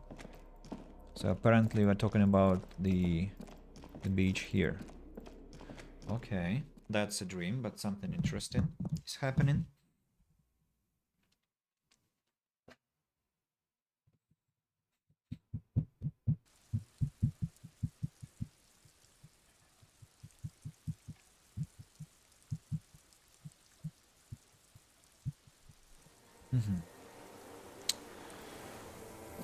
And the game doesn't suggest us opening the menu, by the way. And it's also afternoon now. So, where are we going? Go down to the chain, there is something there. To the chain. What chain? What chain? First of all, where is the chain? Ah, this one. Now do it. Walk into the water. Okay. You see her footprints on the water.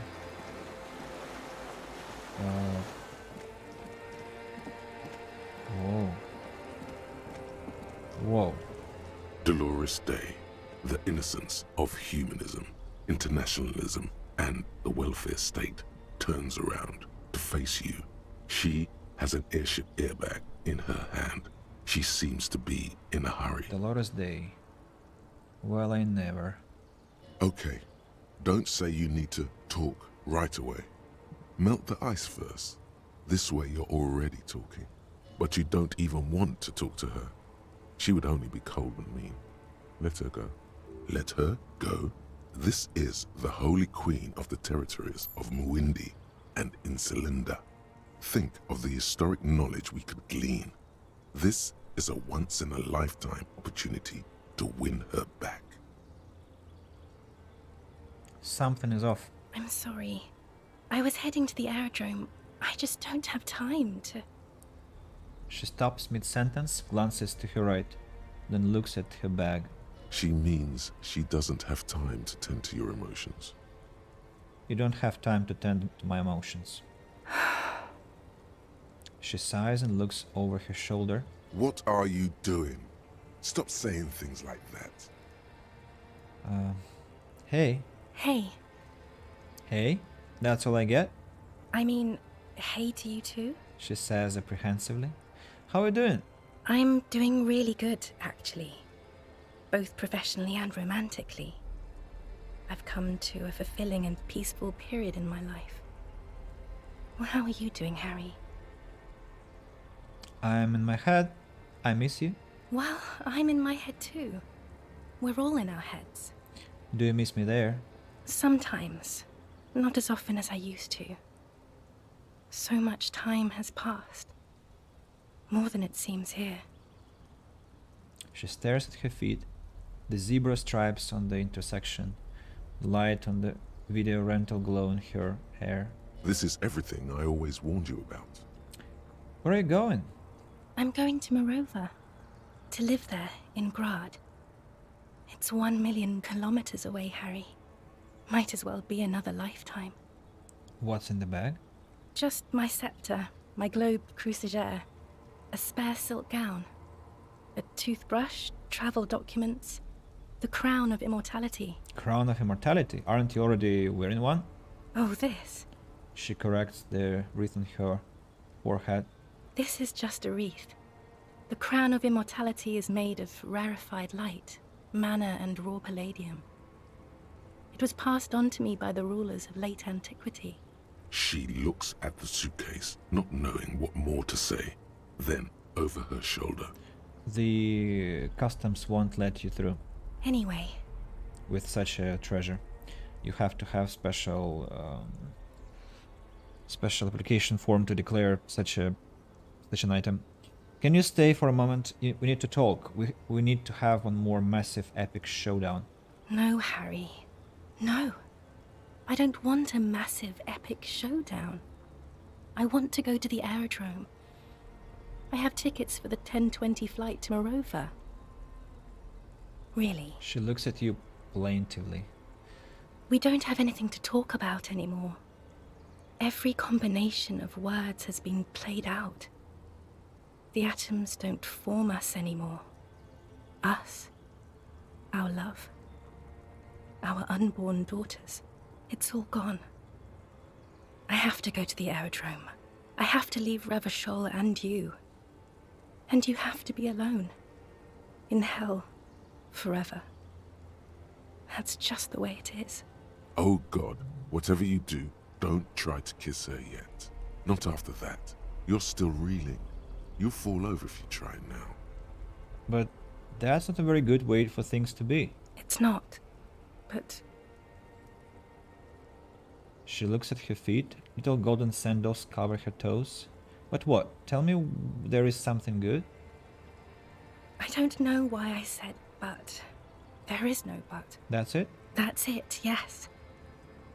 We've talked about it 1,000,000 times. You will get over it.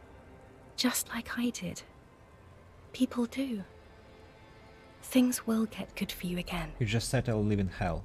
Where in hell? Yes, exactly. I mean, I'm again synchronizing with this Elysium. Stop. You're only making it worse for him. You never help with anything. I'm not getting over it at all. It just takes some time. For you, I think it will take something like 20 years, maybe? It was hard for me too, you know? I used to think I couldn't live without you. She looks you straight in the eyes. Her iris is a light blue, black with green. But I can. She keeps her shoulders squared and her back straight. But it's clear you're still making her sad. 20 years, that's so much time. Yes. It only took me 1 year, maybe 2. Oh. Phew. She smiles and wipes her brow in relief. I'm thinking about the song Snuff by Slipknot. You run away, you all the same. So you felt that way once, that you cannot live without me? Yes. But that time is gone now. Well, you... So very gone. Your innocence, Dolores Day. I'm sorry I made you sad. It's okay. Okay. Super okay. I still have other things I need to know, or it doesn't have to be like this. Maybe we could try again. Well, I don't want to click that, but for the completionist's sake... No, Harry. We can't. Why? We already tried again, and it didn't work. Is that how it is now? We should just try all good things twice, and then give up. By that logic, not you too. I had a relationship for 7 years in my life, and I tried, well, I can easily say 50 times. That left me shattered, so... I mean, I agree with this logic that trying twice isn't enough, trying 10 times isn't enough, trying 50 times isn't enough, but when you're trying to do it alone, that's when you feel that you are really in hell. What went wrong when we tried again? I can do it better. I don't know. Please. She shuffles from one golden saddle foot to the other. In the distance, a streetcar screeches. Why? Why can't we be together? Harry, we can't be together because you're insane. No, I'm not insane. You're insane.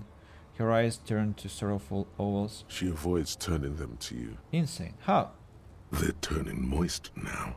Her eyes. She slowly shakes her head and tries to get hold of herself, brushing her hands in her gown. What do you mean by insane? You know what I mean. In case you haven't noticed, I'm a cop. If it's not easy work, like some kind of academy of something or something. A cop? You've worked there for so long you can't even talk like a normal person anymore. It's always lists with you. Questions. So what? It's fun? Questions? Did someone say questions? Not at least. Trees. Okay, trees. This is another one, isn't it? We're in a tree right now. Yes, but it's not possible to talk without trees. And lists are absolutely normal. Everyone has them. You just list everything you want to ask. In descending order, usually. It's best to do them like that. I mean seriously now. Like, I'm a teacher of English, and so if I couldn't systemize my kind of question in order, and if I didn't keep in my memory what I want to talk to people about, I wouldn't be able to do my job well. And I then project this on my communication with people outside my work, and that actually makes communication more fruitful and effective and pleasant for both sides. So I don't see any problem with this more logical approach. It's not just the lists or trees or whatever. Okay. You get sad, Harry. Too sad. People can't get that sad. It's impossible to watch. She corrects the rhythm on her head with her hands trembling now. Other people get sad too, but not like you. You stay down for too long. Until you start giving your thoughts names and talking to things. So maybe that's because you're just too stupid to understand me and help? In conclusion, you're ill. You're an old, insane man. And you have to be in hell until the end of your life. And I have to go to Morova. Okay, what if I say that I bought this figurine of Headless Fallen Rider for you? I don't want it. It looks expensive. I don't want it. Expensive. It was like 2 or 3 real. Just didn't take it. I thought you liked figurines. I thought the figurines were for getting you back. That's not what figurines do, Harry. But then the figurines don't do anything. She looks at the Headless Fallen Rider between your fingers and doesn't know what to say. The figurines don't do anything? Anything at all. But I thought the historic figure she had. She liked war games and figurines? Yes, I thought it would be good. A form of communication where words have failed. Yes, it was a good idea. But she felt obliged by the Headless Fallen Rider to give you things in return. Things she no longer wants to give you. So she refused.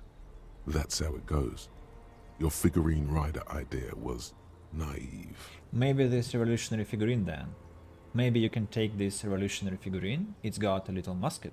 No, please. Please don't give me anything. What about dice? I had some custom dice made in this place, a doomed commercial area. Harry, I don't want things. I want to go to the aerodrome. Okay, I won't give you things then. I didn't ask for things. It's too late to give me anything. I would have liked these things a long time ago. The Headless Fallen Rider especially. But now, only boring hell remains. Achievement. Most recent is the figurines won't win her back. They do nothing. The figurines won't win her back. Mass murderer. That is very contested by modern historians. Very contested. Plus, She tramples her little feet for warmth and adds, you're only saying this because things didn't work out between us. I have to go to the aerodrome now. I don't have time to defend myself from these accusations. Stop making her angry. She won't start loving you again if you call her a mass murderer. Seriously. would you say you haven't behaved like a mass murderer with me? You're right, I'm sorry, you're soft and good, not a mass murderer. The first. You were very bad to me too. We've talked about it like 7 million times now. I don't want to do that anymore. I think you have a tendency for over-exaggeration, which is an alarming sign. I mean, I think you're generalizing. That's not recommended by psychotherapists, because that kind of twists your perception of reality. And you're not even human. I am actually very ordinary, Harry. Oh. Below this gown and wreath, I have an ordinary soul and ordinary thoughts. The only thing inhuman about me is this. What I really don't like in people is when they say, I'm simple, I'm normal, I'm ordinary, I have simple, I like paradigms of understanding. I hate these sort of people because they're so... I don't know, they just choke life in you, and they choke life in creativity and art and any deviation, positive or negative, in people. It's just unbearable to be around them, and they make this reality a horrendous, abominable place. This thing you've made me into. I'm sorry for saying so, but I just hate it. What is this? This is so far gone, Harry. I don't even... And also, they say I'm simple, and that means like everyone should be simple because I'm simple, because that's the implication. And if you're not simple, then you are strange. If you're strange, you're not welcome. But they forget they also have all the best things in their lives from strange people who are not ordinary.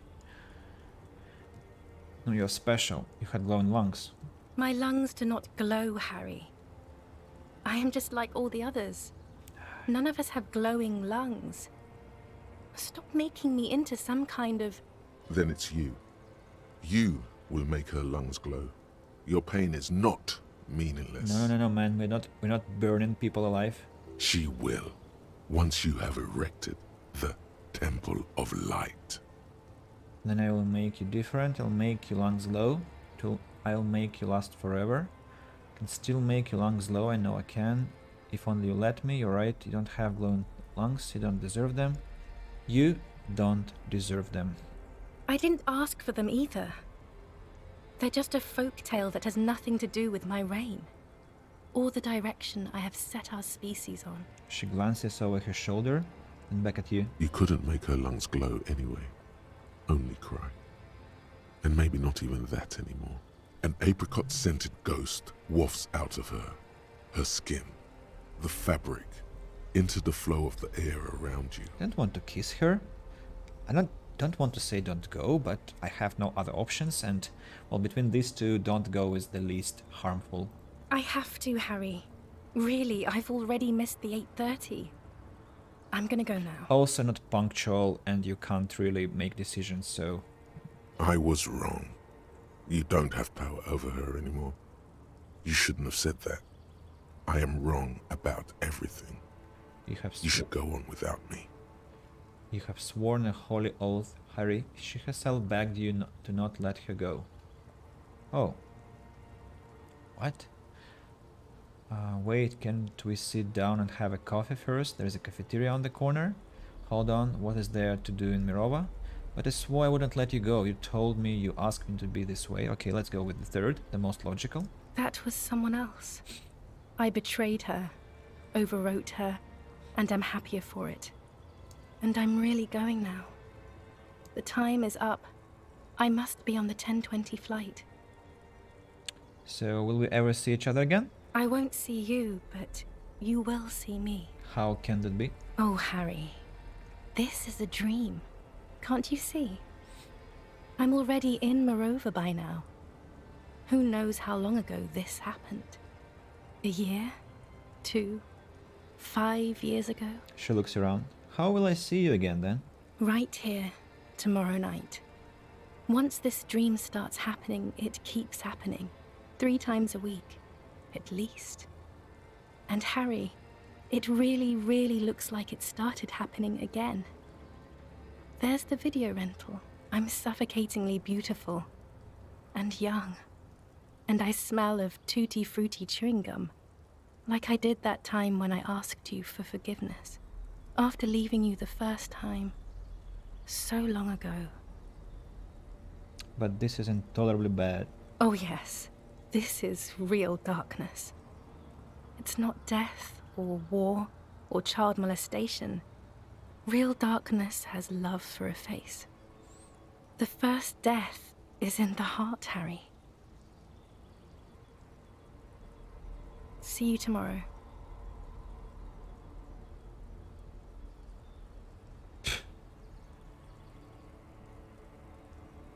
Good riddance.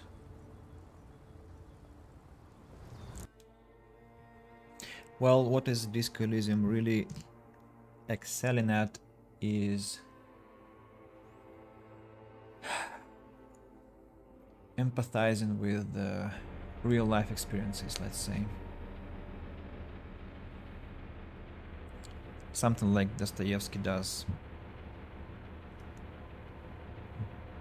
Or some other prominent writers. You're up quick. How was your sleep?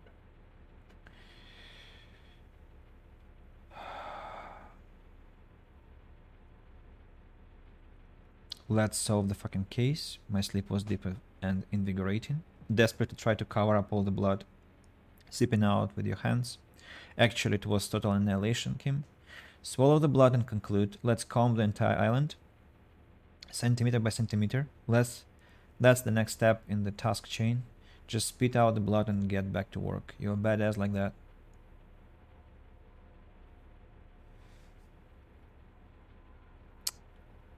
Actually, it was total annihilation, Kim. I don't want to lie. I did not want to wake you. Perhaps I should have? Was it a job dream? No, it was an ex-wife dream. The lieutenant nods solemnly. I understand. We've all been through similar things. It can be overcome. Let's calm the entire island. Okay. He replies simply. He's still worried. You must have really thrashed and squealed in your sleep. I imagine that.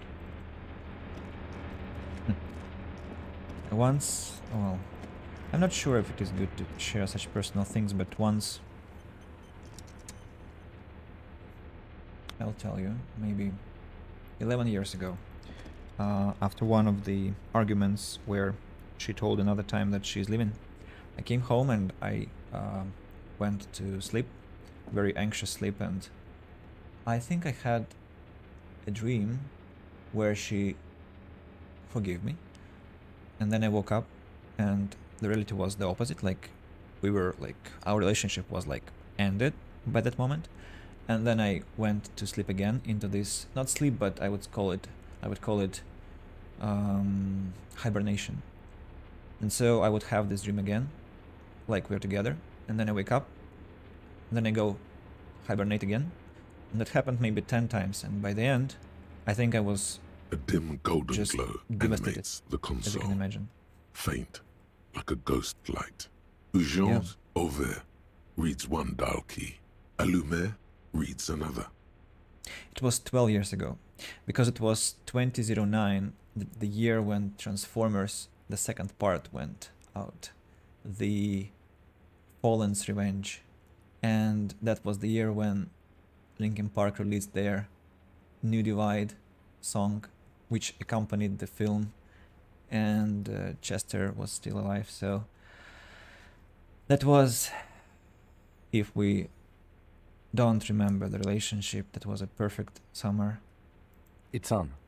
Turn emergency open. Automatic boot. Emergency open. The blast door opens with a series of clicks. A cold wind blows in.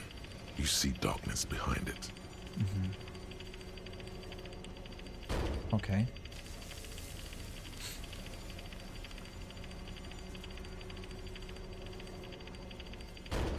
That was impressive. Hey, that's enough. The blast door opens with a series of clicks, a cold wind blows in. Ah, that was said. Pollen drifts in the light shaft. After you. Before outside, when we were walking across the sand, I felt someone watching me. So did I. Not back there, but I felt it since we came here. What's there? Point to the door. I don't know. What if we get into another fight? Don't worry. I have a gun. I don't have a gun. He takes out his sidearm, checks the barrel, then holsters it again. Extra good that I do. Let's go. Let's go, Kim. Let's check the A dim golden glow. light. The lighting in the room turns on with a sizzle. A dim ambient orange. I don't know why I need this light, but who knows, maybe it made the situation better. Maybe I should have turned it on before I went to sleep. Who knows? And we have a lot of skill points to spend, but I don't want to. What I want to do is read the final descriptions, which we haven't yet seen. So foul, error shot, hand-eye coordination, sleeveless aim. This foul training shirt has seen one wash too many. It retains its unusual design, one sleeve short, the other long, but little of its original colors. A giant F swooshes across its chest, now in gray, and Army surplus winter scarf, empathy +2, plight of the underclass, -1 composure, sucks to be poor. This towy old scarf itches when wrapped around the neck. It has humanitarian aid written all over it, yet you know that thousands all over the Isla are suffering the same fate as you, the fate of uncomfortable army surplus scarves. Well, army scarves were not that bad at all. When I was in the army and then I came back with my old uniform, including the winter one, so the scarf was... I think I used it when I was ill, to wrap around my neck. I did it in the army to warm myself up, and I did it at home because it was quite a cozy scarf actually. Well, maybe the color was kind of boring, this, you know, dark military green, but it was still cozy. And yeah, I can't say that was a bad thing. Though humanitarian stuff maybe is not as wonderful as such scarves. Save the game yet again, and the cigarette. Health damaged. Saving the game again. What's that? Walk slow. It might be dangerous. I don't care. What's that? Ah, we get out of the bunker.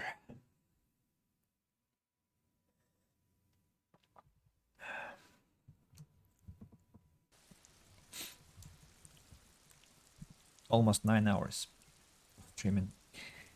Excellent, but it feels like we are finishing the game. So, what's happening? A rubber dingy. It deflated, broken. Dingy, I guess. Small white flowers blossom all around you. Blossom? Flowers? Where? Ooh, a man. A man there. And that is... Oh, we talked about that box already. A mattress, actually, not a box.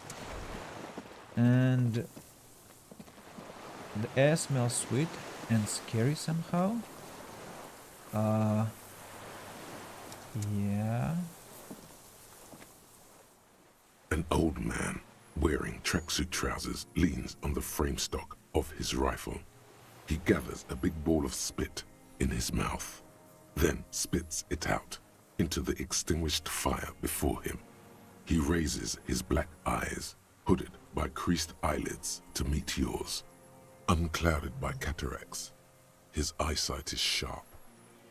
He's practically tearing up from spite. Hatred got the best of him a long time ago.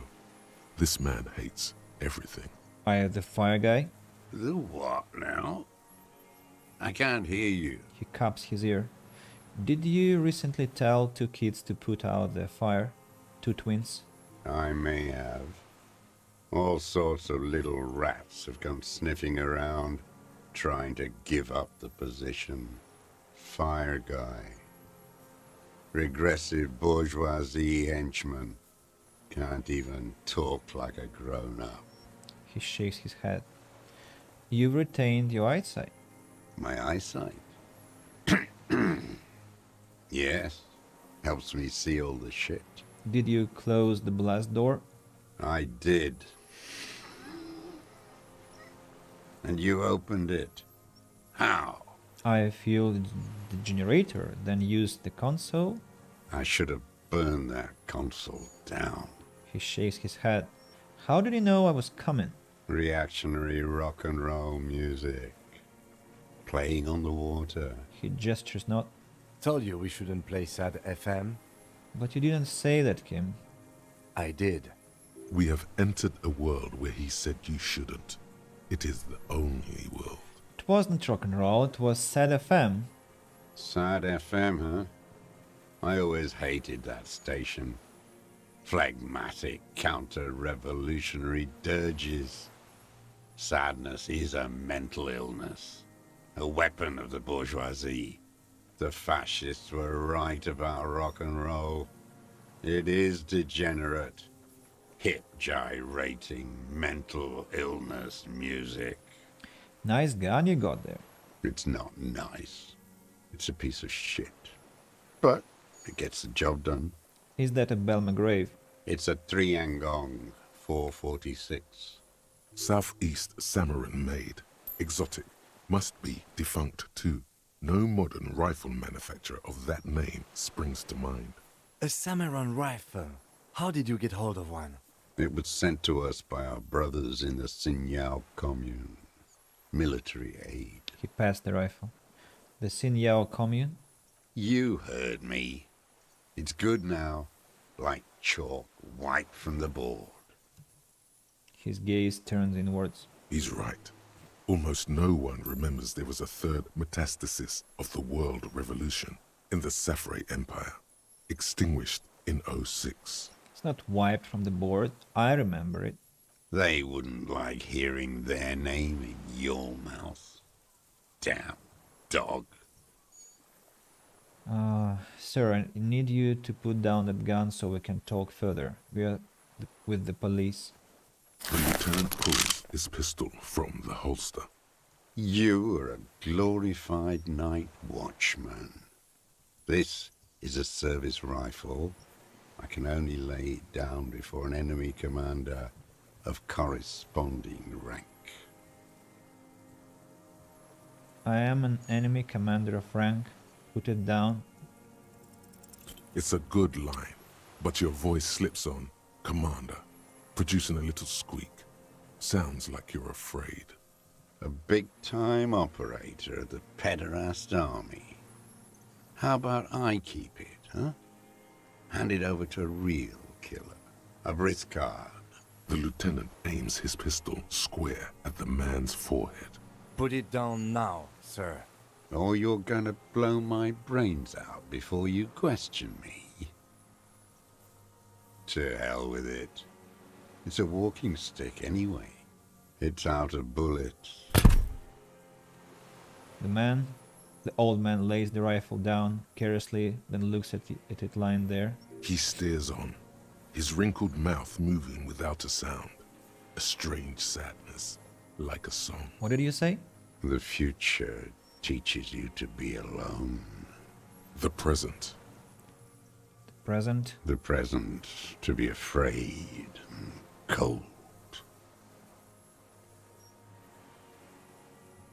Those words, the future teaches you. So, first, the old man pulls back the hood of his plastic cape and looks up in the sky. It's blue-gray, the same color as the sea. Those words, the future teaches you. Real music. Real Brilliant Kult. That's La Revacholière, not your rock and roll misanthropy.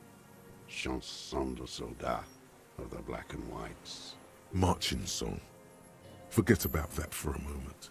You need to address that remark first. I want to take a screenshot of the song. Might use it in my art later. Then, I'm not a misanthrope, I'm a half-dead police officer who's just doing his job. The job of a shitlicker. Okay. I know La Revacholière. I know La Revacholière. It's the Martian song of the world revolution. There you go. 1 of 3. His eyes remain fixed on the sky as he sighs and adds, In Grad, they sang brave children, favorites of history. And in Sinyao, it was some Samaran shit, I guess. He struggles to remember, then gives up. In Sinyao, they sang, Boy with a Scythe, Golden Sun. First, it wasn't some Samaran shit, it was Boy with a Scythe. I fucking know what they sang. I watched those little fuckers die in my arms. Little ones came to help us. Got cut to shreds. You don't fucking tell me what they sang. He closes his eyes and exhales to calm himself. La Revacholière. I've heard that name somewhere else, in a dream. Everyone has. They named a fucking perfume after it. No, that's not it. I've talked to her. Talked to her? He raises his bushy brow and looks down from the sky, straight into your bloodshot eye. Yes, in the church, points southwest. God's shithouse. Should have taken it down like they did in Grad. Dismantled it for firewood. Is it a firefly? Wow. There was something there when he said, talked to her. He was curious. When I said I've talked to her, you were curious. I've seen kids lose their minds and start talking to the city. Asking it to protect them when the shelling gets bad. Calling it La Revacholière. Cities can't talk. It's bourgeois idealism. I don't want to talk about this shit anymore. How does it go, the song? How did it go? He looks at his gun on the ground and shakes his head slowly. Something about shooting rabbits. I don't know. I can't remember. It doesn't matter. It's gone now. So, if I can shoot rabbits, then I can shoot fascists too. Those are the next lines. What are you talking about? He squints and looks you straight in the eyes, 2 black beads, moist from the sea air. He doesn't recognize it. Pick up the gun lying in the sand. His gaze follows your motions. The rifle feels surprisingly light in your hand. Frame stocked and patched in places with tape and wire. Inspect it closer. The rifle's in a shabby state, like a crutch that's seen too much travel. Hieroglyphs are embossed into the forearm, made of walnut. They say Triangong 4.46, Sin Yao Commune, for Safre and for all mankind. I know Seraïs. This is the Vulgate Seraïs. You can barely intuit the words. No is stretching it. Kim, I know Seraïs. What does it say? He asked doubtfully. For Safre and for all mankind. That's what the little guys told us. Every day at 4 o'clock in the morning, they go on and on about their Safri, their mankind, and Mazov. Those men were commandos. They weren't shit on a stick like us. They were small and... He doesn't say more. The thought dissipates on his lips. Look at the butt of the gun. On the butt, you see Vespertine writing, burned into the wood. Triangong, 4.46mm, made in Sin Yao. It's as he said. It's as he said. It's a Triangon made in Sin Yao. No one said it has to be a Belmagrave. We were just guessing. Tenant doesn't take his eyes off the old man. From ballistics, it could easily have been a Triangong, too. It doesn't matter if it was made in Shanti Shanti. All it has to do is use jacketed ammunition. And it does. This uses jacketed ammunition, 4.46. The right type and the right calibre. Tenant nods, glancing at the gun. He's liking this. Stow the gun and conclude. The old man keeps following your motion with his gaze. His right arm twitches suddenly. This looked very much like the murder weapon. It could be used against him to get a confession. In time.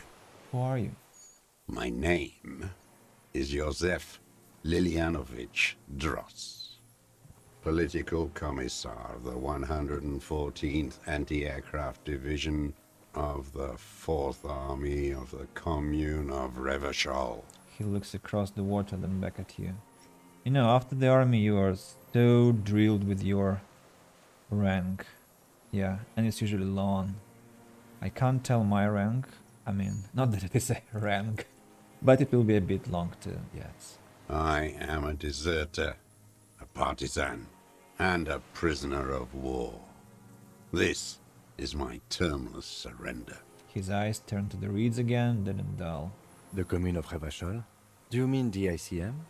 You're a holdover from the... Tenant forgets to close his mouth. From the Insular Indian Citizens Militia, the army of the revolution. I was recruited in Jamrock in '07, trained in the École de Contrôle Orient, and consigned to emergency defense duties in '08. I left my unit on the eve of the landing. When I returned here on May 14th, the Commune had fallen. Still armed and ideologically trained, I wrote a criticism of myself and resumed partisan duties. 51 minus 8 equals 43. You've been on this island for 43 years. No. I've been on other islands, too. He looks into the fire and a wisp of smoke rises from somewhere between the charred logs. I was an XVII until they turned it into a spa in '18. Then I was an E-48, a nameless sound, until the sea washed over it. Then I came back here. That was 22 years ago. Again, you've been hiding here for 43 years. 43 years and 10 months. That's steadfast. It's not how a human being should live. But I had to. I couldn't just forget. I couldn't just forget what I saw. He grimaces, clearly in pain. He just couldn't. You couldn't give up? He nods, but he can now. What have you been doing during all this time? Hiding, fishing, waiting. He looks across the water. Two police officers step out of the Whirling in Rags cafeteria.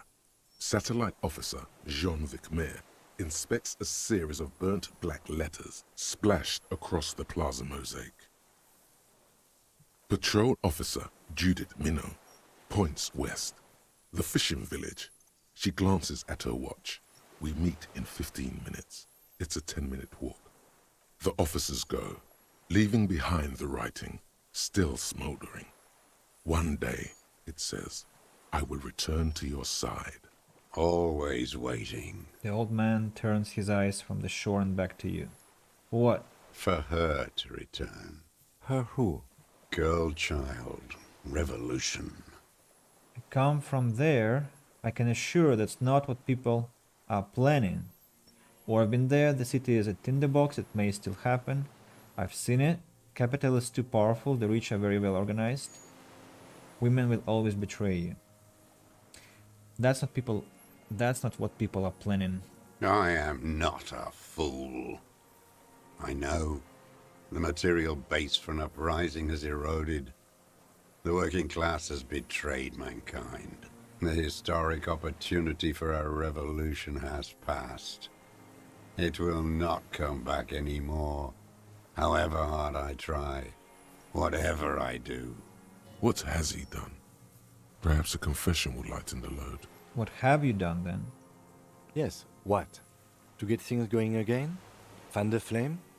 There is no flame to fan.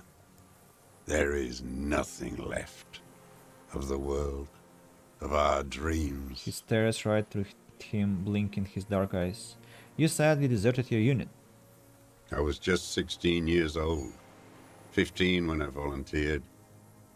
I had a lapse of faith. And of courage, too. He clears his throat. Lapse of faith. You could say I misunderstood the historic role of the proletariat and thought Mazovian socioeconomics were fallible. For a second, I doubted the irreducible laws of historic materialism. A second is all it took. For what? For reaction to take hold. What's reaction? Petty bourgeois terror. It's in all men. It was not reaction, you were just afraid. It's the same thing. You haven't seen it. Not really. Not naked. It's impossible not to be afraid. It remains unclear what it is. He makes leaps he doesn't expect you to follow. And this was when? He instinctively looks to his notebook but doesn't take it out. May the 13th, 08. 44 years ago. The horizon was black with coalition airships. Their petroleum rose to the sky and it looked like it formed the clouds. Storm clouds. When they started shelling, it was dark magic. Dark magic. The combined might of international capital. All at once, all the greed and terror in the world tore into Revachol. It lifted streets from the ground and turned houses into ghosts. We were in the flak tower. He gestures toward it. Huddled on the floor. The artillery was 80 kilometers away in Ozon. But I knew the commune would fall. We would all be turned into ash.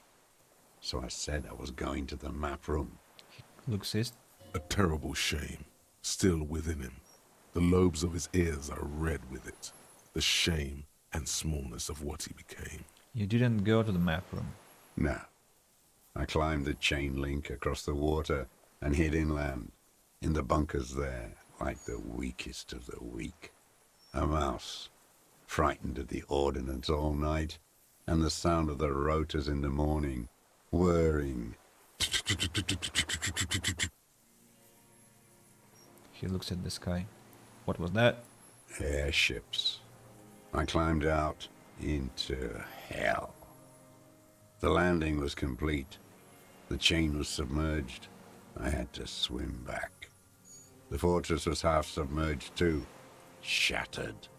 They'd all drowned in the lower levels, or got torn to shreds above. The anti-aircraft gun had malfunctioned. So had I. I left them without ideological direction. It was real. I'd seen it. I'd seen it in reality. He opens his eyes and stares right through you. Seen what? The mask of humanity fall from capital. It has to take it off to kill everyone, everything you love. All the hope and tenderness in the world. It has to take it off just for 1 second to do the deed. Man, it's 2021, not 1921. Enough of this talk about capital and communes. And then you see it, as it strangles and beats your friends to death. The sweetest, most courageous people in the world. You see the fear and power in its eyes. Then you know. Know what? That the bourgeois are not human. Oh. And if you lived in the, like, I don't know, in the 5th century, you would complain about Rome? What? I mean, I might be making a historical mistake, but you get my drift. I mean, if we lived in the 12th century, we would be complaining about Christians and... I mean, you always can find a reason to... You always can find somebody to demonize, always, if you want to. You've lost your mind, man. Now is not the time, Lieutenant Jeffreto. He says gently. I had to. I had to fight it. I could not stop anymore. The old man falls silent. His black eyes keep piercing your skin as he looks to some great distance behind you, shaking his head slowly, retreating from it. These eyes are charred black by the images that have entered them. What's this place, this island? It's not an island, Dwight. It's a defensive fortification of the commune of Revachol. And I am its last surviving defender. What was it used for? The congenitally deformed King Philip II built it to restrict access to the Bay of Revachol. We captured it in '02, retrofitted the fort with an AA gun to defend against an airborne landing. Against the whole world. You mean the landing and retaking of Revachol? Coalition military called it Operation Deathblow. I later found out on the radio they called it Deathblow. You're one of them. Tell me, who speaks like that? We had 50 million people on Caillou alone. First, I'm not one of them. Sure you are. You're RCM. Answer me. Who calls an operation against 50 million people Deathblow? Tell me something else. No. Iblis. Iblis calls it that. Iblis? The black-eyed angel. Shaitan Ahura, the darkened one. How have you survived all this time? How does anyone survive? I steal. What do you steal? Supplies, vegetables. I collect rainwater. It's the life of a dog, not a human being. I just wanted to say that he lives like an animal and the game again surpassed me. He coughs once more, then puts his hand on his belly. How is your health, Mr. Dross? I've been throwing up blood since winter. Red, like beetroot. Been passing it in stool, too. He does seem frail. Good for his age. More like 75 than 65. Trouble putting on weight could mean cancer. The RCM can provide medical services. You need to be looked over.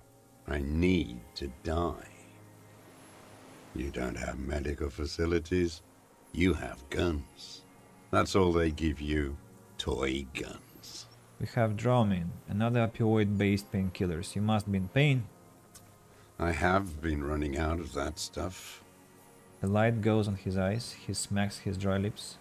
This is a serious situation. Need to be looked over and we can do it. There's nothing to look over. The triage is in, and it's black. Administer morphine. Moribund. How have you coped mentally? I haven't. I have holes in my brain. Absolutely. Years missing. Others filled with pain only. A decade of... His eyes roll into his skull and back. I don't even know what. Inferno? I'll also live in hell. At least you know it. The traders of this city turned the lights back on in the 30s, after the fighting stopped. Ruins, glittering in the dark like a fucking merry-go-round. It's disgusting. He looks down at his shoes, his face parched from the sun and the wind. There is a wince of pain in there somewhere. Are they not heartbroken? How could they have moved on? How have you concealed yourself all these years? It was hard in the Thames. I didn't have partisan training. They were searching for stragglers, those bloodhounds. Floodlights on the water at night. There were posters, campaigns. We communards still hoped, and they needed to snuff that hope out. The East capitulated. Martinez and Coal City were turned to dust. But Jamrock, Forburg, even Coron, and Boogie Street, of course. Those fucking kips had Marsov coursing through their veins. And others too. Some cordons of Revachol was still fighting. There were cells. I tried to contact them.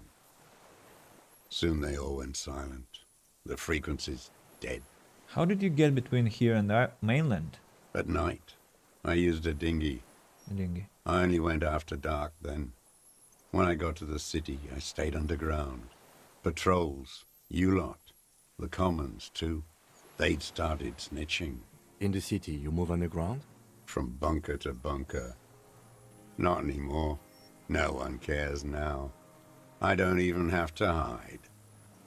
They think I'm another antisocial vagrant. I could walk straight into that town if I wanted. I just... He falls silent, his gaze fixed on the shacks huddled together across the water. The weapon cache on the Sand 2022B, point to it. In the basement. Have you been there? So you finally found it. There must have been a small squadron's worth of arms in there.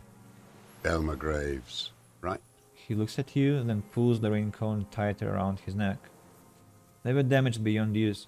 I know. So you've been there? Sleeping. Some nights. Ammo scrounging on others. Those McGraves were shit, even before they corroded. Some had bullets in the chamber, however. You feel the dots connecting. Little dots on the map he's walked across. Why don't you just walk there? I don't want to. They're all traitors. Pigs, rabbits, dogs. Men without ideals are only animals. Look at the man who makes his world hell himself. He does not want to see life moving on. People forgetting, drinking, laughing. There is a small bunker under the Feld building. Have you stayed there? The propaganda bunker. I used to, but not anymore. He coughs. Propaganda bunker? They stored leaflets there. Broadcasting equipment, too. Made broadcasts, I think. Propaganda officers. I buried them with their leaflets. They killed themselves. 2 young boys. Killed themselves? A lot of our boys did. I spent some winters there. Never liked it. Kept thinking of them. No need to go underground anymore. It's better in the ruins, on the ground. One more question. Do you smoke Teomutri cigarettes? I do. Ever smoked them on the mainland? They're good. Plenty of tar. I like that boy on the pack, too. Reminds me of the last century. Tell me another thing. The old man looks inland, at the city, the ruins, the motorways rising above it, the new bâtiment twinkling in the night sky. You said this is your termless surrender. You're with the RCM, the coalition-appointed mob that enforces bourgeois morals in Revachol. We're not coalition appointed, we just try to help people. You're the RCM. You represent the Moralist International. The enemies of humanity who took this city. I represent their adversary, le Parti Communiste d'Insolande. Maniac. Take me to them as a prisoner of war. I have relinquished my weapon. I can no longer serve. No superiors can relieve me of my duty. You bulldoze them all to a mass grave for trying to free humanity. Hank shakes and he breaks into a coughing fit. A spray of blood from his mouth on the black charcoal in the fire pit.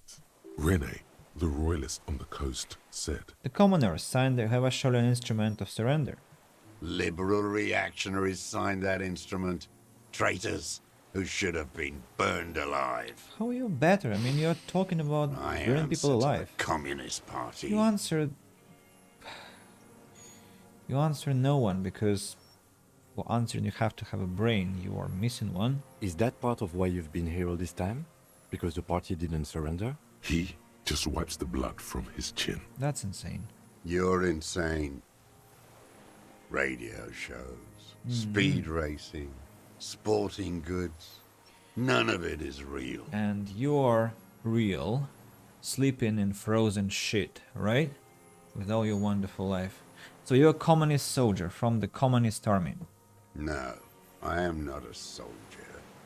I am an ideological officer. I belong to the party, not the army. But you said you were trained and assigned to the defense corps. Trained in historical materialism, then assigned as a political commissar by the party. These things used to mean something.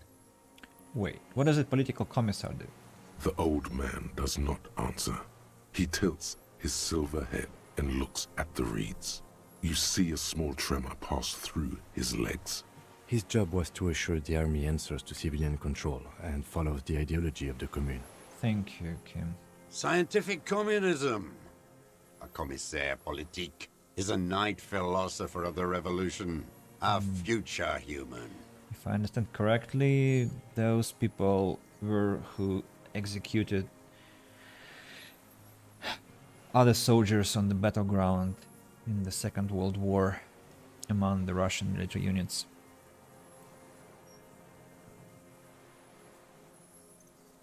Dangerous kin.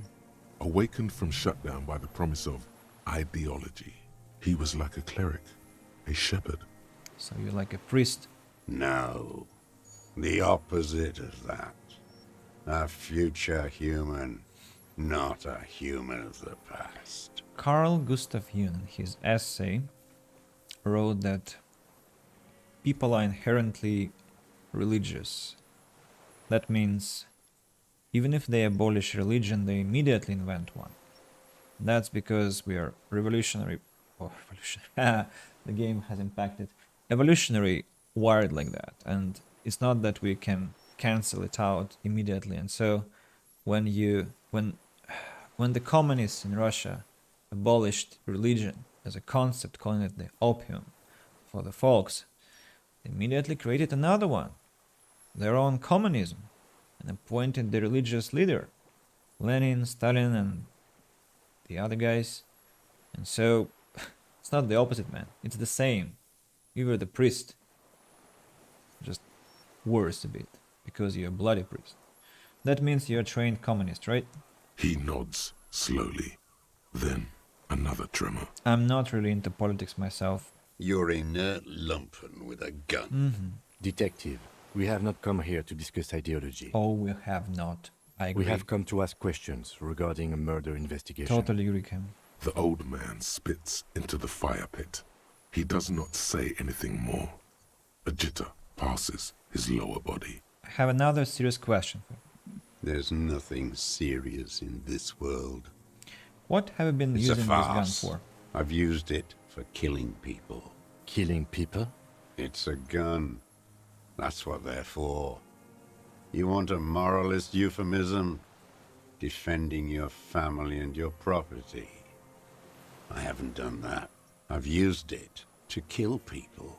Interesting. During or after the war? There is no after the war. Class war is never over. He shakes his head and smiles, his teeth rotten black. So he's continued killing after hostilities ended. Okay. This is it. You can feel it, like battery acid on the tip of your tongue. Something you haven't felt in a while. But what? This is what you live for. This is the shit. The great serotonin jackpot. The solution. Going straight. No euphemisms. He doesn't like those. No. Be careful now. Slow and steady does it. Make him repeat it first. Don't mess this up. Remember, he wants to tell you. Get personal. So you're saying you kill people after active fight and stop? What did I just say? He keeps shaking his head, erratically suddenly. He brushes something out of his eye. What did I just tell you? Don't drop the ball now. Did you use that gun to shoot and kill a colonel of the security contractor Crenel? The who now? He leans in and cups his ear. He heard you. He just wants to hear you say it again. This is dramatic flair on his part. Right choice. We're in. Do it, sire. His name was Ellis Crenel. He was part of a security detail here in Martinez. Or, no, you know who I mean. The worm there. In the monster arm. He speeds southward toward the coast. Say nothing. It is him, isn't it? An ugly piece of work, that boy. He flashes a gap-toothed smile. Did you kill him? Lieutenant takes a sudden step toward him. I am a son of a welder and an officer of the commune of Revachol. I do not collaborate with murderers and pederasts of the liberal regime. A drop of blood in the saliva. Exhaust him with proof. Pile it all on him. Get a confession. The scent of blood in the air. But what else? There was something you can't remember. Something about the tracks. Suddenly, all those tracks are so confusing. Go with something else first. Don't need your cooperation, I've got this. Not a lot of guns around that use military-grade ammunition, are there? It's a real gun. Not like your musketeer pistols. You look like imbeciles. Damn, he saw you. He's watched it happen. He would have a good view of the tribunal from here. It's not just empty boasting. So he saw you. Okay. So what? Don't let it divert you. We saved a lot of them, the leader Titus. We handled the situation. You didn't handle anything. I watched it happen. You let those murderers rip right into them.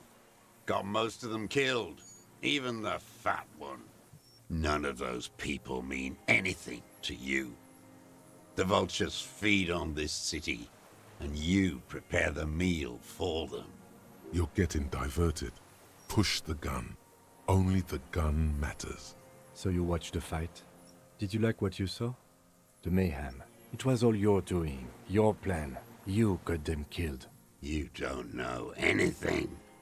Twitch runs across the right side of his face and he stares the lieutenant down. Stop changing the subject. We have the murder weapon. You know what? You're right. I'm convinced this made the shot. Should we call it? Lieutenant looks at the weapon demonstratively. Dramatically asks, you think we have the murder weapon? 4.46 jacketed ammunition, modified for range. We have it. This is it. Calling it, we have the murder weapon. Good. Lieutenant takes out his notebook and draws a single line. This feels good, doesn't it? Tearing things up like this. When you have the murder weapon, you have the killer. Murder. The old man does not say more. He just glances into the reeds and then twitches once more. Like a marionette on some invisible string. This pushed him, but not enough. Just a little more. We've done the ballistics. The shot came from this island. I saw you poking around there, looking for evidence. You're damn diligent when it comes to dead fascies. Did you like the view? You had direct visibility. There are embrasures in the concrete, specifically meant for a top follower to use. And you had a long-range rifle in your possession. You've been here a long time, Mr. Dross. Too long. You clearly need medical aid. I'm ready to die. I've done my part. He's practically admitting to it. Dead fascists for fascists. Done his part. Just one thing remains unclear. The rifle does not seem to have a scope. One thing, where's the scope? How did you make the shot without the scope? We have everything else. Forget about your stupid fucking scope. I don't know where it is. Find it yourself. It's your problem now. He lost it. He just doesn't know where it is. Forget it. Push on. You said fascists. You're admitting you killed him? You're sad for your fascia brother, aren't you? One twig got broken. Now the others are sad. He waves his hand, there is a twitch. Then one more in his right eye. Almost. He almost burst out there. Keep piling arguments. Anything. You're a communist. I talked to the dead man. He told me communism killed him. Stupid dwat. The lieutenant looks at you with worry in his eyes. Not this, he seems to say. Anything but this. Yes, I have the seance with his soul. It has shown me the way, and the way leads to you. Matter does not behave in such a way. Those are aberrant bourgeois musings. Magic earl creatures. Esoteric theosophy. It's all crypto-fascism. Your brain is rotting from the radio waves. He does not answer the provocation.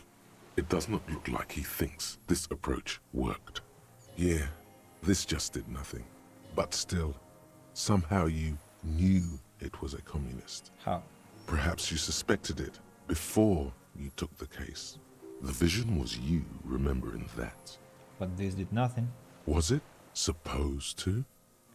I will look deeper then. Or actually I'm beginning to think he's right and this is just crypto-fascism. No, I'll look deeper into that. The inland sea is dark, vast, and on the surface, meaningless. Turn back to him. Standing there, slack-jawed, brain festering. God, what am I forgetting? Wait, here it comes. The goddamn Maybells. The dried Maybells on Clausia's roof. Oh yeah. There were Maybells in the grass when you got here. They're revolutionary symbols from the war. Nowhere else, nowhere in all of Martinaise have you seen them this spring. Wait, don't forget the footprints. The diagonal prints in the dust in the secret space behind Clausia's bedroom. Now, they're gonna come up. Of course. Thank you, Hat, thank you. Oh. Yes, ouch. So good, it hurts. Those were not modern prints. There were Maybells behind the victim's window. Damn Maybells. The whole island is turning white with them. He seems tender suddenly, nostalgic even. A strange mood swing. So many this year too. The spring is coming. No, it's already here. Wash the filth away. Haven't seen these flowers anywhere else in Martinez, only here. They blossom on the islets before. We fertilized them with our blood. XVII was snow white in May, before they ruined it. Who's they? The coast, too, before they piled their containers on top of Who's it. they? Filled with broken, useless trash for fat-fingered bourgeois children to play with. You must get around a lot to stay undetected all these years. Do you know any secret paths? Pinball workshops? I may. Young woman called Classy. Ring any bells? These dried flowers were behind her window? Classy. No, you're right. She had intimate relations with the victim, the mercenary. With the victim? He turns his sight from the whitening field of flowers and falls silent.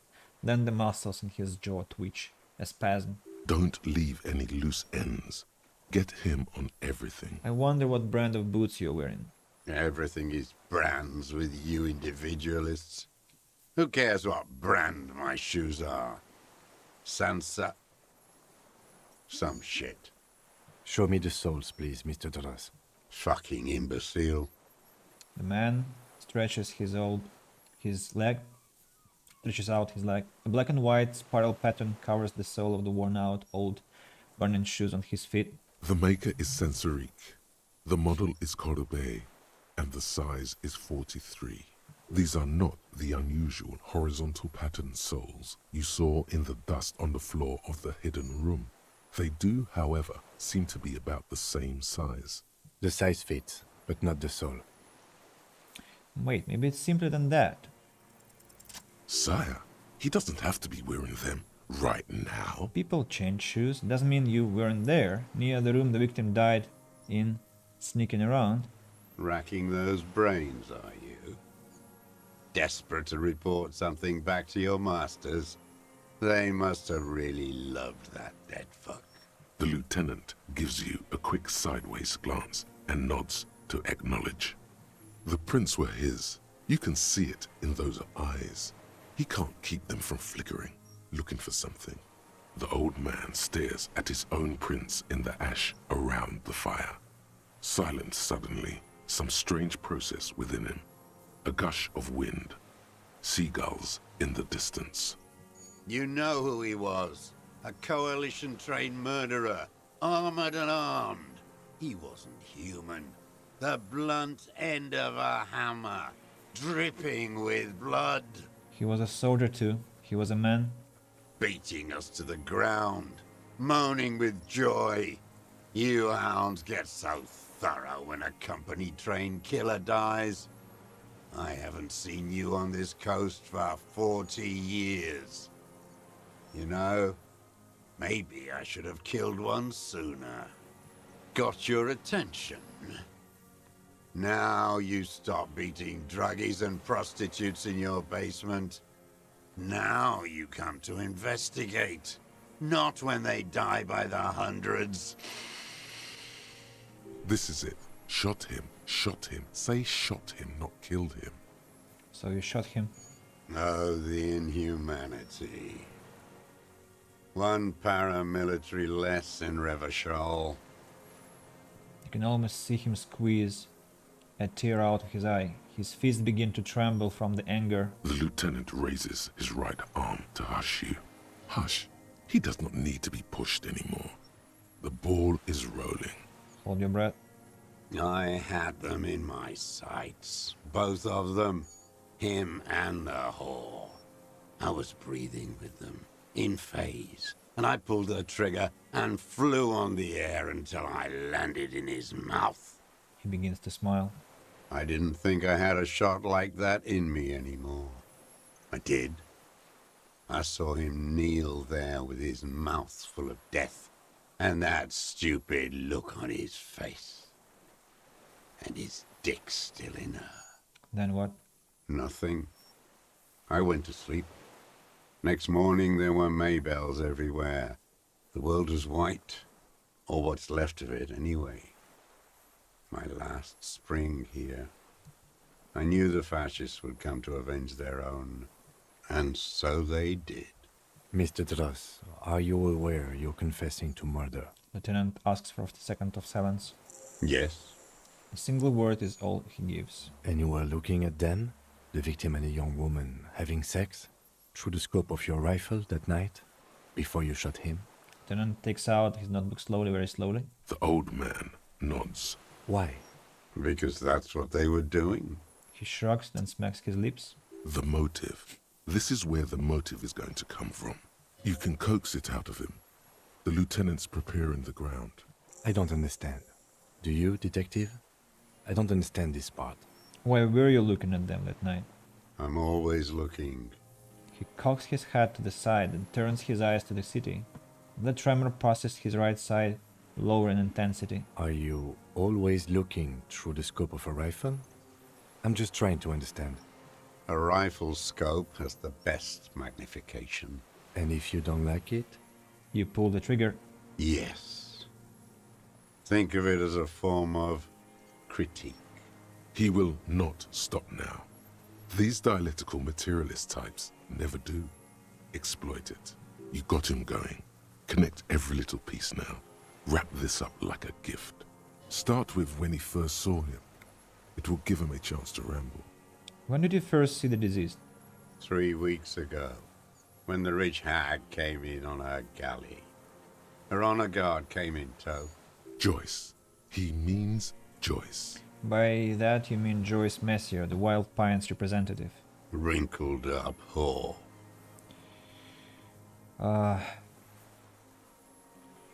What is it with those W words and P words? Aren't you a communist? Lack sexual morals are a bourgeois ploy. As to pederasty, the party legalized it in '04. My party, not your liberal masters.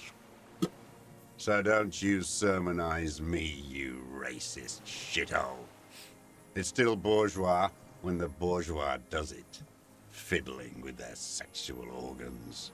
Okay, moving on. The victim arrives some time after her. They moved into a deserted apartment above the roundabout. Radio equipment out for all to see. Reactionary radio playing, sloppy and drunk. I've seen their kind during the landing. Those Occidental and Mesk phalangs weren't conscripts. Boys like us. They were whites. All they know is to destroy and hurt. Whites. Barely alive. They like to kill while they're on their drugs. After the landing, in the burning years, I would take shots at them. End them. The worst ones, if I had a bullet to spare. I could see they've returned now, to show their real face. The face they don't dare show their bourgeois voters back on Mundi, with their families and polyester clothes. What specifically did you not like about what you saw the night of the murder? Them. Fucking. I didn't like that. Yeah, 10 hours and 23 minutes. Though you were jealous. Jealousy is a reactionary concept. I didn't like the Reaver enjoying himself. Drugged out, soothed in the arms of a young woman. I wanted him to die so he could not enjoy life anymore. For him to stop reacting to stimuli, to be broken off from the world, cordoned into darkness. And I wanted to see his head explode. That too. She should know better than to hold a child murderer between her thighs. I knew he'd be there for one more second, writhing. That's all it takes for the bullet to reach his head. Now that I think of it, I wasn't aiming for his mouth. I wanted his brains to spill out on her. But you can't have everything. Imagine such people live in the world. This man has seen past her, like you did. And now he longs to see her covered in blood. To punish her. How long had you been watching her? Since she came to Martinez. I saw her sneaking in the reeds early in the morning, behind the Feld building. It was dark, still winter. She didn't have her skimpy outfit on then, just a spot in the night, moving. Past the Feld building on the coast? What was she doing there? Hiding something in the water. She had a fag after she'd done it. I was up in the ruins there. She couldn't see me, but I could see her, smoking. She was nervous, but not scared. What do you think she hid there? Her passport and tickets to Villiers. And from there to Cachet Brut. In the free state of Seminine, hidden away at the edge of the earth, near the Pale. This is the hidden boy she told me about. You looked into it. After she was gone. Did you keep what was in it? When we found the submersible, it was empty. No. Why would I do that? I didn't need tickets to Villiers. I'd put them back. If I wanted to extort someone, I'd do better. This implies that he's thought about extorting her. Also, a little inconsistency here. He was surprised to hear her name Clausia before. Would he not have seen it on the documents? Are you sure? We checked the submersible. There was nothing there. Why would I need that trash? I'm not going to Villiers. He looks to the reeds, confused. You saw her name on the passport, but before, when I said her name is Classy, you didn't seem to recognize her. You didn't say Clausia in there. What did it say her name was in the passport?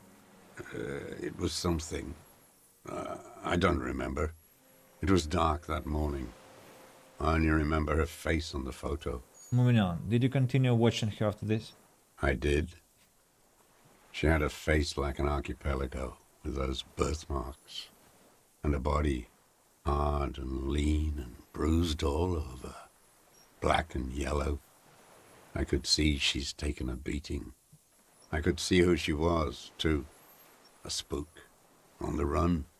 Revershal's the cloaca of capital now. All the bagmen and arms dealers end up here to do drugs and have sex like animals. You could tell she was a spook from the documents? She had different color hair on the photo, and glasses. Forged. Some sordid bourgeois affair. I've heard about this kind of thing on the radio. He's setting it up for you. The bruises. You can't make that out in a scope. Are you... And you could see her bruises through the scope of a rifle? You can't see bruises through a scope. It's just a blur. He shakes his silver grey head. Reaction speed. How does he know those minute details about her body? It quickly comes to you. The bruises on her body. Any chance you've seen them through a hole in the wall? Oh, yes. Cutting those drugs of hers into little lines with a knife. Masturbating. Did you make that hole? With a clip point knife. Good for listening in, too. For hearing the moaning and the snorts. Ever see her through a window on a roof? Like that, too. Yes. Bending like a bow against the glass. You've been through the secret route behind the Berlin Rex. Those were your footprints there. You just changed your shoes. I've been through all of Martinez. Every nook and cranny. And that too. Yes, that too. The things they did in that little room. What she'd do to feel good. Funny the way light works. You turn it on inside, and it gets so dark out, you can't see a man looking in. I learned that in the 20s, when they were still hunting me. I've seen people do some shit, but... He keeps shaking his head. Those two took the cake. You hear the familiar scribble of the lieutenant's pen. A quick glance at you. One more loose end down. We're doing this, detective. How did you get in there? The hidden pinball workshop. I can just walk in there now after a good wash. I told you, they think I'm an antisocial. Closing hour is a good time. The kitchen's empty. You had to open the steel door in the kitchen? How? I got that open a long time ago. Some bourgeois game merchant lived there. I don't know, 15 years ago. He left spare keys all over, and I took one. Then I saw her turn the light on one night in my scope. He points toward the Berlin Rex. Andy found use for it. A spare key, like the one hanging behind the Union box window. You wanted to punish her, so you killed him. She practically breastfed that man. You wouldn't believe the things she let him do to her. He shakes his head and stares at the ashes. You stare at them too. In your mind, her innocence day still turns to leaf. Airport bag in hand. Silks flowing in her wake. The dream. See you tomorrow, Harry. Her voice rings in the evening air. You saw through her? So did I. She did deserve a good punishing. I hate women too, you know. Not like that, I don't think like that. Men are insane. Yeah, they are. The world is insane. He raises his gaze. Something glimmers in there. Then it's gone. You had feelings for that woman. There's nothing to hold on to. Only this. It's not enough. The coals of his eyes glisten suddenly, like stones dripping with water. Is he crying? Oh, hello, Miker. Nice to see you. I've been streaming for almost 10 hours now. And yeah, it's going fun. I'm trying to finish Disco Elysium. Yeah. I sat down in the afternoon and I thought I wanted to finish Disco Elysium today because I want to play The Sinking City next, and I'm trying to do it. Yeah, and it's actually the final scene, I guess, so I'm close to that. Man needs to feel something else. It helps if you have your eye on something there. Something pretty. It's weakness, I know. There have been others. Yes, over the years. It's not unproletarian to feel something. Was that why you left the dried flowers behind her window? No. He starts to shake his head again, a sunflower and withered stalk. Why then? I don't really know. I was there one night and she was crying, like a child, in the corner of our room on the floor, like she does sometimes. When was this? The day after I killed him. And you brought her Maybells? Yes. I don't know why I do the things I do anymore. He looks at the charred logs. It's as if something put the thought there, to leave the flowers. To console her, of course. First he was looking through the hole, how she was washing herself and killed her lover, and talks rubbish about that woman, and now I'm going to say he wanted to console her. He wanted to manipulate her. Maybe. I told you, I have holes in my brain now. I wouldn't just sit here waiting for you. You have a bit of brain in your holes, I would say. If you came 10 years ago, I would have killed you. In the silence, the lieutenant draws a line in his notes, then nods at you once more. What a maniac. One more down. So in conclusion, it wasn't about him, it was about her. Her. He repeats, staring at the ashes. Then there is a twitch in the corner of his eyes. You hear a low-frequency hiss, barely, beneath the audible spectrum. Then it's gone. The lieutenant nods at you in acknowledgement.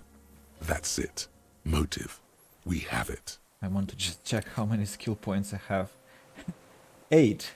That's how I play RPG games normally. I'm so afraid to spend them that they just pile up, and I end up having a lot of them. And by the way, how many quests have we finished? Ask Classy about Sunday night is the only remaining from Tuesday, and ask Evhart about assailing the drug club. We can't do that because the union gates are closed, but everything else, all the other tasks we have completed. Look how many. Look at this crazy list. So, back to the conversation. Where is she, that Clasier? I haven't seen her there for days. The options are she got away, we don't know where she is. She got away, but she led us here first. She figured out someone was watching her from Seafort, and we arrested her, which is lie, and I'm not at liberty to say. Well, on the one hand, he is a deranged maniac, and he doesn't deserve any information whatsoever. On the other hand, we are kind of conversing, and so he has been so sincere with us, spitting so much data and connecting the dots in the puzzle we've been trying to solve for 5 days or 6 days because I've been unconscious for 2 days. So I think we should kind of return the favor and say she got away, but she led us here first. She figured out someone was watching her from the seafort. Gone. I knew it. She kept staring into the scope this last week at the island, like she knew. He sighs. She'd look at night, crying or smoking on the roof, staring right into me. It doesn't matter. He adds to no one in particular. Across the water, on a dilapidated jetty in a nameless village, made of grey cinder block houses with Eternite roofs, 2 police officers and 1 special consultant look across a narrow strip of sea. He's there, doing what exactly I don't know. Satellite Officer Vic Mayer points at the ruins. Behind that anti-aircraft something, That's why we can't see him. Special Consultant Heidelstein is optimistic. We'll see the boat when he comes. Let's go get a coffee until then. I know this interesting little place where his voice trails off as the three walk down the jetty. It's the narrator. As the men go, Patrol Officer Minnow looks back over her shoulder at the crumbling fortification like a rotten tooth rising out of the water. Good luck, Harry, she thinks. You need something good for this. We could get more. We've got him talking. Lieutenant uses the opportunity to tell you in a lowered voice. Who knows what he's seen and done over the years? You could get more out of him. He likes talking. Been looking at anything else you haven't liked? A tragic comedy. Druggies, prostitutes, and rentiers. He shakes to life. More specifically? Specifically, the whole city is a charnel house. Stripped clean and draped in neon. But Martinez is the worst. He shakes his head in grave disgust. How come? Because of the racists. Everyone is a racist in Martinez. It's their favorite thing to do in the whole world. Listening to race-themed radio shows. In the ruins, in their lorries. And you are not a racist, and you are a moralist, I guess, in this despicable crowd. Pumped full of steroids and Radio Revachol 92. Race this, race that. It's all sanctioned by that Social Democratic Union and the farce of a Social Democrat who runs it. Mr. Clare? Yes, the fly larva in his container. He let some nihilistic advertising yuppies erect a statue of Philippe III, a syphilitic murderer, on the town square, to spit on the working class. Not since the serfs of ancient Pericarnassus has history produced a more inert social class than the Martinez proletariat. The rest of Revachol at least pretends to rebuild. These people still live in ruins. Well, one good point he has, one good point to his personality. He has been apparently self-educating because he talks in inversions, which not many people can afford, linguistically speaking. Intense, like animals, like those boom morons on the ice. A pity they didn't drown in that tent of theirs. He keeps shaking his head with sorrow for the side he missed. That's all? The worst of them is the blood-drenched Sucrion on her yacht, licking her lips. The old whore's gone now. Her gun-toting porcelain men are dead. So, actually, no. Calling women so is very bad-mannered. Not that your shooting habit is a very good manner. The worst is that old cop parading around in his uniform, throwing balls all day.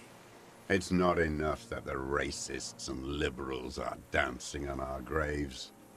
The old loyalist ghouls still parade the ruins too. René has passed away, if it consoles you. Every morning he's there, while the parasites he fought to protect are off in Ozon, or Coyamoran, or some other island they built their palaces on, feeding on drugs and having sex with their own children. That's all the rich really want. Sex with their own children. Throughout history, even the royal bloodline of the suzerain, it's all just an excuse for them to have sordid sex. At least that old cunt Frisell is now dead. We did good when we pushed him under that horse car. If only, in the 30s, those disco whores...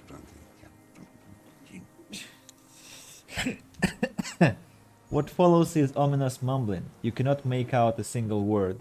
The disco whores are too much. Hatred shuts down his brain's language center, leaving only a nonsensical sputter. Yeah, he's going unstable. There was something about a statue and nihilistic advertising agency people might be worth investigating. Ask about that cock on parade too. Make sure you get everything there. 4 more questions. Okay, disco horse. Horse. Is all he says. Even that word has to be pushed through his teeth with great force. The rage seethed heart. I appreciate the laconic answer. There was something about the statue on the roundabout. And syphilis? Syphilis is a disease Philip III contracted in a whorehouse. The statue is an abomination. Abomination? The bacteria entered his brain and made him squander trillions on sparkling wine, cocainum, and monuments of himself. His son, Philip IV, the Insane, contracted syphilis in the womb. He breathes in with a wheeze of hatred. Cocainum. Arnold Schwarzenegger enters the chat here. That is technically possible, although Philippe III was not actually syphilitic. He was just mad. And he still went on to govern Revachol for 25 years. We lost 2 million lives toppling that mode of government. And those grotesque statues too. Hundreds of them. But it's still there. What a keen remark. Yes, it is, isn't it? It's still there. Do you know why? Because you forgot to take it down, because the king is holy and his statues are indestructible. Bullshit. Say because the king is holy and his statues are indestructible, but mean it ironically. Because cynical advertising yuppies erected a deconstructed version of it, and I don't know. Because you forgot to take it down? Forgot? The party had each of the 141 Philippian monuments detonated with plastic explosives. We were pedantic about carrying out the order. No. Well, actually, I like that effort. He points toward the city. I think some historical monuments, or let's say mummies, cannot be in a civilization that considers itself modern. Some advertising cockroaches used their accumulated capital to erect a new, ironic version of it. Art is a bourgeois establishment. It's an affront to humanity. Hey, don't touch art. He shakes his head in disgust. Wait. It suddenly strikes you. Perhaps it was not as it seemed. Actually, it wasn't deconstructed so much as captured in the moment of the explosion. What are you talking about? The Asian commoner cocks his head. It's not a monument to Felipe III anymore. It's a monument to the moment of Felipe III exploding. What is this madness? A dim light comes on his eyes. The lieutenant, too, has cocked his head and is looking at you with a strange expression. It's not a madness, it's a monument to what you did, to your program of destating Revachol. So you're saying it's a communist monument now? Yes. Not only. And furthermore, the design bureau people are probably left-wing too. They often are. We did always have the prettiest posters. Maybe you're right. That is how dialectics work. But understand this, art is still a bourgeois institution. I like how we bounce in our thoughts with the game here, because I just was about to say, like, now are you ready to change your opinion about art? And now he says it's still a bourgeois institution. You're such a stubborn asshole. And they all should still be sent to Yekokata. Hardcore Yekokata, remembering this egghead guy. He calls the Neds in a gravely voice. I don't know about that. Could we not? Or typical far-left treachery repressing your own people. The third. It is commonplace to relocate the workforce according to the needs of the land. All nations do it. It's called settlement. Browbeating from the bourgeois art fascist. He shakes his head and mumbles. That's it for the stater then. Tell me, Mr. Dross. The fat union man let them put it there, corrupt as he is. Probably got a fat check for it too, shared with the law. You mentioned the Union is social democratic, and Mr. Clare is a farce of a social democrat. Another hideous disappointment. Unions are the real enemy. The true enemy of the proletariat, placating the masses. We again have synchronized with the game now about time. Now it's 3 o'clock and 6 minutes in the game and 3 o'clock and 14 minutes in my city in the morning. Cool. Disappointment. So personal. He displays a familiarity with the Union's top brass. Who is a disappointment? Earhart Clare. That deformed toad? I wouldn't expect him to wipe his own ass. I mean, the brains of the operation. The smart one. Edgar. You mean Edgar? Earhart's brother? He talks a big game about uprising and social base. They must have sent the smart one to some university in Le Jardin, where it's alienation this and hegemony that. Oh, the girl. He's been sweet-talked by this Edgar. They must have met in person for such animosity to have developed. We are not the first people you've met from the city, are we? You can't live alone.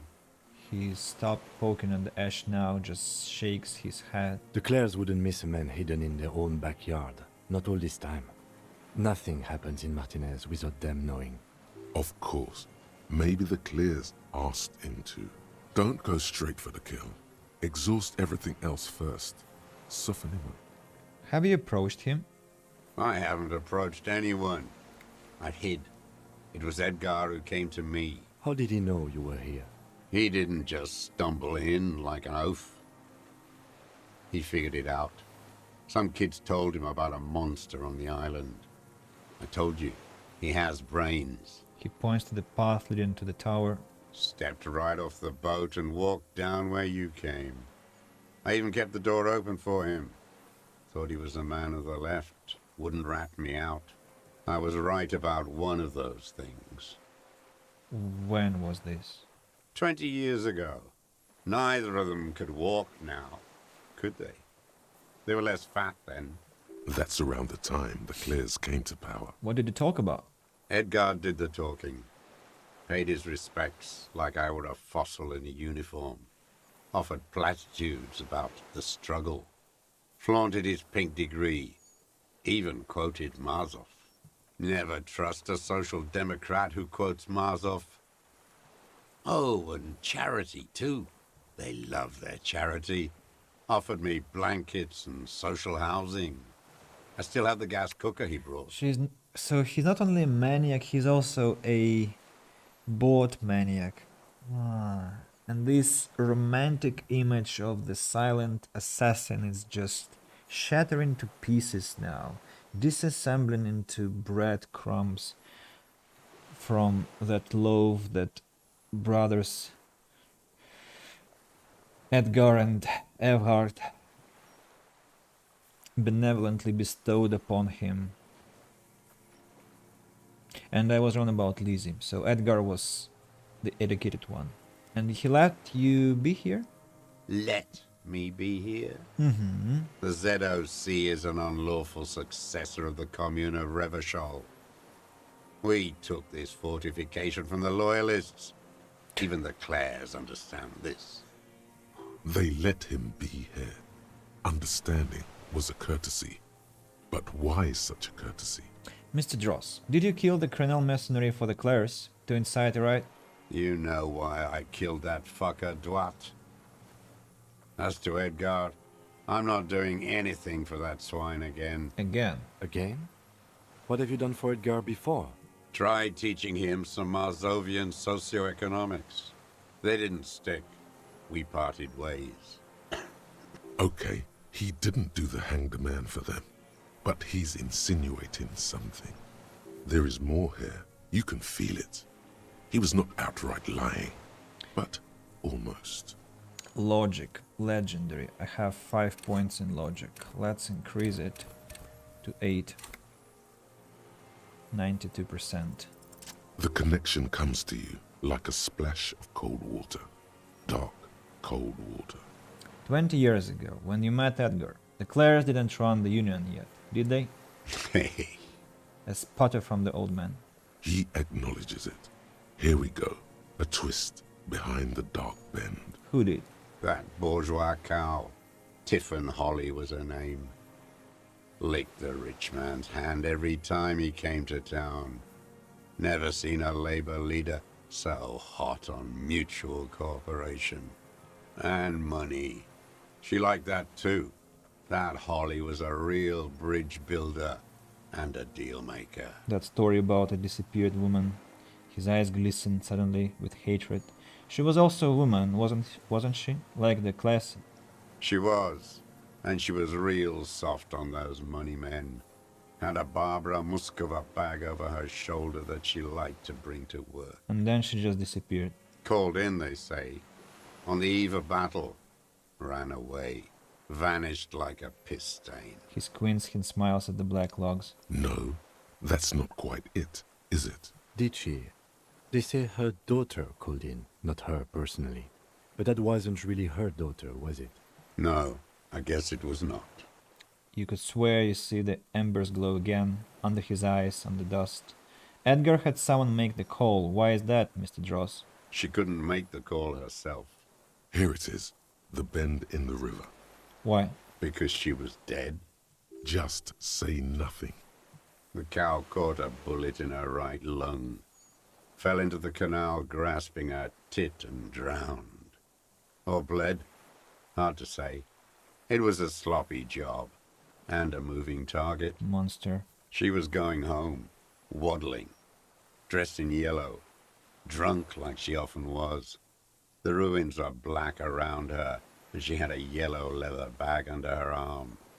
She tried to cross the canal, heading home to Grand Couronne or Betancourt, someplace like that, where they build those new bâtiments for the people who flourish in the hell around her. And the ruins. It was you. Huh. It was someone. Someone shot her. He shrugs, his eyes grow cold suddenly. Or maybe she just fell. I get these violent ideations. My memory is filled with holes, especially the 30s. All I know is nothing changed. Not in the material base, not in the hegemony. There was no uprising. Just words. The Union fizzled, sogged. Nothing came of it. Nothing. Edgar didn't keep his part of the deal. Sputter again, nothing more. If you were to testify to this, give the RCM something on Edgar, you could walk. Lieutenant says in a voice even calmer, as if it were nothing at all. We would strike everything you've done and process you as a POW.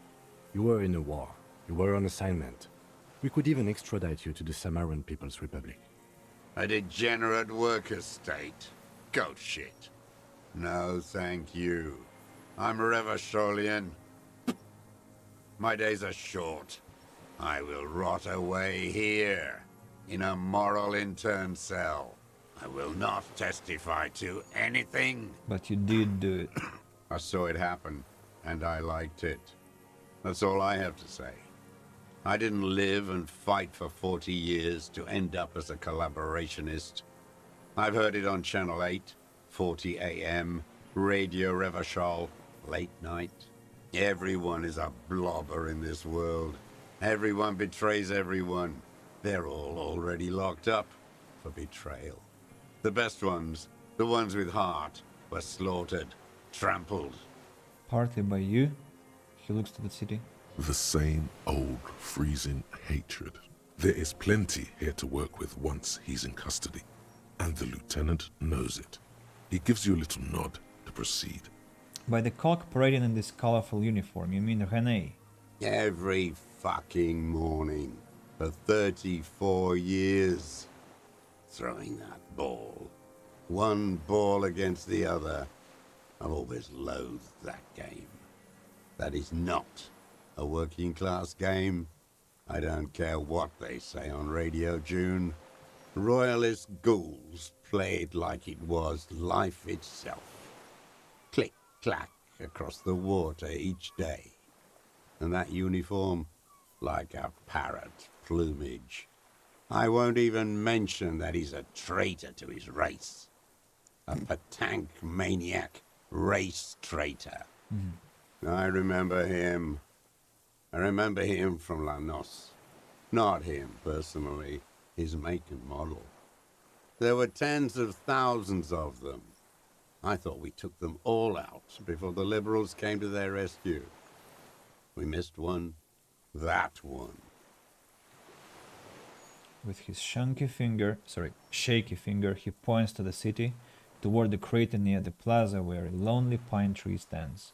There doesn't seem to be a single person under the pine today. Not even Gaston. Alone. There is no one there. Fat and plump. Like a pheasant. Just begging to be popped off.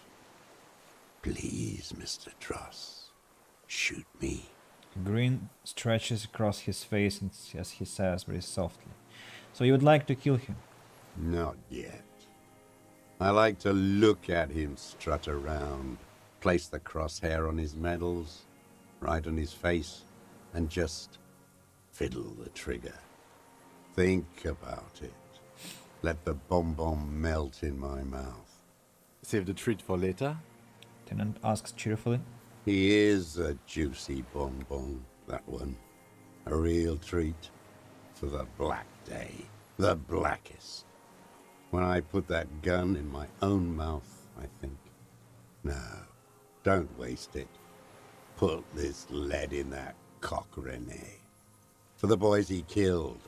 And then I look at him throw those balls, and I suddenly feel.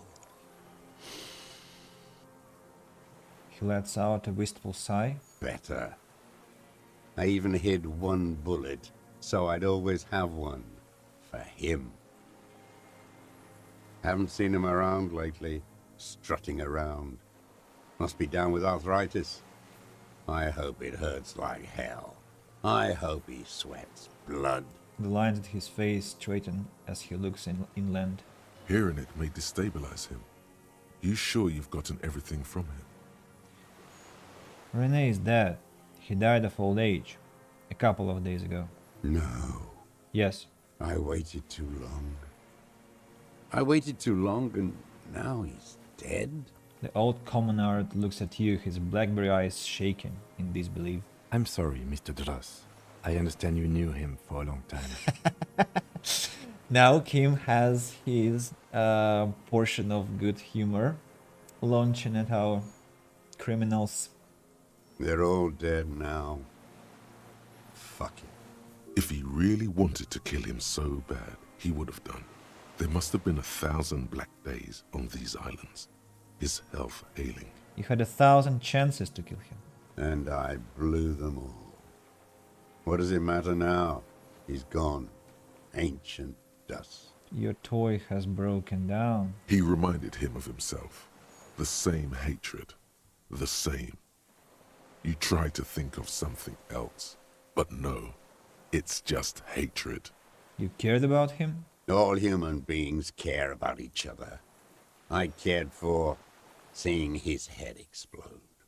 Now, God damn this world. I'm sorry. Fuck you. The old commoner says, staring at the ground, seemingly to the island you're on. You're okay, Mr. Dross, to go on? You think I haven't seen people die? It's all I've seen them do. Fuck and die. All the other plans we had. To love. To colonize the Pale. It's all fucked. Oh, it's not you to colonize the Pale. What are you? A delirious maniac with your rifle?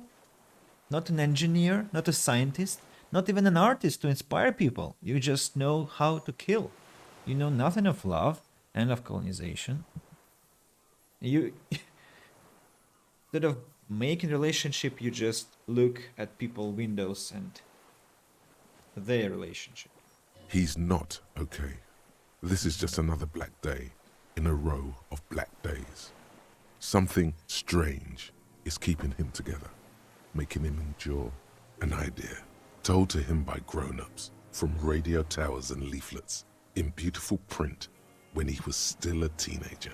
Everything is possible if we fight. And then he lost it. So did they all. I'm glad we talked about this. Now, Glad we talked about what? another erratic gesture. He's trembling.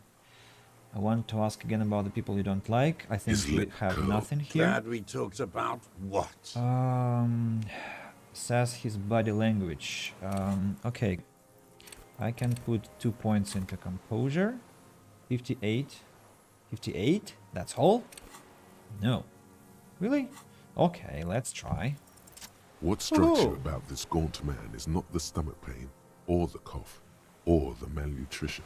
For a man who's spent 44 years hidden in the urban wild. He's surprisingly okay. Indeed. He speaks fluidly. His movements are rapid, if erratic. His voice, despite the cough, is there. It is capable of expressing complicated ideas. Above all, he seems animated. Animated by what? It's a mystery. This animation comes at a cost too. Erratic hand gestures, thought processes cut off like threads, as he just stares at the logs or the reeds. He also suffers mood swings, bubbling to the surface, unconstrained by his nervous system. Drugs overused? Great leaps of emotion, from anger to grief. Dementia? You've seen demented people before. This feels similar, yet different. When his thoughts move, they are lucid, keen even, not senile. Wouldn't be a foul temper be a byproduct of this life? Perhaps, but his seems more than that. The inner turmoil takes unexpected turns, as if forced on him in a way. In summary, you sense some underlying neurological disorder. Mr. Dross, are you okay? How is your memory? No, I'm not okay. I shit blood, and I'm surrounded by insane people. He waves his hand chasing something that's not there. There it is again. Erratic hand motions, bouts of rage, and the stomach thing too, of course. Josef Leonovich Dross, you are under arrest for the murder of Alice Kortner. What? But you said I would be taken to the... The old man's eyes filled with sudden, unexpected terror at the words. This terror is the sum of all the uncontrollable movements and mood swings he's been exhibiting. Your Wayfarer rights have been suspended. Information provided to the officers on the scene will be used against you by the prosecution. You will be given legal counsel within 1 week and must face court in 44 days. Do you understand? Do you understand? But... Kim, he's afraid. No, I don't want to. I have to stay here. He looks at the reeds, eyes submerged in growing terror. He's sweating. Beads are forming on his forehead. Your confirmation is not required, sir. Now on to the boat. Wait. You thought you heard something, but No. it's just... Maybe we could all fit in there. Does it have room for 92% chance? Not really. We could escort him to the pier, then either one of us can take him inland while the other stays here, but... But then, who watches him while you're coming back here? Who watches him while I come back for you? You come back for me? How about I go and send a boat back for you? What is this farce?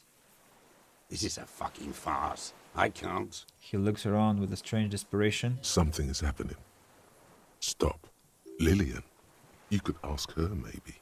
We could all fit in the little boat. Actually, no. He scratches his head. Maybe I can just ask the net picker to watch him? This is no harmless old man. Lieutenant shakes his head. This fucking world. This world. What is this? He stares at something who knows what in the dust. No, listen. Listen now. You could come back for me once you've taken him to the precinct. No, it would take a whole day on this island. You go and transport the prisoner. I'll be here. I can escort him to the pier with you. No need to be polite, I'll do it. This world. What are you talking about? Is this? His voice drowns out in the sudden gush of wind. Us. The wind is cold. From the east. Your skin is crawling suddenly. What is happening?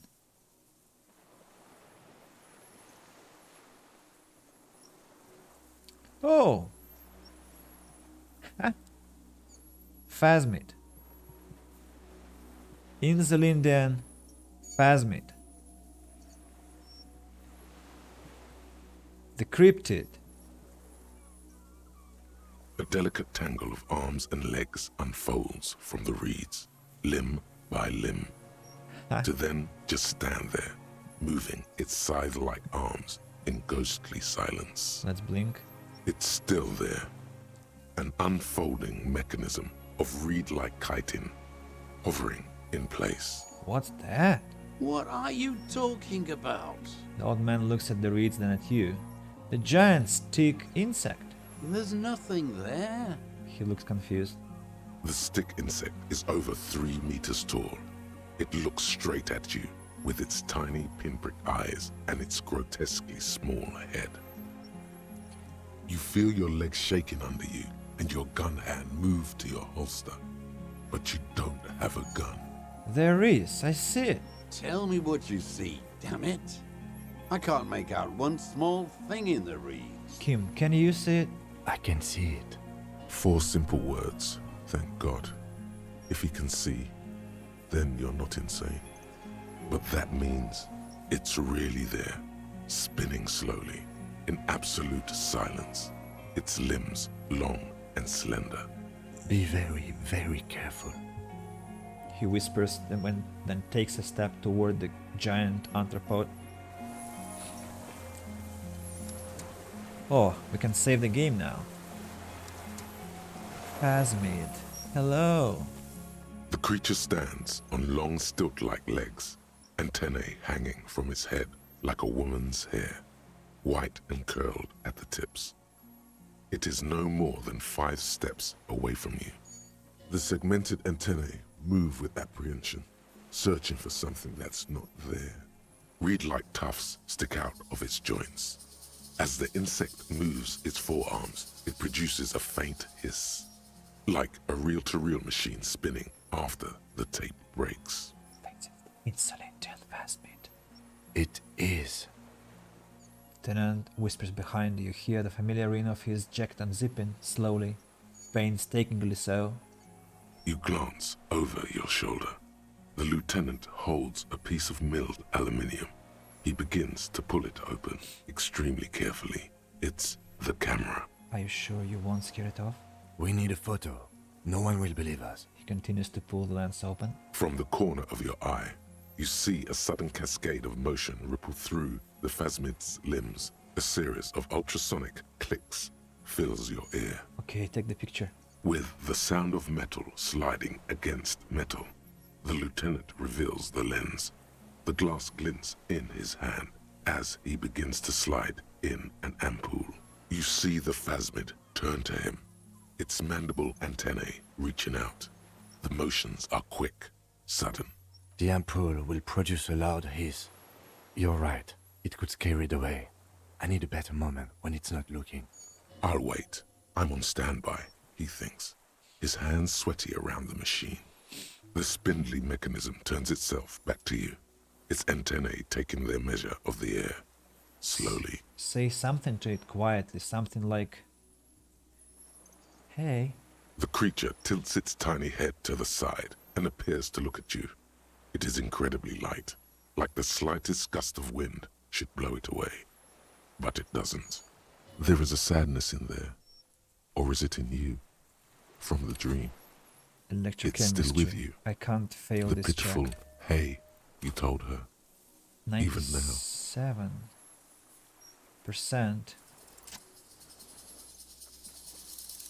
Slowly, with your breath held, you take 2 small steps toward the Phasmid.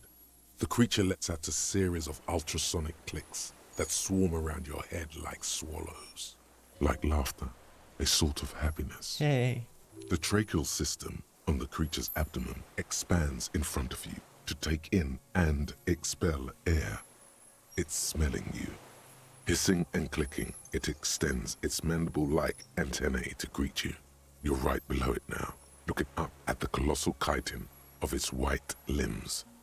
The head of the creature is crowned by reeds, and its eyes are like small droplets of water. It's smelling me. Maybe it is real, the pheromone. The tenant's mouth is agape. About now, he is ready to believe in anything. The insect's head is crowned with reed-like scales, the shape of seed heads. They rustle as the air moves. The ventricles at its abdomen continue expanding, like lunglets, breathing you in, your sour, greasy semiochemicals on the breeze. Raise your hand slowly. The insect stops its stridulation, seeming to observe you. Below its crown of reeds, little pinprick eyes detect motion, glittering. The world stands still around you. Suddenly, there is silence. Put your hand down. The invertebrate comes back to life, stridulating. Sets of complex eyes follow you, moving in tandem, on either side of the insect's small head. Hello, I'm Harry. I don't really know who I am. No reply. A total ancient silence comes from its mouth, along with what appears to be some kind of foam. The stridulations of its limbs continue all around you. Back off. The invertebrate stops, raising its scythe-like arms and tilting its tiny head, formed from the fused plates around its mouth. For a second, the effigy is frozen. Then it nudges back into motion with a click. Tell me, what are you doing? And we have so many bonuses. Spoke to the handman, didn't give up on phasmid, no knows of parthenogenesis. Parthenogenesis. I exist. Oh, we can talk. I exist too. Tell me what it's like for you. It's wunderbar. Yes, holy is the Lord of hosts, and all the earth is filled with his glory. Now, I will tell you what it's like for me. For me, it is a series of half-lit images, a kind of darkness, being intruded upon, transient, dim, moist. Intruded upon by what? Shapes of plants and animals, and internal sensations. A swarm of sounds, tiny vibrations on the inside of my forearms. All speak of complexities totally beyond my understanding. I am at the end of a narrow funnel, weightless, so light, it only feels like something to be me. In truth, perhaps I'm nothing. I certainly do not have a soul. And if I did, it would never ache.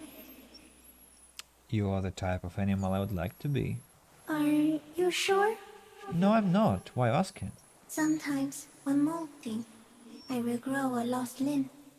One time something went wrong, and a small leg replaced a missing antenna.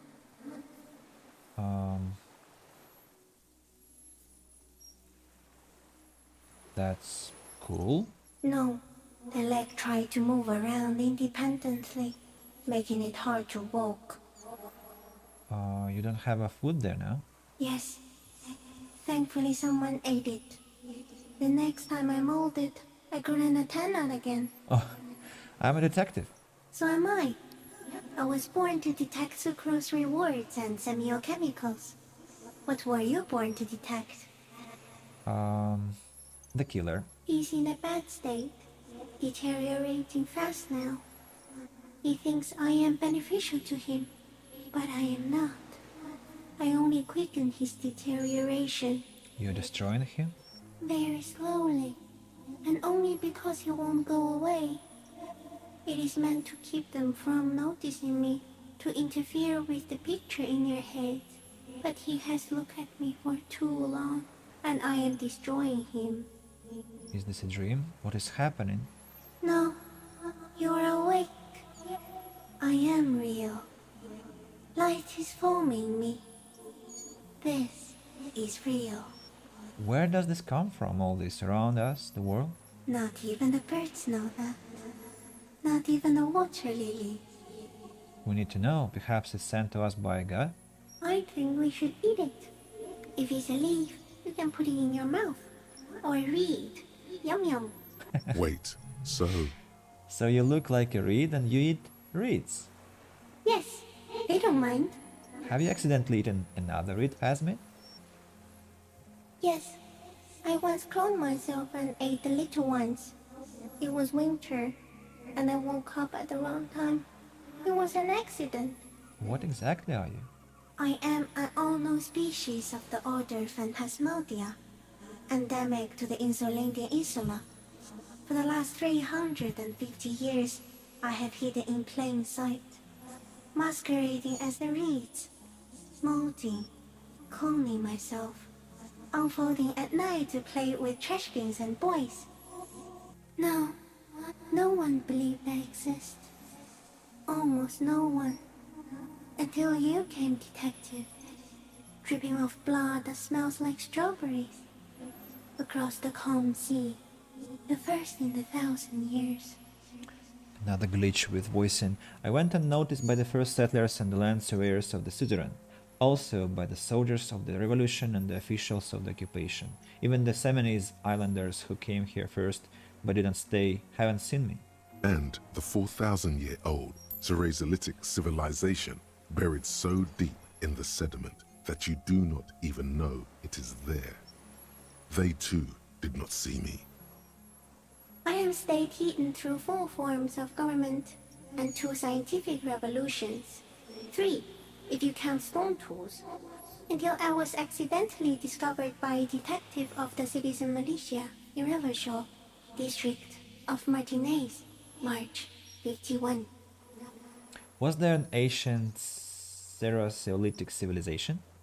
Yes, with stone tools and silk, they too missed me.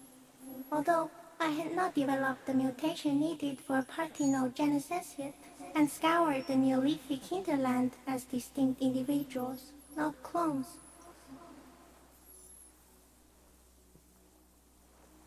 That's insane. No, you are. The moral of our encounter is, I am a relatively median life form, while it is you who are a total extreme madness. A volatile simian nerve system ominously new to the planet. The Pale too came with you. No one remembers it before you. The Nidarians do not. The radially symmetrics do not.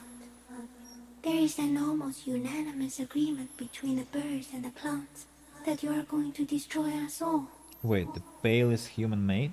It is a nervous shadow cast into the world by you, eating away at reality. A great, unnatural territory. Its advent coincides with the arrival of the human mind. I don't have that kind of power. You're a violent and irrepressible miracle. The vacuum of cosmos and the stars burning in it are afraid of you. Give me enough time, you will wipe us all out and replace us with nothing. Just by accident. How? We suspect it will be something like the oxygen holocaust that wiped out anaerobic life 2.6 billion years ago, when organisms first started breathing. Only much worse. Instead of air, you exhale thoughts. There are no trees that eat thoughts. Worse how? Everything your eyes touch goes back there, behind the nose mirror. What if you blink? Are we still here? Please don't blink. What if you misplace us all one day, or just forget? Have I always thought this way? No, you're only thinking it now. This is a revelation. But I want to blink and undo 12 billion years of matter expansion, or have already forgotten the whole world once when I drank too much. I'll be extra careful not to blink stick instinct. Don't worry. The third. Please be. Or one day, one of you will close your eyes and sigh, and open them to see that none of this ever existed. Kim, am I having a violent epileptic seizure?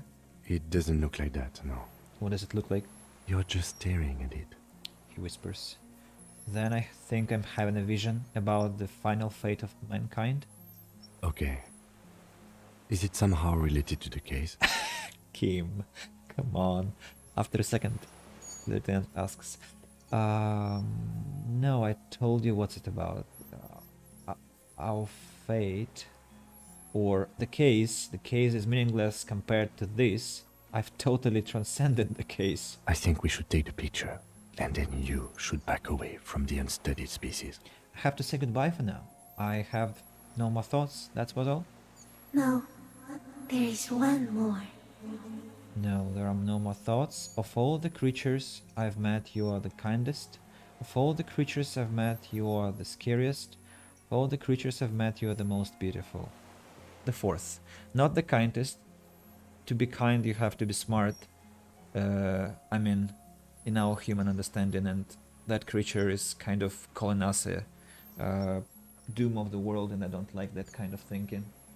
Oh, interesting position for the moon. Usually it rises there, but now it's kind of shining from... I mean, I have a sunrise starting soon, like in an hour or two. Thank you. I also have one more thing to say to you before you go. That woman, turn from the ruin. Turn and go forward. For all mankind. What woman? You cannot lie to me. Behind you, it smells of fires. So awfully far you were prepared to go in her presence. And it. I will. She was hell on earth.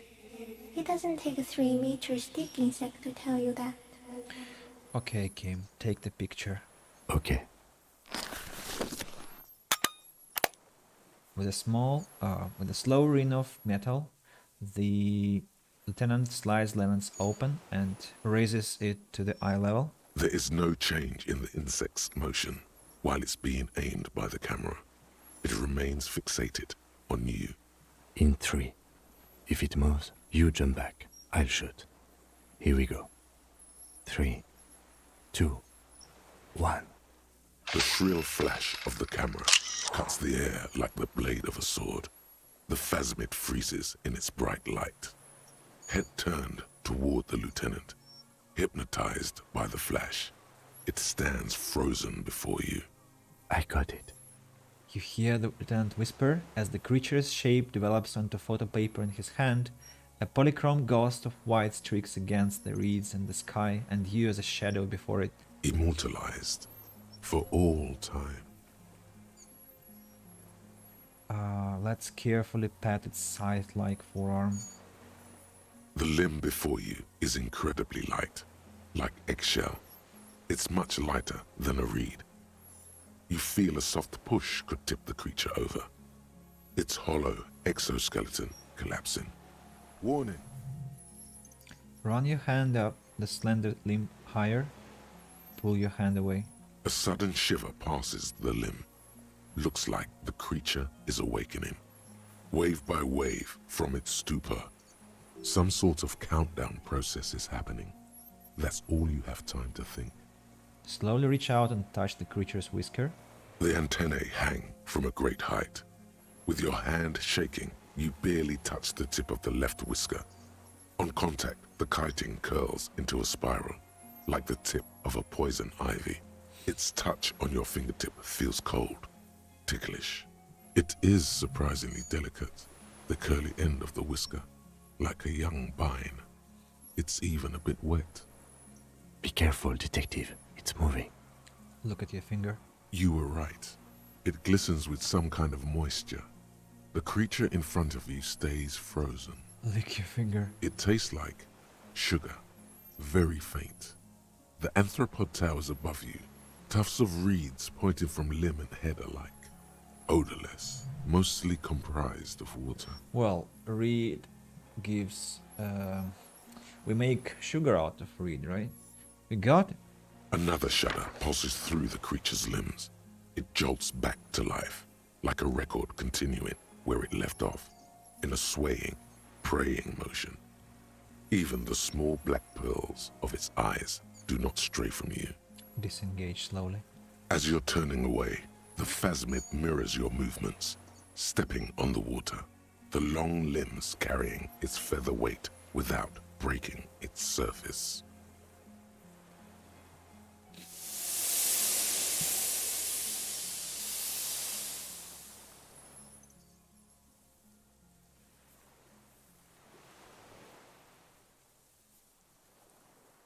And just like that, it's gone, skating away across the sea's calm mirror like a skipping stone, leaving nothing but circles on the water. And something under it, in the place it stood, bobbing there, among the reeds, a collection of items. It's gone. He looks north, with his hand raised to his brow. It can walk on water? Apparently, yes. Like a water strider. Only, I've never seen anything like that in my life. What's that in the reeds? Looks like a nest of some sort. We should have a look. What now? What now? The old man behind repeats suddenly. He's put his hand into the ash. It's dirty and black. In some kind of strange, semi-catatonic state. Our suspect is not looking so good. We need to check on him. So, stash first. What's that? Stash. Fairweather T500 helmet. +1 half-light, -1 suggestion. A T932 rifle scope. 30. Real. And class yes passport. Use interact button in inventory to inspect the item. Oh, so many answers are incoming. This well-traveled passport with visa stamped in it is issued by the Republic of Orange. You found it in the Phasmid's nest on the island. You can open it for more details. This passport, issued by the Sovereign Republic of Oranje, is issued to a black-haired woman called Katarzyna Alazie. Classia's hidden documents. From the empty boy. Lieutenant looks at it in your hands. Look at the photo. It's Klasia, with short black hair and glasses. She looks boyish, younger somehow. An old photo, before life came and did what it does. What was this doing in the Phasmid's nest? Maybe our man, Mr. Dross, took it from Classia's, or whatever her name was. Hiding place, or... The Phasmid took it, and I sensed it to do so. I saw something open up the buoy with spindly legs. Point to your head. Like a magpie? What a coincidence. Then it would also have collected the other objects, which would be highly unusual. He looks around. By now, the lieutenant has accepted your unusual methods. I can see how the helmet could wash up on the island. And the scope. Maybe Mr. Dross lost it. But to seek this out would be very unusual behavior for an arthropod. Would it? Maybe it was simply curious. A curious octopus would do something similar. Or even a cuttlefish. Perhaps it was curious like an octopus. An octopus belongs to a very different class. It's not even an insect, it's a mollusk. But yes, I see your point. It says Katarzyna Alazie. She said it would be for Anouk Meyer-Smith. Anouk Meyer-Smith. Katarzyna Alazie was supposed to be her real name, where Klasia comes from. Remember? God damn it. I told you she kept lying to you. She's probably lying to someone else right now, in another city. Katarzyna Alazie was supposed to be her real name. She lied to us. Yes, somehow she managed to lie to us. One more time. In a way, she's still lying to us right now. He smiles. What's her real name then? I don't know. But it's not Katarzyna Alazie, or Klasia, or Anouk Meyer-Smith. We didn't even scratch the surface with her, detective. Perhaps it's better that we didn't arrest her. Who knows what hell she'd be raising in my district by now. Put the passport away. Right, let's read the descriptions for the items we received. This monstrous-looking bug-eyed ceramic helmet was in the Phasmid's nest. It still has some reeds sticking out of it, and it smells of seawater, but it's otherwise wearable, not exactly comfortable. Putting it on feels scary somehow. Don't want to. That crazy shooter was wearing that. And another item we got was a common 30mm sniper scope attachable to almost any bolt-action caliber. It uses an old-style non-dotted range-finding reticle. Seaweed is still stuck on the lens, and it's suffered water damage from its time in the Phasmid's dowry. And the bolt-action 4.46 caliber Triangon is the poor man's sniper rifle. While not the most reliable of firearms, it's relatively precise due to very manageable recoil, thus allowing the shooter to make multiple consecutive shots fast. This particular piece is missing a scope, which is not missing anymore. Alright, that was very spectacular. Back to our culprit. What is it? What do you want from me? I can't go. The old man looks around confused. Something is very wrong with him now. Sir, how could you not see the phasmid? See. He stares at the reeds and falls silent. Mr. Dras? The man does not respond. He keeps staring, black eyes glazed over and bulging from their sockets. His gap-toothed mouth shaking, with fear and longing. Snap your fingers under his nose. A light shiver passes him, followed by nothing. His hands are trembling, and he breathes slowly. He's going into some kind of psychomotor immobility. The good news is, this solves our transportation problem. Doesn't it, Mr. Dras? Lieutenant inspects him gently. The trembling mouth appears to sigh. Between this and the broken tire he's used for a boat, I think it's safe to leave him here, while we go and get help. It will need to be medical first, I'm afraid. What has happened to this man? Old age and shock. He looks at him and you. I think it's the phasmid. The phasmid. Yes, the arrest and the appearance of the phasmid, the combined stress. But you think it's something more than that, don't you? There's much more. Remember what it said when it spoke? Quite a few things about that health check you did on him make sense now. He couldn't see Kim. He couldn't see it, Kim. It's just the reads for him. Before, when I evaluated his state, he seemed strangely animated. Could it be there's something hormonal in his relationship with the phasmid? I talked to the phasmid, it said it's destroying him and he's been here for a long time. Who knows how much of it is in his company. He couldn't see Kim. He couldn't see it, Kim, sorry. That could be part of the shock. But you're right, something is off here. Mr. Dras. He touches the man's shoulder. No response. Maybe this is how the phasmid has stayed hidden all these years. Then how did we see it? Oh, you mean, whatever does this, does it over time? Teenagers, kids, drunks, sightings are brief, and hence not credible. But anyone who spends a long time with it... Yeah, you forget it's there. Mm-hmm. Mr. Dras, have you ever seen a stick insect pretending to be the reeds? He inspects the man. The man stutters. The doctors will have to look at this. I hope your station has better medical personnel than 57. We don't. This is a little advanced for a nurse. Before, when I evaluated his state, he seemed strangely animated. He was energetic and articulate. After all these years alone, with little hygiene or medication, I would expect worse. Perhaps this animation is induced by something in the phasmid? It does not seem to be animated now it's left. Honestly, I'm ready to believe anything at this point. Maybe it is psychoactive.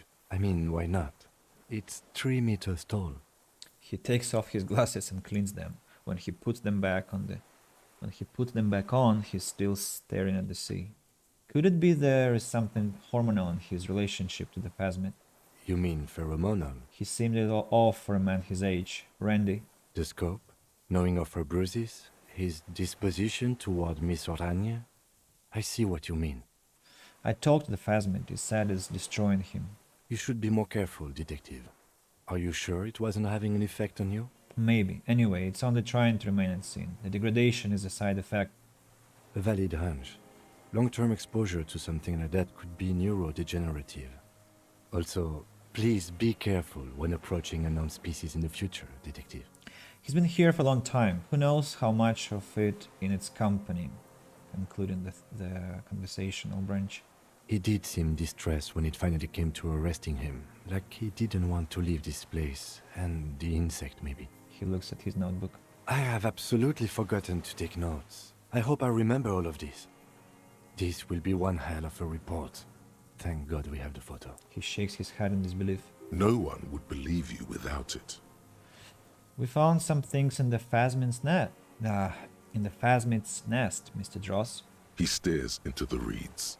Your words don't stir anything in him. Perhaps you should. Show him the ceramic helmet. Nothing. Just dull staring. Not even rage left, wherever he is. If Kuno kicked it into the sea, as he said he did, the Ab would put it back here. This makes sense. Mr. Dross could have picked it up. Or the Phasmid even. If it did, this is incredible. Show him the Ronese passport. No reaction. His breathing is slow, and he appears very old all of a sudden. Around 80. Did you take this passport and other papers from a boy on the coast? The spirit. He blinks and continues to stare at the reeds. He hears us. The spirit? No reply. He's gone again. Try something else? We got him back for a moment. Show him the detached scope. I lost. You lost it, Mr. Dross. He turns his eyes to the reeds again, as he's done so many times. Beige and white stripes. He lost the scope. Then it somehow made its way over there. With the help of a magpie Phasmid? Lieutenant observes the lens sparkle on your hand. This sight is a T9, Mr. Dross. Was it attached to the rifle when you made the shot? Silence. Not even a sigh. You've gotten all you will out of this poor being. I'm going to let you rest now, Mr. Dross. The plastic cape flaps around his face in a gust of wind. His back is slouched and his mouth open. The blacks of his eyes are receding. His pupils are returning to normal. 2 quests. And 5 skill points to spend. Hand tied. We should think about getting back to the mainland. To get help. He'll be safe here. If we don't take too long. So what now? So he doesn't talk.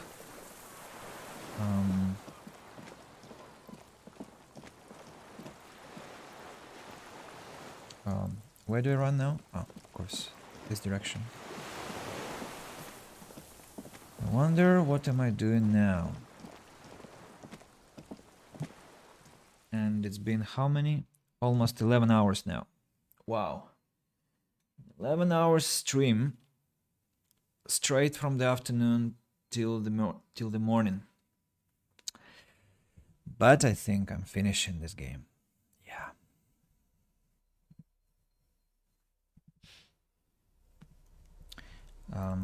What awaits us now? The return. Use the boat to return to the mainland. I thought the game would finish here, but okay.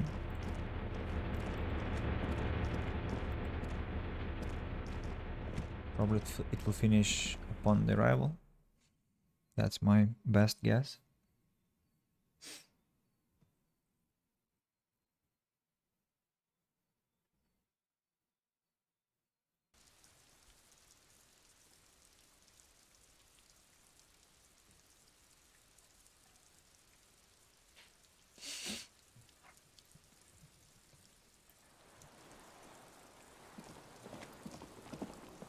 Boat is somewhere here.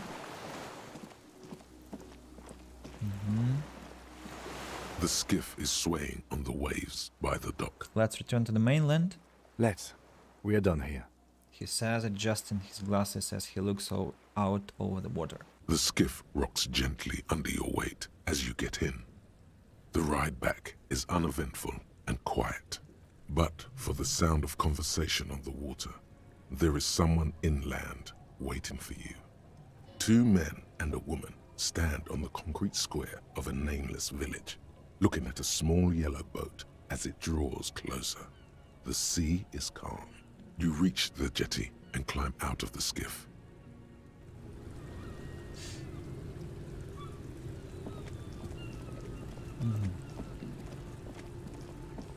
And where are they? Look what the tide brought in. Says the man without sunglasses. Suddenly his expression changes and he tilts his head. Harry, you're bleeding all over the place. You're half dead.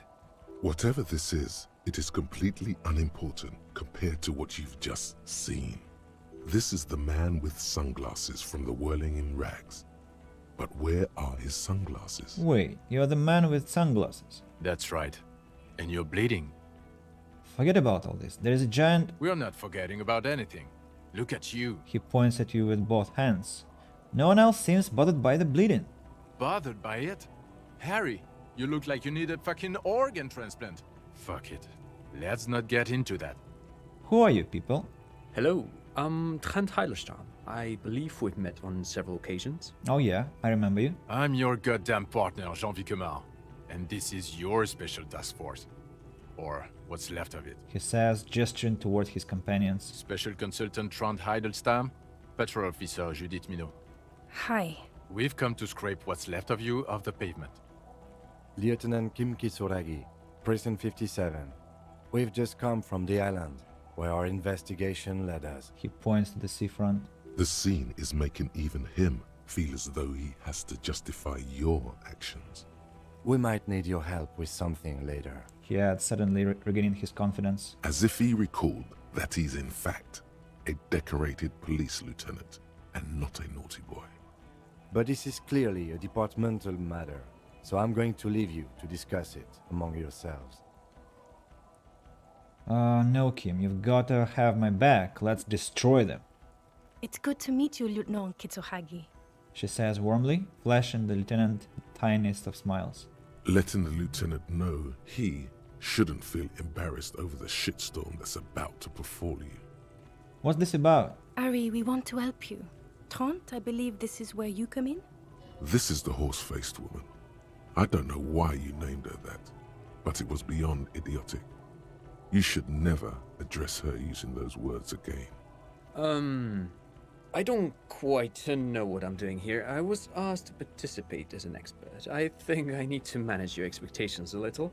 I'm at best an enthusiast in cognitive science. My background is in something else entirely.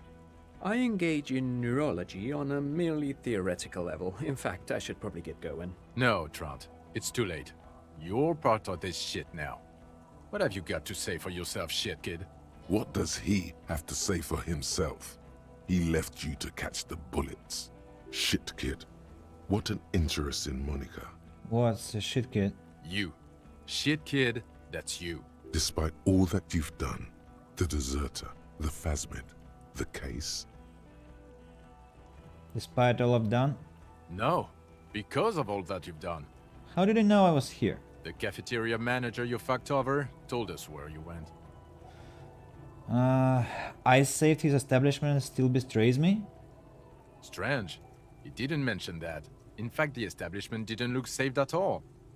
There was a giant aerograffito in front of the building. It was on fire. It was this one junior delinquent. I don't know. It had shit kid written all over it.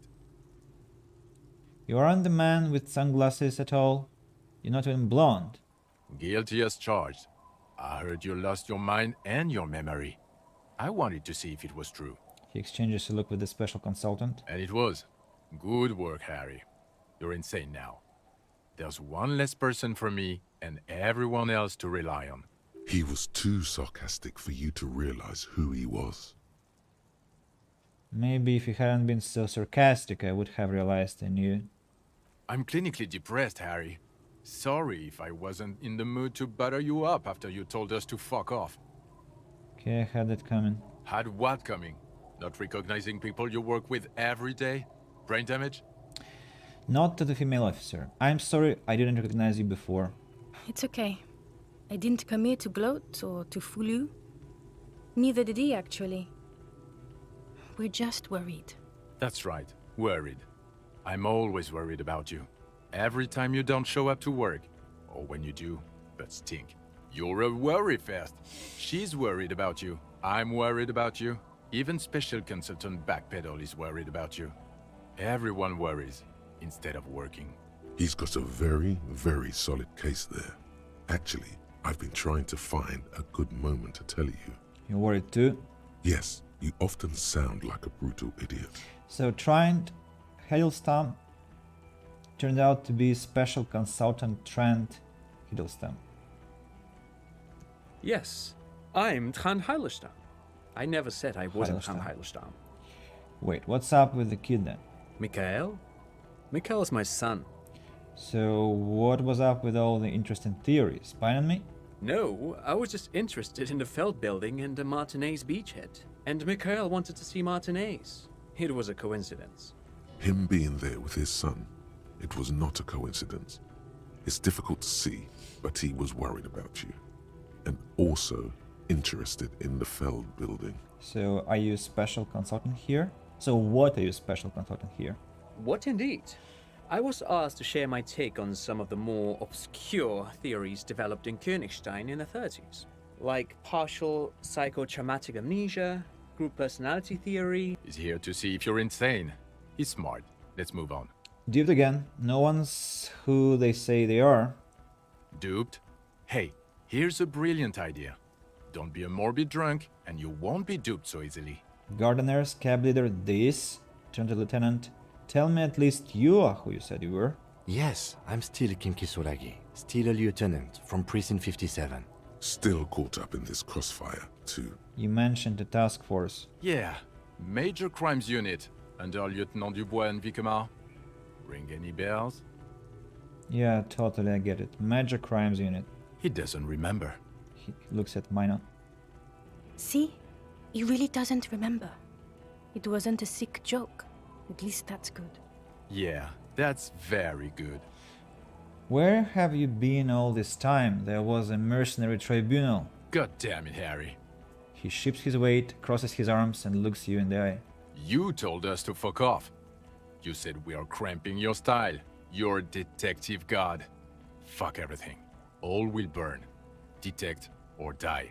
Wait, so you let me face a squad of trained killers alone just to teach me a lesson? It wasn't like that. Fuck you, Harry. We didn't know there was gonna be a tribunal, did we? All will burn, Satellite Officer Vicomar. Make no mistake about it. Here we go. Alcoholic delirium. Visions. All must pay. I have an achievement. The opener of the 8th seal. Warn them of the coming and 8. So, tribunal again. God I want damn it, to Harry. click on this. You told us to fuck off. You said we are cramping your style. You're detective god. Fuck everything. Why All didn't you will detect burn. or die then? Detect. Oh, you think it was cool? You saying that? Aesthetic somehow? You were crying when we got here. Breaking things. You said we were going into the abyss. None of us wanted to see the abyss, so we fucked off. Like you told us to. None of this ringing any bells. The bells aren't ringing because you have brain damage. Trant, this is where you come in. How bad is it? Well, he doesn't have visible tremors, he talks without slurring, he can drive a boat, he's standing, reasoning. All good signs, but complete retrograde amnesia, episodic and semantic. Meaning, you forgot both who you are and the definitions of money, Isola, pound, and so on. As displayed in the station call, our interactions with him, and I don't want to be a snitch, but also mine with him before when Harry did not seem to know who I was. It's all very interesting. Interesting? Yes, interesting. I have my theories, but I would like to hear Harry's thoughts first. Harry, what do you think happened to you? Neurologically, psychologically, and why not socioeconomically? Wait, socioeconomically, you think I'm so poor I lost my memory? Not when you phrase it like that. But I don't think critical theory... I know everyone thinks this is far-fetched pink academia, but still, I don't think it should be off the table here. What? He lost his memory because of capitalism? No, not like that. I'm not talking Vredefort's school here. But Harry, I asked you, what do you think happened? I drank so much I lost my memory and I'm now slowly recovering. I made it up. It was all a fantasy, a stupid joke, I know what I am. Might have something to do with an anomaly in the church, a 2mm hole in the world. I'm a highly experimental detective. This was a method I used to solve the case. Something so sad happened to me that I couldn't be me anymore. It was a defense mechanism. Capitalism fucked me beyond all recognition. Trent is right. I'm going to go with the anomaly. Corresponding to the 20-centimeter hole in your brain? Sure. This theory has great symmetry. I see how it folds into itself neatly. Precisely, Satellite Officer Vicmere. It's Martinez. Take this seriously. I suspect there might be something wrong with Martinez. This sounds odd, but I was there. The church on the coast was shaking from an audiospatial anomaly. It may have been anthroponetic or perhaps related to radio waves. Either way, it was real. I've even put it in my report. You should read it. I do not, however, think it has anything to do with him drinking himself to the point of brain damage. Thank you, Lieutenant Kitsuragi. Just to clarify, I do not think Isolary anthroponetics are a hoax. Pain produces global phenomena. It's proven. However, what has not been proven is total memory loss after drinking too much Commodore Red. Honestly, I think he's just lying to us. But Detective Vigmer, he has blanked out before. Yes, a couple of times. After some of the more serious benders. One was after the two drunks case, the other when we looked into that mural. So you don't remember not remembering. Beautiful. The two cases in your ledger, the unsolvable case and the New World mural, those were recent. Those cases were hard on you. Interesting. So at first he dipped his toes into it, prepared. That's where he would have gotten the idea, yes. Practice. And then he used alcohol to get there, so to speak. What do you mean? Well, here's my theory. What if this is an absolutely normal reaction to the world we're living in? What if this is not a significant anomaly at all? Something to be explained, approached as a defect? Look at the sensory input here. Gestures toward the scenery. Look at the ruins, the neon. Listen to the radio, the multitudes, the people. Live here for 40 years. As a police detective, he's like a magnetic reader on the world team, to borrow a known metaphor. Harry's been pushed flat against it. Total input. Hardwired to the free market. He just needed for its end. Okay, Trant, thank you. That's absolutely meaningless. I'm glad we brought you. Will he or will he not be able to work in the major crimes unit? Is he a cretin now? I want to know that. He's not a cretin, and he is able to do work. If not in his previous leadership role, then as a line detective. Fuck all of you, I don't want to be in the unit. Or just no. What now? I don't know what to say. Now, nothing. Now we're just going to stand here. Okay, just stand here. Yeah. Just stand there. It's cool. Really? No. Now we discuss that. What the fuck did you do to our motor carriage? Why is it there, Harry?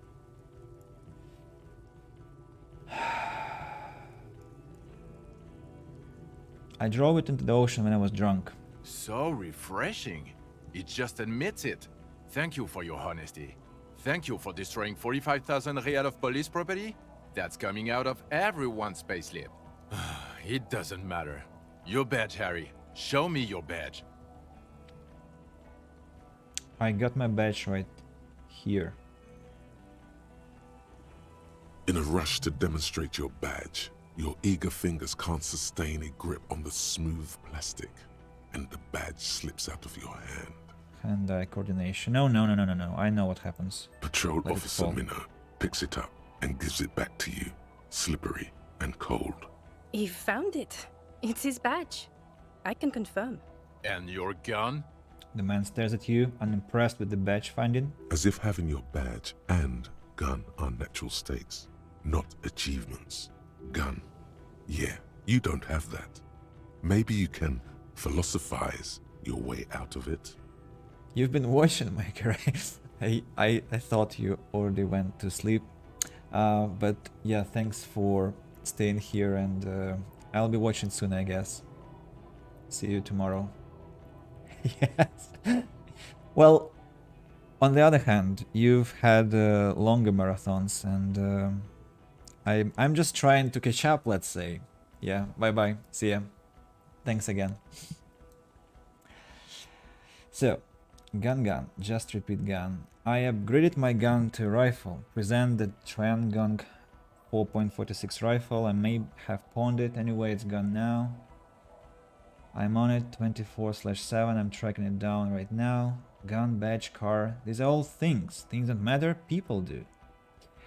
I may have pawned it. Anyway, it's gone now. Yeah, I checked the local pawn shop. You sold the pawnbroker a Villiers 9mm pistol to pay for booze. Yes. It worked too, didn't it? You're drunk right now, aren't you? You fucking bum. I can smell it all the way over here. I'm not drunk. I haven't started drinking again. So you forgot to drink? I don't buy it. Why do you smell like a corpse then? He's wounded. It's been a long week and he's handled an actual corpse. Yeah, I've handled an actual corpse. I don't believe you. You're drunk. You let a suspect escape, a certain glacier, because you were too drunk to assess our flight risk. We've read the report, Sari. Lieutenant Kitsuhagi's. We know.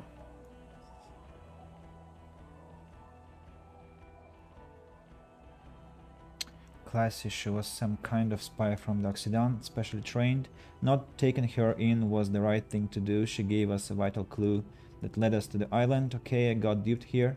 She pulled one on me. Yes, I let her go as an act of mercy. That's just a small detail in a huge case you know nothing about. Doesn't matter, none of it does. We are looking at the oxygen holocaust times a quadrillion. I have come to know the final fate of man and the universe. No, that's just a small detail in a huge case you know nothing about. Sure, if it's part of your master plan. Let's not even get into the other suspect who also escaped. Another detail. He rubs his face in frustration. Or the fact that you very likely sold your gun for booze. That's peanuts, that's nothing. That's a humorous anecdote. Compared to the 7 people who were gunned down, the streets are literally red with blood, Harry. It was fucking mass murder. He did everything he could. We did everything we could. The company hired and vetted mercenaries. Lieutenant Dubois got between them and the locals. Here comes the cavalry. He did so at considerable risk to his own life. He was shot, not once, but twice. We stopped an execution, not a negotiation. The loss of life was minimal compared to what it could have been. Yes, it was a massacre. We got wiped. Where the hell were you? Don't make this harder for yourself, he says in a lowered voice. Thank you for the input, Lieutenant Kitsuragi. I didn't mean to suggest you didn't handle the situation. He brushes a stray strand of hair out of his eye and coughs. He thinks of apologizing, but decides against it. You spent the week with him on this case. What is your take? On the case? On Lieutenant Geoffrey Dubois. Well, the drinking, the gun losing, also losing the badge. That's all true. Although he has not been drinking on the job this week. See? 1 week. Then there's the self-flagellation issue. He likes to apologize, profusely, making it sound like he's guilty of at least first-degree murder. It's not a good communication strategy for an officer. It's just strange, especially in light of his political views. Detective Dubois is, as you may know, a true blue moralist, a man of the center, not prone to political outbursts, which is commendable, but also at odds with his behavior. And then there's the motor carriage in the sea, and the constant smoking everywhere, all the time. Wait a second. But despite all this, he is a great detective, one of the best I have seen. I smoked 3 times. 3 times, and that was all on Saturday. Okay, before the fight and on Saturday, so... Oh, Kim smoked more than me. He smokes 1 cigarette a day, and that makes 6 by Saturday, and I smoked only 3. So he smoked twice as much. He can talk human beings into telling him everything, and he doesn't stop. In all the time I've spent with him, he has not once stopped pursuing leads, however far-fetched and tangential. He is tireless, madly driven. Well, except that one time when he stopped to sing karaoke, which, by the way, I have to disagree with you, Mr. Vicmar, was a valiant effort. He really sang his heart out. Okay, he did something. Other than that one time, he has tirelessly worked on the case, and he solved it. We have a confession, a murder weapon, and the perpetrator, locked on the island right now, awaiting transportation. He apprehended a revolutionary brigade who stayed hidden for 50 years, ever since the revolution, who's probably committed other murders over those years. Oh, and he also discovered a new species. A new species? A colossal stick insect. It was on the island, camouflaged as the reeds, unfolded from the reeds. I think we may be dealing with the Insulindian phasmid. He takes out the photo and shows it to the officers across the yard. Thick white snow falls all around you. Flakes stick to the glossy photo of the phasmid. You hear gasps beneath the howling of the wind. As you can see, it's about 3 meters tall. In fact, we think it may be the largest land invertebrate ever discovered. I'm saying nothing. Fucking hell is that? Is this somehow connected to the case? Detective? Yes, I believe the pheromone it emits may be responsible for the killer's mental degradation. The old man was not aware of the phasmid's presence. Exhibiting a strange, atypical dementia, he fell into a stupor after its appearance. He became near catatonic. So it is connected. I must say, this is absolutely extraordinary. I don't even have words for it. Yes, it really does make it hard to fight out the drunk. His tired eyes follow the photo as the lieutenant puts it away. This is a very, very sad man who has just seen something that's made him forget his sadness. Now you make your case. Now is the time. Now or never. I also started a nightclub in the church. What was that? It sounded like you set up a nightclub in the church. Yeah. I discovered a hitherto unexplored anthroponetical phenomenon in there too. A 2mm hole in the world. Get a grip. No one cares about your anthroponetic adventures right now. 4 kids were living in a tent on the ice. They were going to drown when it melted. It's not optimal, but the building was abandoned, so he put them in there. It's okay. It's not that okay. Get off this subject now. Also, the phasmid was female. The reeds are its nest. Female? What makes you think so? You had to see it. It had the subdued colors of a female. And the nesting behavior too, I think. Incredible. Were there eggs in the nest? Not as far as I could see.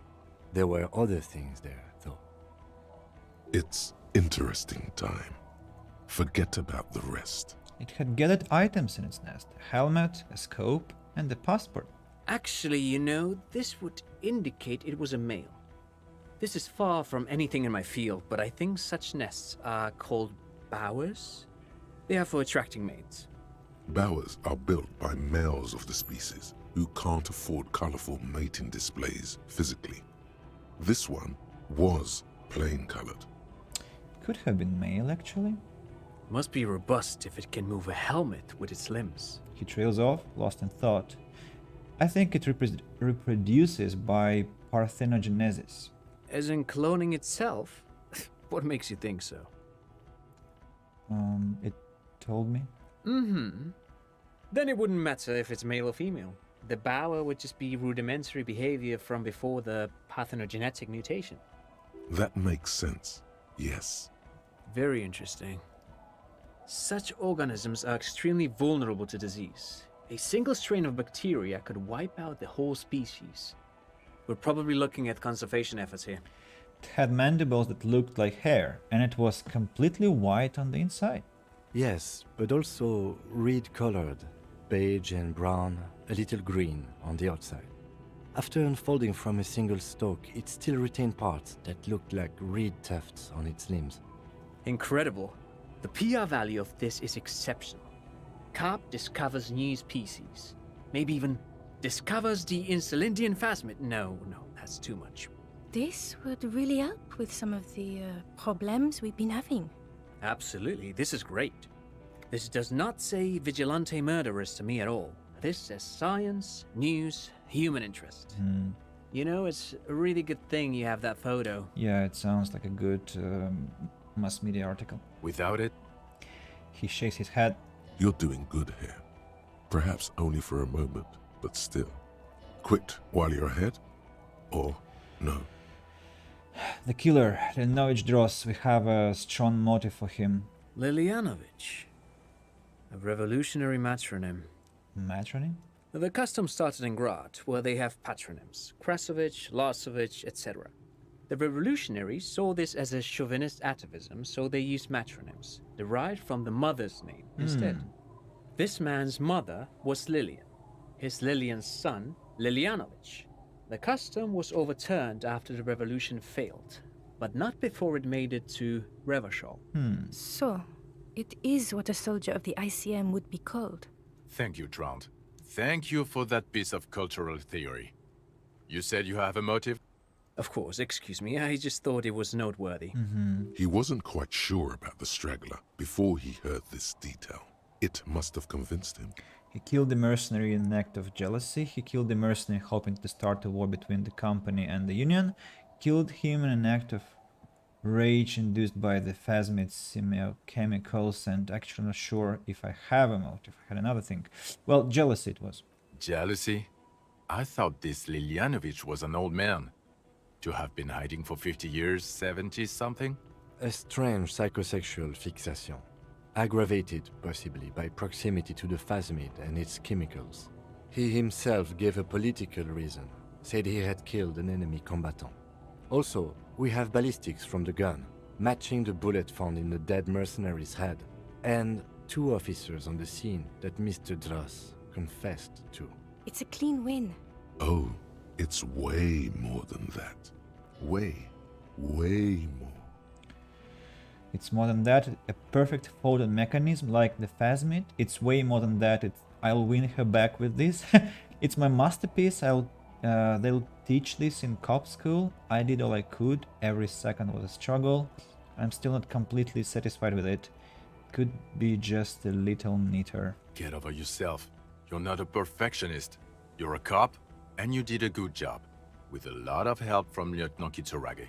And none of this can hide the smell of booze on the wind. God damn it. Doesn't it ever leave? It is there. Like in your bones or something. It will pass. In time. The previous head of the Debaucheurs Union was assassinated by our killer. This is a conversation for when we are no longer out in the open. In Martinez, where Evrard and Edgar Clare have ears everywhere. He lowers his voice just a little. And eyes, too. Your return from the island must not have gone unnoticed. Understood, of course. But a case against Everard would be big. I would prefer not to partake in anything Union-related, for political neutrality. This has to be good stuff for him to backpedal out of it at first mention. There was also a dead man on the boardwalk, a missing person I found. Yes. Fallen through a gap in the boardwalk, drunk. How did you know I found him? The body was transported to Precinct 41, our morgue. I had Tilbrook and Mullins take care of funeral arrangements and family stuff. You're not the only cop in the world, Harry. This all comes back to us. Still, good work with the missing person, Detective. The sun is rising. It's still a point for you. No denying it. The windows reflecting the molten gold. I also looked into the mystery of the doomed commercial area. I don't know what a doomed commercial area is. Rue de Saint-Ghislain 10, a commercial building where all businesses go bankrupt. I looked into it. Why? That's not what you were supposed to do here. There was a possible witness in there, and it was close to the crime scene. He was just chasing a lead and ended up advising a local shopkeeper. It was okay. Of course. Call it community outreach, right? Dodged the bullet there. For a moment it seemed like you were just wasting time. And I confiscated drugs from Kuno's dad. Who's Kuno? You don't want to know. You're right, Lieutenant, I don't. You snorted the drugs. I know you did. It's alright. I mean, at this point, anything is but the drink.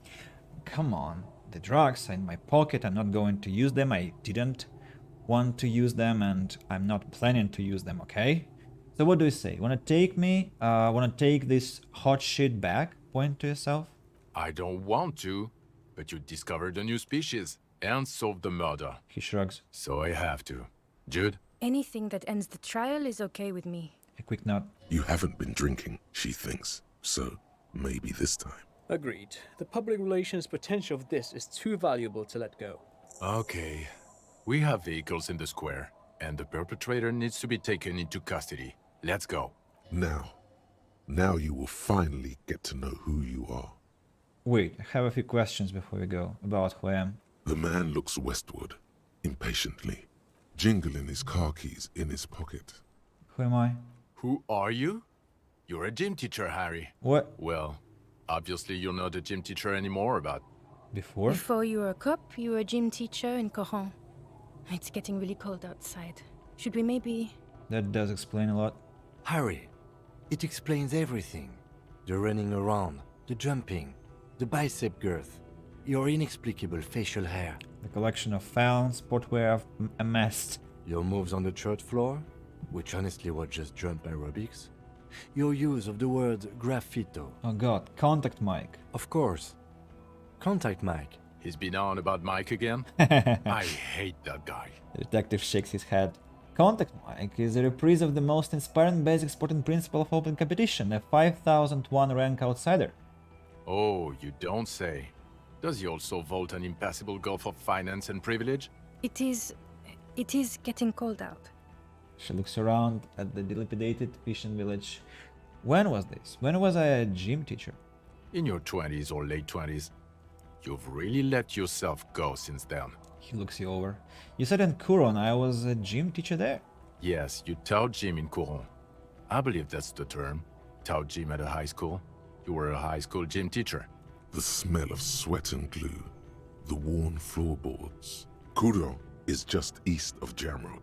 It was a short walk every morning to the baseball field or the sports building. Why did I join the RCN then? The regular. You found some chick. She inspired you to fight the big fight. Be more than you are. All that. You, every morning, walking from Voyager Road to teach gym. She, leaving for the academy with her spring coat on. The air filled with the smell of smoke and raspberries and incredible hope. An ocean full of hope. Okay, I see now. I knew it. I knew no normal human being can run like that. He's an honest-to-God gym teacher. Why am I like this? It's not a mystery. Some chick fucked you over. Also, you were drunk. Some chick who? Dora something. Dora Ingerlund? Yeah, you mentioned her name. Not Dora Dubois. Wait, Dora Ingerland. Something like that. Half Vasan. Vasa is where beautifully and impossibly blonde people come from. So we weren't even married. No one is married anymore. This is Revachol. When was this? God, I don't know. 6 years ago? She was way before my time. 6 years and you haven't gotten over it? What the hell is wrong with 6 years? No, it was 6. Like ancient. It's an old man thing. 2 old years equals 1 normal year. That and Dora Ingerlund really tore you a new one. A big one. Who was she? Incredibly bangable? Ah. No, I meant, what did she do? She was incredibly fuckable. A beautiful bourgeois woman. Wayfish. Like a Welkin, basically. Jean, what are you? Some freaking... Snow Welkin. Blonde Welkin. Heartbreak Welkin. I've only seen a picture. But it's obvious you formed a real spiritual connection with how pretty she was. One you never recuperated from. Look, the sun is going down. It's time to go home. The sun is going up. It's 6:30 in the morning in the game. It's 4:40 in my city. I think she taught in the Académie des Arts, east of the river. Way east. Hard to say which came first. The middle-class chick or the drink. Egg and the chicken kind of thing. My point is, you need to see a psychiatrist about this shit. Not a psychologist. Several degrees harder. Is there something harder than a psychiatrist? A forensic psychiatrist? Good talk to that. In other words, he's heard enough about this. Okay, am I a dirty cop working for La Puta Madre? No. No, because I suspect seem to think... You're too unstable to work for mob boss. You're suicidal, Harry. No mob boss would take you. That's good news. I assure you, I wouldn't consult for a corrupt unit. He would immediately backpedal out of it. I told you it's not that bad. Yeah, I'm relieved. Precinct 41, what kind of station is it? Us? We're the bloody murder station. Haven't you heard? We're the bad guys. No one likes us. That's not true. Jamrock is too big for one precinct. You're just understaffed. And everyone respects the 41st. You have Captain Price. Thank you, Lieutenant. You're being kind. It is an understaffed station and the district is too big. which is why we need to... He tilts his head northward. Get back to it. We left Torsen and McLean to run the Sea Wing. It's not good. Torsen and McLean. Mac the Torso Torsen and Chester McLean. They're not fit to run a wing. Believe me. Things are shaky as it is. They are damn iconic though, Torsen and McLean. An iconic duo, I take it. Yeah, not like us. Two clinically depressed old men. Where's the contrast here? We're garbage. And the Sea Wing is? God. There are 4 wings, Harry. A, B, C, and D. We're in C. It's made of losers and clock punchers. You and I reconceptualized it as a task force. It was a mistake. There's also a lot of outside help involved, not only me. Other losers too. He's anything but a loser, although he would like to be seen as one. It's cooler that way. And Price is? Ptolemy Price? He's the son of the old Price, one of the founders of the RCM. He's one of the most highly regarded men in the Force. You're lucky. Somewhere under the curved roof of a former silk factory shaped like a ladybird with 2 chimneys, Police Captain Ptolemy Price sits behind a heavy wooden desk. Resident medic Nix Gottlieb pours him coffee. It's silent in the captain's office. They speak of change, the city, the tension on the streets. They speak of the events of April and the blood on the streets in May. Did we recently shoot a church by any chance? So he remembers that. Yes, there may have been a raid on some churches. It wasn't good press. Shooting up churches never is. I was out of town, to be clear. What happened? Why did we need to go there? Our enemies were hiding in a church, to the best of our information. That's it. I'm not talking about this anymore. Your security clearance is shit tier right now. You have to wait for it to go up. He means it. The RCM and its enemies will not be discussed on this coast.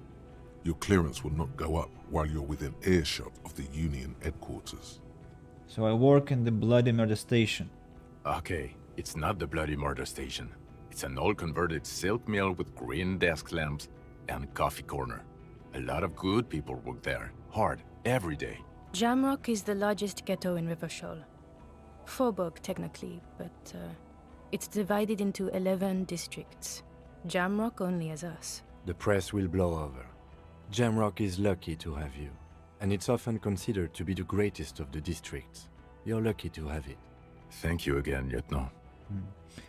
My heart is again getting warm, listening to Kim and how he interacts with Jean.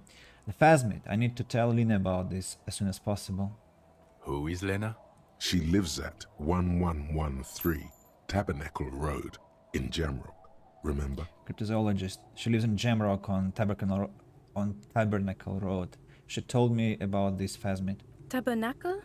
It's on the way over. Near where you live on Perdition. She looks at Vicky more. Fine, if we're gonna drop you off anyway. She and her husband were conducting the search for the Phasmid. It's their discovery, in part. They should know as soon as possible. It would do you good to deliver some positive news for a change. She is going to be over the moon. Lieutenant Kitsuragi, what will you do now? Well, first I will go back to my station and write the most detailed report anyone has ever seen.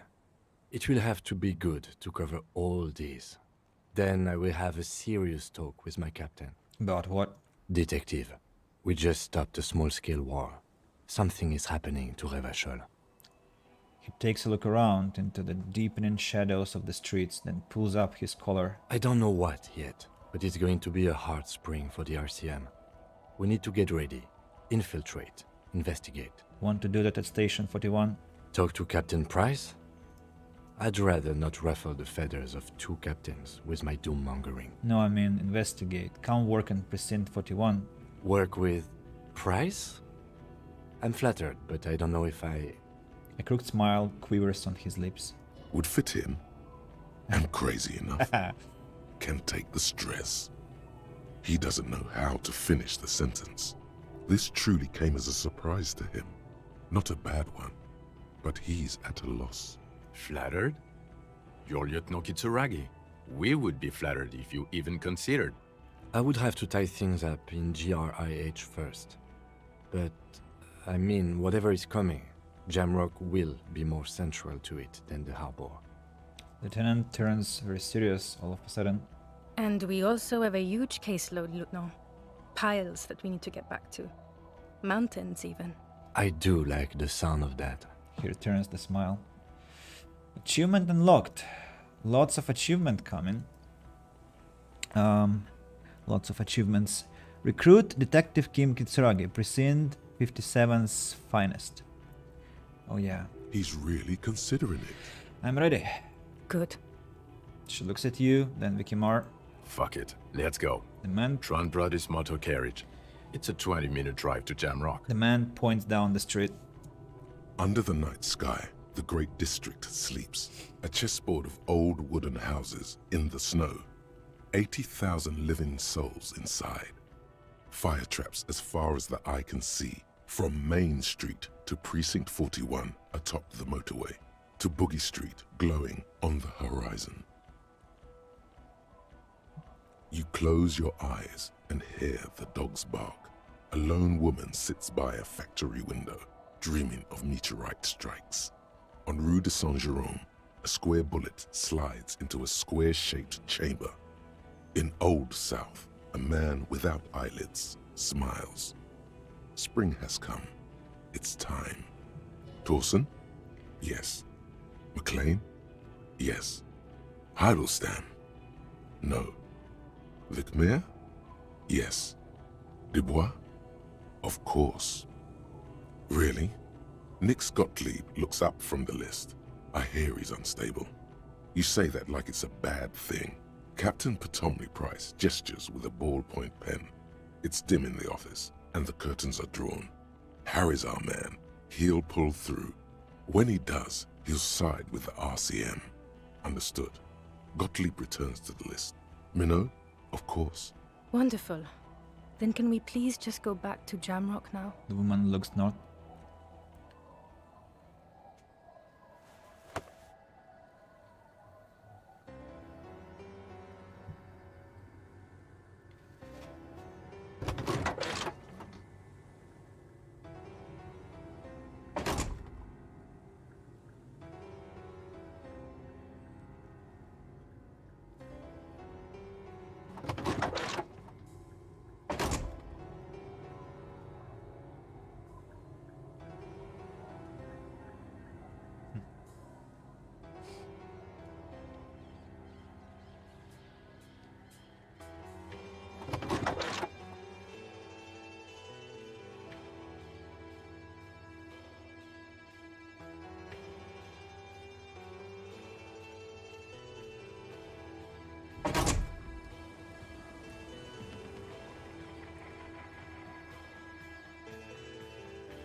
I don't see what the symbol has to be on the chat,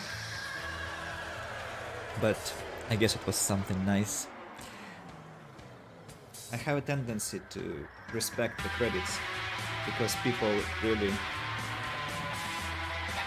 invested the best parts of their souls there.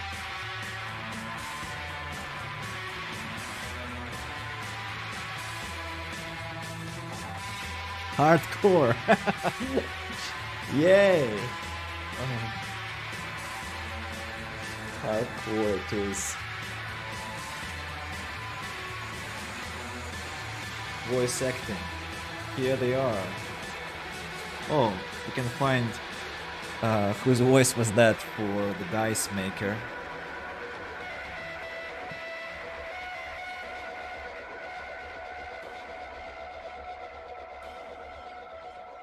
The crypto-fascist. Oh.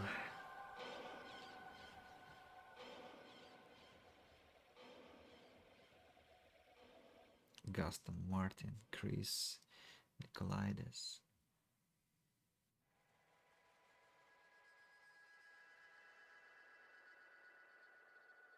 Noid, Liam Lever. Final cut voice acting by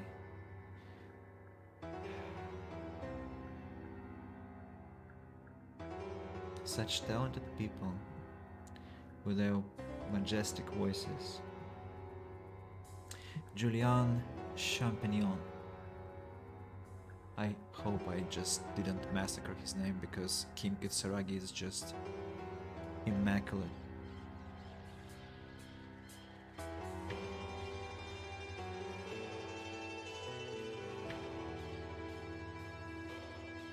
Lucky Singh Azad, Silang, also very cool.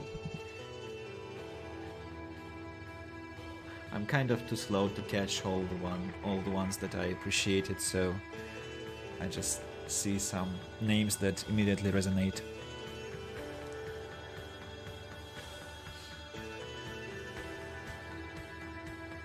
Dizzy Dross, Measure Hat, yeah, that was incredible.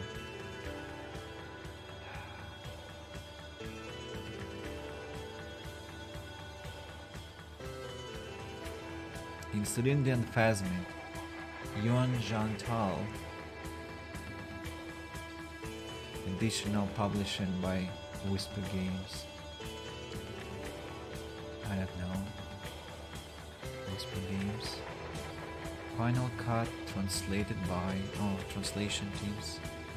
G-Fusion, Guangzhou, demo translators, proofreaders. That's for the Chinese version, I guess.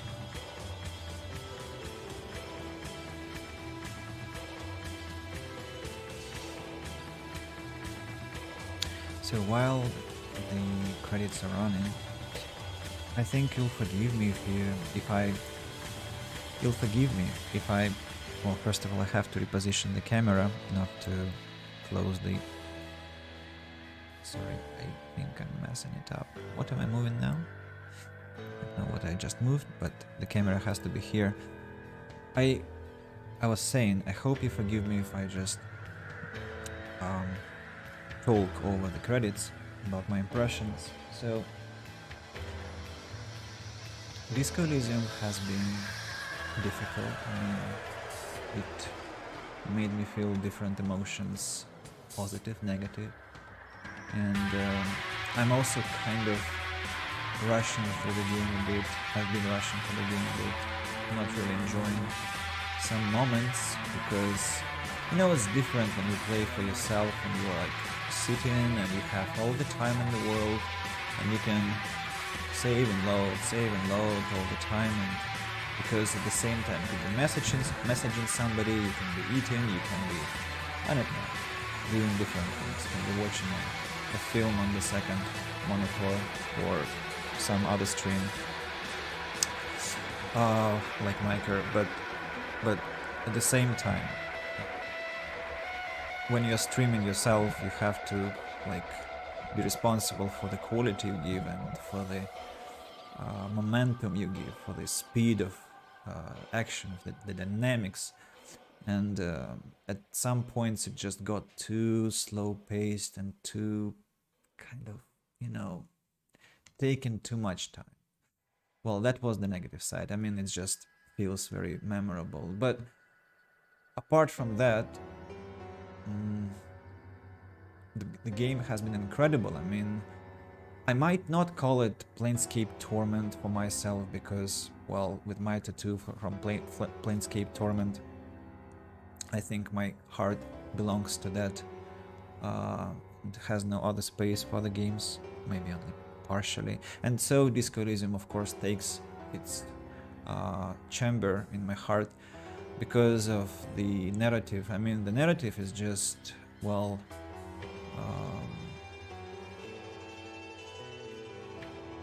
marvelous. I mean, it's so close to life, and I see the professional writing here because the areas they covered,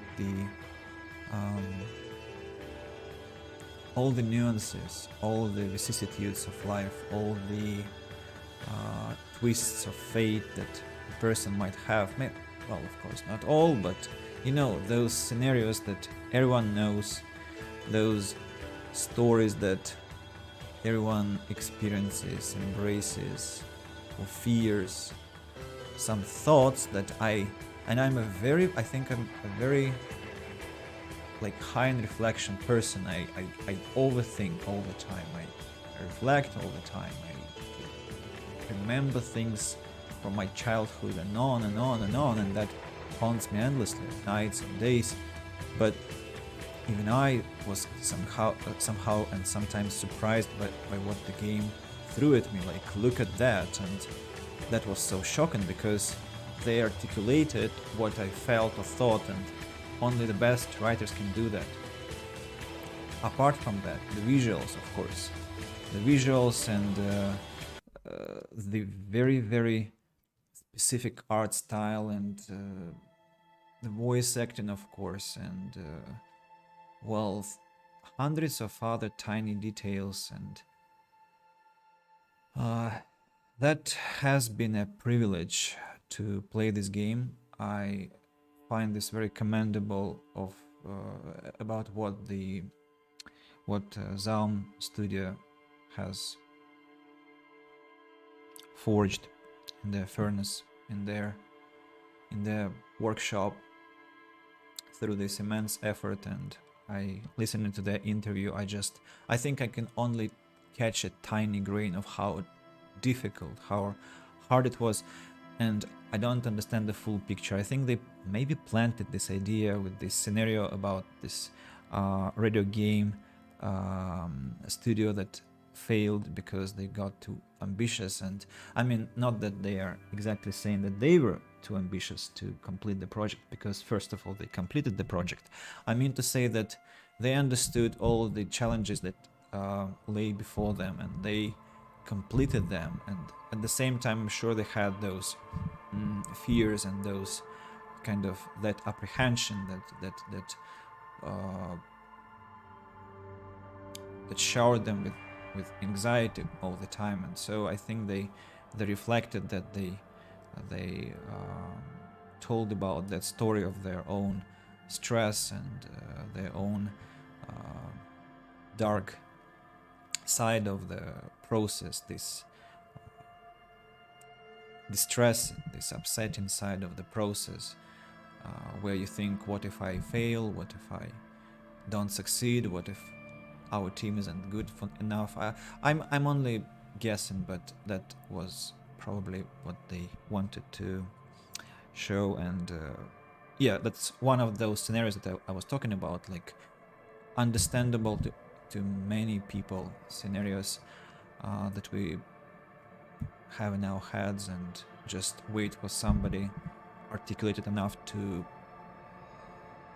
voice it, so that we can empathize with that, we can identify with that and feel it through, and have this catharsis, have this moment of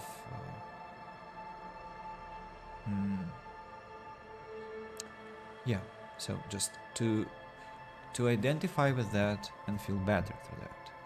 The music, of course, I'm really grateful for the masterpieces I found thanks to this game, and I'm going to pay more attention to the album that I bought from their Steam page. Yes, because without music, games are just, well, kind of pale. Not pale maybe, but of course they immediately miss a very important element. I told you, I think, this when I was playing Deus Ex Human Revolution, that I only started playing Deus Ex because of the music that I had heard before the game from one of my students. He was on the stream today, and I just got enticed by the track and by that melody that pierces the whole playthrough, and I still listen to the soundtrack from Deus Ex, and I'm sure I'll be listening to soundtracks from Disco Elysium, and I'm sure I'm going to be replaying the game 1, 2, 3 times, I don't know, because I'm sure I haven't discovered everything. That might not happen on the stream because, well, I've completed that. Maybe episodically, but yet again, as I said today, there are so many episodes already published on YouTube about the most important moments in Disco Elysium, so should I create a repeating content piece? I'm not sure. And yeah, I think I don't want to make it too, lengthy and too spread and too vague and too abstract my afterthoughts, because I think I have expressed my opinion already, which is like Disco Elysium it deserves to be called a masterpiece. It deserves to be a great blessing for the gaming community. And this studio Zaum deserves to be given some funds to make a better. And now the game, I wanted to say, with something even better, with more mechanics and more narratives, and where they actually can let out their potential, because I'm sure they have more to their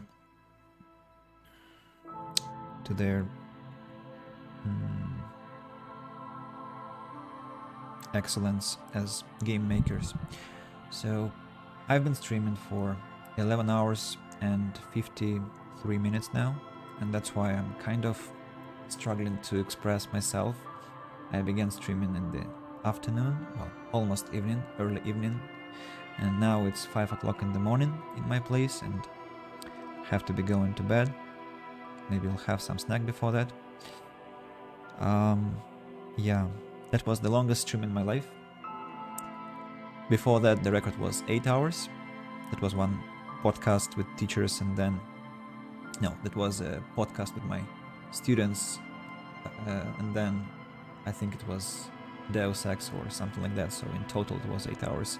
Now it was one straight stream for 11, almost 12 hours, and I'm very glad that I've made it so far, and I'm still alive and kicking, and I hope it was enjoyable for you guys. I'm really appreciative of you joining me today, everyone, those who left, those who are still here, and I'm also going to give my warm regards to YouTube if you are going to be watching there.